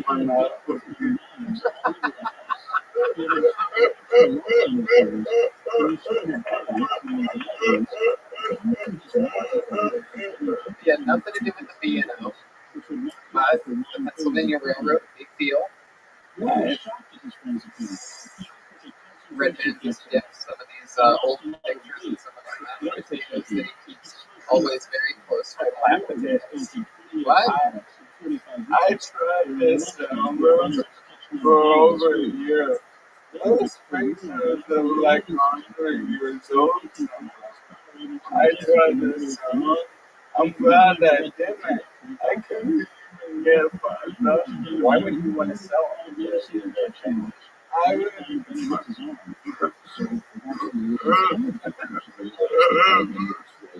I mean, you were a drug addict. Yeah.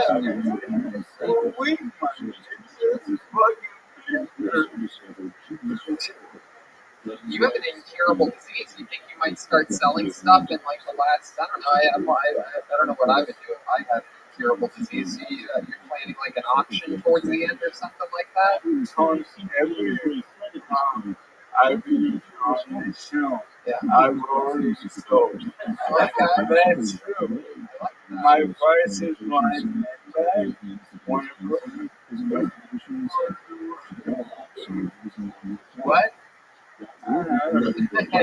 He sold like a bike chain, like Yeah, but I sold my price in my handbags for $40, and I'm gonna sell my Superman outfit because I'm best. You should sell that that magic trick that you did on last week's episode. Oh, I bought 30 of them. Oh, good. What'd you pay for? Gotta make sure they're gonna work. They know come back. They don't come in one pack. Listen to 30 at a time. Tricks on you. Love it. Hey, by the way, horrible act. Oh yeah. Yeah. Oh my, it was a nightmare getting Yeah, you went to a magician store or online? Well, the magician though, they crafted and the trick and making it sell it off their side. Right. Yeah. It's not easy. It's not easy communicating with magicians. For real, how was my Chinese? It was good, man. You know, peking duck, China, coronavirus, duck, peking duck.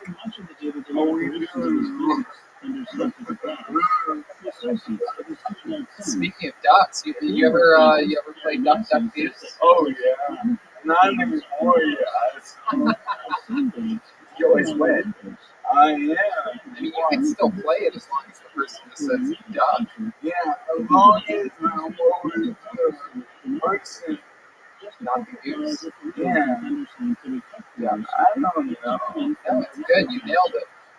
Well, it's Taik because if I played, I'd be always saying. I'm still picturing you wearing a women's wig right now. Oh, I lost this. It's Jeremiah said, no fucking monster. It has to be like 20 minutes. Yeah. Anything you're ever going to ask Jeremiah for, you can just ask one of us. We'll help you out. We like it when everybody does good around. And if he has to put money in your parking meter, put a couple quarters in there, just walk out front for you. I'm surprised he didn't ask you yesterday to go and do that for him. Oh, I mean, last week. Well, my handicap side, I was hard on your mother and I wouldn't give her tickets. Okay. Yeah, dude. All right, Michael Lehrer, everybody, getting things started tonight. We love you, Michael. The great Michael Lehrer, everybody.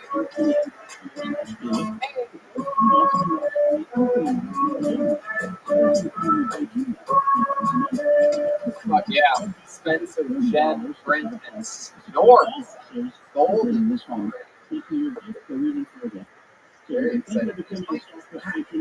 Oh, okay. Oh, Come on, Joel. A lot of noises back there snoring. I was disinfecting my phone so that I don't twice a worldwide pandemic. Even though you're the only person on that microphone, it's pretty impressive that twice from one performer you would clean it. I know. It's weird because Chris really wants to reach and talk sometimes, and it's kind of freaking me out. Okay, well if he does, you can unplug it and then clean it and then plug it back in. How about that? Story. Sounds great. That's how things work here in the United States. Thank you. Wow, wonderful. It's been great to be here. All right, we have some people in the bucket. Let's see what happens here tonight. I'm going to reach my hand in there, and we are going to meet a stranger. How about that? Time for Stranger Things. Oh, wow. Well, From one man in a wheelchair to another. This young man was here and signed up.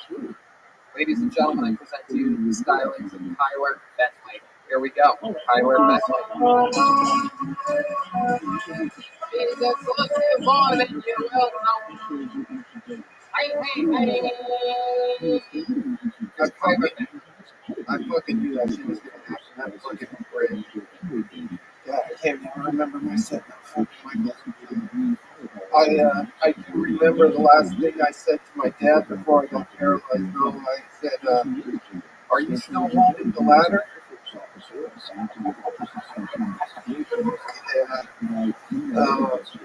This is fucking awesome, man. I haven't done stand up in 14 years. Still 14. God, it's hard right now. Everything's such a blur. Goddamn coronavirus.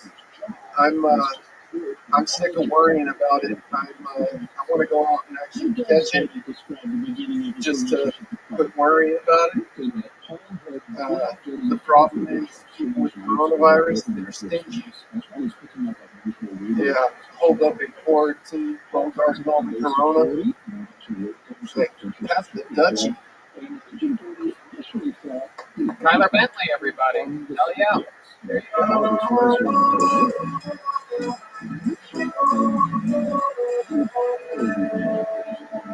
Hey. All right. Tyler, that was fun, man. I knew I was going to go after Mike there. It is weird. The bucket has a mind of its own. That is wild. I love your holding the ladder joke. Very fun. Stand up, coronavirus, paralyzed. Is there just being regular paralyzed?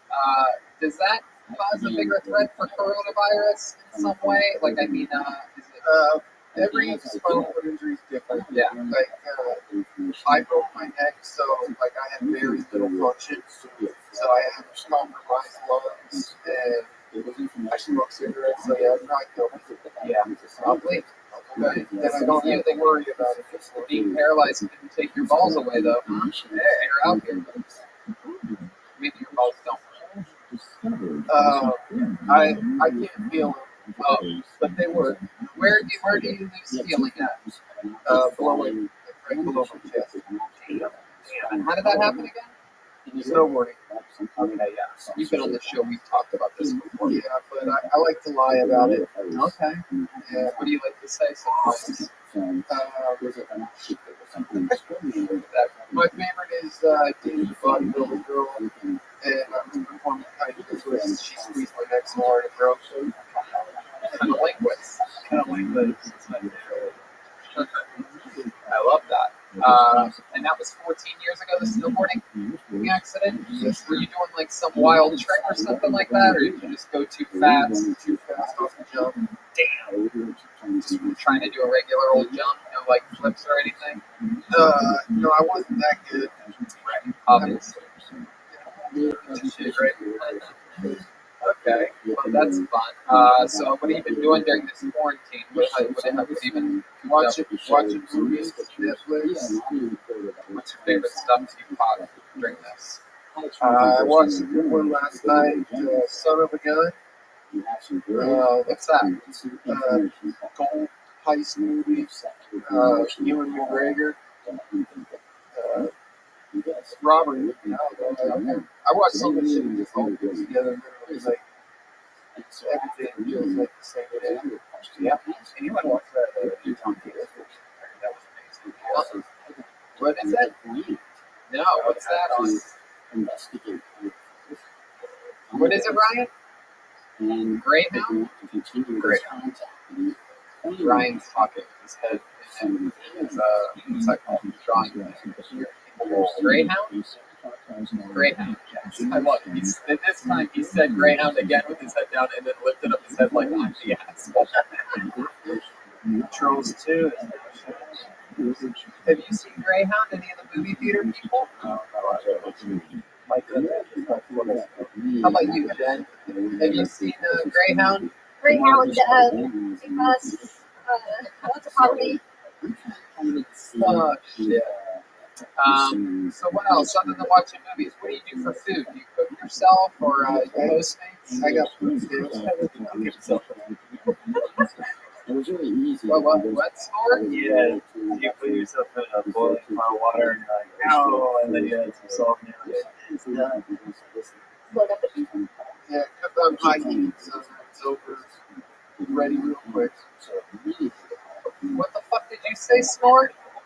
Earlier? What did you say?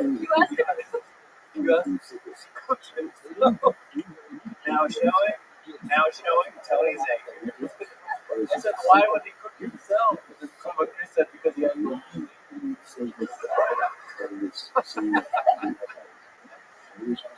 But you have food stamps, you say? Yes. What do you do with it? You just go to the grocery store yourself, or? No, I got a caregiver, a shopper, government pays to bring the work for me. Oh, that's cool. Laundry, all the shit I do. Oh, that's awesome. Like everything. Yeah, that's Red Band lives the exact same life. I do. He has someone that does all those things. He already has the motorized bike on the way. And I cook myself. Oh, Jesus Christ, Brian. Oh, Red Band. How's that been going? How's your motorized bike? I saw a video you posted with you fake pedaling. It's great. Pedaling's real. Yeah. I know when I pedal on a bicycle, it always goes wee, wee, wee. The bike has different modes. It's like a mode that's just like having a regular bike, but then if you want to like, go fast, you can just Oh, I know how it works. I've been on a bike before. I'm with you, Red Man. I got a motorized bike. I used to have an electric scooter when I lived next to you. You may have seen me. I used to have a little chopper, an electric chopper, we called it. My brother and I had it. It was smaller as fuck, man. It was like a little Harley Davidson thing. This is 14 years ago, yeah. Yeah, it's fun, man. The cool thing is, like, I didn't realize how close I was to the water. So just like going around the city and stuff like that. Yeah, you live like less than a mile away from one of the most beautiful parts in all of LA for the last decade and a half. You just it took you was one electric motorized bicycle for you to find. Brian thought Burbank stopped at the Starbucks that he goes to. Well, that's it. No more California that way. It was like the Truman Show. Red Band is what we call a fatter. You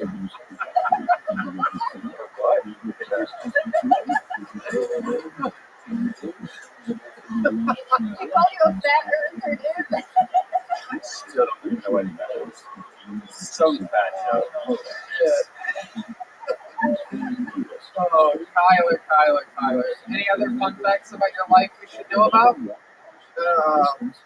I like to draw, and over quarantine I drew a picture that I brought of Brian J. who I drew drawn on you guys, so I drew him. Oh, this is awesome. Holy shit, no one's drawn Brian. This is an interesting moment in the history of the show. He's not even going to look up. Brian's just mumbling the word great into his drawing board right now. He's a great fucking great one. Out of the heart that they have. He's a pretty interesting looking character. Yeah. First person to ever draw Ryan J. paralyzed from the chest down. Whoa! Look at that, Ryan. Accurate. I think Ryan's perhaps he's seen it before. Either that or he has no respect. I know. Like, let's reenact what Ryan just did. He actually drew that with his feet. Yeah, I showed him it earlier. That is very impressive. Now, is drawing something you've always done, or did that mostly start after the accident? No, I've always been artistic. That's really good. That's really learning how to hold a pencil, just like my hands are partially paralyzed, I can't use my fingers. Like, so learning how to hold a pencil or a pen and basically learning how to control and get the detail that I like. I mean, it's not as good as I would like it to be, but very fucking impressive, and it shows a lot of hard. It's a very cool thing to do to draw Ryan J. He's drawn us, I believe, over perhaps, I don't know, 400 episodes of the show. How many do you think you've done, Ryan? Oh, definitely over 300. Well, Tyler, awesome stuff. Very fun performance and a very fun interview. Thank you so much. Thank you. Tyler Bentley, everybody. Tyler Bentley, he just did it on the show. Just do. What do you know? Hey, Tony, can I say, I just got a text from Jeremiah, and he read the DMs between Michael and Jeremiah, and Jeremiah said that you can help him out if you needed that. So, yeah, I'm reading the DMs right now. He screenshot and sent me. Oh, yeah, that's interesting. Spencer and Jeremiah seem to have a little bit of a bond. Michael, are we missing something here? Okay, I think we need to get to the bottom of this. Yeah, Michael, are you getting your phone out? You getting this? Okay, Detroit capture this. Can that light swing to where Michael is? Yes. Yes, it can. There is a God. This story has less legs than the last two comments. That mic's already been disinfected. Is there a microphone on that Detroit? Or no? Okay, yeah, put his old mic back in there. Michael, wheel back up again. Ladies and gentlemen, for the first time in Kill Tony Show history, this is a curtain call, an encore performance by Michael Lehrer. When you have a limited time to live, you get to perform as many times as you want on Kill Tony during an episode. So I know you wrote something long and cold. It was hard. In the meantime, I talked to Jessie, and she thought it was really weird that you didn't ask her for women's wigs. Do you have your own wigs? Yeah, I got plenty of women's wigs. I'm surprised. You could ask me for women's wigs, women's underwear. I have all these. Yeah, he dresses up like one every night. That's right. That's what I was implying. By the joke I just made. I know. All of you say this.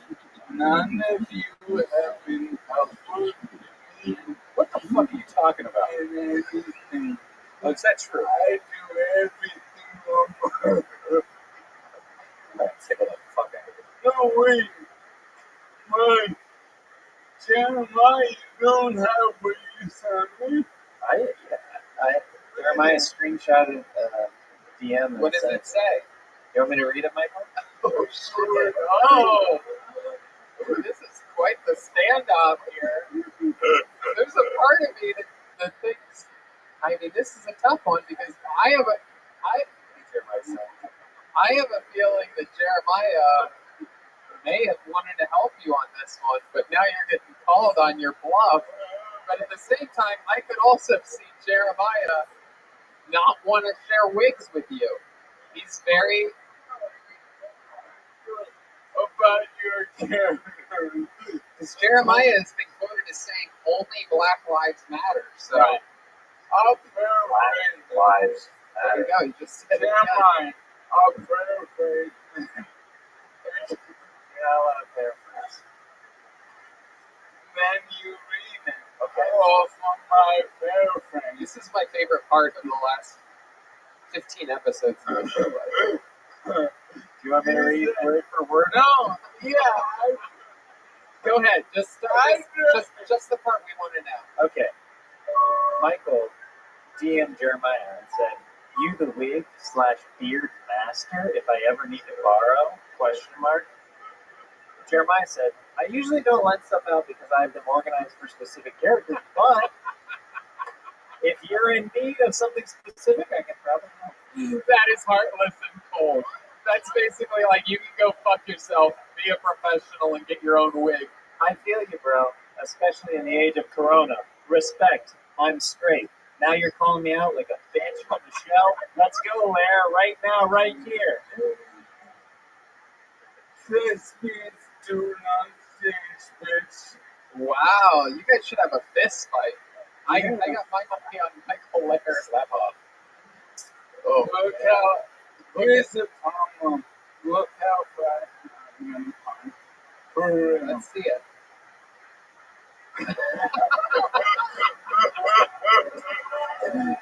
For those of you just listening to the show, it was very slow, and he almost fell out of his chair. It blew my hair back on the other side of the stage. We all agree I was right. Absolutely. Fuck you. Michael Lair wins this one. You just started something that you shouldn't have started there. Oh, shit. Look at that. He's going to give you a wig with fucking, smallpox on it next week. All right. The only thing I love more than Michael Lair on this show is Michael Lair twice on this show. So there he was again, the great Michael Lair, giving us more very compelling, interesting times.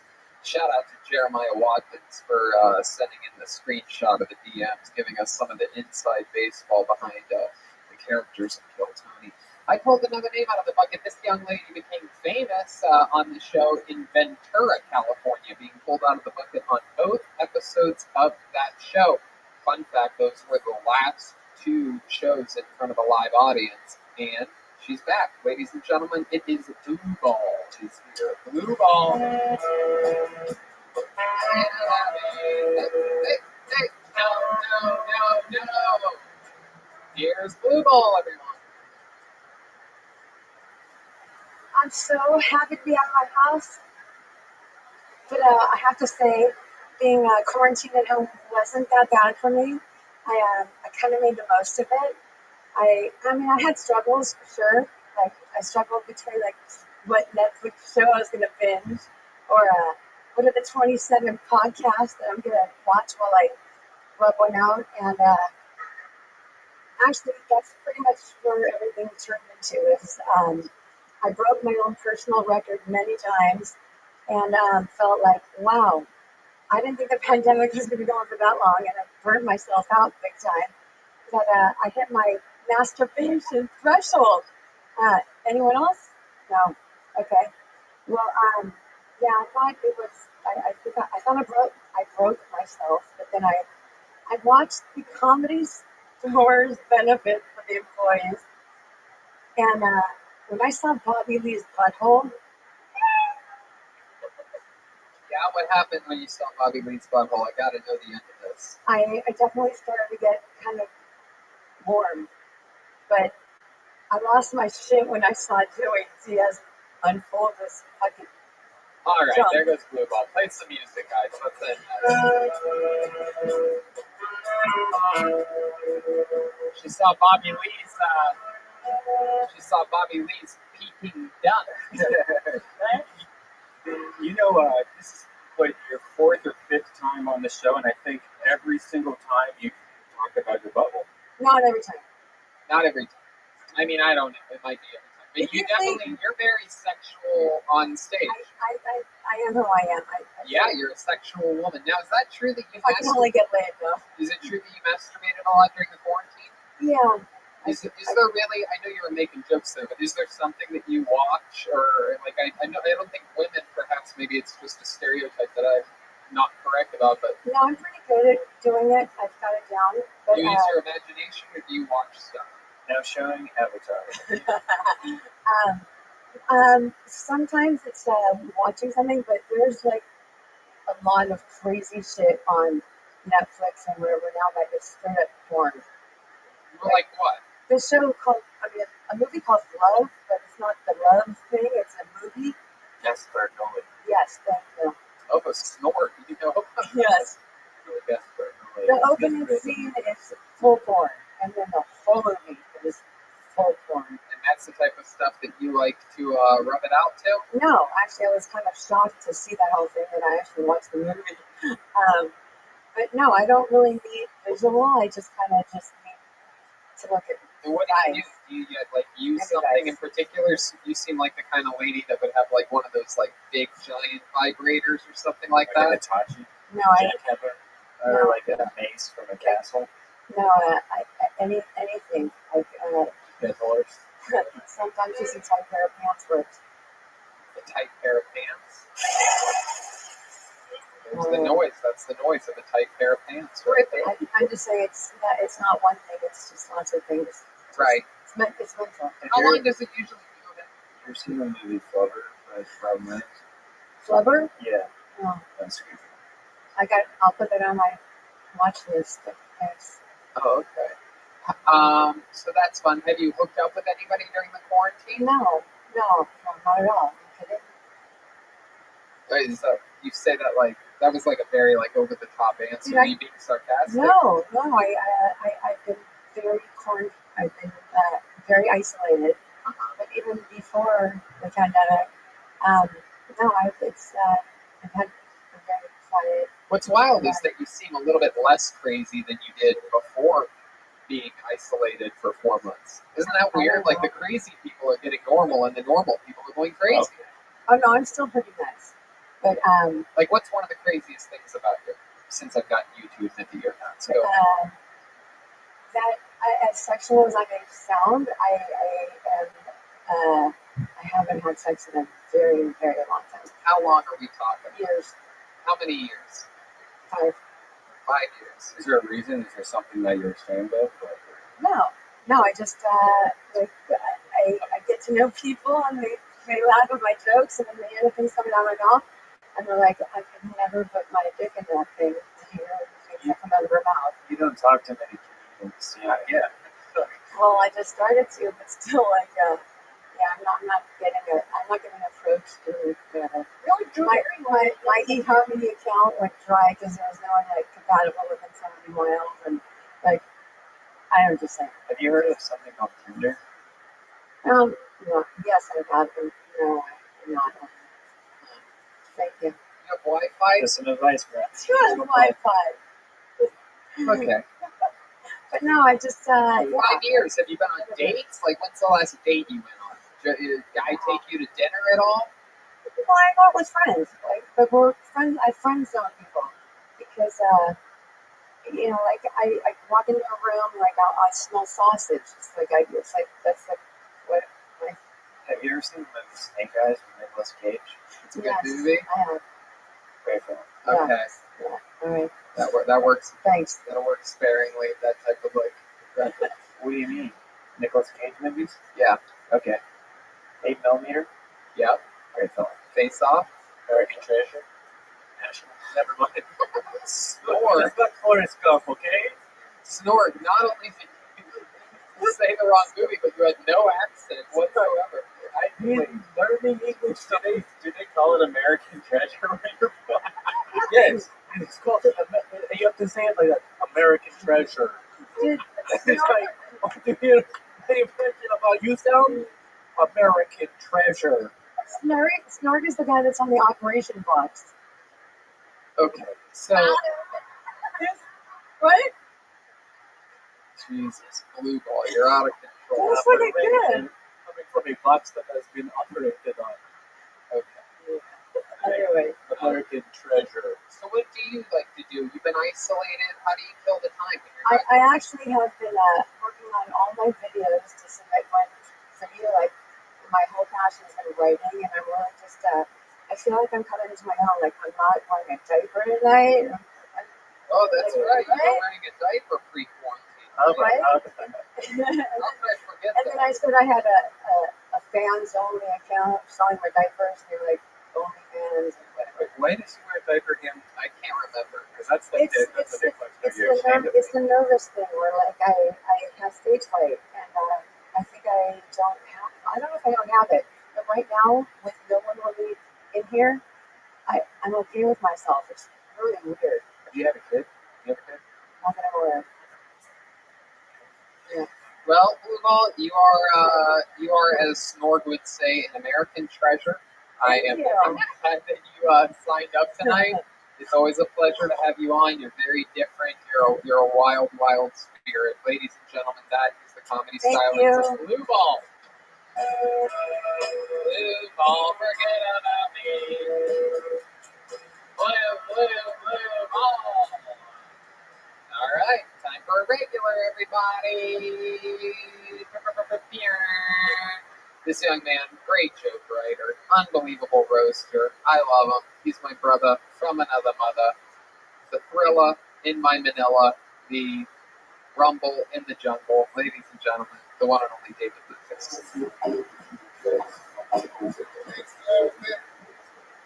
Yeah, what's up, y'all? Oh, damn, the question white women are pissing me off. Y'all ain't fooling me marching for Black Lives Matter. Y'all hoes just want some shit to complain about.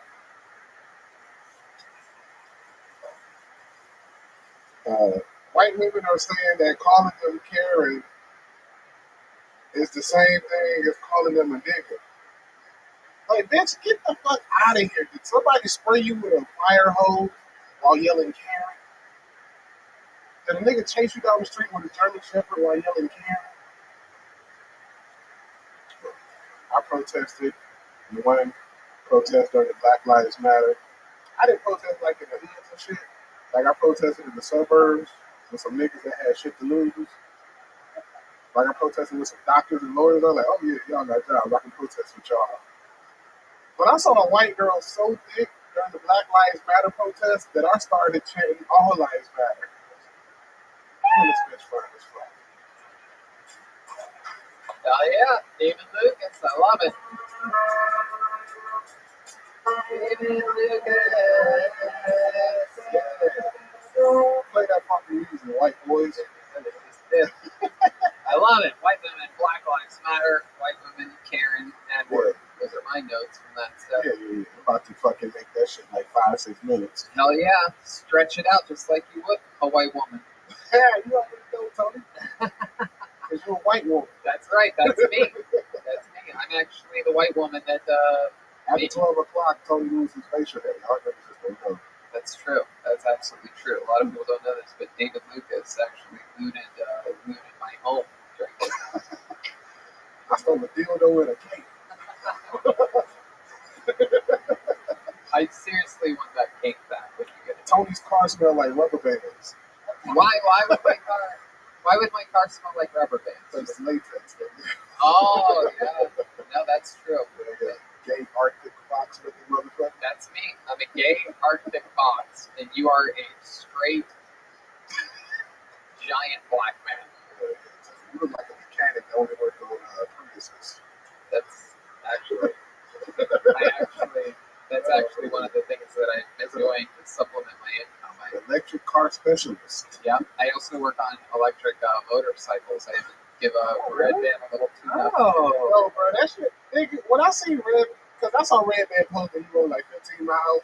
And then today, when I saw that shit was electric, nigga, I was laughing so hard. Oh, I know, trust me. I don't know why you guys think I'm like trying to pull a fast one on you. So from day one, I said I'm getting an e-bike. It's fucking cool. I saw that too, Brian. If it makes you feel better, I haven't joked about it, but I did screenshot it when you posted your trail of electric bicycling, like you're actually exercising. You guys just need to come over and fucking get on it. That's like it's just about having fun. I don't know why you guys. That's like me tracking where I went in my Corvette, being like, went for a 20-mile jog today in my Corvette. Red Band bicycle cut off when you go up here. Wow, Tony ran 130 miles an hour down the 10 freeway. Red Band, you should get a dirt bike, bro. That's more manly. It's not more manly. My shit's faster than that. Every bike with Red Band on it's a dirt bike. It has instant torque. You know, it doesn't have like the gears in it. It's like a Tesla. You just want to have a reason to plug some shit up so you go get some food. He has instant torque to get his instant fork. That's hilarious. You ever ride an electric bicycle? No, nigga, I'm straight. No, come on. That's not a gift. You make everything down. Everything I do is gas until they run out of fossil fuels. Wow. I did used to have a hybrid i3 BMW. Oh, okay. But the motherfucker only went like 110 miles. So it was a great car. A lot of room. Is that the one that has like the weird wood? Yeah. That sucks. Do cars go slower because you're in them? Like they can't hit the max speed because you have the weight of like a small family. Oh, okay. A small, like Mexican family. You make dogs start urinating. I make dogs urinate. Yeah, when you walk in the house. This is what it's going to do. This is why you don't see another show where the same two people roast each other for 74 episodes in a row. You make dogs urinate. This would literally be the final episode of Race Battle if this was that show. They'd be like, well, that's it. And the exec would be like, oh, they've run out. Because David Lucas said, Tony makes dogs urinate. That's funny though, bro. No, it's actually true. I actually go to the dog park sometimes. I'm like the dog. You've heard of the dog whisperer? I'm the dog hisperer. You're the dog tickler. Yeah, I go up and I start tickling the dogs. You do look like you can communicate with squirrel with them. I do. We both love putting nuts in our mouths. So for the winter time. Yep. And we both love climbing trees and staring at guys from above. See, I can make gay jokes about me too. Man, that motherfucker's defense is 100. That's it. That's how you gonna joke it when he give you the joke? That's it. I'm like the Tennessee Titans on Madden, except the only Titan on me is my butthole. It's tight. A tight wheel. That motherfucker's loosey goosey. That's right. So David, what else has been happening? What do you got going on in your life? Shit, ain't shit happened since last week, dog. Same old slow motion. I went to the beach today to fucking write, dog. That shit was. Oh, okay, you washed up on shore? Now you get your starfish boot over there. So you went to the beach to go right, so what'd you do? Did you walk on the sand? Yeah. Was it quicksand? Did you start sinking like the horse in the never-ending story? Falcor? Oh, that's really sad. Girl said nothing's quick with it. Hey man, if you don't get your deceased Chris Cornell looking ass up out of here, bro. Hey, people often tell me I look like deceased Chris Cornell. Anyway, but you know a lot about Black Hole Suns. That's actually one of my favorite songs. Really? Okay. So you went to the beach. What happened at the beach? I just chilled, Sunday, get a tan. Yeah. Trying to get darker. It wrote, brother. Does that work? For black people? Yeah. I don't sunburn, so I just get dark. I didn't think you got get darker. I thought it would just. If you suntan, that shit would smell like turkey bacon. Get your ass up out of here, bro. Fucking veggie patty smelling ass nigga. Jesus. That would be the only sunbathing is the only kind of bathing that Red Band does. They might call his dick the impossible burger. Oh my god. What's that even mean? Because it's not real meat, but it tastes like real meat. How do you know how my dick tastes like? Well, okay, right. Chicks be telling me. Oh. Like the girl over there? They be like, you taste better than Red Band. Ooh, oh shit, an Asian girl. Oh, fuck, man. This is wild. There's a lot of drama on. I like this. Tonight's episode of Kill Tony. It's a lot of inside information. Yeah, I love your Asian impression, by the way. Can I hear that one more time? You taste better than Red Band. Oh my god. Red Band has spring roll. Black guys are allowed to do any kind of impression they want, by the way. If I do that, it's racist. Yeah. If I go, oh, your dick tastes better than Red Band. I'm like canceled for the Can't Cancel podcast. They can't cancel the nigga. Right. That's what I was going to say. If I was allowed to say whatever I wanted, that's what I would have said. Say it, I'll just say it. No, I can't say it. But I will say this, is that you're always fun. We always have a blast. Always fun conversations and great jokes. Ladies and gentlemen, David Lucas. Yes, sir. There he goes. On to the next one we go.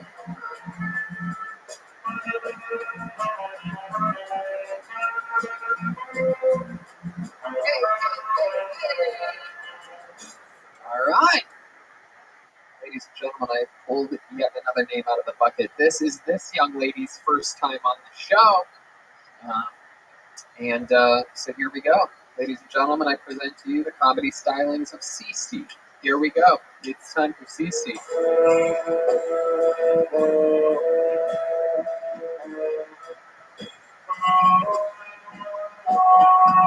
Cece.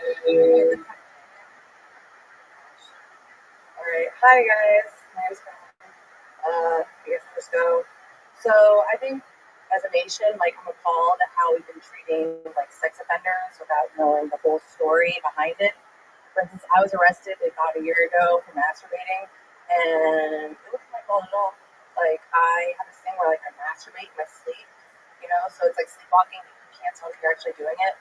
But for instance, if I'm having this dream, I don't know, I'm kidnapped by ISIS, and they're like, oh, you either need to either way, we're getting head, Of course I'm gonna finger myself. Like I'm only human. So like, anyway, like it wasn't my fault I masturbated in my sleep. It also isn't my fault that I like fell asleep in church with my eyes open. But like, it kind of looked worse than it was, you know. So it's like I didn't like have to do jail time, but I had to do like community service. So like, you know that Big Brother, Little Brother program, like the Big Sister, Little Sister thing. There you go. Absolutely. Cece.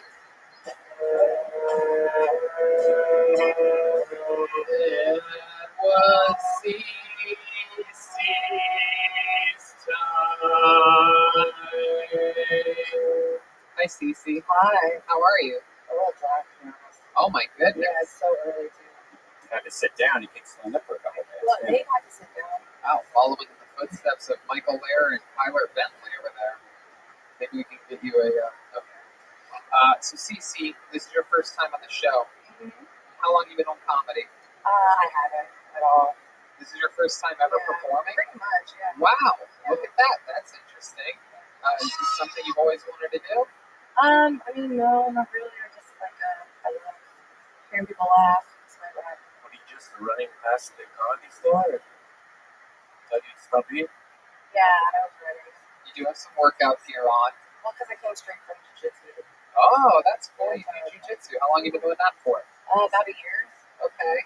What level are you at? Well, so I feel like, I don't know, I've only been doing it a year, right? But I feel like if you compete a black belt, you should automatically get a black belt. Have you beaten a black belt? I have. Really? In jiu-jitsu? Yeah. Or something else? In jiu-jitsu. Like Go Fish? How did you beat a black belt? Was he just wearing a black belt? Well, I ride a It's motorcycle. just a businessman outside of the gym. I ride a motorcycle, so my legs are super strong. Really? Yeah. He gets black belts and black people with white belts. I don't know. Can we maybe, I don't know if you know this, but Snort here has been doing jiu-jitsu. Would you let her wrap her legs around you and swing? You're going to touch another human during a worldwide Oh, that's right. I forgot. I'm sorry. They can wrestle 6 feet apart. Yeah, can you guys do? Wait, So what's the move that beat the black belt? That's what I want to do. Go-Go Plata. Wow, Yeah. that's not even an easy move to do. It's not, but I'm really flexible. That is incredible. And was everybody really impressed at the gym when you did that? Kind of. They're all like, whoa. I mean, it is kind of crazy. And you made the person tap? My goodness gracious, that is very impressive. What else do you do? What else are you into? I ride motorcycles. Okay. They're called electric bikes. I mean, mine's an actual motorcycle. Right. Yeah. How long have you been riding motorcycles for? Also about a year. Do you ever take the area that you traveled and post it online, like you exercised? No, I don't. Yeah. Again, I did not post it like, hey, I exercised today. I said I went on a fun bike ride today. No, but that's what people do on their bicycles. You have to say, I went on a fun electric bike ride. I did. I even posted the link to the motorcycle or the e-bike. Jesus. It's just funny. It really is.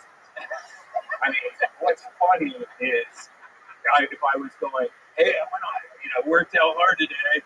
Look at where I worked out today. I just picture a red man sitting at home with his VR set on a chair. Is this how funny it is when I get mad on the show? Yeah. You're finally seeing it after hundreds of episodes.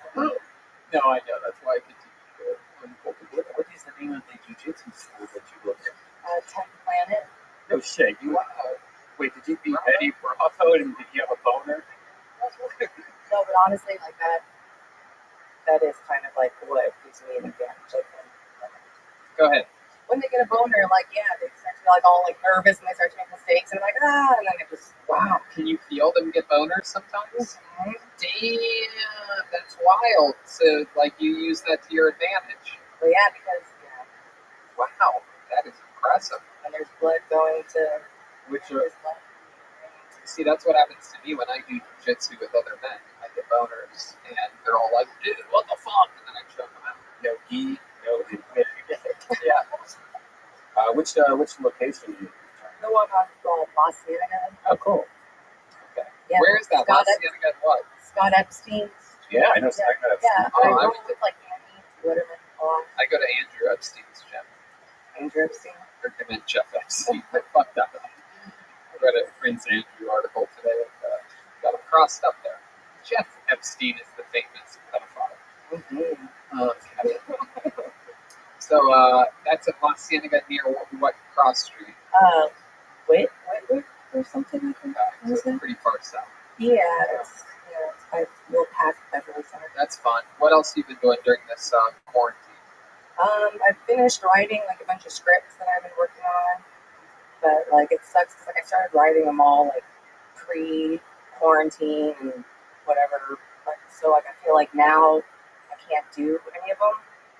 Like that is a little bit of crazy. Has Eddie Bravo ever trained one of your classes? No. So you don't know any of the conspiracy theories that into this? No, what conspiracy theories? There's a lot of them.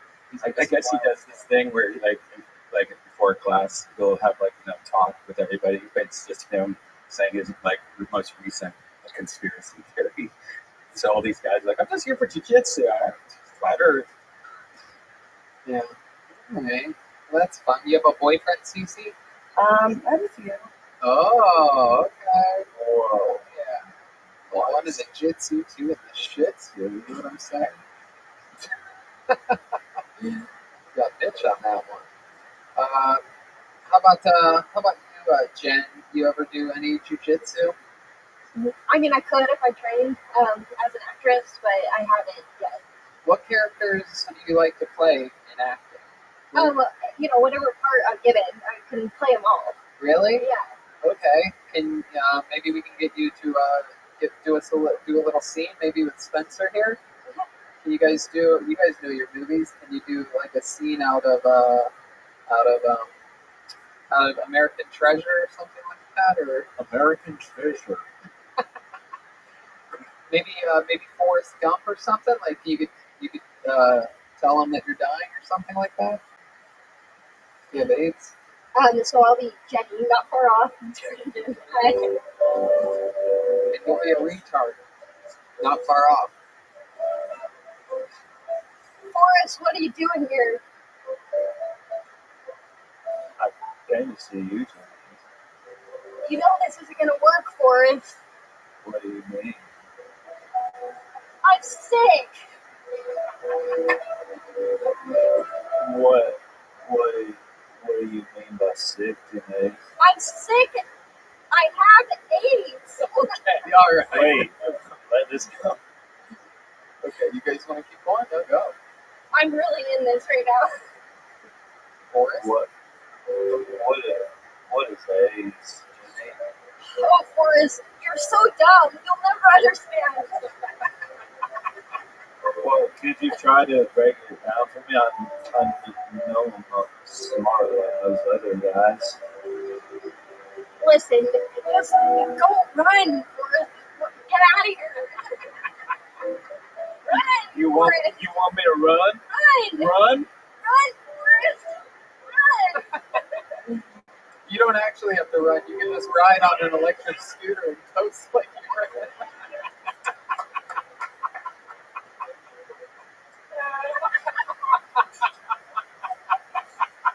you're Okay. Oh, God. That's so funny to me. All right, Cece, this was fun. Thank you. You led us into a scene out of one of the great movies, 1994's Pulp Fiction. Forrest Gump. There you go. There goes Cece, everybody. 1994 Best Film at the Academy Awards. Beating Pulp Fiction. That's why I said that. Confused myself with the 94. I do kind of think that if you beat a black belt at least maybe 3 times, you should automatically get that. I think so too. I mean, every other competitive sport, martial art, right? Yeah. I think that seems fair. I mean, if you're boxing or in pro wrestling and you go against someone with a fucking belt and you beat them, you get their belt. I think she should get a black belt. I do too. I'll talk to Eddie about it. There you go. Gonna put in a good word for They might have to be. Absolutely. All right. Round around we go. Back to the bucket. There's only one person left. I know who this is. This young man was on the show just a couple weeks ago, and he is back. He is a cool dude, amazing door guy here at the Comedy Store. Great comedian out of beautiful Atlanta, Georgia. Ladies and gentlemen, one of my favorite people to kick it with this year, 2020. One of my favorite new friends of 2020. Ladies and gentlemen, Mitch Burrow is here. Hey, Mitch Burrow. All right. Mitch Burrow. Yeah, I know it don't look like it, but I fuck sometimes. The last time I was fucking a chick, she had her dog in the room, and I was like, hey, you gotta get this dog out of here. And she said, you need to quit being weird. And I was like, no, you and this dog need to quit being weird is what needs to happen, because I don't think this is, I'm not the weird one for not wanting this. You have an audience, and I don't like it. And she was like, no, you gotta stop. I was like, look, I know this is weird, and I know it's weird because this is the category on Pornhub. That's how I know it's weird. There's a lot of weird shit on there. People are fucking their stepsisters. They're fucking their stepmoms, which, first of all those are very unrealistic. Not a single one of them is named Tammy, so I know that's not a real stepmom, because that's what mom's name was. And I never wanted to fuck her, because she was mean. But that's not what's important. Here's the thing. There's fucking your stepsister. There's fucking your stepmom. You know what's not on there? Fucking your stepsister while the family pet watches you. That's not on there. All right.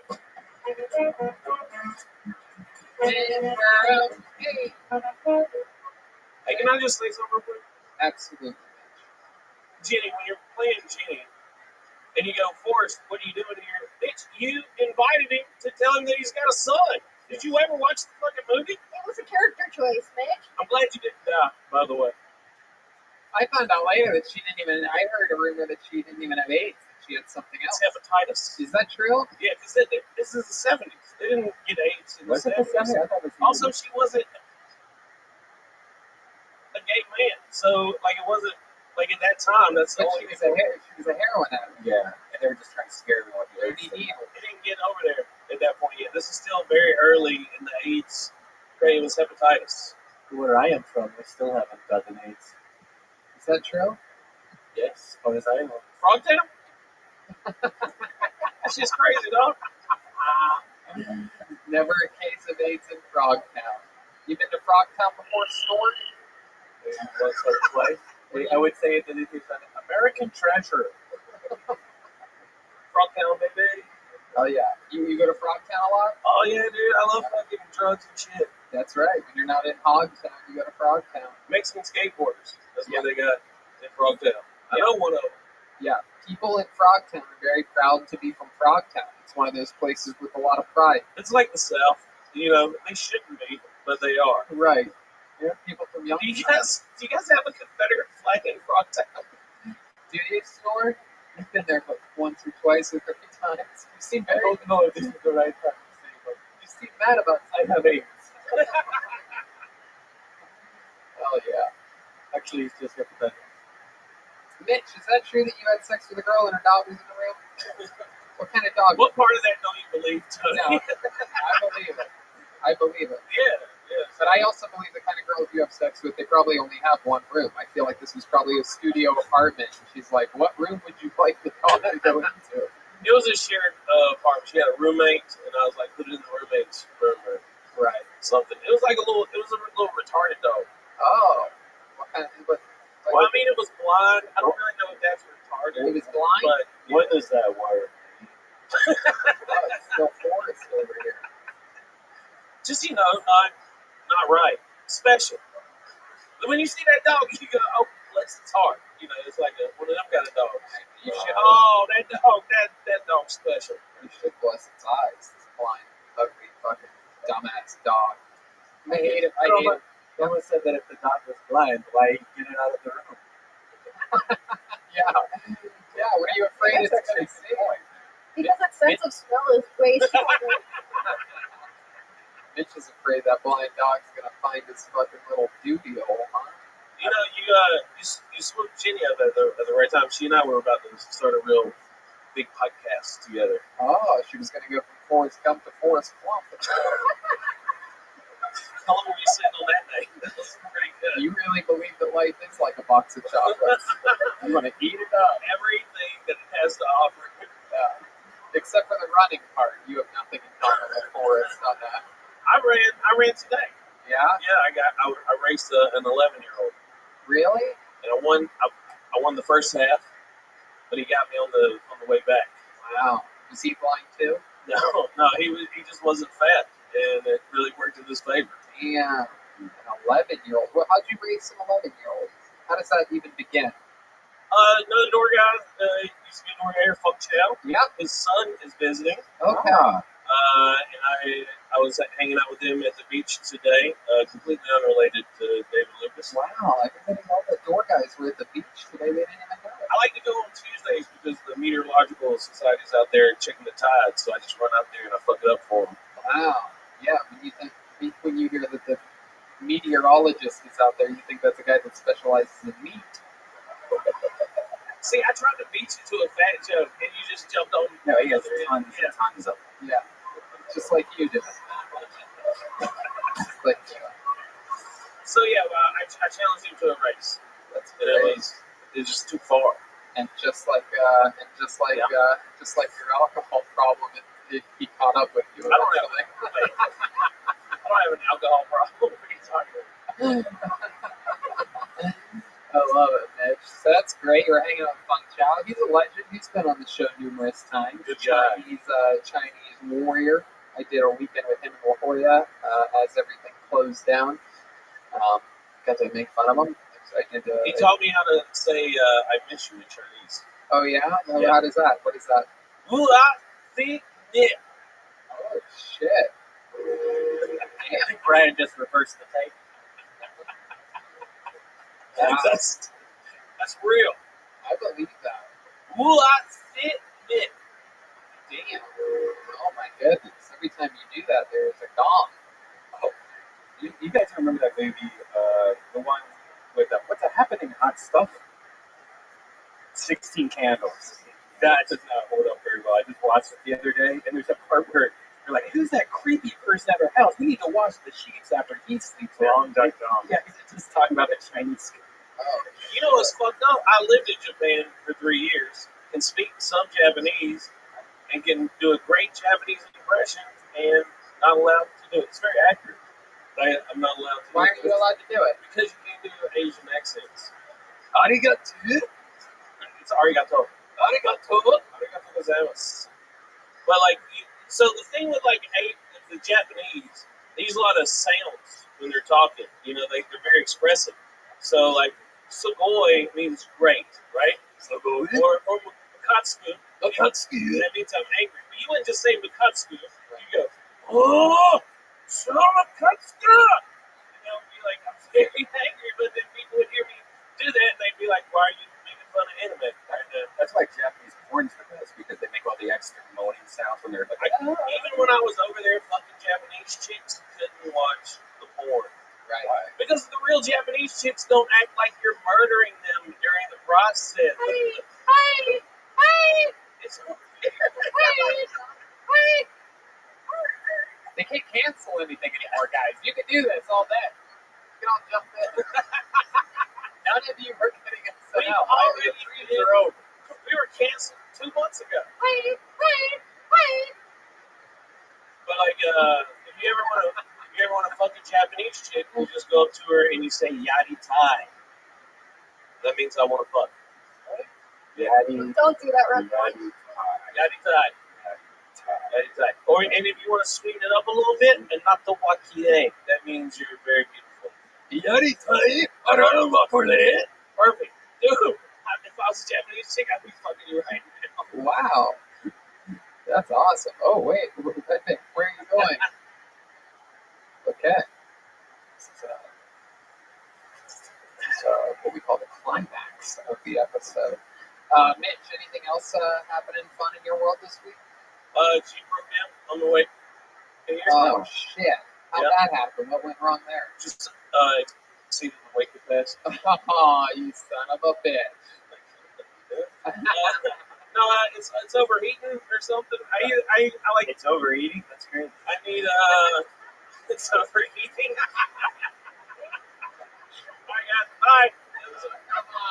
I mean, I can't. What are you talking about? Come on, that's too good. That was a cheap shot. Overheating. So I need like a thermostat or a water pump. Thermostat. I need a thermostat, preferably with gravy in it. There's got to be a part on the cheap that I can name that. What was the other thing? A thermostat or a what? A water pump. A water pump? Or a fucking starter. I don't know. I just named parts of the engine. Starters, appetizers. I'll do it. Joe Bird. I love that was a good one. Yeah. You fixed your car. Did you think about using the defibrillators that you have on the back seat? That's not how you jump it off. Clear. No, but I'm probably going to work on it tomorrow. That's not how you jump either. All right. People can subscribe to my YouTube channel to see me work on that cheat. Okay. What's your YouTube channel? It's just Mitch Burrow. Okay. Yeah. MITCHBUR. Both of them. Yeah, that's it. And on social media, you are? Everything, Mitch Burrow. Everything's all one word, Mitch Burrow. TikTok, I'll give you a personalized horoscope reading. So, follow me on there. I'm the redneck astrologist. Hell yeah. Absolutely. Go on his TikTok. That's a successful thing of one on the redneck astrologist. It's pretty good, yeah. It's doing all right. Absolutely. All right, man. Well, fun times, Mitch. Always a pleasure. I'm sorry, I'm just very distracted. I feel like, were you just sitting on something? What? Did you have another way to call me fat? I feel like there was another. Yeah, but let's just move on. Come on, snort. Come on, snort. Do it. I want to hear it. Honestly, I had nothing. What kind of Jeep do you have? A Wrangler? Yeah, it's a 1998 TJ. Oh, okay. It's the last model that had the 4.06 liter. It's the best one, as long as it's running. Okay. Yeah. What does TJ stand for? The Jeep. Oh, that's it. I don't know. So almost like Trader Joe's. So you had to see it. I think I go to Trader Joe's. You have the jacket. You have the jacket of the president of Trader Joe's. Yes. I was really hoping you could make it the whole time without Not only the president, but also a member.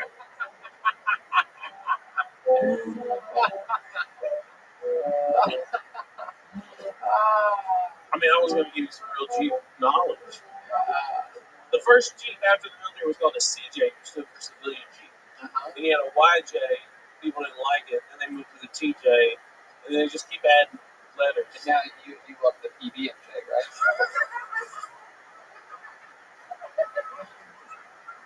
Shit. Oh shit. You ever put that marshmallow? You know it's bad when you hear David Lucas cackling at fat jokes in the corner. You ever put that marshmallow puff on a peanut butter and jelly sandwich? Look, I know what this is doing right now. I get it. But that shit is delicious. It is not. Oh, right, man. You ever ate a s'more? I just like marshmallow mixing that with peanut butter and jelly. Somehow I never tried it. This is like I'm eating myself.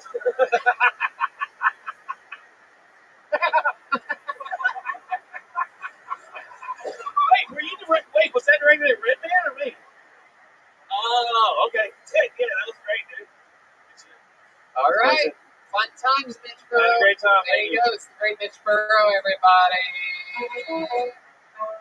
I think it's Mitch Burrow. That was Mitch Burrow. There goes Mitch Burrow. Mitch Burrow. Mitch Burrow. Mitch Burrow. Mitch Burrow. Mitch Burrow. Mitch Burrow. All right. We've come to that part of the night, ladies and gentlemen. This young man,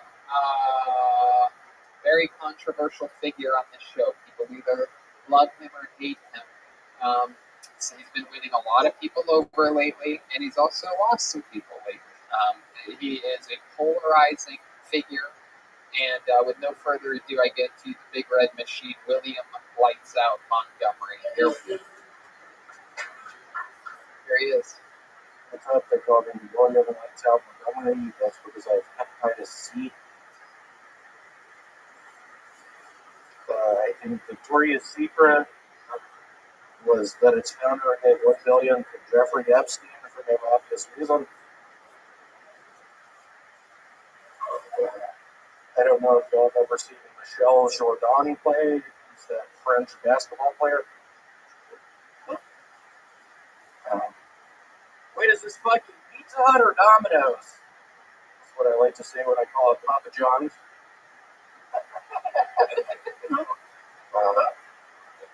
I only watch porn for the nostalgia.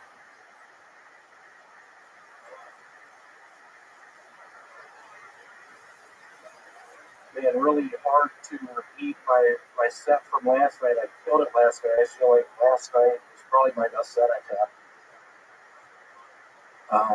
It sort of bothered me. Y'all were shitting on me all night. I've had all day to really dwell on that. I think we need to talk about that. It really make the fucking sound. There you go. There's a minute from William Lights Out Montgomery. Make the fucking sound. William Montgomery. Make the fucking sound. What happened last week?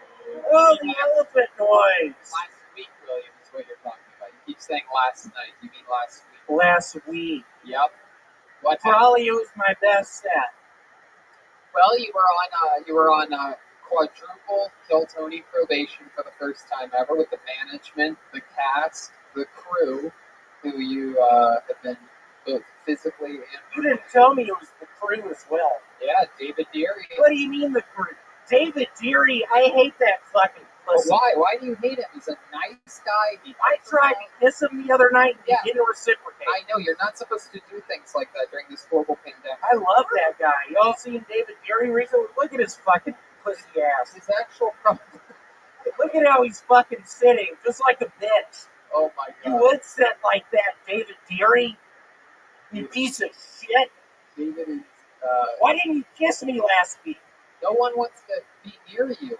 Dude, I'm sick. Okay, we get it. Everybody gets it. Y'all are in for a treat. The cameraman, this is my showtime at the Apollo. Set to get on showtime at the Apollo. Really excited to be here. Thanks for having me. Your Pizza Hut Domino's Papa John's joke is great. Is that true? Do you do that sometimes? It is. I eat the new Shack Pizza. He claims it's an extra large. It happens to be just a large. What? Same amount of pepperonis, same amount of cheese. $1 goes to some bullshit charity for black kids. I'm not buying it. But I am calling up Papa John's, asking, hey, what is this, Pizza Hut? Or Domino's? If y'all have the cheese bread from Domino's, that is to die for. Jeremiah, looks like you have. What's up with your hair tonight, dude? Spencer, what's up? What's up with your hair? I've just been growing it out. It's love it. It looks pretty. Red Band, what's up with the hood over your head? What's going on? Because you fucked up last night on the AV? Last week on the AV? Why isn't it on YouTube? That was my best set. It is on YouTube now. Is it? Yeah, last week's episode is now on YouTube. Cool. Perfect. Another fun fact about last week's episode is that afterwards on that Monday night, my sleep schedule's actually evolved. Hey, Michael, quit laughing like that. You know I hate your girlfriend. William, over here. So my sleep schedule's evolved a little bit during this pandemic, and I was actually asleep by about just a touch before 1 a.m. last Monday. And I called you, and you didn't answer. And yeah, that is true. My phone, I forgot to turn the ringer on. very rarely do I. What is your ringer, by the way? It's the song "Money" from Pink Floyd. I love that. I thought that was Joe Walsh. It's Pink Floyd. Oh Jesus. Okay. I thought that was a Joe Walsh song. Anyway, why were you calling me last week at 1:57 a.m.? By the way, I wanted to tell you this has been such a nice ride, but after y'all paraded, yeah, thanks, Red Man. That really adds to it. Keep going. I just wanted to, if I could have gotten you on the phone, I would have said, Tony, this has been so sweet, so nice. But after tonight, I've had enough to some extent. Yeah, that's perfect. That's exactly why I ignored the call. Look at you now. You're back like just a little bitch. And my eyes are yellow. You do have some Michael Jordan-esque eyes. Have you seen a doctor about this? Jeremiah told me to say that when Jeremiah did well. Thank you. Spencer, that was, you told me, you were like, hey, tell everybody your eyes are yellow. These guys all work at movie theaters, William. You ever do anything weird when you go to movie theaters? You ever sneak any food in there yourself? I made out with a black chick in one. Oh yeah? What movie did you do that at? Anaconda. Whoa. All right. You know, I actually talked to him last week after the show at 2 a.m. Oh, really? He called you? No, I was playing virtual reality, and somehow he entered mine. Yeah, if y'all haven't watched Red Band's virtual reality, start watching it. It's to die for. It's a wonderful thing to watch. Red Band, what are you doing on there, dude? Virtual reality? What do you talk about on that thing? Get off of it. Get off of it. People are tired of it. I, for one, am tired of it. Get off of VR. Are you fucking with me? That is the weirdest mask. I know, You have like a in his hole. mouth. It really moves. When you move your mouth, it moves too. Yeah, thanks. It cost $100. Where'd you buy it from? Kmart. Why? What do you mean? There's one left. What? I support small businesses. Why have you been so angry lately? Like the last couple of months, like your whole set, everything has been just. You're really gonna call me out on that? I told you what happened. Yeah. What happened? My dog died 2 weeks ago. How did it die? His name is Scooby-Doo. I accidentally fed him poison. What kind of poison did you feed him? I injected a T-bone steak with a bunch of Clorox bleach. Why'd you do that? I was looking up YouTube videos and I did it and I left it on the floor. Well, what kind of YouTube video suggested that you put Clorox bleach into a T-bone and feed it to your dog? What was the video? Here's a video. Spencer, get my bag on. You want Spencer to get your back? Get my bag on this one. Spencer? Yeah. Do you know William? Yeah, he sometimes goes to my blockbuster. Oh. I love it in the blockbuster. Yeah. Do you remember when we kissed 2 weeks ago? Do you remember that, Spencer? I mean, off the security camera and off the record? Yeah. Off the record? Yeah. If you guys kiss, that's fucked up, because Spencer's 15. Whoa, William, another fucking comedian.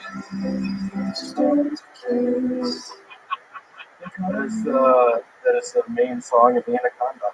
You did that one well. Redman got tired of all the bike jokes and he pulled up a song. Good job, Redman. I have your attention. Okay, all right, everybody. Everybody relax. William, a big soundboard, man.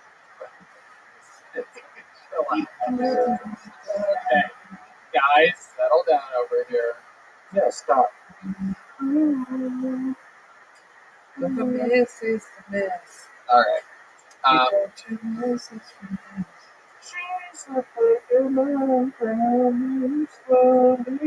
going.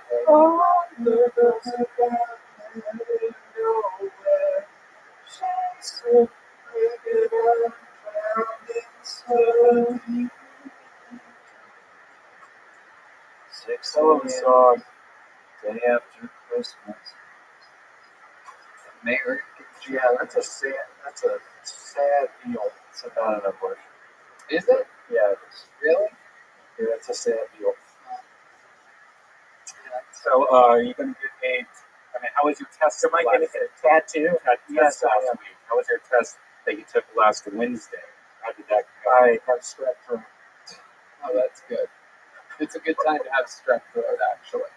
Much better to have strep throat. Luckily, I don't have adenoids anymore. How's the spot on your belly? Can we get an update on that? Can we see what's going on there? Let's see. It's being blocked by a shadow right now. Can you... Where is it? It's gone. It's a Christmas miracle. It looks like his belly button's waxing and waning right now. What is that, a moon joke? Yeah, I just learned to make it. Is that a fucking moon joke? Yeah, it is, William. What's wrong with my belly button? It's as giant as a moon. That's as giant as the moon. Yeah. That's funny. It does sort of look like... Can you lift up your shirt one more time? David, can you get in there again?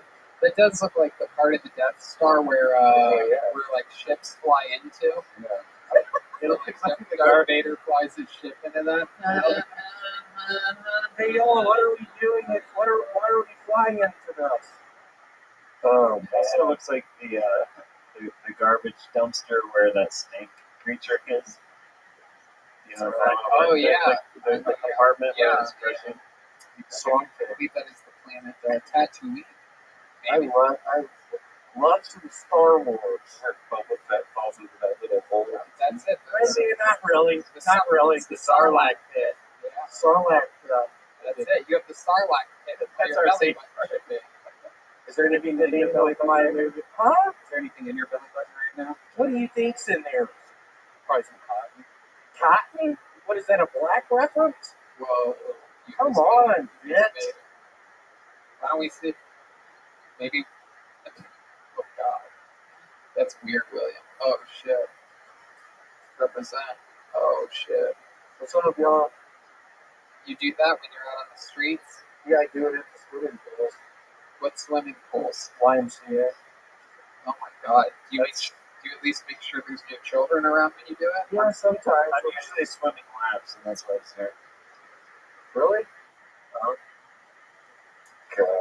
Okay, sometimes it's fun sometimes it's good when an episode just sort of like cruises down, nice and slow, and we get to really appreciate all the comedy that happened earlier on in the show. You know what I mean? Perfect.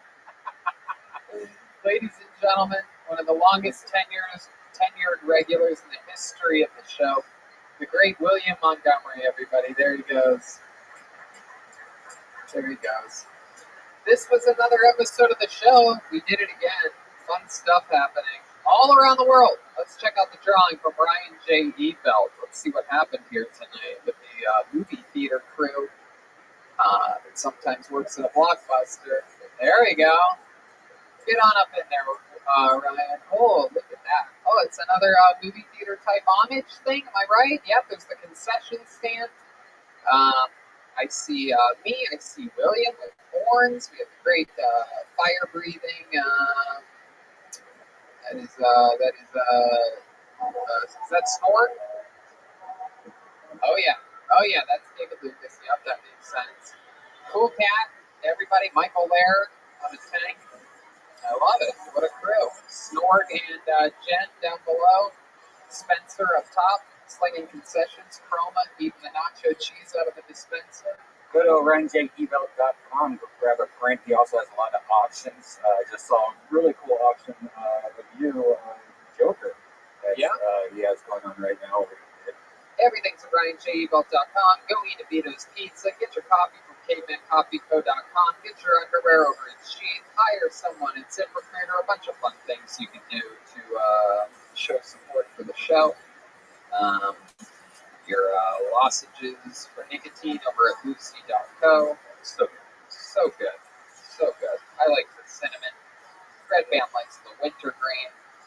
And a bunch of other fun stuff happening. I have a roast master class on my Patreon, Everything Roasting, that you might want to know. Actual tons of content, man. Interviewing Jesse Joyce this week. Just interviewed Sarah Tiana, Benji Aflalo, David Lucas, Donnell Rawlings, Jeff Ross. Fun times. We just talk about making fun of people, so that's exciting. Red Band? You have, Yeah, check out my virtual Red Band, and also Brian Holtzman, Dead Air, and of course Brothers in Cursive, which are we doing one last week? Okay, so check that out. Oh yeah, I have a whole new merch store as well attached to my website, TonyHinchcliffe.com. Brand new shirts drawn up by the McVader. Those are mostly Roastmaster class based. There's also a cute little Hinchcliffe Red Band 2020 shirt there. I like it.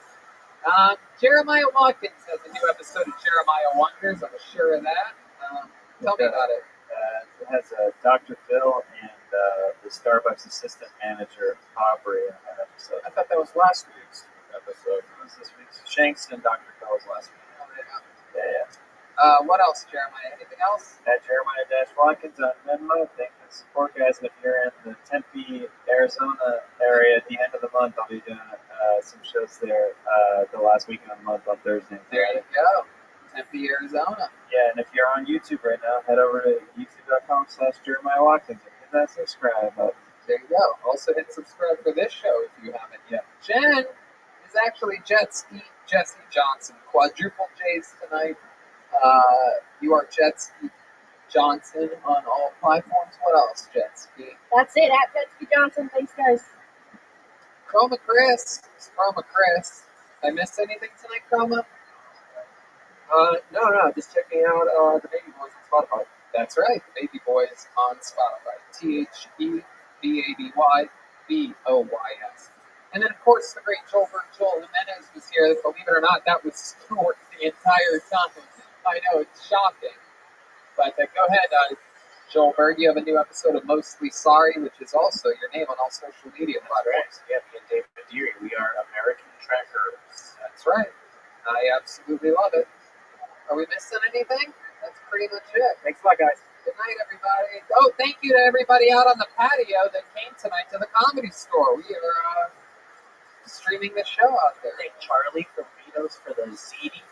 We'll be back next Monday with another episode of Kill Tony. Live.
Hey, this is Rabbi coming live from the real famous Comedy Store main room for a brand new episode of Kill Tony. Get over it, Tony. Get it out. Yeah. Hey, Tony, how are you? Great. How are you? Good. You've been doing a lot of golfing, man. I've seen a lot of photos. You've seen a lot. Where are you seeing photos? You said that I've been Yes, I've been golfing a lot. I love it. It's a lot of fun. Sunlight, like golf carts, different balls. Look at that front course. I've been everywhere. What's your favorite one? I've been to a lot of places. I mean, I did play Trump. Was it the nicest course that I played on? Yeah. It's a $280 million course that got me along, luckily. But yeah, I've been to a lot of great places. Yeah, awesome. Russ.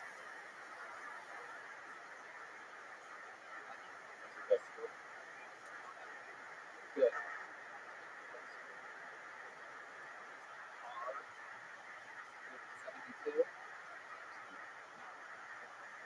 Brian J. Eagles is here. He draws every single episode. So we're making it obviously. But his proofs every episode on for sale. It's all out there. RyanJEagles.com. Why not? Vito's Pizza. Delicious Vito's Pizza. I've been eating a lot this week. ziti, yet again, meatballs this week. I think people with sausage and meatballs. This is golf food. It's good for people that ride electric bicycles too. This is the electric bicycle diet, baked ziti, pizza. All from Vito's, locations everywhere. I like the one on Los Angeles, but they're also out in Santa Monica. Vito's Pizza. Speedweek, great Gino, always joining us, always has our backs. Great BetterBot Studios, home to us for many months straight. And we have some hit a candle again, candlecandlecare.com. Yeah. Roastmaster classes up at patreon.com/eachclub for a bunch of extra Tony talking about making pharmacy stuff. Jeremiah is supposed to be going on the road again. See what the dates that he just keeps announcing and canceling. He's filling in for 14 headliners who don't want the dates, and then he's surprised when he has to cancel the hands. But he's supposed to be going to Raleigh, North Carolina, August 13th and 15th, Minneapolis, Minnesota, August 26th and 29th. What else is going on? Crazy. You got to get up to get down. I'm talking about erectile dysfunction, and it isn't always easy to talk about erectile dysfunction. You just brush it off or blame ourselves, saying, I think I lost my mojo, or we avoid it altogether. Excuses like I had a long day at work. I'm sorry, honey, I'm just not feeling it, or I think I'm in the bed. But with Roman, it is easy to talk about. With a real doctor who can prescribe real medication, it's simple, safe, and totally distributed. Yeah, with Roman, you can get a free online evaluation and ongoing care for ED. All the comfort and privacy of your own home. The doctor will work with you to find the best treatment plans. If medication is appropriate, Roman will ship it to you with free 2-day shipping. The whole process is straightforward and simple and discreet. Getting started is simple. Just go to getroman.com/Tony and complete an online visit. Erectile dysfunction used to be tough to detect, but now there's Roman. Complete an online visit today to connect with a doctor and take care of it. Go to roman.com/Tony today. If approved, you'll get $15 off the first order of ED treatment. Wow, $15 off. Get a boner. That's getroman.com/Tony. Getroman.com/Tony. And boy, oh boy, are we excited to announce the return of one of our favorite sponsors. You guys know this, fans of the show. If you're having a rough time getting through lockdowns and social distancing, well, then I want to tell you about some of the products from Infinite CBD. You remember Infinite CBD? Infinite CBD is the cleanest, purest CBD available. If you've never heard of CBD, it's derived from that plant and packs all the benefits of marijuana without getting high. And Infinite CBD has a ton of different products that we use, and they're just free. I rub it all over my body all the time. Here's some Infinite CBD products. I can get you through the hard times, Tony. CBD AM Plus, difficulty concentrating while you're working from home. This has CBD Plus caffeine for mental clarity. CBD gummies, that's my favorite, with new flavors like sour and full spectrum gummies. Ooh, full spectrum. Let me say that. If you think you're losing it, these can help you relax. CBD lube, you know, it feels good. You've got time to kill, treat yourself. Actually, that's really good. Instead of using spit, try it out. CBD lube is amazing. Put lube on your fucking stuff. Yeah. If you haven't tried CBD, look it up. There's a lot of research and users reporting benefits like reduced anxiety, reduced inflammation, and more. So go to infinitecbd.com to see which of their products fits your needs. That's infinitecbd.com, and if you use promo code KILLTONY, you will get 20% off. Once more, that's infinitecbd.com, promo code KILLTONY for 20% off. Like that twist. You know, we're just gotta get products on that. I'm just excited about these sponsors. They just love these everything about it. Having fun. It's a beautiful Monday. We're live on YouTube. My streamers are amongst us. We're watching, right? Okay, let's start tonight's episode. And we have a fun one, I do believe, lined up. You know, you never know that. Sometimes I lie. I say tonight's going to be a fun show, but I don't know. I don't know what kind of mood the band's in. I don't know who's going to get pulled out of the bucket. I don't know if the regulars might be prepared or whatever. I don't never know. This is a fun show. Other podcasts, they know what they're going to talk about. They have a big whiteboard right behind the camera that you never see, in which they talk about the things that they're going to talk about. Things people talk about. Anyway, we do have a band on this show. I think we're meant to be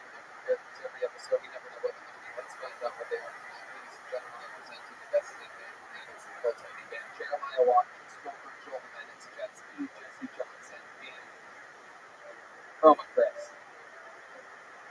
Here we go. Let's see what happens tonight, shall we? Here they come, I'm sure, any moment now.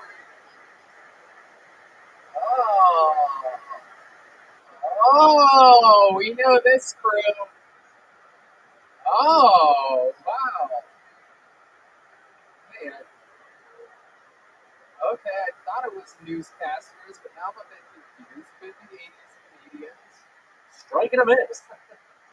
What, is it newscasters?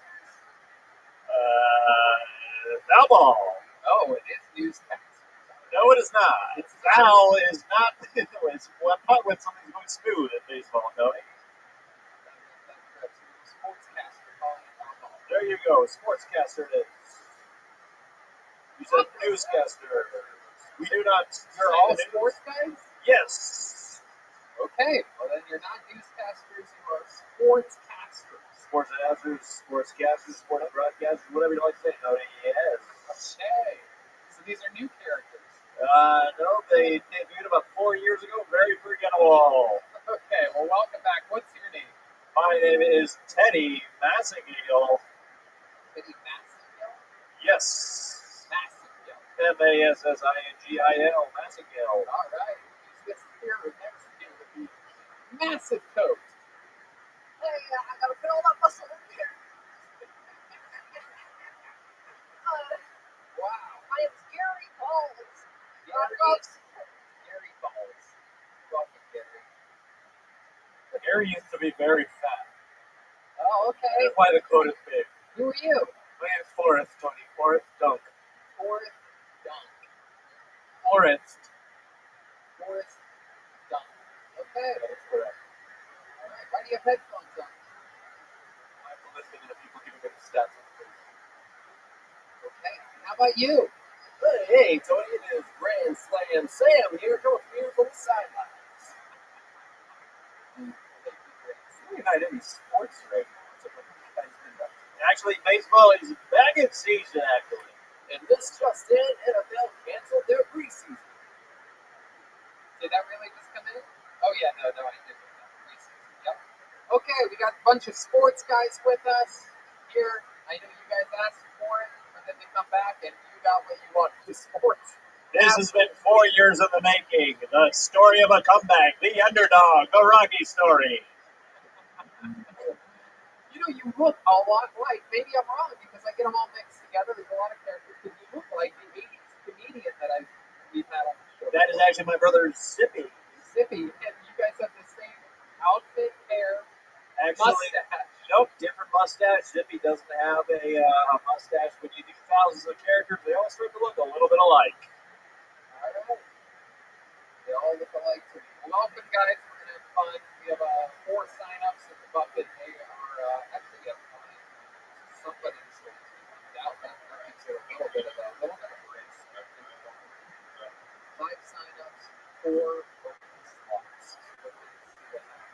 You get the Sally Jesse Raphael, remember her, the glasses?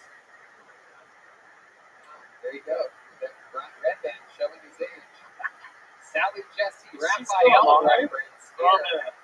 From deep old Hollywood. Salad dressing Raphael. David Lucas is in the audience. Roasting already. Salad dressing Raphael. Let's get the show started. You know, we started the last few episodes with Michael there, but you know what? Every single thing that guy does to be a fucking closer. We're going to flip it around again, ladies and gentlemen. Kicking off tonight's show, a beloved figure to many, hated by so many more. It's incredible. Ladies and gentlemen, here's William Montgomery. What's up? First and foremost, I want to give it up for salad dressing Raphael. He is a good friend of my uncle's.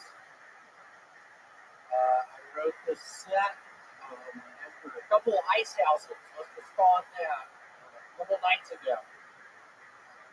He knows the difference between cancer and the child. My dad's got it. Who needs Jesus when you've got a metal detector? This is me working at Disney World. Check out the castle over there. I'm coming out with a movie. It's called Spiky Pineapple. How do I hold this thing?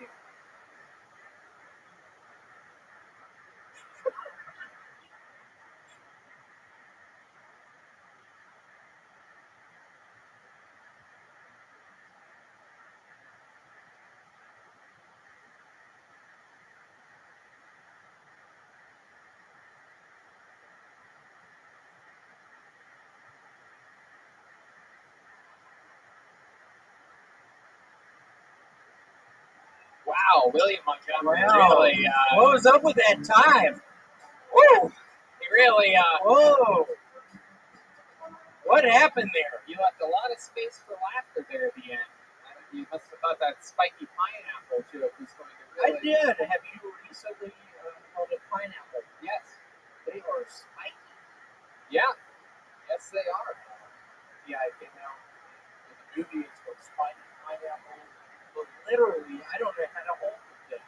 Why would it be a movie? Why would you make an entire movie out of a spiky pineapple? It's flipper too. You know, you could just hold the pineapple and start to put away from it.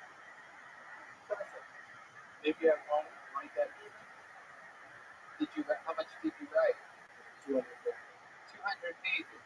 Wow, barely. You wrote something of the jokes this week. I was just wondering exactly what it was. Does your dad have cancer? It's not cancer-free. So, did he used to have cancer, or he just? Yeah, he did at one point. Really? Pretty much a miracle. And then William moved away. Then I moved away and his cancer was gone. The doctors were killing him. So they just moved away. How about the Jesus metal detector joke? Can we talk about this for a second? If you don't need Jesus, if you have a metal detector, can you explain? Yeah, you don't need Jesus. You've got a metal detector. What do you mean by that? I mean, how many times?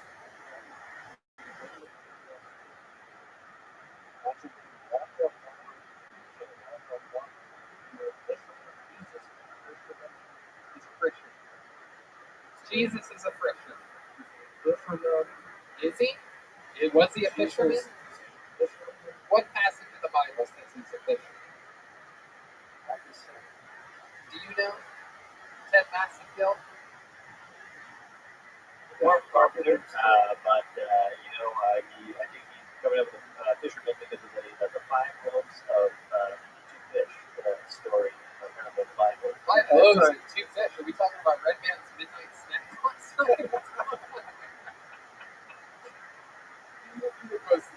A deal of biblical proportions. Hallelujah. Yeah, when is Red Man gonna die? Whoa, William. Red Man. No, I've been sick of Red Man the past couple of weeks. Why? Well, I'm definitely not going to die of laughter. Whoa. Come on, what is that, Red Man? Because even when we asked you to explain that joke about the metal detector, it still made no sense. So you What wrote do a you joke mean? that That's an one of my audience best is going to sit jokes, there. man. Audience That's is going one of to my sit there best and know what jokes. I'm talking about. Okay. William, back up. Okay. All right, let's talk about I'm sick. I got 104. Let's talk about another one of your jokes here today. This is me working at Disney World. Hey, check out the castle. Hey, look at the castle over there. Did you Steal that from a 2nd grader? I don't even think a 2nd grader. Yeah. Look at the castle over there. My point is, Disney World is known for a Cinderella's castle. And I swear to God, if I'm working there, I am going to be saying, hey, look at that castle over there. Please, the Cinderella's castle. I've been working for Disney now for 5 fucking years. No, you worked at a storage facility. Well, I had to resign. No, you didn't. I had to resign. Did you really? If anyone has a job, do you have a job? Tino, you got a job for me? Yeah, nobody's really hiring. Okay. Oh! I literally had tens and tens of people offering you jobs. Well, now I finally need one. You finally need one in the middle of a global pandemic. In a pandemic, I need a job. But you didn't accept any of the high-paying jobs that would have changed your life and alleviated your alcoholism when the economy That was booming. several months ago. Yeah. The economy's booming. I'm drinking a bunch of alcohol and Sprite bottles. And you're telling me about these jobs, and I greatly apologize. I should have listened to you. I need a job right now. So what kind of job are you? I gotta be back in Memphis soon. You are, without a doubt. So what kind of job are you willing to do? Just so that the listeners out there know, because a lot of the fans of the show, you have sick recruiter, there's a lot of people hiring. So my question is this, just so that everybody knows, what's the worst job? Worst job I've ever done. No, William, listen. What's the worst job that you're willing to take right now? I would say a golf person at a putt. Golf person at a putt. Well, you're not getting That that is job. what I want. You're not getting that job. Putts are closed. Even the putting courses. I need a job, Johnny. I know. So I mean, what will I do? Yeah. What will you? That's what I'm asking. Red Band, are you hiring me? You were saying it the other day. Believe Brian had to get a job at Trader Joe's. Who's Ryan? Who's Ryan? Okay, William. What type of job do you think you'd be good at? What would you do at a Petco? Do you know a lot I about work that? around the fish. Okay. Let me ask you this. Okay, so let's do this. I'm a customer. I walk into a Petco. You work at the Petco. Oh, look, can you help me? Yeah, what are you looking for? A channel cat? Is it channel catfish? What are you looking for? A channel cat? What the fuck's a channel cat? I'm a customer here. I was looking for something. David, why'd you tell me to say that? I was looking. Come on, David. William. There's no crowd. Yeah, what happened there? What happened there? William, so I'm at a Petco. I'm a customer. Hi, I'm looking to buy a squirrel. Can you help me? Yeah, what's your name? Bob. Bob, what's your last name? Jenkins. Bob Jenkins. I'm here to buy a squirrel. Do you have a squirrel? What size do you want? Medium squirrel. What, 2 feet? Yes. Everyone knows. A 2-foot squirrel? Yeah, medium is 2 feet. Everyone knows. It's $1,000. A 2-foot fucking squirrel? It's $1,000. Do you accept cashier's check? Yeah, cashier's check. I accept cash. That's it? A 2-foot squirrel? What kind of Petco is that? Oh!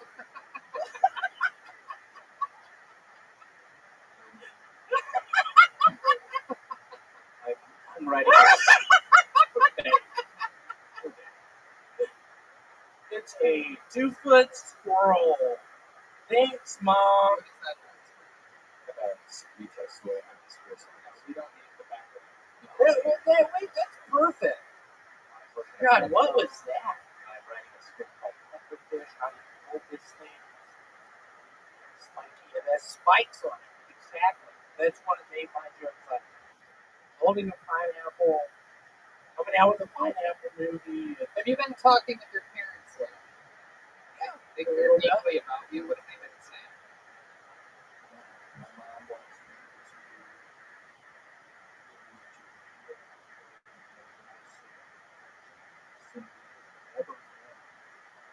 That's very nice of you. I know. I'm thinking, Do you know how to cook? What do you normally cook cheeseburgers and stuff? You do? Do you? yeah, like cheeseburgers. How would you make a cheeseburger? Can you explain? What do you mean? For like 10 minutes on either side? I don't know about that. See, this is what's in. This could be a good idea for you. You could start your own cooking show. Literally tens of thousands of people have been doing it during quarantine, but I think yours could be interesting. Yeah, I mean, I cook these cheeseburgers in 10 minutes on either side. How would you prep the cheeseburgers? Would you just buy them already patted up? A lot of onions. A lot of onions, a lot of flowers in the kitchen. Is there any beef involved? A lot of beef. How much onions and how much beef? 2 feet of beef? Yeah, like the squad. Is this a joke? I'm going to call it really young. What? If you had a cooking show, call it really young. Why? Why you do that? Y-U-M. Yeah, Y-U-M. Yum. Willie, yum, yum, yum. Is that funny? I've been writing jokes for William Montgomery. Thank you so much for he did literally my second writing. I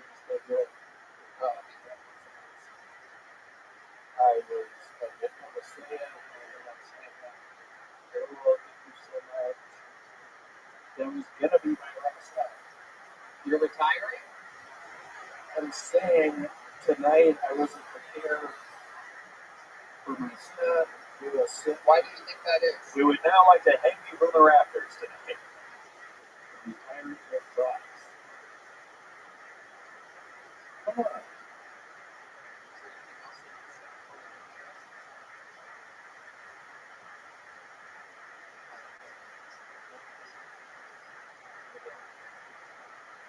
Yeah? What now? It's a one with Oh. Okay, well, there you go.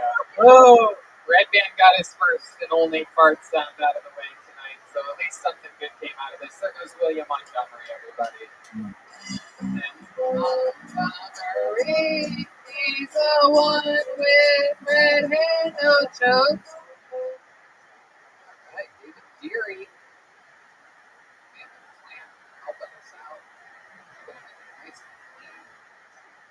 Very exciting stuff. All right, pull the name out of the bucket, ladies and gentlemen. I do believe this is this young man's first time on the show. It's going to be exciting to meet someone right now.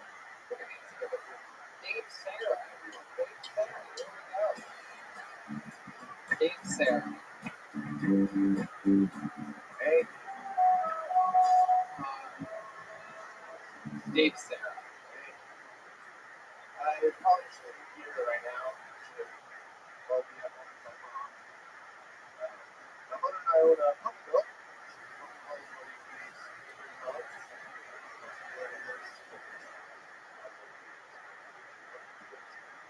So, the rescues have been outside of your beds. One has to be outside. It's part of our generation. So, if you did win, you thought it would be bought a whip and a pet knife. Honestly, it's fucking changing the rescue. I really think that's the easiest way to do it. I'm no expert, and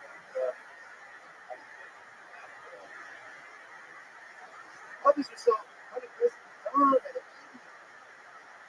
Night after night, and trying to beat them over the head. You want to do it, guys? Like, you just want to. You do overlook it. Thank you, Sarah.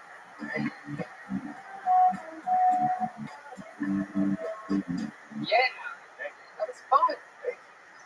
Is any of that true? You guys really have a No, not at all. Not at all. That's actually the first joke I ever wrote. Okay, well that's a big difference. That was your first joke you ever wrote. William wrote his jokes on the drive over to the so what a change of taste that was for the show. Oh, pineapples are spiky. I guess I could say that during castle. Jesus are better than Hitler. Okay, that's not finished, but good enough for today. It's words. So Dave, welcome to the show. This is your first time here, correct? How long have you been doing stand-up? In August will be 4 years. Okay. You from LA? Born and raised? What part? Montebello. Montebello. Laguna. Papangu.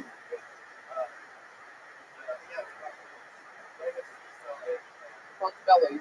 Oh, okay. Montebello's not as nice. It sounds like it would be up near like Mendocino and all that, but it's not. Have you ever seen Lake Paris, California? What? Lake Paris, California. Sounds really fancy, but it's private. Yeah, you know that. You're our East LA correspondent. I am actually a white man from Philadelphia. Forrest Dulles. It's crazy that you're from Philadelphia and your name's Forrest Dulles because those are two Tom Hanks. Quicker than I thought. Back to you in the studio, Tony. Dave Sarah. What do you do for a living?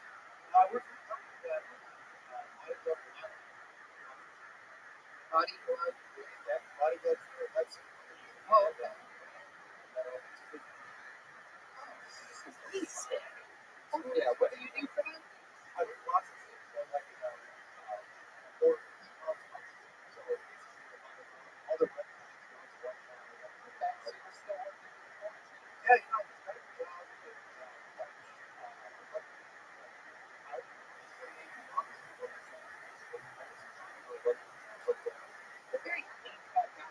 if you have your life together, you drink plenty of water. Am I right? You drink a lot of water? Really? Tell us about that. Well, here's a funny story. So, the night that Bryce, one of the nights where Dave really on that day, right? And so that night, Wait, I thought that William was a regular before Dave. yeah, we were talking to William about something about. I wasn't really asking. No, you weren't. No, you were just talking. No, William doesn't help me with any of this. And honestly, it's funny because William's Where did this conversation after that? What were you doing in the back? okay, so I actually called and I was so great. You really are a good job. Yeah. Of course, yeah, we made jokes about it. So then you were out back, you missed your spot, and then it turns out that you're out back again, eavesdropping confidential. He looks kind of like a cop. You do have cop. Yeah, cop face. How long have you been impersonating Todd Glass?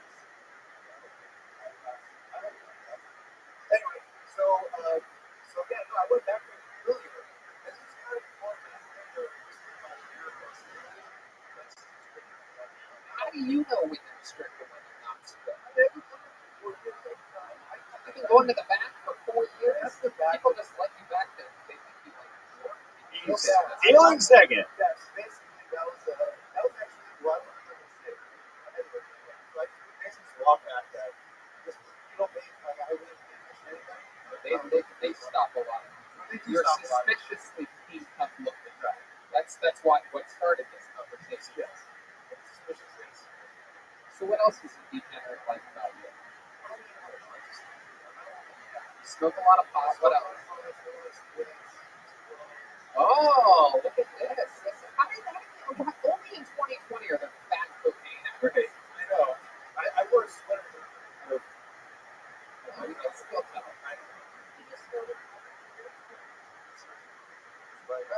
You with Coca-Cola? What's your living situation? I live with my brother in Monroe. My brother has so he gets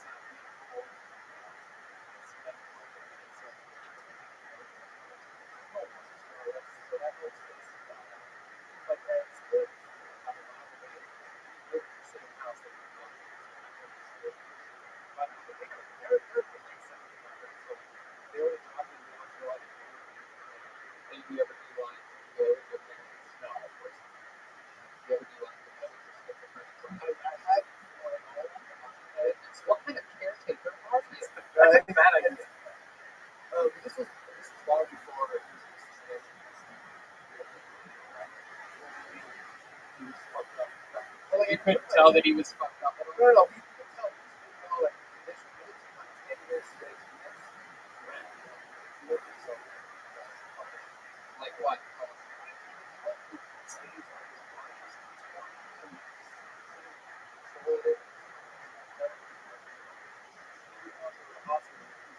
I mean, I'm friends with Michael Lair. That happens to him all the time. That's not terrible to be around. No, I mean, but like, yeah, the body toward it. I mean, he looked like he was having an exercise. That's pretty intimidating. You smoke some weed, do a couple lines of blow, the next thing you know, your brother's spider walking backwards to pat you down the hallway. Oh, no, fuck. I should have just bought him one of those Jabberwocky masks. Yes, that Jabberwocky mask. Here, nobody knows. No one knows what sort of stuff. The internet will. I know exactly what you're talking about, Forrest. You did great work back there. Thank you. Back in with it. Forrest Dunks, ladies and gentlemen. Back to me in studio. So, Dave, what else about you? What's your love life like? You fool a lot of women with this clean cut image on the outside and then this sloppiness on the inside. Yeah. I always had 2 long relationships in my 20s and 5 years old. 2 feet long? So,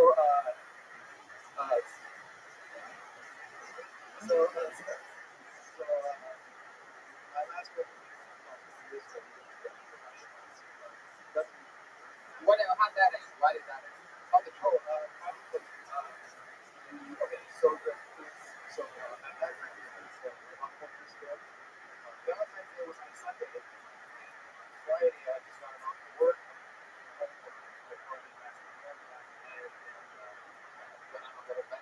Well, no, but sleep where I got there, and you were with your days.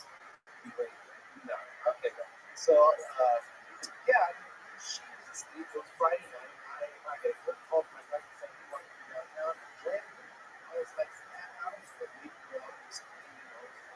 So I did. So you went and had a drink. No, I did not go. I didn't like her. I decided not to go. But I did. So then like she was on television. Okay. So you woke up. She woke up the next day. You guys wake up Saturday morning. Saturday. No, you didn't even wake me up last night. You're No, like, yeah, no, well, my buddy invited me for a drink. She's like, you could have gotten that drink. You didn't fucking wake me up, and then you broke up with that. Well, no. What happened was I said, oh yeah, my cousin called me and said, let's go down and have drinks. And I said, no. And she got mad because she's like, yeah, we can do what you were doing too. And I called her. Why did you flip out? I just flipped out and said, I can't picture you being mad when you do it without even thinking about it. You really get mad and show us.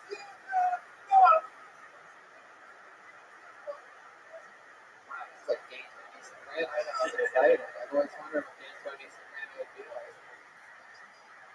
Well, the big spot, man. Valentine's Day. You're from me. Gay drugs.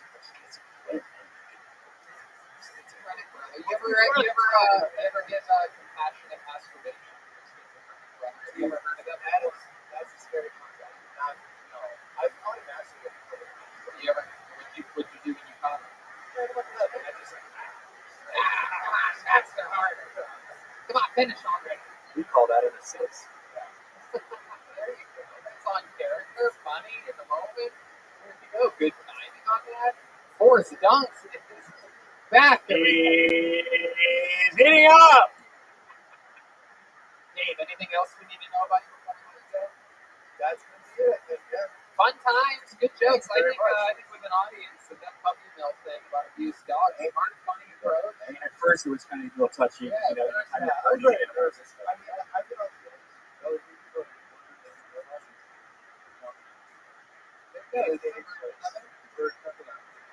Closer. There you go. Steve, Sarah, everybody.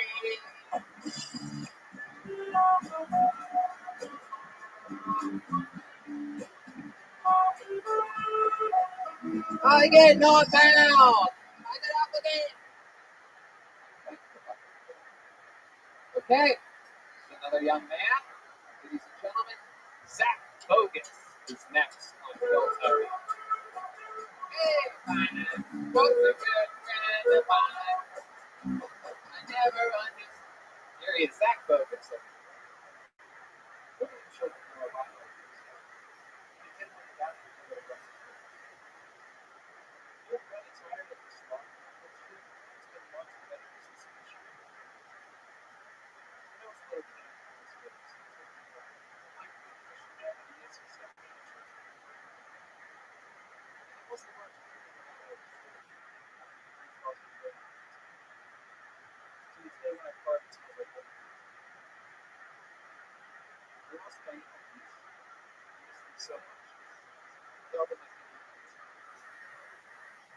I consider myself pretty open sexually valid.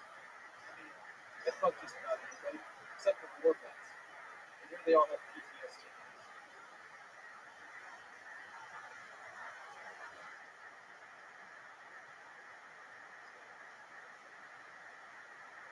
I'm a cancer survivor. I dated one girl less than a month and then I killed myself. I don't care what they say about breast cancers. Here you go, Zach Bogus. Was a bullfrog. Was a good friend of mine. Hey, I never understood a single word he said, but I helped him to one. Yeah. Seven from that ledge. Bow down from my friend. All right, Zach Bogus. The best part of that song, by the way, the world. Tell you what I do. We don't give a fuck anymore here on Kill Tony, everybody. We are talking about a song right now. And make sweet love to you. All right. Very good. We're losing our minds. You know I love the lady. Yeah. And love to have some.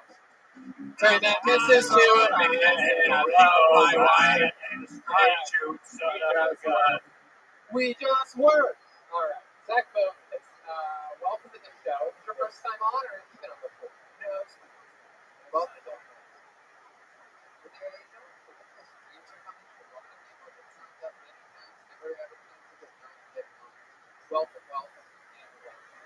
How long have you been doing stand-up? Second time ever doing stand-up, and you signed up tens of times? Yeah, yes. How come you didn't go to any other mics or anything? Where'd you work? Oh, nice. Alabama's a great restaurant. Good restaurant. Paradise Coast. Oh, I love Paradise Coast. Big fan of Paradise Coast. Paradise Coast, the ones with the deck outside with the seagulls that come up. It's like Citrus Fire. Saw a lady, a whole glass of red wine.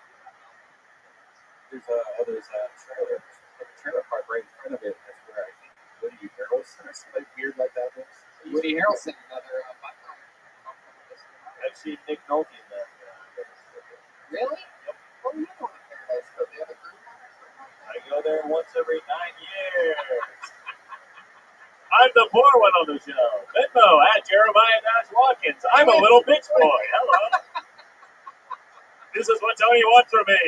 Following right ahead. Hello. Wait, Back to you. How's that your Venmo? I thought you were Teddy Massacre. It's a charitable donation for orphans that I know. At Jeremiah-Watkins. The little bitch. But is the little bitch a part of it? No, parentheses. Write the little bitch in the description when you're paying him $20.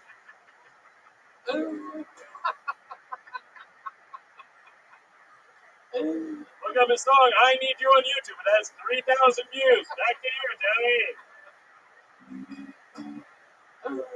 Okay. Zach, so you've only done stand-up twice. When was your first time doing stand-up? It's at the beginning of March. Okay. This March? Yep. Okay. Absolutely. How long have you lived in LA? Where are you from? New York. Upstate New York? Oh, very nice. What made you go to Los Angeles?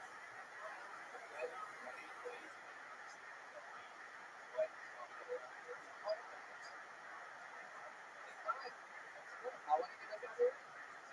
7 years. That's great. You tell me you were 18. That's awesome. How'd you end up making that move? Save some money.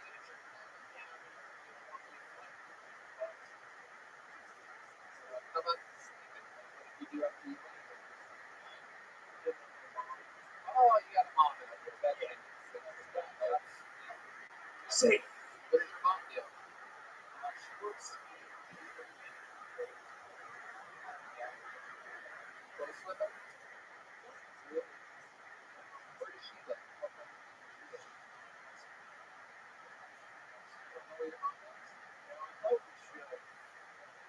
Do you know where your dad lives?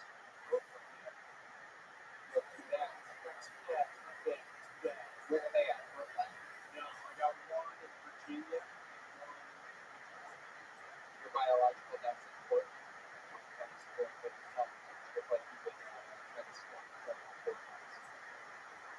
You feel the Portland energy beaming off of you. Have you ever protested or rioted in any way? Go to the Occupy movement? No, do that. I want to protest. Like what? What are some of your protests? Yeah. No, I get a little bit of punkabilly, like Thunder Lord. Rockabilly. Some rockabilly vibes from you. So you play any instruments? Do you have any special skills and talents? Yeah. Tattoo artist. What's your favorite tattoo? Yep.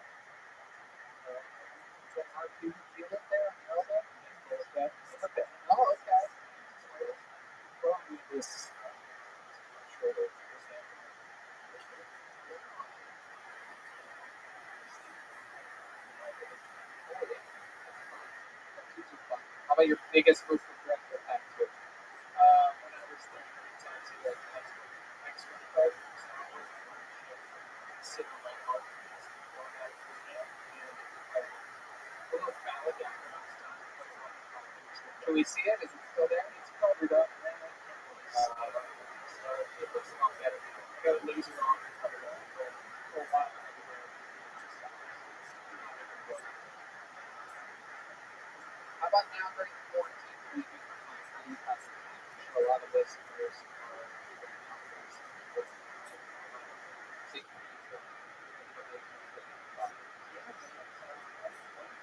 Better playing than working. See what I can do. I mean, certainly for this one, I not being able to see some parts for a while there. I was making one money playing those machines with those machines are badass. Yeah. What do you do then? Sushi? That goes to sashimi. Strike one. What do you do in the video games? Whoa! Whoa! Whoa! That come out after the coronavirus did? You'll be trying to kill Asian people, then they're killing us! Am I right? People!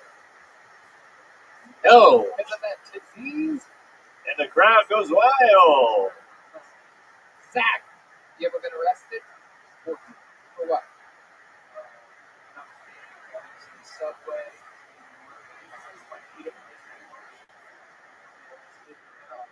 The Subway bandit over here. One time I stole a foot long. I didn't do anything bad.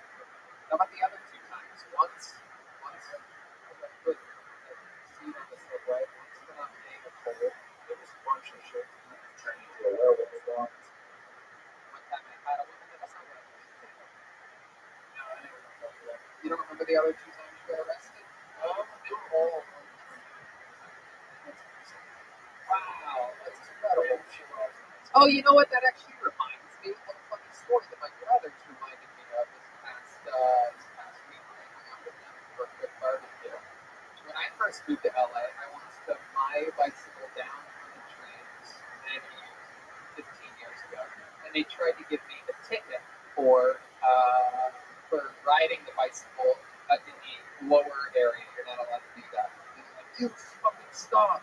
And they had to chase me, and they ended up getting me. It was a whole big rigmarole. I'm like fucking 19, 20 years old. And they're like, we're going to write you a ticket. Give us your ID. I'm like, I don't have an ID. And they're like, okay, give us your information. And I immediately realized that I can lie, right? But I'm like halfway through the thing, lying about my information for this ticket. I had already said convenience club and like your address, but I was halfway through mine. So I got all the way to, they're like, what city do you live in? I'm like, Burbank. They're like, what's your zip code? Fuck, I only know, the only zip code I know in LA is my actual zip code. So I told them 90210. They didn't even fucking blink at it. They were so excited to give me a ticket at work. I know, fucking train police. You could have lied the whole time, dude. I told them to fuck off. Has anybody ever told you that you look like the Green River Killer? Ryan J. Who's that serial killer? BTK. No? Look up, you pull that up real quick. Just for me to say. I believe it's. I thought Chris said that he didn't say Ryan J. Yeah. Yeah. Sort not that picture, but that one. That one over there. No, not that one. That doesn't matter. Dennis Rader. Yeah. Give Dennis Rader. Have you ever thought about killing anyone? We've had serial. We've actually had a murder on the show before. Same energy as you. It's funny. He reminds me of Bruce House. Very, very Clark Kent. That's what I was. Clark Kent with a touch of rockabilly. Okay. I'm not going to push anybody else out. See what he said. He actually grew her. Did he really grow her? I believe hell of an arm. I mean, I was going to say, you're the sportscaster. It's quite an opportunity. All right, Zach. Well, fun times, man. Thanks for coming on the show. You finally made it, dude. Zach. Zach Bogus, everybody.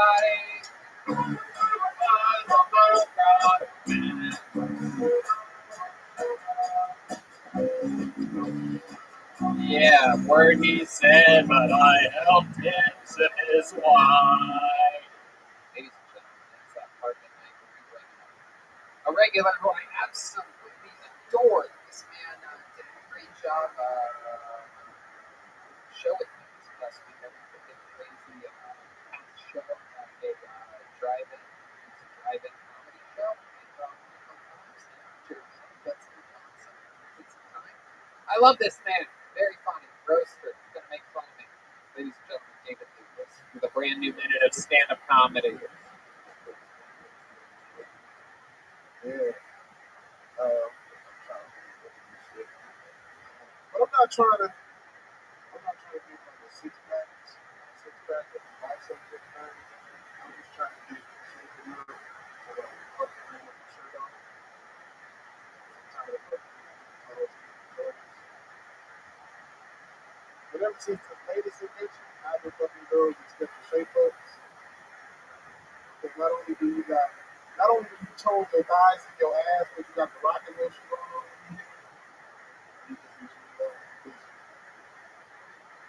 I'm tired of skinny guys thinking that they fuck better than that. It's impossible.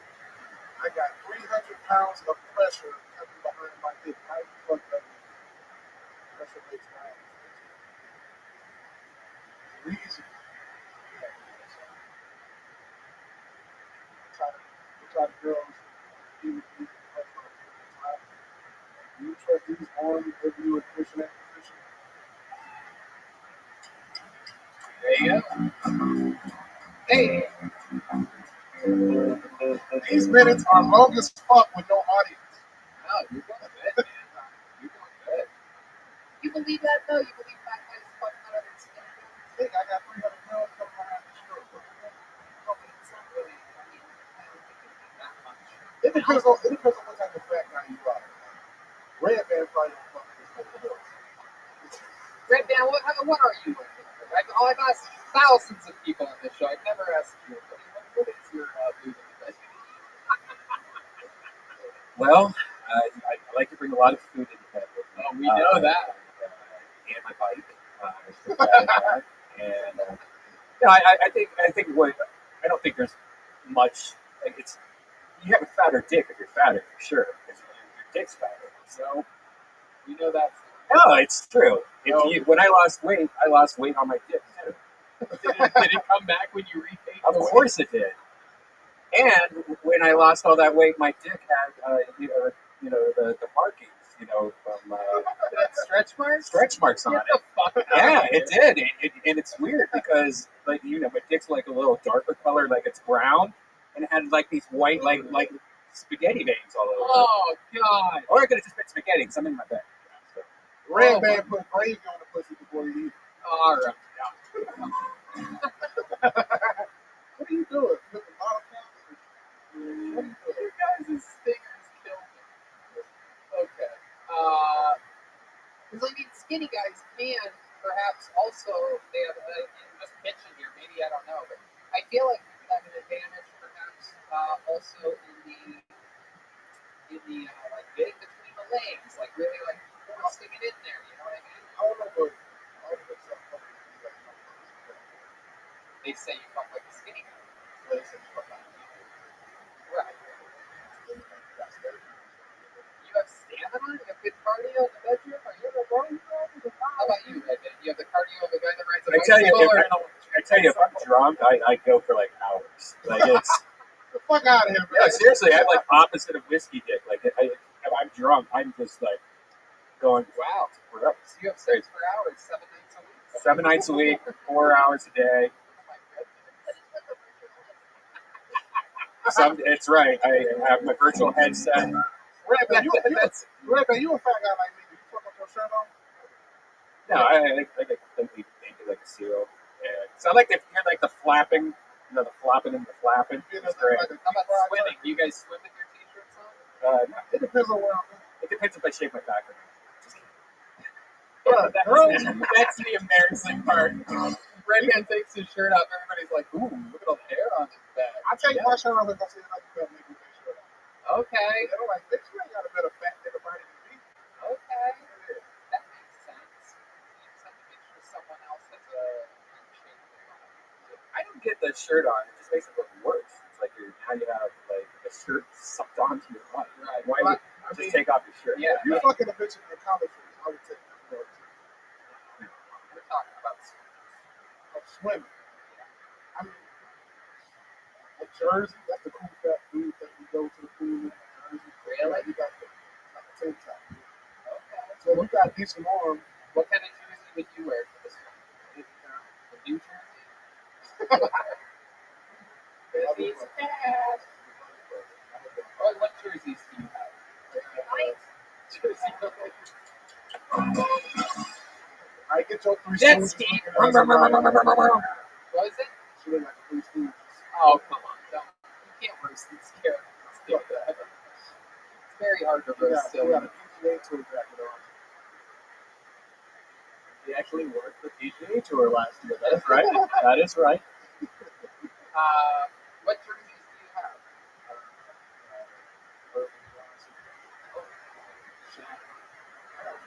Kobe. I never wear that. You retired your Kobe jersey? What you do with it? You put it in the He ate it. Get your, Number 8 is Kobe Bryant's jersey number. There you go.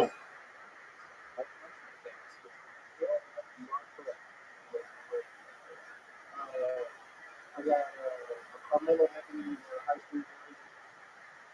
You say Carmel Anthony? Caramel Anthony.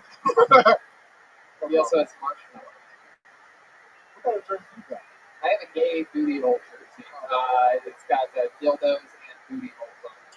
So I pull it out of my booty hole and it looks like a dildo, and then I shape it and it's a tank top. Tony don't got a Packers jersey. You got the picture from the Packers jersey. Yeah.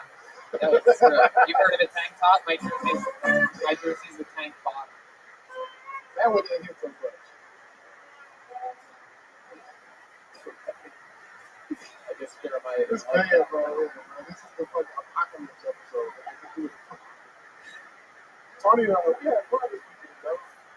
Yeah, yes we did. We had a great time. We had a fancy meal. We took Jeremiah and David Lucas to a restaurant called Salt. As though David needed any more salt in his diet, we went there. We had a great meal. We had the salmon and the onion dip. Jeremiah had the pork shoulder with a Brussels sprout slaw. I wasn't used to the fancy food because I usually eat Aldi meat.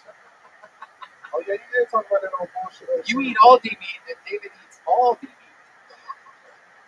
And you eat sweet meat.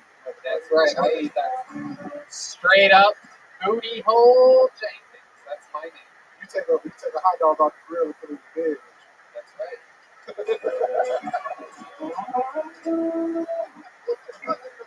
What is going on? What's your favorite kind of candy, David? Reese's in the freezer? Reese's. All right. Okay. I said I love this thing. I see what it was good when Roman and Jesse were going to Jeremiah. Shoehorn his favorite in the middle here. Reese's in the freezer. What else? Is there any wrong way to do Reese's? I mean, have you ever had a Reese's that's melted? Well, let me tell you the best kind of Reese's, bro. That's the ones that come in the ones that sell out of You keep those all year round.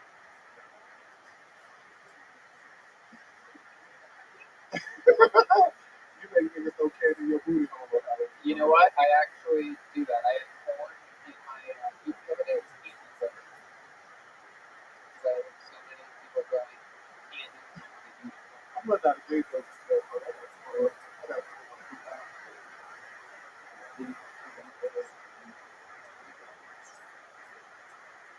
maybe it's time to try this. No, I'm joking, man. Have you ever ridden an electric bicycle before? No, it's not a game. That's not a game thing, or else I can do it. where It's all things gay. Everything I do. If you rode a bicycle, you would have no seat. You would sit on the pole. I would. I actually do. I'd sit on the pole. Actually, it's a dildo. Yeah, my bicycle handles are both dildos, and the pedals are booty holes. Okay. All right, we ruined the stinger thing. It took exactly 8 minutes after I said I love the stingers, but it ruined it. How did you feel about the outside show? An outside show like Tony? Tony? No, the one we did today. I liked it. I told someone earlier that it's 100 times better than not doing a show, and it's 25% as much fun as doing a show in front of the normal. Tony actually brought the fucking partner building. It was wild. Okay, we got through it. Ladies and gentlemen, David Lucas. There we go. On to the next one we go. Another great stuff by David Lucas. Here we go.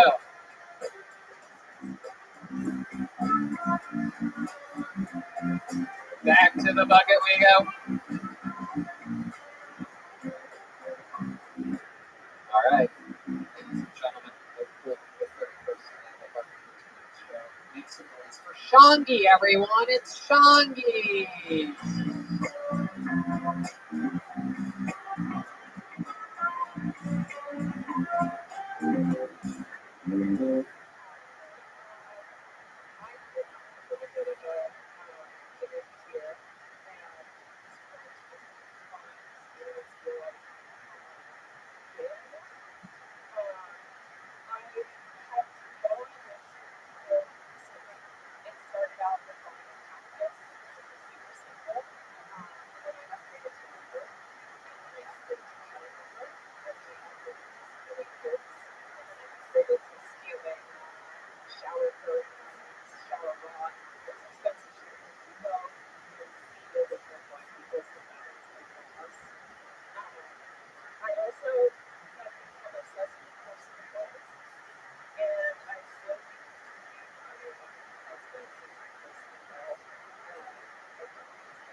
There you go, Shangi, everybody.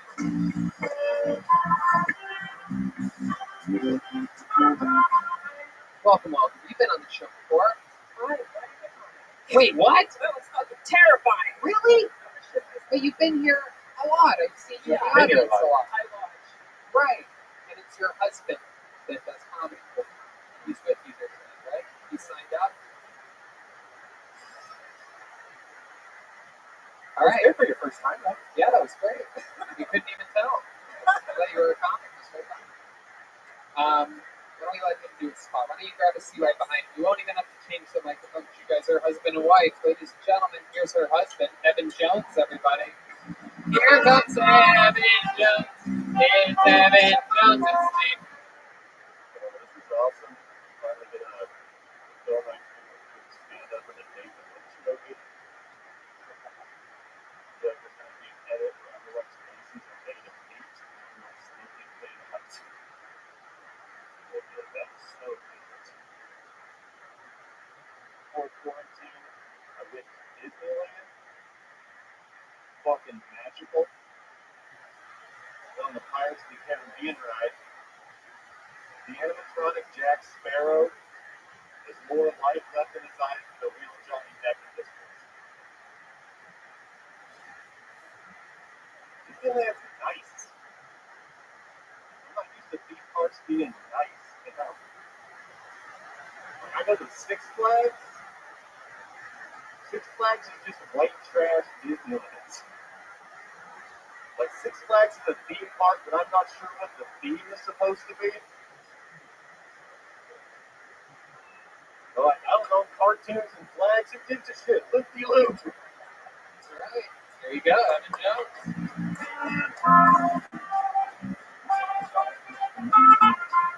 Man, look at your hair. It's flying, man. What happened here? I went at one point. I looked like a sitcom dad from the '90s. I was like a Danny Tanner, and then I to an Uncle Jesse, and now I'm like going elven, I think. Yeah. Oh, man, that's good. Very, very, very good set. Oh, That's fun. Is that all stuff you wrote in the pandemic? I wrote all that right before. I wrote like a whole 5 minutes about like theme parks right before theme parks didn't exist. So I've just been sitting on a bunch of theme park material. It's all good. I love the David Lynch part. I don't know if you're allowed to say Lynch with your wife that close sitting behind you. Yeah. No, I think I am allowed to say it because of that. Right. No. Exactly. How long have you been doing stand-up? Like 10, more than 10 years, 11 years. All of it here in LA? No, I'm mostly in New York. I moved here like 3 years ago. So it's just like I started in New York, and then I started doing some just DIY road stuff like maybe 4 or 5 years in there. How long have you been in LA? Since when did we move here? Like 2016, I think. What made you want to do that? Just New York. There was a lot of people had a weird thing. A lot of guys had like a weird like jock thing against me, and it sort of made it difficult to move up socially. In New York. Yeah. Right. Yes. They had very tough guys. Yes. New York City. They're all tough guys until they're around LA. And then I also am very into like psychedelics and weed and stuff, and a lot of the New York guys are more like Smoke cigarettes. I dose my fucking 6 coffee a day. Yeah. So they would just be like, "Who the fuck is this guy trying to talk about this weird shit?" And then also it's like I have a lot of social anxiety, but I don't look like I should, so they took it as maybe arrogance or something, like not being able to socialize for a while there. So no, I get it. I know exactly everything that you're talking about. The scene in New York is definitely not exactly wide open to the thought of innocent looking idiots. Yeah, Free spirited guys. Even like those things conceptually and material, it's like if you're not like angry or sad, then you're fake or something. Exactly. Yeah. 100%. You cannot show any happiness whatsoever. Even if you're wildly successful, even the best comedians in New York, even though they're happy. Okay, that's fun. What part of New York did you live in? When I first moved there, I was staying in like dorms. So I was going to New York Film Academy, which was fucking bullshit. So just staying in dorms like Manhattan. And then it was Brooklyn, and then I lived in Jersey City and Astoria, and back to Manhattan. So just kind of all over. How about now? How about in LA? We just moved to Rampart Village, like on the edge of Koreatown, but we were in like Hollywood proper for like we were homeless, like Airbnb homeless for like 7 months when we first moved here. Because Airbnbs had like all the fucking rent way jacked up, and so we had like a weird place that ended up turning into kind of a crackhead hotel recently on like Wilcox. But then Airbnbs crashed like a couple weeks ago, so now there's a bunch of dope shit. We got a way better place. That's awesome. Yeah. How do you survive right now? I was working at a weed factory and was laid off right before the shutdown, so I was able to get the boosted unemployment. I just started back dog walking. This is the only gig I was doing that is happening right now. Also, not to interact with any people at all. You like dogs? Yeah, dogs are fucking dope. That's also what makes it awesome. I just get to hang out with dogs and get Instagram videos of holding other people's dogs around the table. Yeah, that's fucking great. I love dogs. Yeah, I like the weird ones. I like Shih Tzu, Brussels Griffins. I used to have a Brussels Griffin. Yeah, it's famous now. In fact, it just made its Comedy Central debut last week with a shipper. It was me and Esther over in Pepper's on the poster. Did you see that? What a great poster. The artwork that they did on that. Incredible. I thought it was so good. I thought it was a Ryan J. That's fun. You guys don't have your own dog though? No, we were waiting for somebody who didn't have carpet because we had weird gross carpet in the last place. And she wants to get a Chihuahua, so I think that's enough. No. Chihuahuas are prone to getting coronavirus. Anything you want to say about the sports dunks? I am white. I am from Philadelphia. The resident Chihuahua correspondent on the show. Is there anything you'd like to say about Chihuahuas? Getting coronavirus more often? Yeah. I would say that's fake news. No. Chihuahuas. Fake news. Chihuahuas get the Shih Tzus started. Says who? The media, the enemy of the people. Oh shit. Do you know anybody that's got the coronavirus? Yeah, I know a couple people. Do they know how they got it? No. That's one thing that I noticed. The people that I know that have gotten it don't know how they got it. It wasn't like some mysterious topic person. Am I correct? Gary Paul. I got it. Oh, you do? I thought you didn't. Who gave it to you? I ate it. Oh, well, there you go. That was a baseball bat. God damn it. And my dad lives in a homeless, like in the VA shelter downtown. He hasn't gotten it, so I don't know how you get it. I feel like that should be thrown essential. That's not. Probably a lot of chihuahuas in that.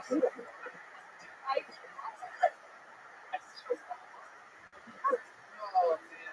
So your wife, you guys are an interracial couple, and are you having any wild times with that? You guys ever like drive through Arizona? People are like, It's been the opposite. It's when we moved here, people were overly supportive. right. So they'd be like, "We love what you're doing," like yelling at us from cars, Oh my God. like "You go, girl." Oh my God, that's so fucking Yeah. Super. Because in New York, no one gives a fuck. Like everyone just dates with everyone just everything. I fucked her. I looked like taking a dumpster the other day. I'm a New York fucking guy. What are you looking at? Yeah. Yeah. That's it. But here it's like weirdly, people notice racial thing. I think because they're trying to like cast you in something, so they'll like notice racial things, and so I feel like there's not as much like crossover social interaction or something. I don't know. I guess it's maybe also the city's set up in a way that's like segregated strangely.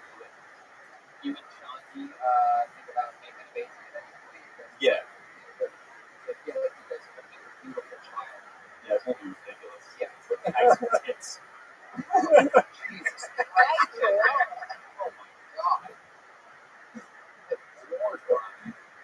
Out of bounds. Yeah, we're gonna have a kid with big old titties. That little baby. Fucking, like, damn, that baby's fucking confusing me. As a white man, let me ask you this: as a white man being with a black woman, was that your first black woman that you've been with? Did I dated full time? Yes, but not that I've like hooked up with. Right. If you're with a black woman, are you ever concerned that perhaps No. you have a special package? It's not that my dick is like excessive, but it's just like I don't know. I did the first naked show in New York, and everybody was like crazy about how big my dick was or whatever. But I don't think it's not like the dick that would like stand out in a porn gangbang. I think it's just like aesthetically perfect. So it's like your kid's gonna have big tits and a big dick. Yeah, at least a very nice dick and gigantic titties. It's incredible. We have a big dick correspondent on this show. We can see where he is for a second here. Let's check in with our big dick correspondent. Hey, why don't you come back up to the stage, bucko? Here he comes, ladies and gentlemen. This is our big dick correspondent, Forrest Dunn, everyone.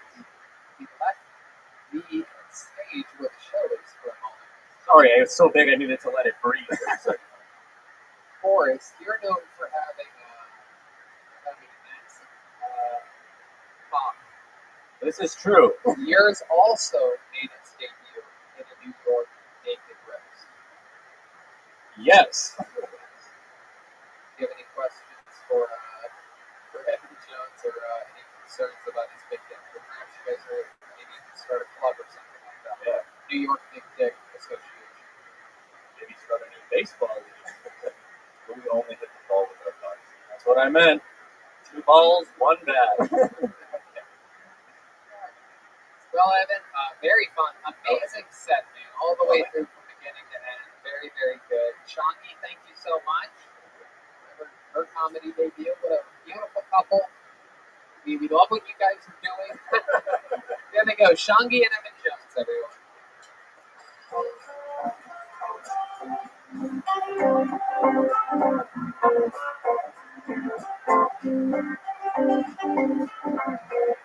All right, we're going to squeeze our one last bucket full up here. Ladies and gentlemen, you know this guy. He became famous during one of the quarantine episodes as he famously had sex with William Montgomery's girlfriend before William did. He's back, ladies and gentlemen, with a brand new minute. Here's Mario Tonti, everybody. 1, 2, 3.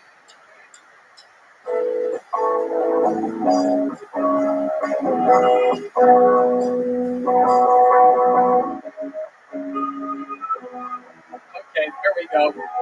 Mario Tonti. Go back to your country. I used to be racist, but now it's just good advice. There's been a lot of deaths from coronavirus. A couple months into quarantine, they started comparing it to the number of deaths from 9/11. They're like, oh, we're up to 3 9/11s now. I think 9/11 is my favorite form of measurement next to smidge and sun hair. You probably can't tell this by looking at me, but I had an abortion, an Asian girl from Tinder. It's not exactly what I had in mind when she said she wanted to hook up. She told me to come inside of her. She also couldn't come, so either she got the two mixed up or I just heard her wrong. Either way, we swiped left on the baby.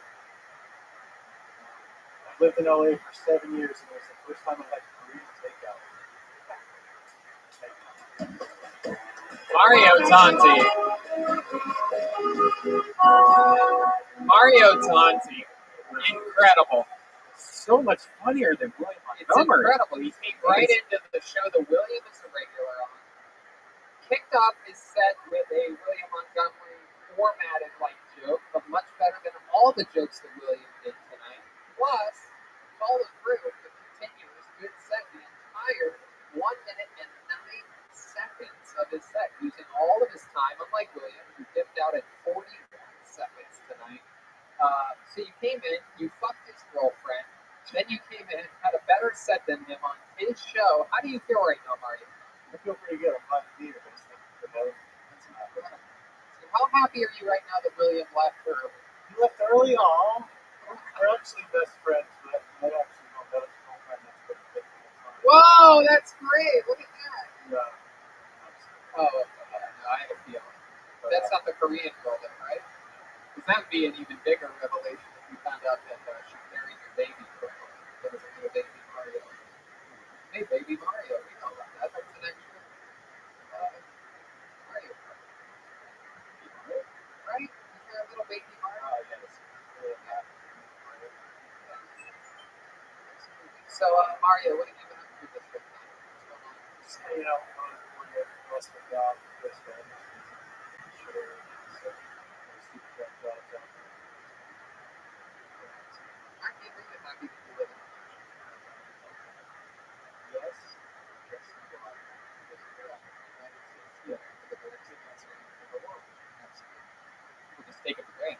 They're like, oh, and everybody talks about the stimulus package, but that's an extra thing. That's an extra bonus. Anybody who was employed now is unemployed. Thank you, Mr. President, and thank you. He's such a good job keeping us out of wars with other countries. Yes. So Mario, what else is going on? You're collecting unemployment. What have you been doing to pass the time? Me, golf. We talked about that earlier. What's your life? Going on walks and guys. What do you do when you go to the beach? Just sit there. You sit on a bench or on the I brought a blanket. You took a blanket? You have extra blanket? You seem like a guy that only have one blanket. I just want to be comfortable. You take a comforter to the beach? Like I have multiple Jesus blankets. Christ, this guy takes his fucking duvet to the beach. There's a turtle blanket. What is your comfort? It's a normal comforter? White? Yeah. You have a white comforter? Yeah, my sister used something.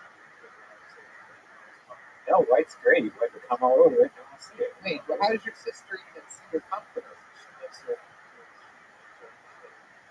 you looked at your sister? She was down the street. She came over, she's like, you got a girl's comforter. She's like, a black one? And then you get red bandanas. You get come all over it from using your Roman. Yeah. You put a little Roman. But it's like, if it's CBD with blue all over it. That's right. Yeah, Black Comforter is like, it's like this stuff is having white underpants. Wait, the Black Comforter is like having white underpants? Yeah, it's like the worst thing ever. Why? Redman gets skid marks. This just in. I don't think I've ever really noticed it. Maybe a Poopy little and bit. pee-pee on the white stuff, Tony. Come on the black stuff. Redman is a high-class gentleman, and he enjoys Miller High Life and champagne and beer. I suck up blood. Oh, yeah, you have a lot of blood coming out? Yeah, especially when you have a tissue, you get too much water. Oh, that's a great ad for today. What a great ad for one of our sponsors. Hey, blast your ass with water so hard you stop fucking bleeding. Hey. Yeah, it cleans it out though, good. You could use the tushy, a little tushy, you know what I mean? Hey, there it is. Alright, so Mario, you have a white comfort. Oh, tell us about it. Oh my god, are you doing the heroin? Or are you selling it? I didn't get to do it yet. Really? One year I wasn't doing it. So what happened? How did you get arrested? Put your feet up on the tree? Yeah, I went with the guys before and got over on the way back. Why did you get pulled over?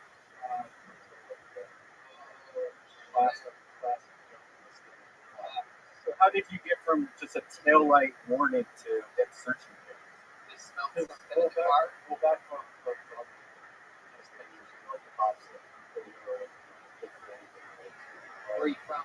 Pennsylvania. Yep. What part of Pennsylvania? It was south of Pittsburgh.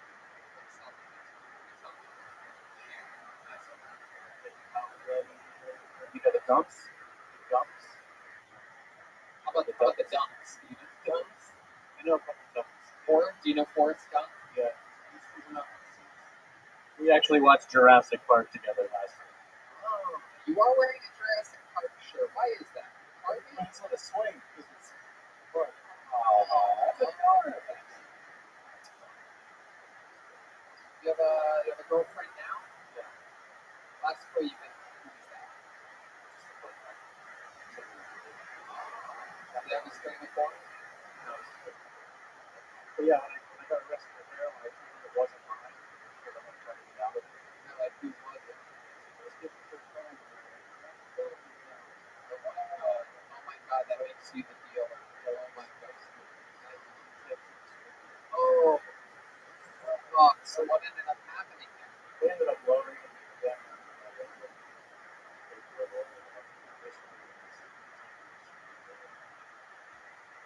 Always say it's yours, even if it's a lot. Or it's just in your butt or something. Yeah, that's Red Band's policy on everything.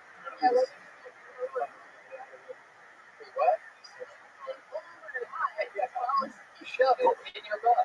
Pull the electric bike over now, sir, please. Or to pedal with this heroin in my ass. Luckily, I wasn't going to pedal anyway. Never heard. I'm pedaling heroin.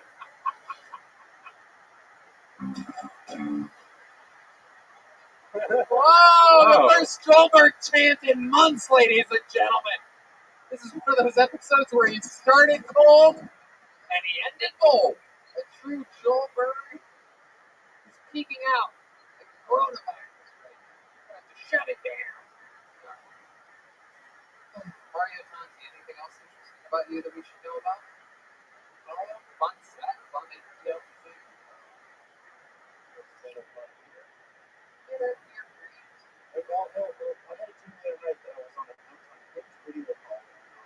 What's Hinge video? Okay, I don't know. It means you have like a friend that knows a friend or a friend. Like it's a dating app, but you can like video call people to say hi. So I had a dream that I was on a Hinge call with this girl, and in the middle of the call, she shows up to my apartment with a gun. Yeah, she showed up to my apartment with a gun while we were on the call, and she went to go like point it at me and jumped at it, and she pulled out a knife. I went to go swing it at me. And as I said no in the dream, I was sprung up. I said no. And that call never even happened. Never even happened. They are. My favorite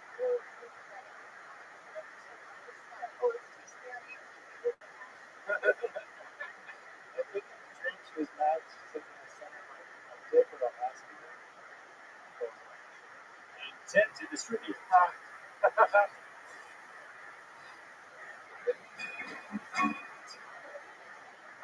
There he goes, ladies and gentlemen. Fun set, fun interview. Mario Tanti, everybody. There he goes. Mario Tanti. Hey. That was Mario Tanti. All right. It is that most special part of the night, everybody. This fucking guy, I don't know where to begin. I just love him with all of my heart. He's incredibly agile, entertaining, and hilarious. You know him currently as one of the contenders of the Eastern Seals Film Competition. Ladies and gentlemen, here's Michael Blair.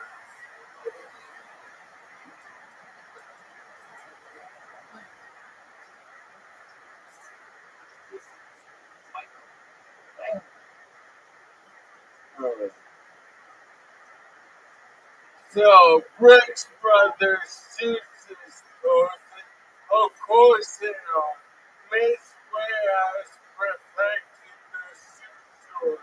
If I want to, you get 3 free. If you're not giving me 4 suits for the price of 1, get the fuck out the suit business. Taylor Swift just came out with an album. She said it's full of dreams, fears, music, and thoughts. It's called the 4-part harmony of the grief. Now, the Washington Redskins have changed their name to the Washington team.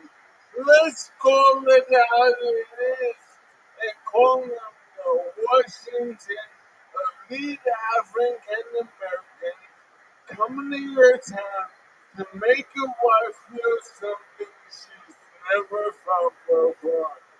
It's that's all racism is. Fear of black men. Alright? Every racist wife, once she gets black, that bitch ain't going nowhere. Michael Blair.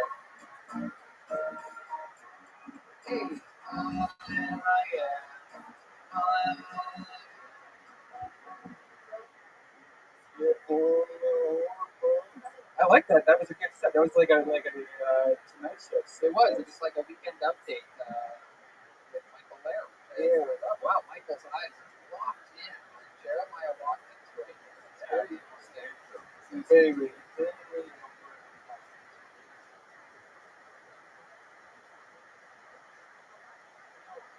It's a Chicago tomboy.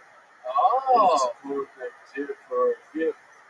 A joke for gift for extra computer.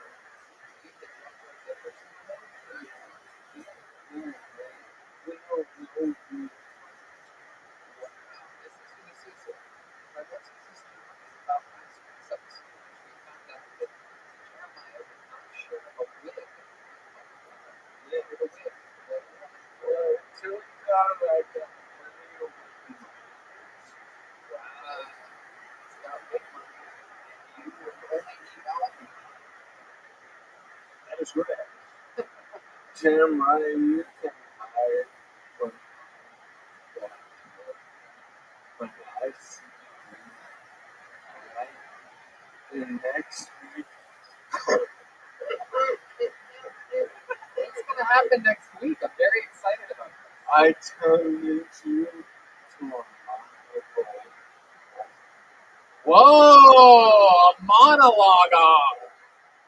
Oh, actor versus actor. A monologue. Let's use the master in the Kilton. Wow, look at this. I love this challenge. Jeremiah, do you accept the challenge? Thespian versus thespian, mono versus mono. And a mono. What kind of monologue you're talking? Same one. And Rainbow Part 1, first prize. Rainbow the first one. Rainbow. The end of Rambo, the first one. First prize. Rambo Part 1. Part 1 of Rambo First Blood. Roman Rambo? I thought he was saying rainbow this whole time. You say Rambo? Rambo. John Rambo, motherfucker. You better become me. That's the hard one. Everything you said, everything you said, what you want. That's Tuesday. That's Monday. No morning. Oh, yes. The next morning, yes. Absolutely. And we'll all be born. Everything you said. And you will no longer believe. You will no longer believe in God? He just said that I will no longer believe in God after he does his monologue next Monday. Oh my goodness, I'm so excited. That's pretty wild. Chicago. Did you put your own sticker with you in a wheelchair on your Tony Award? Can we zoom in on that? That is Michael Laird in the top right corner. Well, I was wondering if they gave those to all the participants who got that award or just you. Oh, wow. Yeah, a little bit of trash dog, you idiot. Oh, Jesus Christ. Yeah, that's right. Oh, that's All right, great. I've got a solid time of 15 minutes for you to read the certificate. Oh, wow. Damn my wife. That sounds like a fucking six. Are you pushing for this station? Is this true? I always thought that was your real name. Yes, my mother actually named me Pussy. You have like a thing?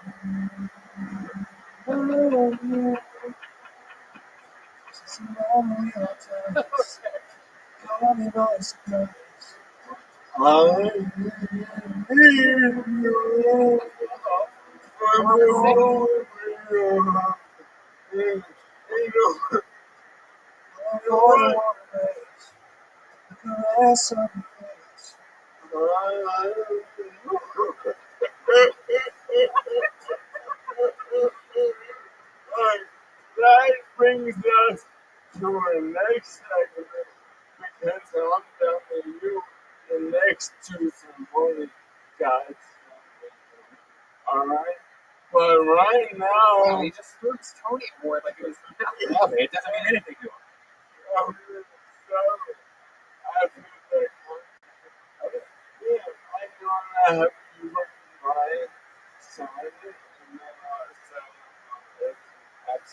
I'll make a deal with you right now. If I lose, I will take your ALS from you like the Green Mile. Wow, he's going to suck your ALS right out of you. He's going to have flies come out of his mouth. Bring it.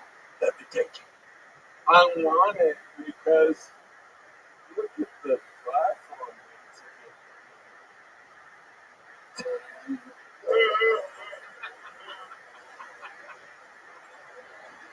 Michael Larry, you're the fucking best. I'm really hope these eyes are covered. Now, can we move on? Alright, I'd like, before I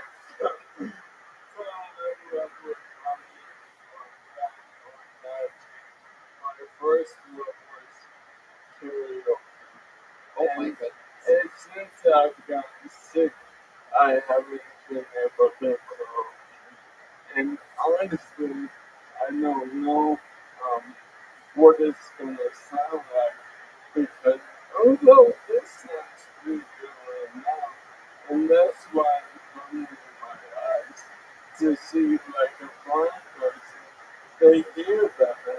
I wonder if I talk better if I'm blind.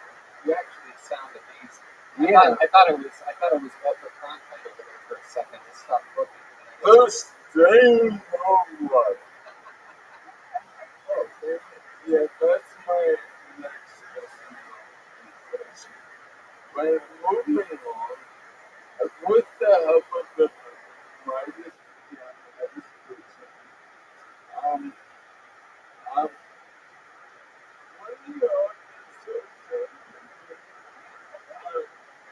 I'm gonna sing my favorite karaoke song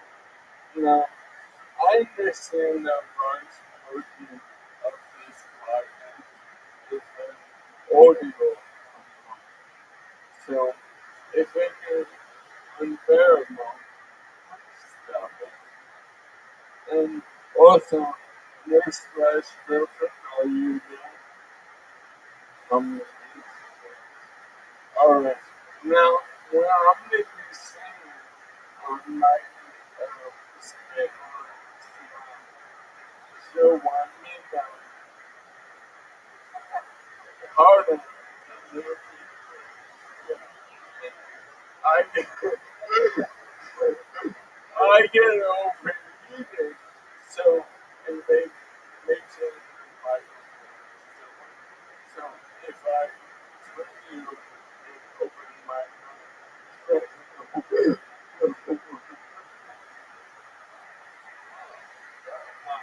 so we're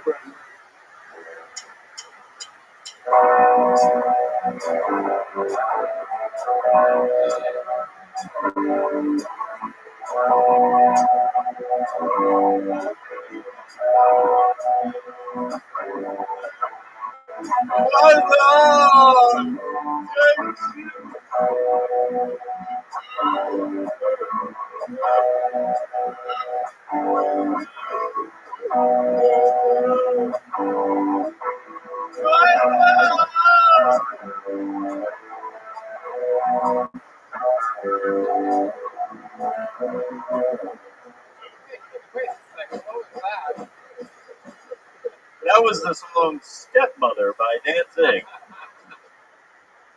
my goodness, Michael, I'm really surprised there. I don't even think you got one word out, and the only word in that song really is just mother.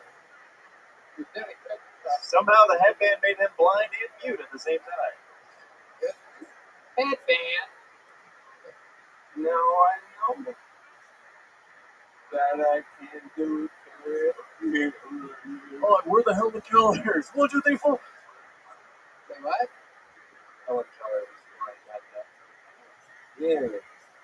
Yeah, I'll be so the lyrical weapon. If I zero reference to Jeremiah, there is only one next to this. You're not looking at Jeremiah's direction. Hear that, Jeremiah? Zero references. You hear that, Jeremiah? Zero references.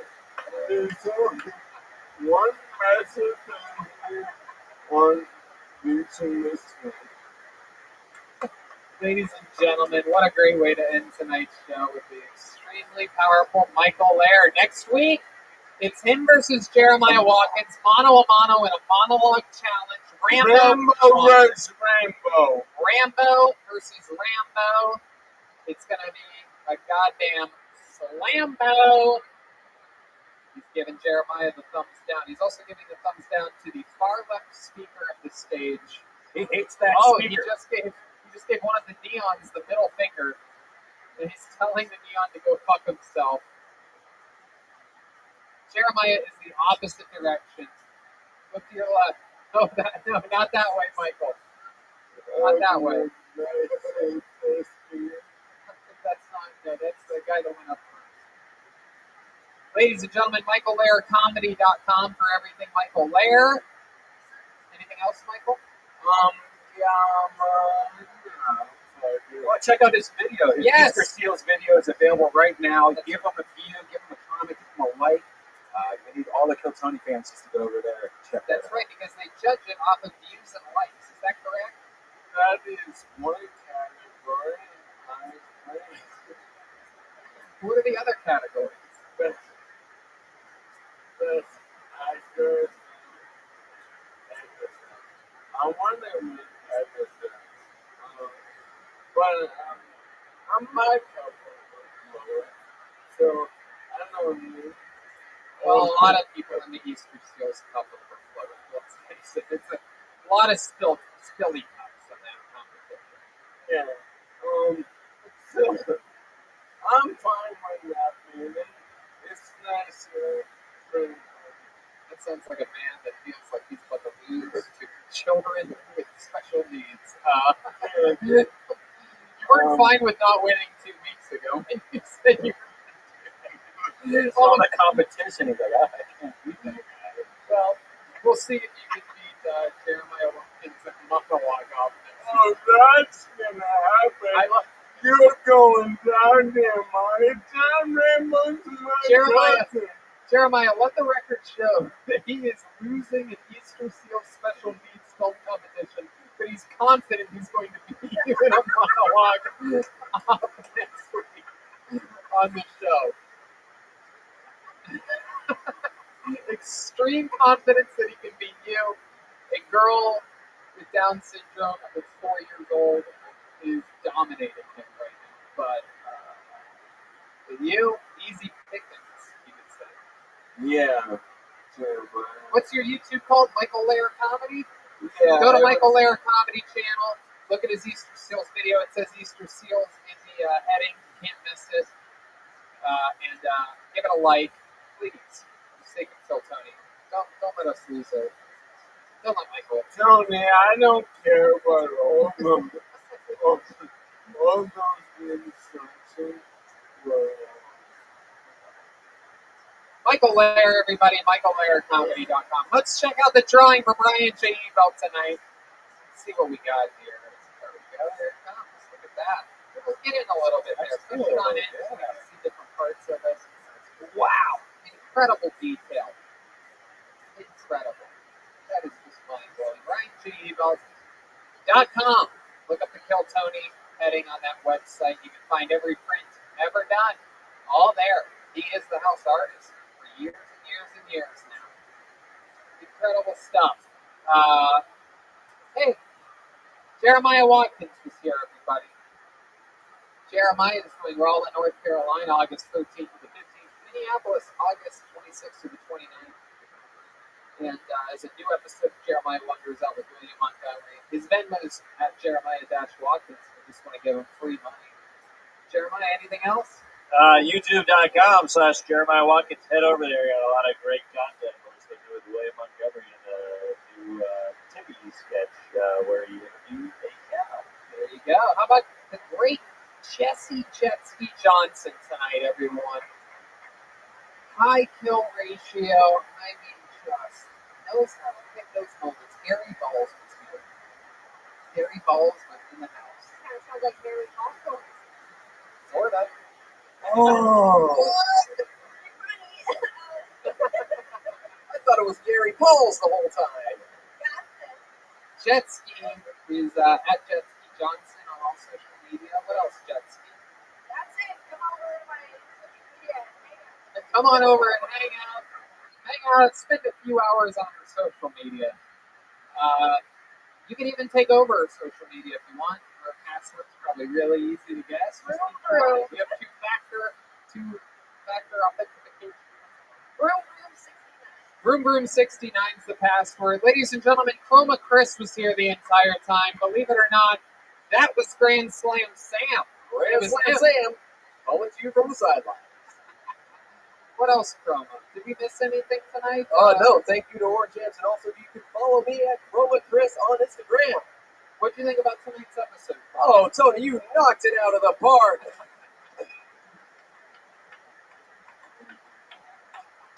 And I know the fans of the show are never going to believe this because he was in character so deeply. But believe it or not, Forrest Gump was actually Joel Jimenez tonight. Oh, whoa! I even knew that, and I couldn't believe it until he took off the wiglet. Joel is Mostly Sorry on social media. What else, Joel? We got a premiere of the Mostly Sorry podcast with David Deary tomorrow at 5 o'clock on YouTube. That's it. That's right. David Deary is at MF David Deary on all social media. Follow this guy. I mean, he has his little hands in all the funniest cookie jars. He's with us on Kill Tony. He's with the great Joel Jimenez, and he's with pretty much fucking who I think is top 3 funniest human beings in the world, the great Donnell Rawlings over at the Donnell Rawlings Show. David is a wizard at these things. He's a great person to have around, a great energy, and he absolutely Great kiss. at MF David Deary. Red Band, anything else? Check out Brothers in Cursive at DeathSquad.tv with William Montgomery and David Lucas and Brian Holtzman's podcast. It'll all be found at DeathSquad.tv. And check out me at Virtual Reality at Virtual Red Band on YouTube. That's right. Go to InfiniteCBD.com. Use the promo code KillTony. Get 20% off. Go to GetRoman.com/Tony. Get $15 off your first order of ED treatment. And if you want, if you want to make fun of people better in your normal life, or learn more about roasting overall, the history of it, talk to some of the great writers of it, the writers in the history of it, the great Geraldo's ghostwriter on this week, the great Jesse Joyce, who's been on Kill Tony, and so many other things. That's at patreon.com/hinchclip. All right, that's it. See you next week. All right.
Hey, this is Rabbi coming to you live from the world famous Comedy Store main room for a brand new episode of Kill Tony. Give it up for Tony. Yeah.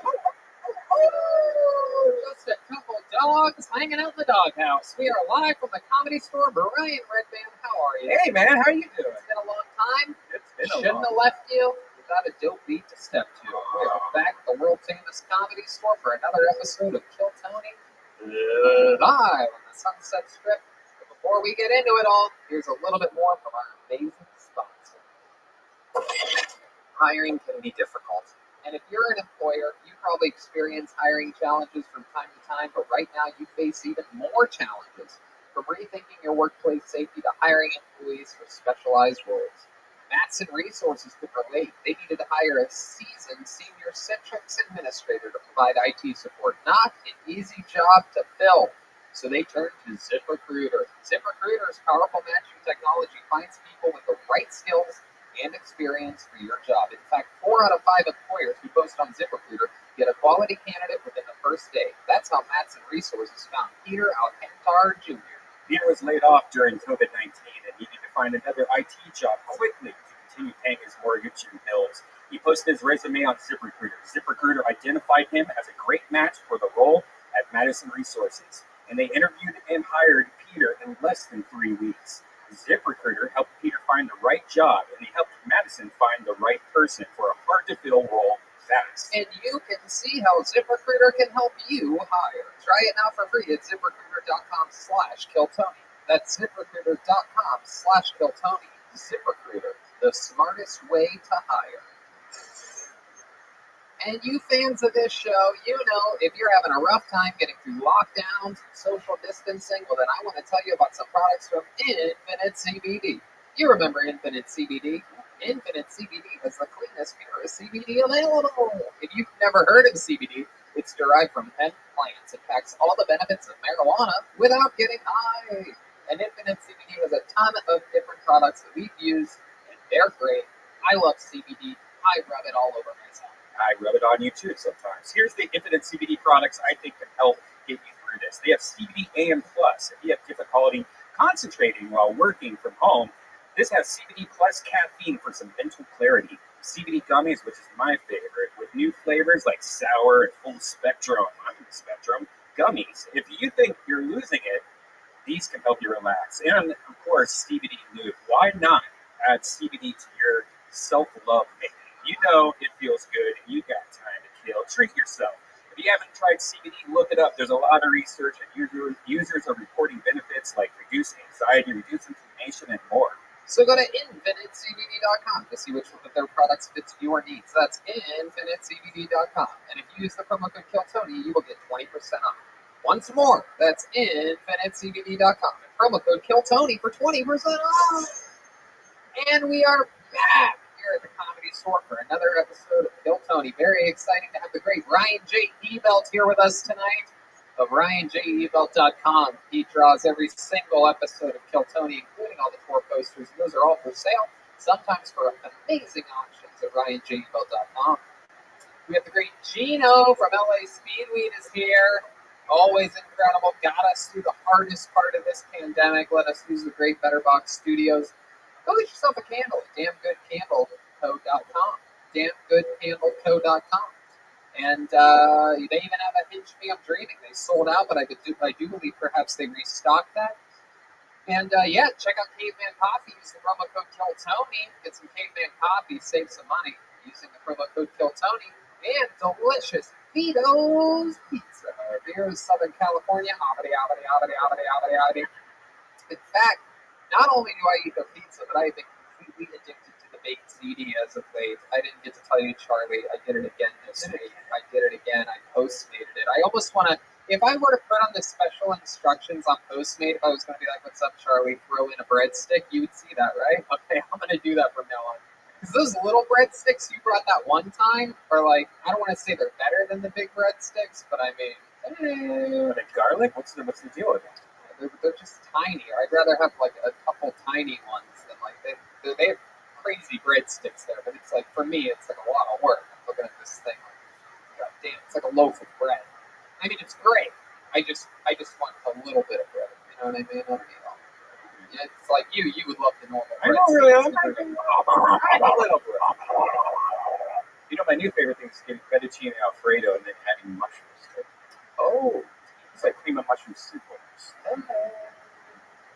I get the baked ziti from Vito's, and I added they have like small meatballs there. Either that or you like cut them in half or something. You just break them up. Oh my god, it's so fucking good. I mean, it's crazy. It's like a new. I have to make sure I'm not doing anything physical afterwards. You know, like riding an e-bike or anything.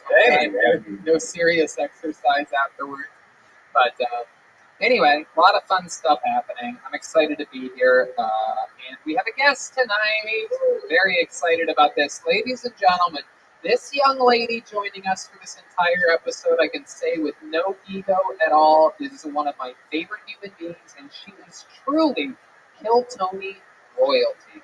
I mean, she started on this show at the age of 19 years old. She became a regular at the age of 20. At that point, the Comedy Store enforced a rule that people under 21 aren't allowed in the building at all for any reason, even to perform, which was a controversial law at the time because you were allowed to perform on stage as long as you left right afterwards back then.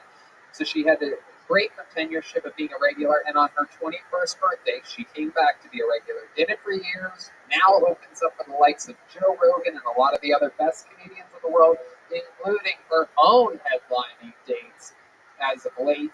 Ladies and gentlemen, I present to you truly one of the truly greatest regulars in the history of the show, a woman that has a full-fledged comedy career and an unbelievable podcast. I love her with all of my heart.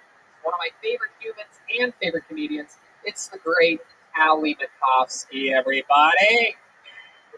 Remember that music from when she was a regular?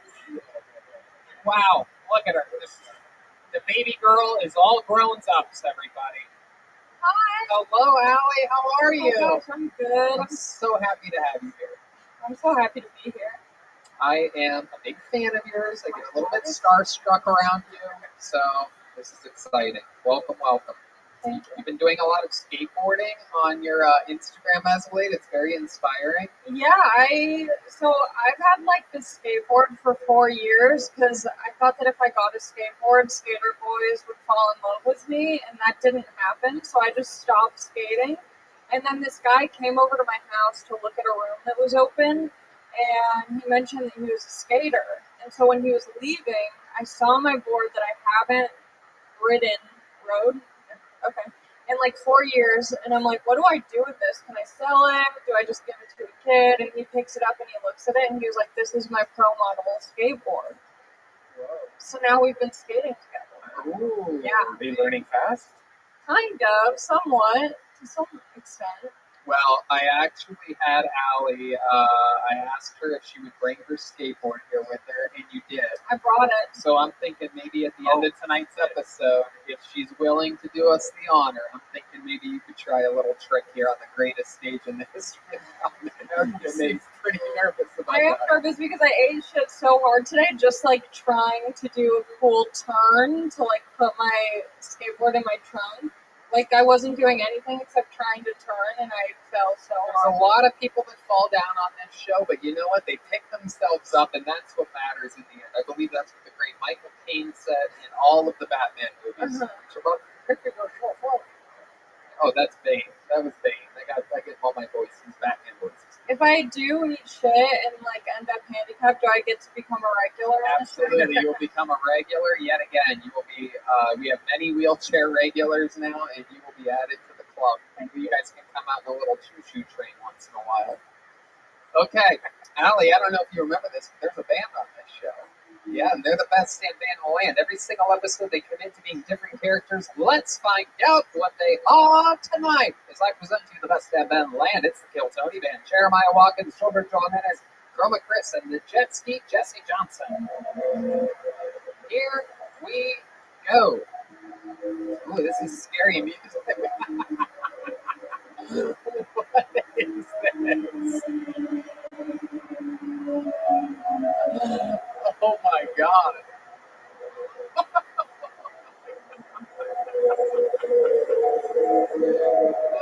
Jesse, get out there. Show these people what's going on.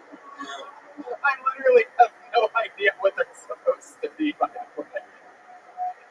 You guys all work at like a haunted house, a Halloween house or something? Welcome, ghouls and goblins, to Channel 9's horror-themed show. Wow! Bend, Oregon is in for a scare tonight.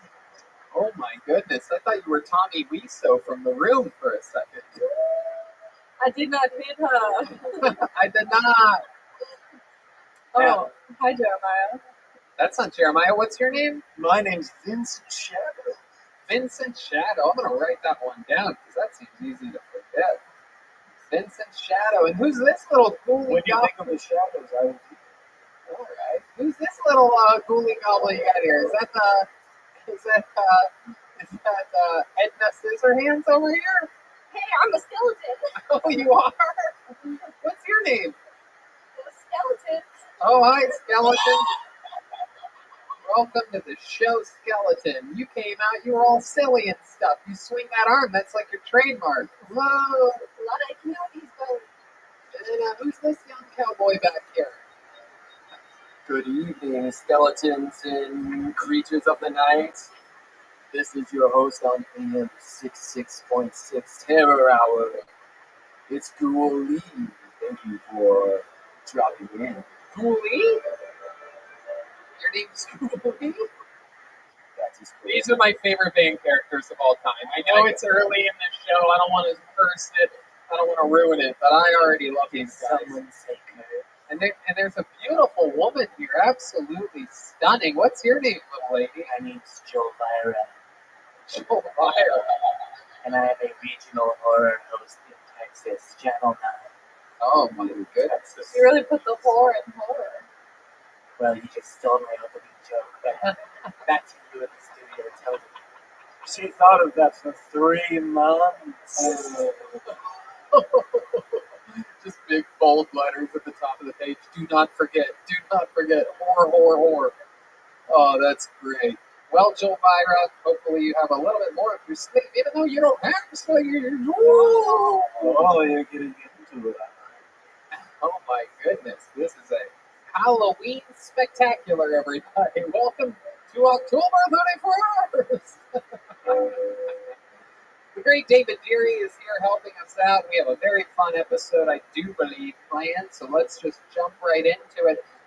This first guy kicking it off, he's been on the show a couple times before, and he's back. It is Kyler Bentley, everybody. Here's some music, because here comes Kyler Bentley.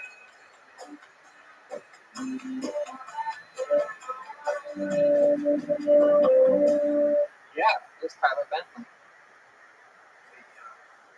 I live in a senior living facility, and I know what you're thinking. I'm too young, but they have a saying where I live. It's you're only as old as you feel, and I feel like a dirty old man. So I fit in just fine. I just found out I'm next on the list for a HUD housing rent voucher, so I'm waiting for one of my neighbors to die. Yeah, it's kind of weird hoping for that to happen, but I know who I hope it is, and oddly enough, it is not the alleged pedophile. He's a good guy. He lets me use his Wi-Fi. They say there's a lot of cliches about the senior living facility. Like everyone has an Esther living there. It's not true. We have 2 Esthers. So somewhere there's a senior center missing an Esther. Oh, yeah. Kyler Bentley. Getting it started with a bang. I love that performance. Very, very funny. Senior living facility. Is that true? I'm not sure. I've never seen evidence of pedophilia there. No, I mean, you live in a senior facility? Yeah. That's cool. My mom once lived in a senior facility for a couple of years. That was interesting. It wasn't like a facility. It was like a luxury apartments just for old people. I mean, she qualified. Yeah, she was old enough. You had to be like 60. Maybe you had to be like 50. It was like 20 years ago. Wow. It was for just a couple of years, but it was awesome. Anyway, so is it like how senior living a facility is it? Like what I'm talking about was like separate apartments and building. Is this like more like a nursing home, or what are we talking about? No, it's like a regular apartment complex, but you got to be senior or disabled to live there. Okay, is it mostly senior? Yeah, I've got like a lot of surrogate grandmas that give me cookies. And heck yeah. Did you get hit on? Because I heard they're like super horny and they're on Viagra and shit like that. That's like the number one thing they do. So he gets lots of blowjobs there, and they call it deals on the. Oh my goodness! Whoa! Oh my goodness! Channel 9. Welcome to Kill Tony. That's very exciting. Oh, do you guys ever play games? Do they have like community events or anything like that? Oh yeah, bingo's a big thing. Do you play bingo? Favorite bingo number is B9. Wow. Yeah. It perfectly describes bingo. It's not really fun, but it's not cancer. That's true. I heard bingo's actually pretty fun. Like I used to know a lot of hipsters that go to the bingo hall. Red Band's favorite bingo number is I-8.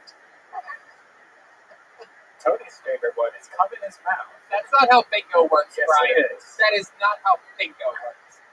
That is not how it works. However, that is my favorite bingo number right here.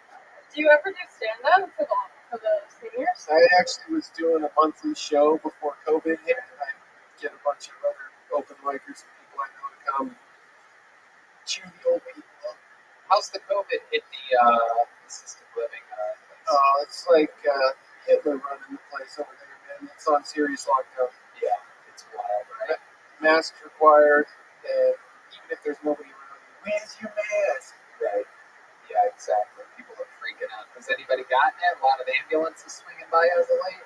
No, crazy enough, nobody's had COVID there. That's good. It must be in a nice part of town, not too far east, huh? No, it's really far east. Oh, it is? How far? I mean, not far east, like China far east, but from Montclair. Montclair? Yeah, it's about 45 minutes from here. looking at Joel I Byron. will put this nail in your coffin, John. Joel Byron is our senior East LA correspondent. Yeah, my favorite bingo number is Be Quiet. Joelberg. Wow, real Joelberg champ. Look at that. Good job, Joel Byron. Whoa, getting started.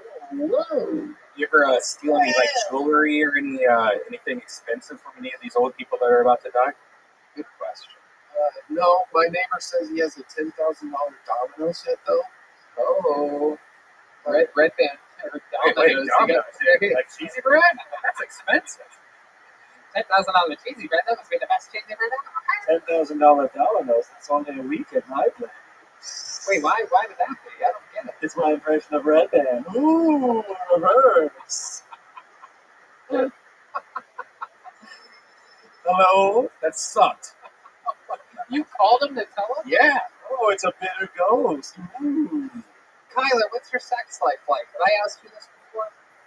No, but that's how I know that you're not gay, Tony, because only straight guys ask me that question. There you go. It's pretty much non-existent. Rock solid. But that's not because things don't work. It's just I have no game. Well, you know what? We have good news for you. Cholvira is ready to have anal sex. Here we go. Oh, look at this hairy armpits. Can you do it? Have you ever been to Transylvania? Hey! There you go. That's a fucking slid that right in there. Go get the purple dildo. Oh, shit. I love it, man. Well, Kyler, I love that we're able to squeeze you in here and up here. What do you got planned for the rest of the night? Anything crazy? I got Aphrodite waiting in my access right outside. I love that. Yeah, so it's going to be a tight squeeze this season. Black magic. Cocoa butter. Allie, you've seen Kyler on the circuit, right? Yeah, it's so nice being here because I haven't seen him since, all the stuff closed down, and I always ask him lots of questions about his wheelchair situation. And you are bad at spitting game. So I feel like, there could have been some moments where I would have busted down on that chair, but sometimes it falls flat.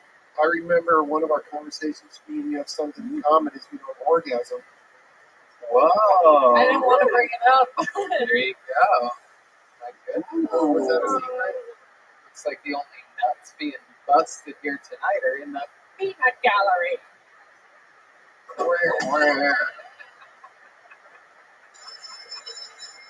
Okay, put your phone down. That joke brought to you by John's Manure Company on 3rd Avenue. Go get your manure. Wait, is that a Channel 9 reference? Yes. Kyler Bentley, ladies and gentlemen. So much fun. Thank you. The great Kyler Bentley. Kyler Bentley. What? Oh, yeah.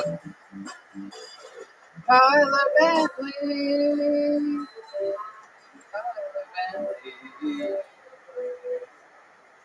Kyler Bentley stand-up on social media. Absolutely. That's where you can follow him.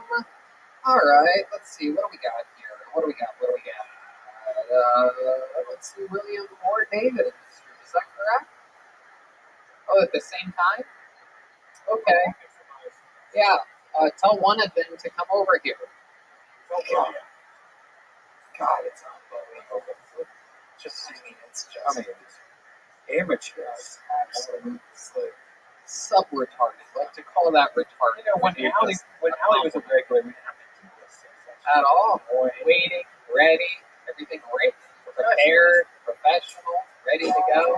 It cost me so much. Wait. Allie, it's in your head, zombie. Okay, all right. Go grab Tony Ginley. I pulled Tony Ginley out. He works in the kitchen here. This is very exciting. This is going to be, I believe, his first time ever doing stand-up comedy. Here he is, Tony Ginley. We got him, David. We got him. Ginley. Tony Gidley. It is Tony Gidley. Here he is. Tony Gidley, everybody. Here he goes. Here he is, Tony Gidley. Yeah. So you guys know what the most popular 2020 children's new names are? G-Lane and Maxwell.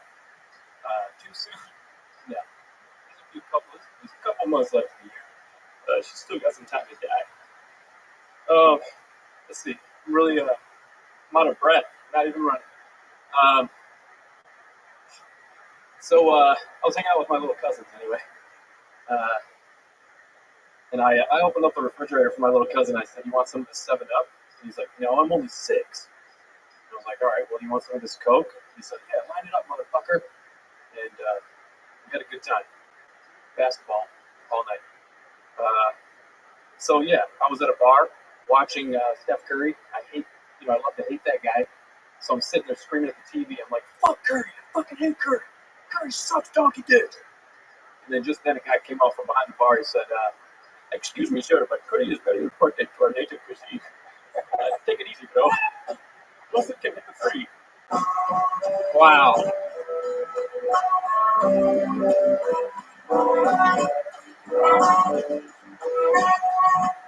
There you go. And it's in your head. The zombies are in your head. Tony Gidley, welcome to the show. This was your first time doing stand-up comedy? Incorrect. Oh, you've been doing it a while. I started in 2019 in January at a potluck, and I've been doing mics in a show called Comedy Chow ever since. Awesome. And, okay. It's your first time on Kill Tony, though. I've signed up, but I've not been on. Correct. Okay.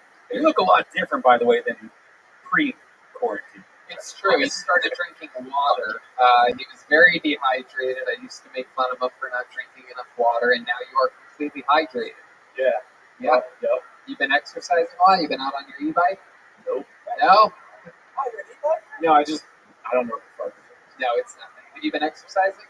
I just hiked. Just went for a hike today. That's it. When you're, let me just catch you guys up on something you might not know. If you're truly white trash, all you need to do is work out once, and you get compliments for like 3 days. People are like, "Oh my god, you look great. Did you do something?" It's like, "Oh, I went on a 30-minute hike earlier."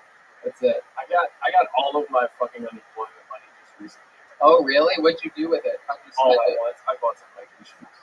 Wow. Did you spend $10,000 on Domino's? No, but I could. You got hiking shoes? What else did you get? I got a couple of pairs of shoes. I got like 4 pairs. You just buy shoes. Jesus. So I think somebody was looting on Melrose in June. I spent all my money on shoes. Size 15. You're making a grave mistake right now. 6 feet away, motherfucker. My goodness. So what kind of shoes did you get? I actually got shoes that are like Nike All Conditions gear. So they're called ACG, which is actually my initials. ASG? ACG. ACG. All Conditions gear. Oh my goodness. They're the most comfortable hiking boots that I have. Wow. Where are you hiking? Kenneth Hahn, primarily. He specializes in trash piles and landfills. Yeah. I grew up on like 14 acres in the woods. Is that true? Where were the woods at? What part Michigan. What part of Michigan? Right in the middle. Oh, right by the Capitol. Oh my goodness gracious! Wow, you are truly just born in an ashtray. Absolutely. That is incredible. What do your parents do for work? Both retired now. What did they used to do? My Work dad, at a factory? Yeah, I worked at plenty of factories.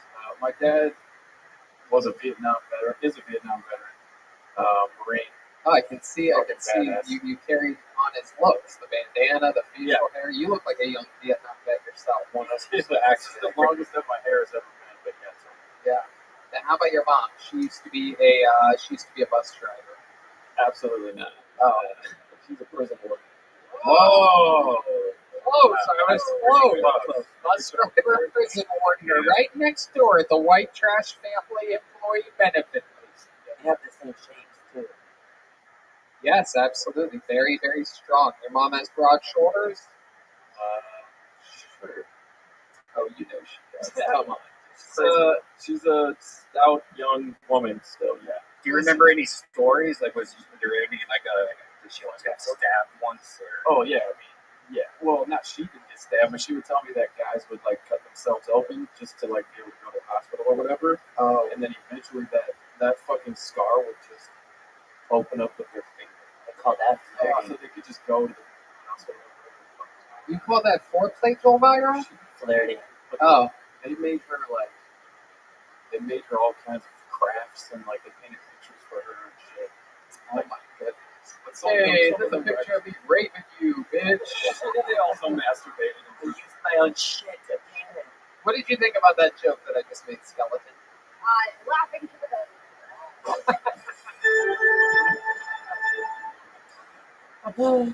Oh my goodness. What's something crazy that we find a little bit wild about you, Tony Gidley? You seem like you have a lot of skeletons in your closet. Crazy? I'm not very crazy. I make beats. You do? You do? Can you beatbox a little bit for us right now? Here we go, everybody. It's one of the rare live performances that we're getting. He's putting on his mask. He's going future on us. Yeah, I would have thought beatboxing would be one of the most dangerous things to do. He's got one of the official Kill Tony masks on. He's very excited. Represent. He's a big fan of the show. Represent. That's right. Oh, shit.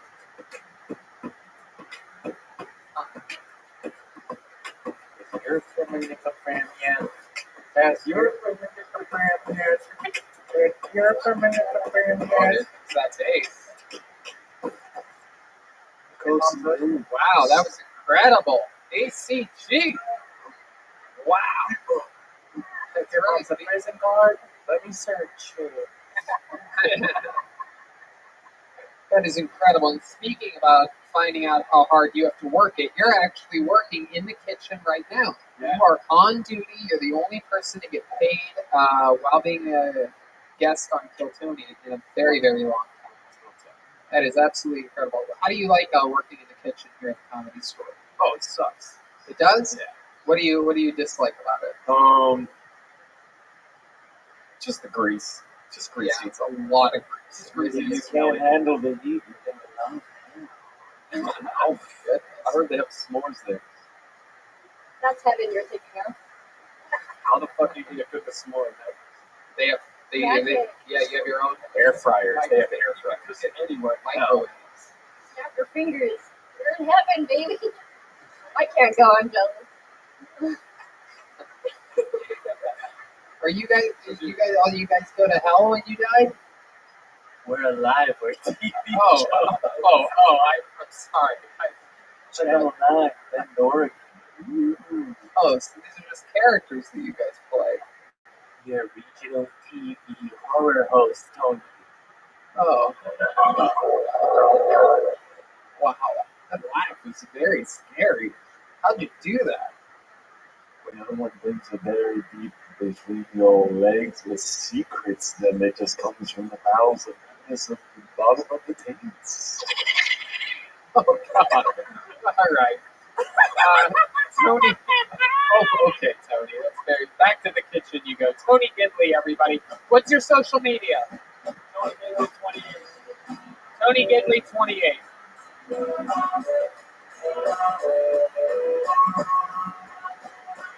It's in your head.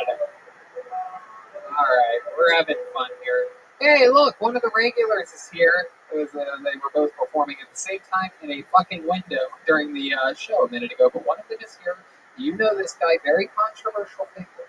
A lot of people say he is the most beloved person ever. A lot of people absolutely want to murder him on sight. Ladies and gentlemen, I give to you the Big Red Machine, the Red Dead Revolver, the Red Dead with the Red Shed. Ladies and gentlemen, it is lights out, William Montgomery. Y'all, I read the set when I was in New York City last week. I was about to perform at Showtime at the Apollo. Bunch of blacks. Spoiler alert. Smashing Pumpkins is a cool band name. if I named my band after my high school hijinks, we'd call ourselves Shooting Schools. I miss the old Weather Channel. Show me some lo-fi graphics accompanied by elevator jazz. Now you've got World's Strangest Weather and shit as programming. Bitch, I got YouTube. Hey, Red Band, when you receive a gallon of eugenics in the mail, don't blame me, queer. That's a testosterone joke. Red Band is pretty much a bitch. Wow. Yeah, are you gonna really look at me that way, Red Band? Wow. William closing on a joke calling Red Band a bitch. That is not an angle very much used on Red Band. When I saw Red Band, I was at his place 3 nights ago. I was at his. I would never let you have my house. I was in his glory hole in his bathroom. I saw his Oriental. Oh, you know, are you going to use another racist term from the 90s, you fuck? Wow. Are you really? No, I didn't call my girlfriend. You said I didn't call my girlfriend Oriental. You said I could what? Oh, Red Band's walking over there. David, are you on camera? Bitch! You think I'm a fucking bitch? You're gonna do this? We were friends the other night. I watched his Chinese girlfriend suck his dick. Right now, they're like blood brothers, but like with COVID instead of blood. In some bubblicious bubble gum. The Corona Bronas.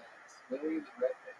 The bubblicious. Hey, Red Band, I did send you the new Jedi. Oh, he's about to get his pistol. Oh, No, he's cleaning. Y'all are in for a treat. This is about to be a lively. Red Band is about to murder me. Red Band, that's not how things work. Yeah, where do you think we are? The Orient? Bringing a new meaning to Death Squad. Yeah, where is the Death Squad? The Orient? William. Let's talk about your set.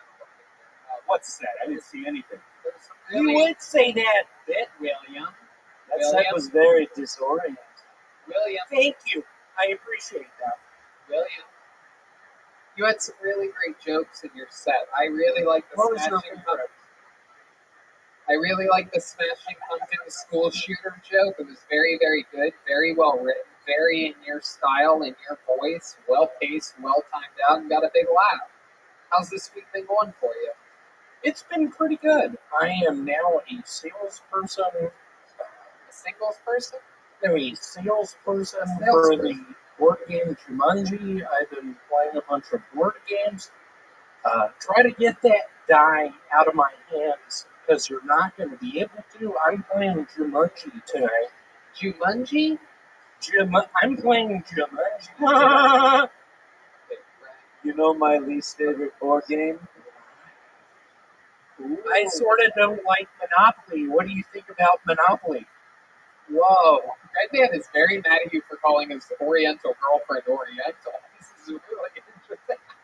He is mad I saw her suck his penis 2 nights ago in his fucking shower. And I think all the listeners want to know, where did you see this at? In his out loud at my bathroom. house. Me and David hang out and have barbecues all the time. I won't let him in my house. My girlfriend doesn't like him. Plot hole with that story. Plot hole with that story. That guy doesn't shower. Yeah. This is wild. But he stuck his penis. It looks a lot like mine. How did you weren't in his house, correct? Were you? I was in his bathroom. I saw his thing come through the hole. What did very it look slow. like? What did his thing look like? Sort of like a squirrel grabbing on to a pecan. What did it look Hold like? on, who messed my joke up? Who said that? It doesn't matter.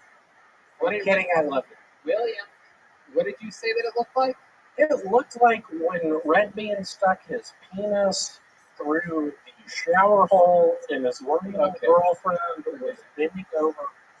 It looked like a squirrel holding on to peanuts.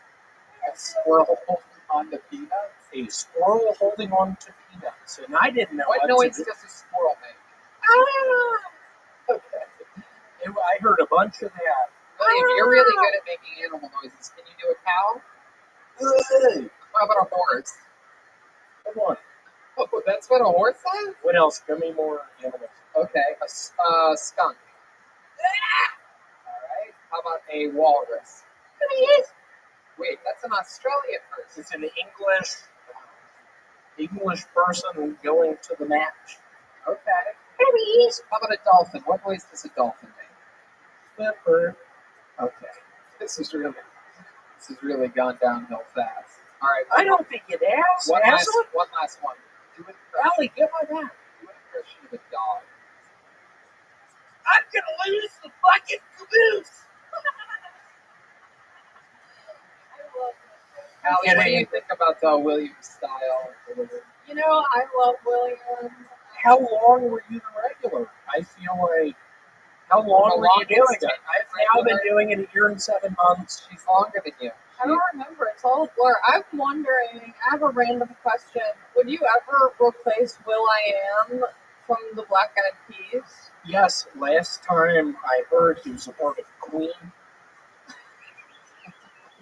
Do you like Black Eyed Peas? I like when Will I Am sings the Bohemian Rhapsody song and I just get into it. And I can't help but think, where is Red Band's Chinese girl food? I want to see her put her lips around his penis. Hey, where's your girlfriend that beats you up, you little bitch? Yeah, why don't you show me another bruise every week from you getting hit, you little fat. Are you fucking with me right No, now? no. Did you read on the news? She's in the hospital. Why? Because she hit herself and called the cops and said that you did it? She got in a fight with the ghost. Really? Ooh. I'm kidding. I've been watching a bunch of Dateline. That is a Dateline line. All right, William, before we let you go, can we see your impression of a mosquito?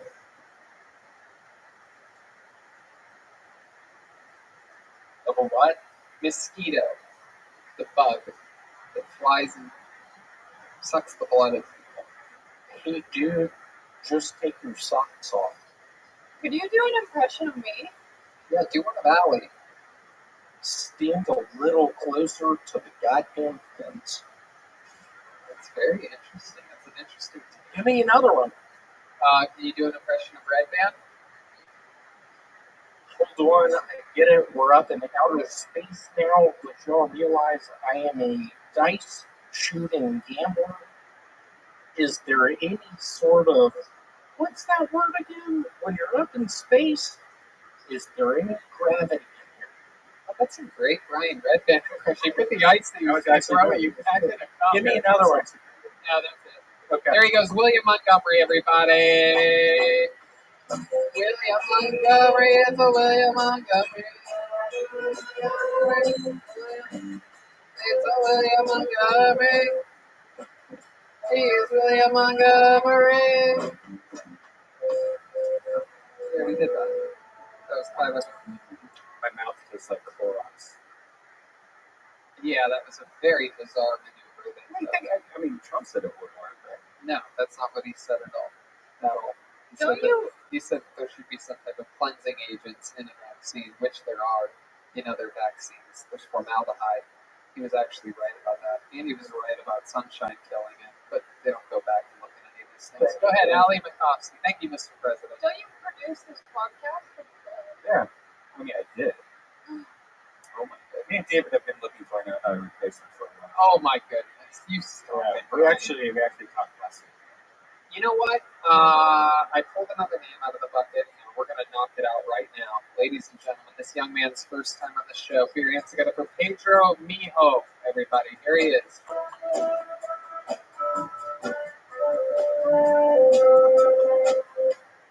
Here's Pedro Mijo. Thank you for the introduction. So, you know what I find very unfair? I find very unfair when you're fighting a girl, and her friends find it very odd that she is fighting you, so she gets into it. I also think that it's also unfair that, she Kind of takes her time. The guy usually just jumps in. No fucks it. Just so there's that. There was a time I had a girl that I was really into, and I got ready to pursue. It ended with misery, despair, and self-loathing, also known as Manuela. Manuela, would you like to say hello?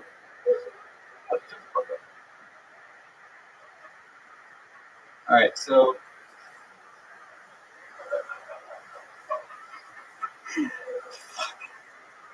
okay. So there was a there you go. There you go. Pedro, Only had two. save you there. It's okay. Pedro. Very good. Pedro, that was a very unorthodox set. How long have you been doing comedy? I've been doing it for about a month and a half. You started during the pandemic? How old are you? 25 this year. I'm turning 26 this year. When? When's your birthday? September. Yeah. September what? 22. Virgo. Wow, what's yours? September 8th. Oh my goodness. Mine is September 11th. That way you never forget. Oh my god. Did you see that one coming in? I actually had my regional TV horror. It's also 9/11 Right because that joke crashed and burned. 9/11. My favorite bingo number is Be Quiet. That joke was already made. Why did the chicken crush it? Okay. Pedro, welcome to the show. You are 25, going on to 26 very quickly. I still feel like you might be 17. Yeah, I didn't say this. 15. You are. You have those young ages. Any of your classmates? What's your favorite science teacher? What's her name?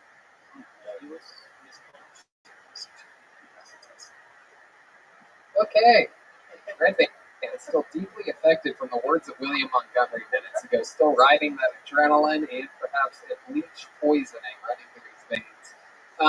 Pedro, tell us about your life. You're 25. What do you do for work? So I don't really have a job. It's working at a factory whenever I feel like doing it. Why do you have such a lax schedule at the factory? Well, because I just feel like, there's so many things to do throughout the day. Why do I need to be staying over something? What kind of factory is it? You're such a bad comedian. I feel like it could be the Laugh Factory. Cookie factory. It's a cookie factory? Cookie factory. A cookie factory? Yes. Uh-oh. Red Band's new favorite Canadian of the year. I don't like sweets. Your Instagram at 4 a.m. tells an entirely different story. Yeah, meat and cheese, a different story. You're right. So what kind of cookies are you making over there? You guys know the Jerry's, the whole cookie, the one with the crazy hairs and stuff. Yeah. Tastes nice. Do the cookies that you make taste nice? They taste nice because they're not made with love. What are you good at? But you make shitty cookies, you write shitty jokes. What's like a talent that you have? Well, I did serve my country. What did you serve? What did you do? You served them cookies? What are we talking about here? Now I do, but no, I used to serve for the military back in 2013 to 16 for the U.S. Army at Fort Hood. Really? Wow, that's incredible. What branch of the military were you in? The Army. Yes. Why do I feel like you're lying? How many push-ups did you do? 25. I'm not that good. Why? What if we had William do 25 alongside of you? Come on, here we go. Lay down, guys. Here we go. 25 push-ups coming from both of them. There's some armed forces music coming at you. Here we go. 25 push-ups. 1, 2, 3, 4. Come on, this is for America. Keep up, William. This is very exciting. Wow, this kid really was in the Army. This is very impressive. All right.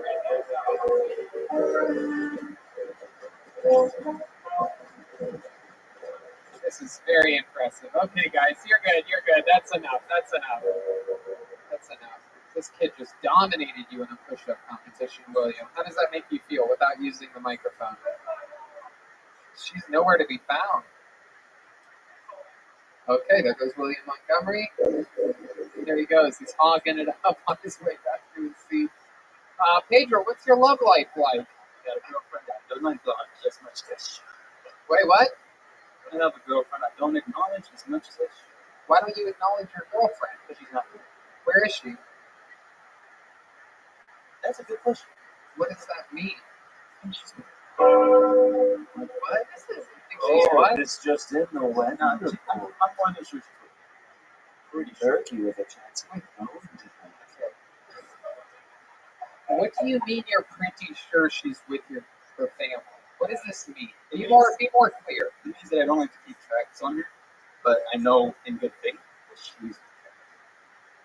When's the last time you spoke with her? Like about an hour ago. Oh, okay. So she's with her family. Yeah. Jesus fucking Christ. You're paranoid. I don't know. She's no longer with us. She's with her family. Exactly. You have a really interesting energy. Like, thank you.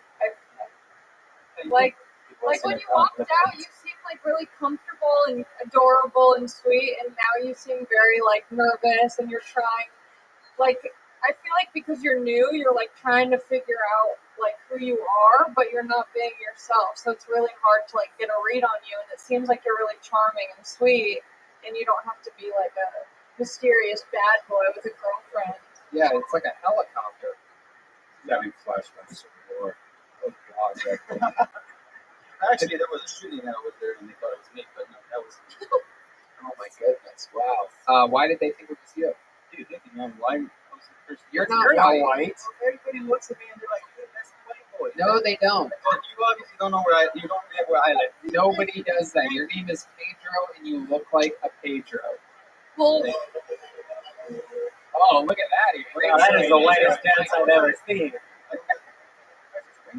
Joe Byer, you're our senior East Los Angeles correspondent. What do you think about this guy? What race would you call him? This guy's my cousin, eh? Oh, shit. There you go, man. God, I thought that was fucking digits for a second over there. He's only a white guy at a million man marks. Yeah, we were featured on Fools Gone Wild. Did you see that? Oh, what? We were featured a clip of. Did you guys see that? Yeah, Los Digits was on a viral, a massive Mexican. It's basically like World Star, but for Latinos. On the episode where I asked him, "What's your first pickup line when you meet a girl?" and he goes, "What's up, fool?" That's the whole clip, and it just keeps going over and over. It's really funny. It's very right. How long you been with this girl? For about 3 years. Is she Latino as well? Yeah, I don't. Is she? Have you ever gotten her pregnant? How many times? 20? Have you ever gotten her pregnant?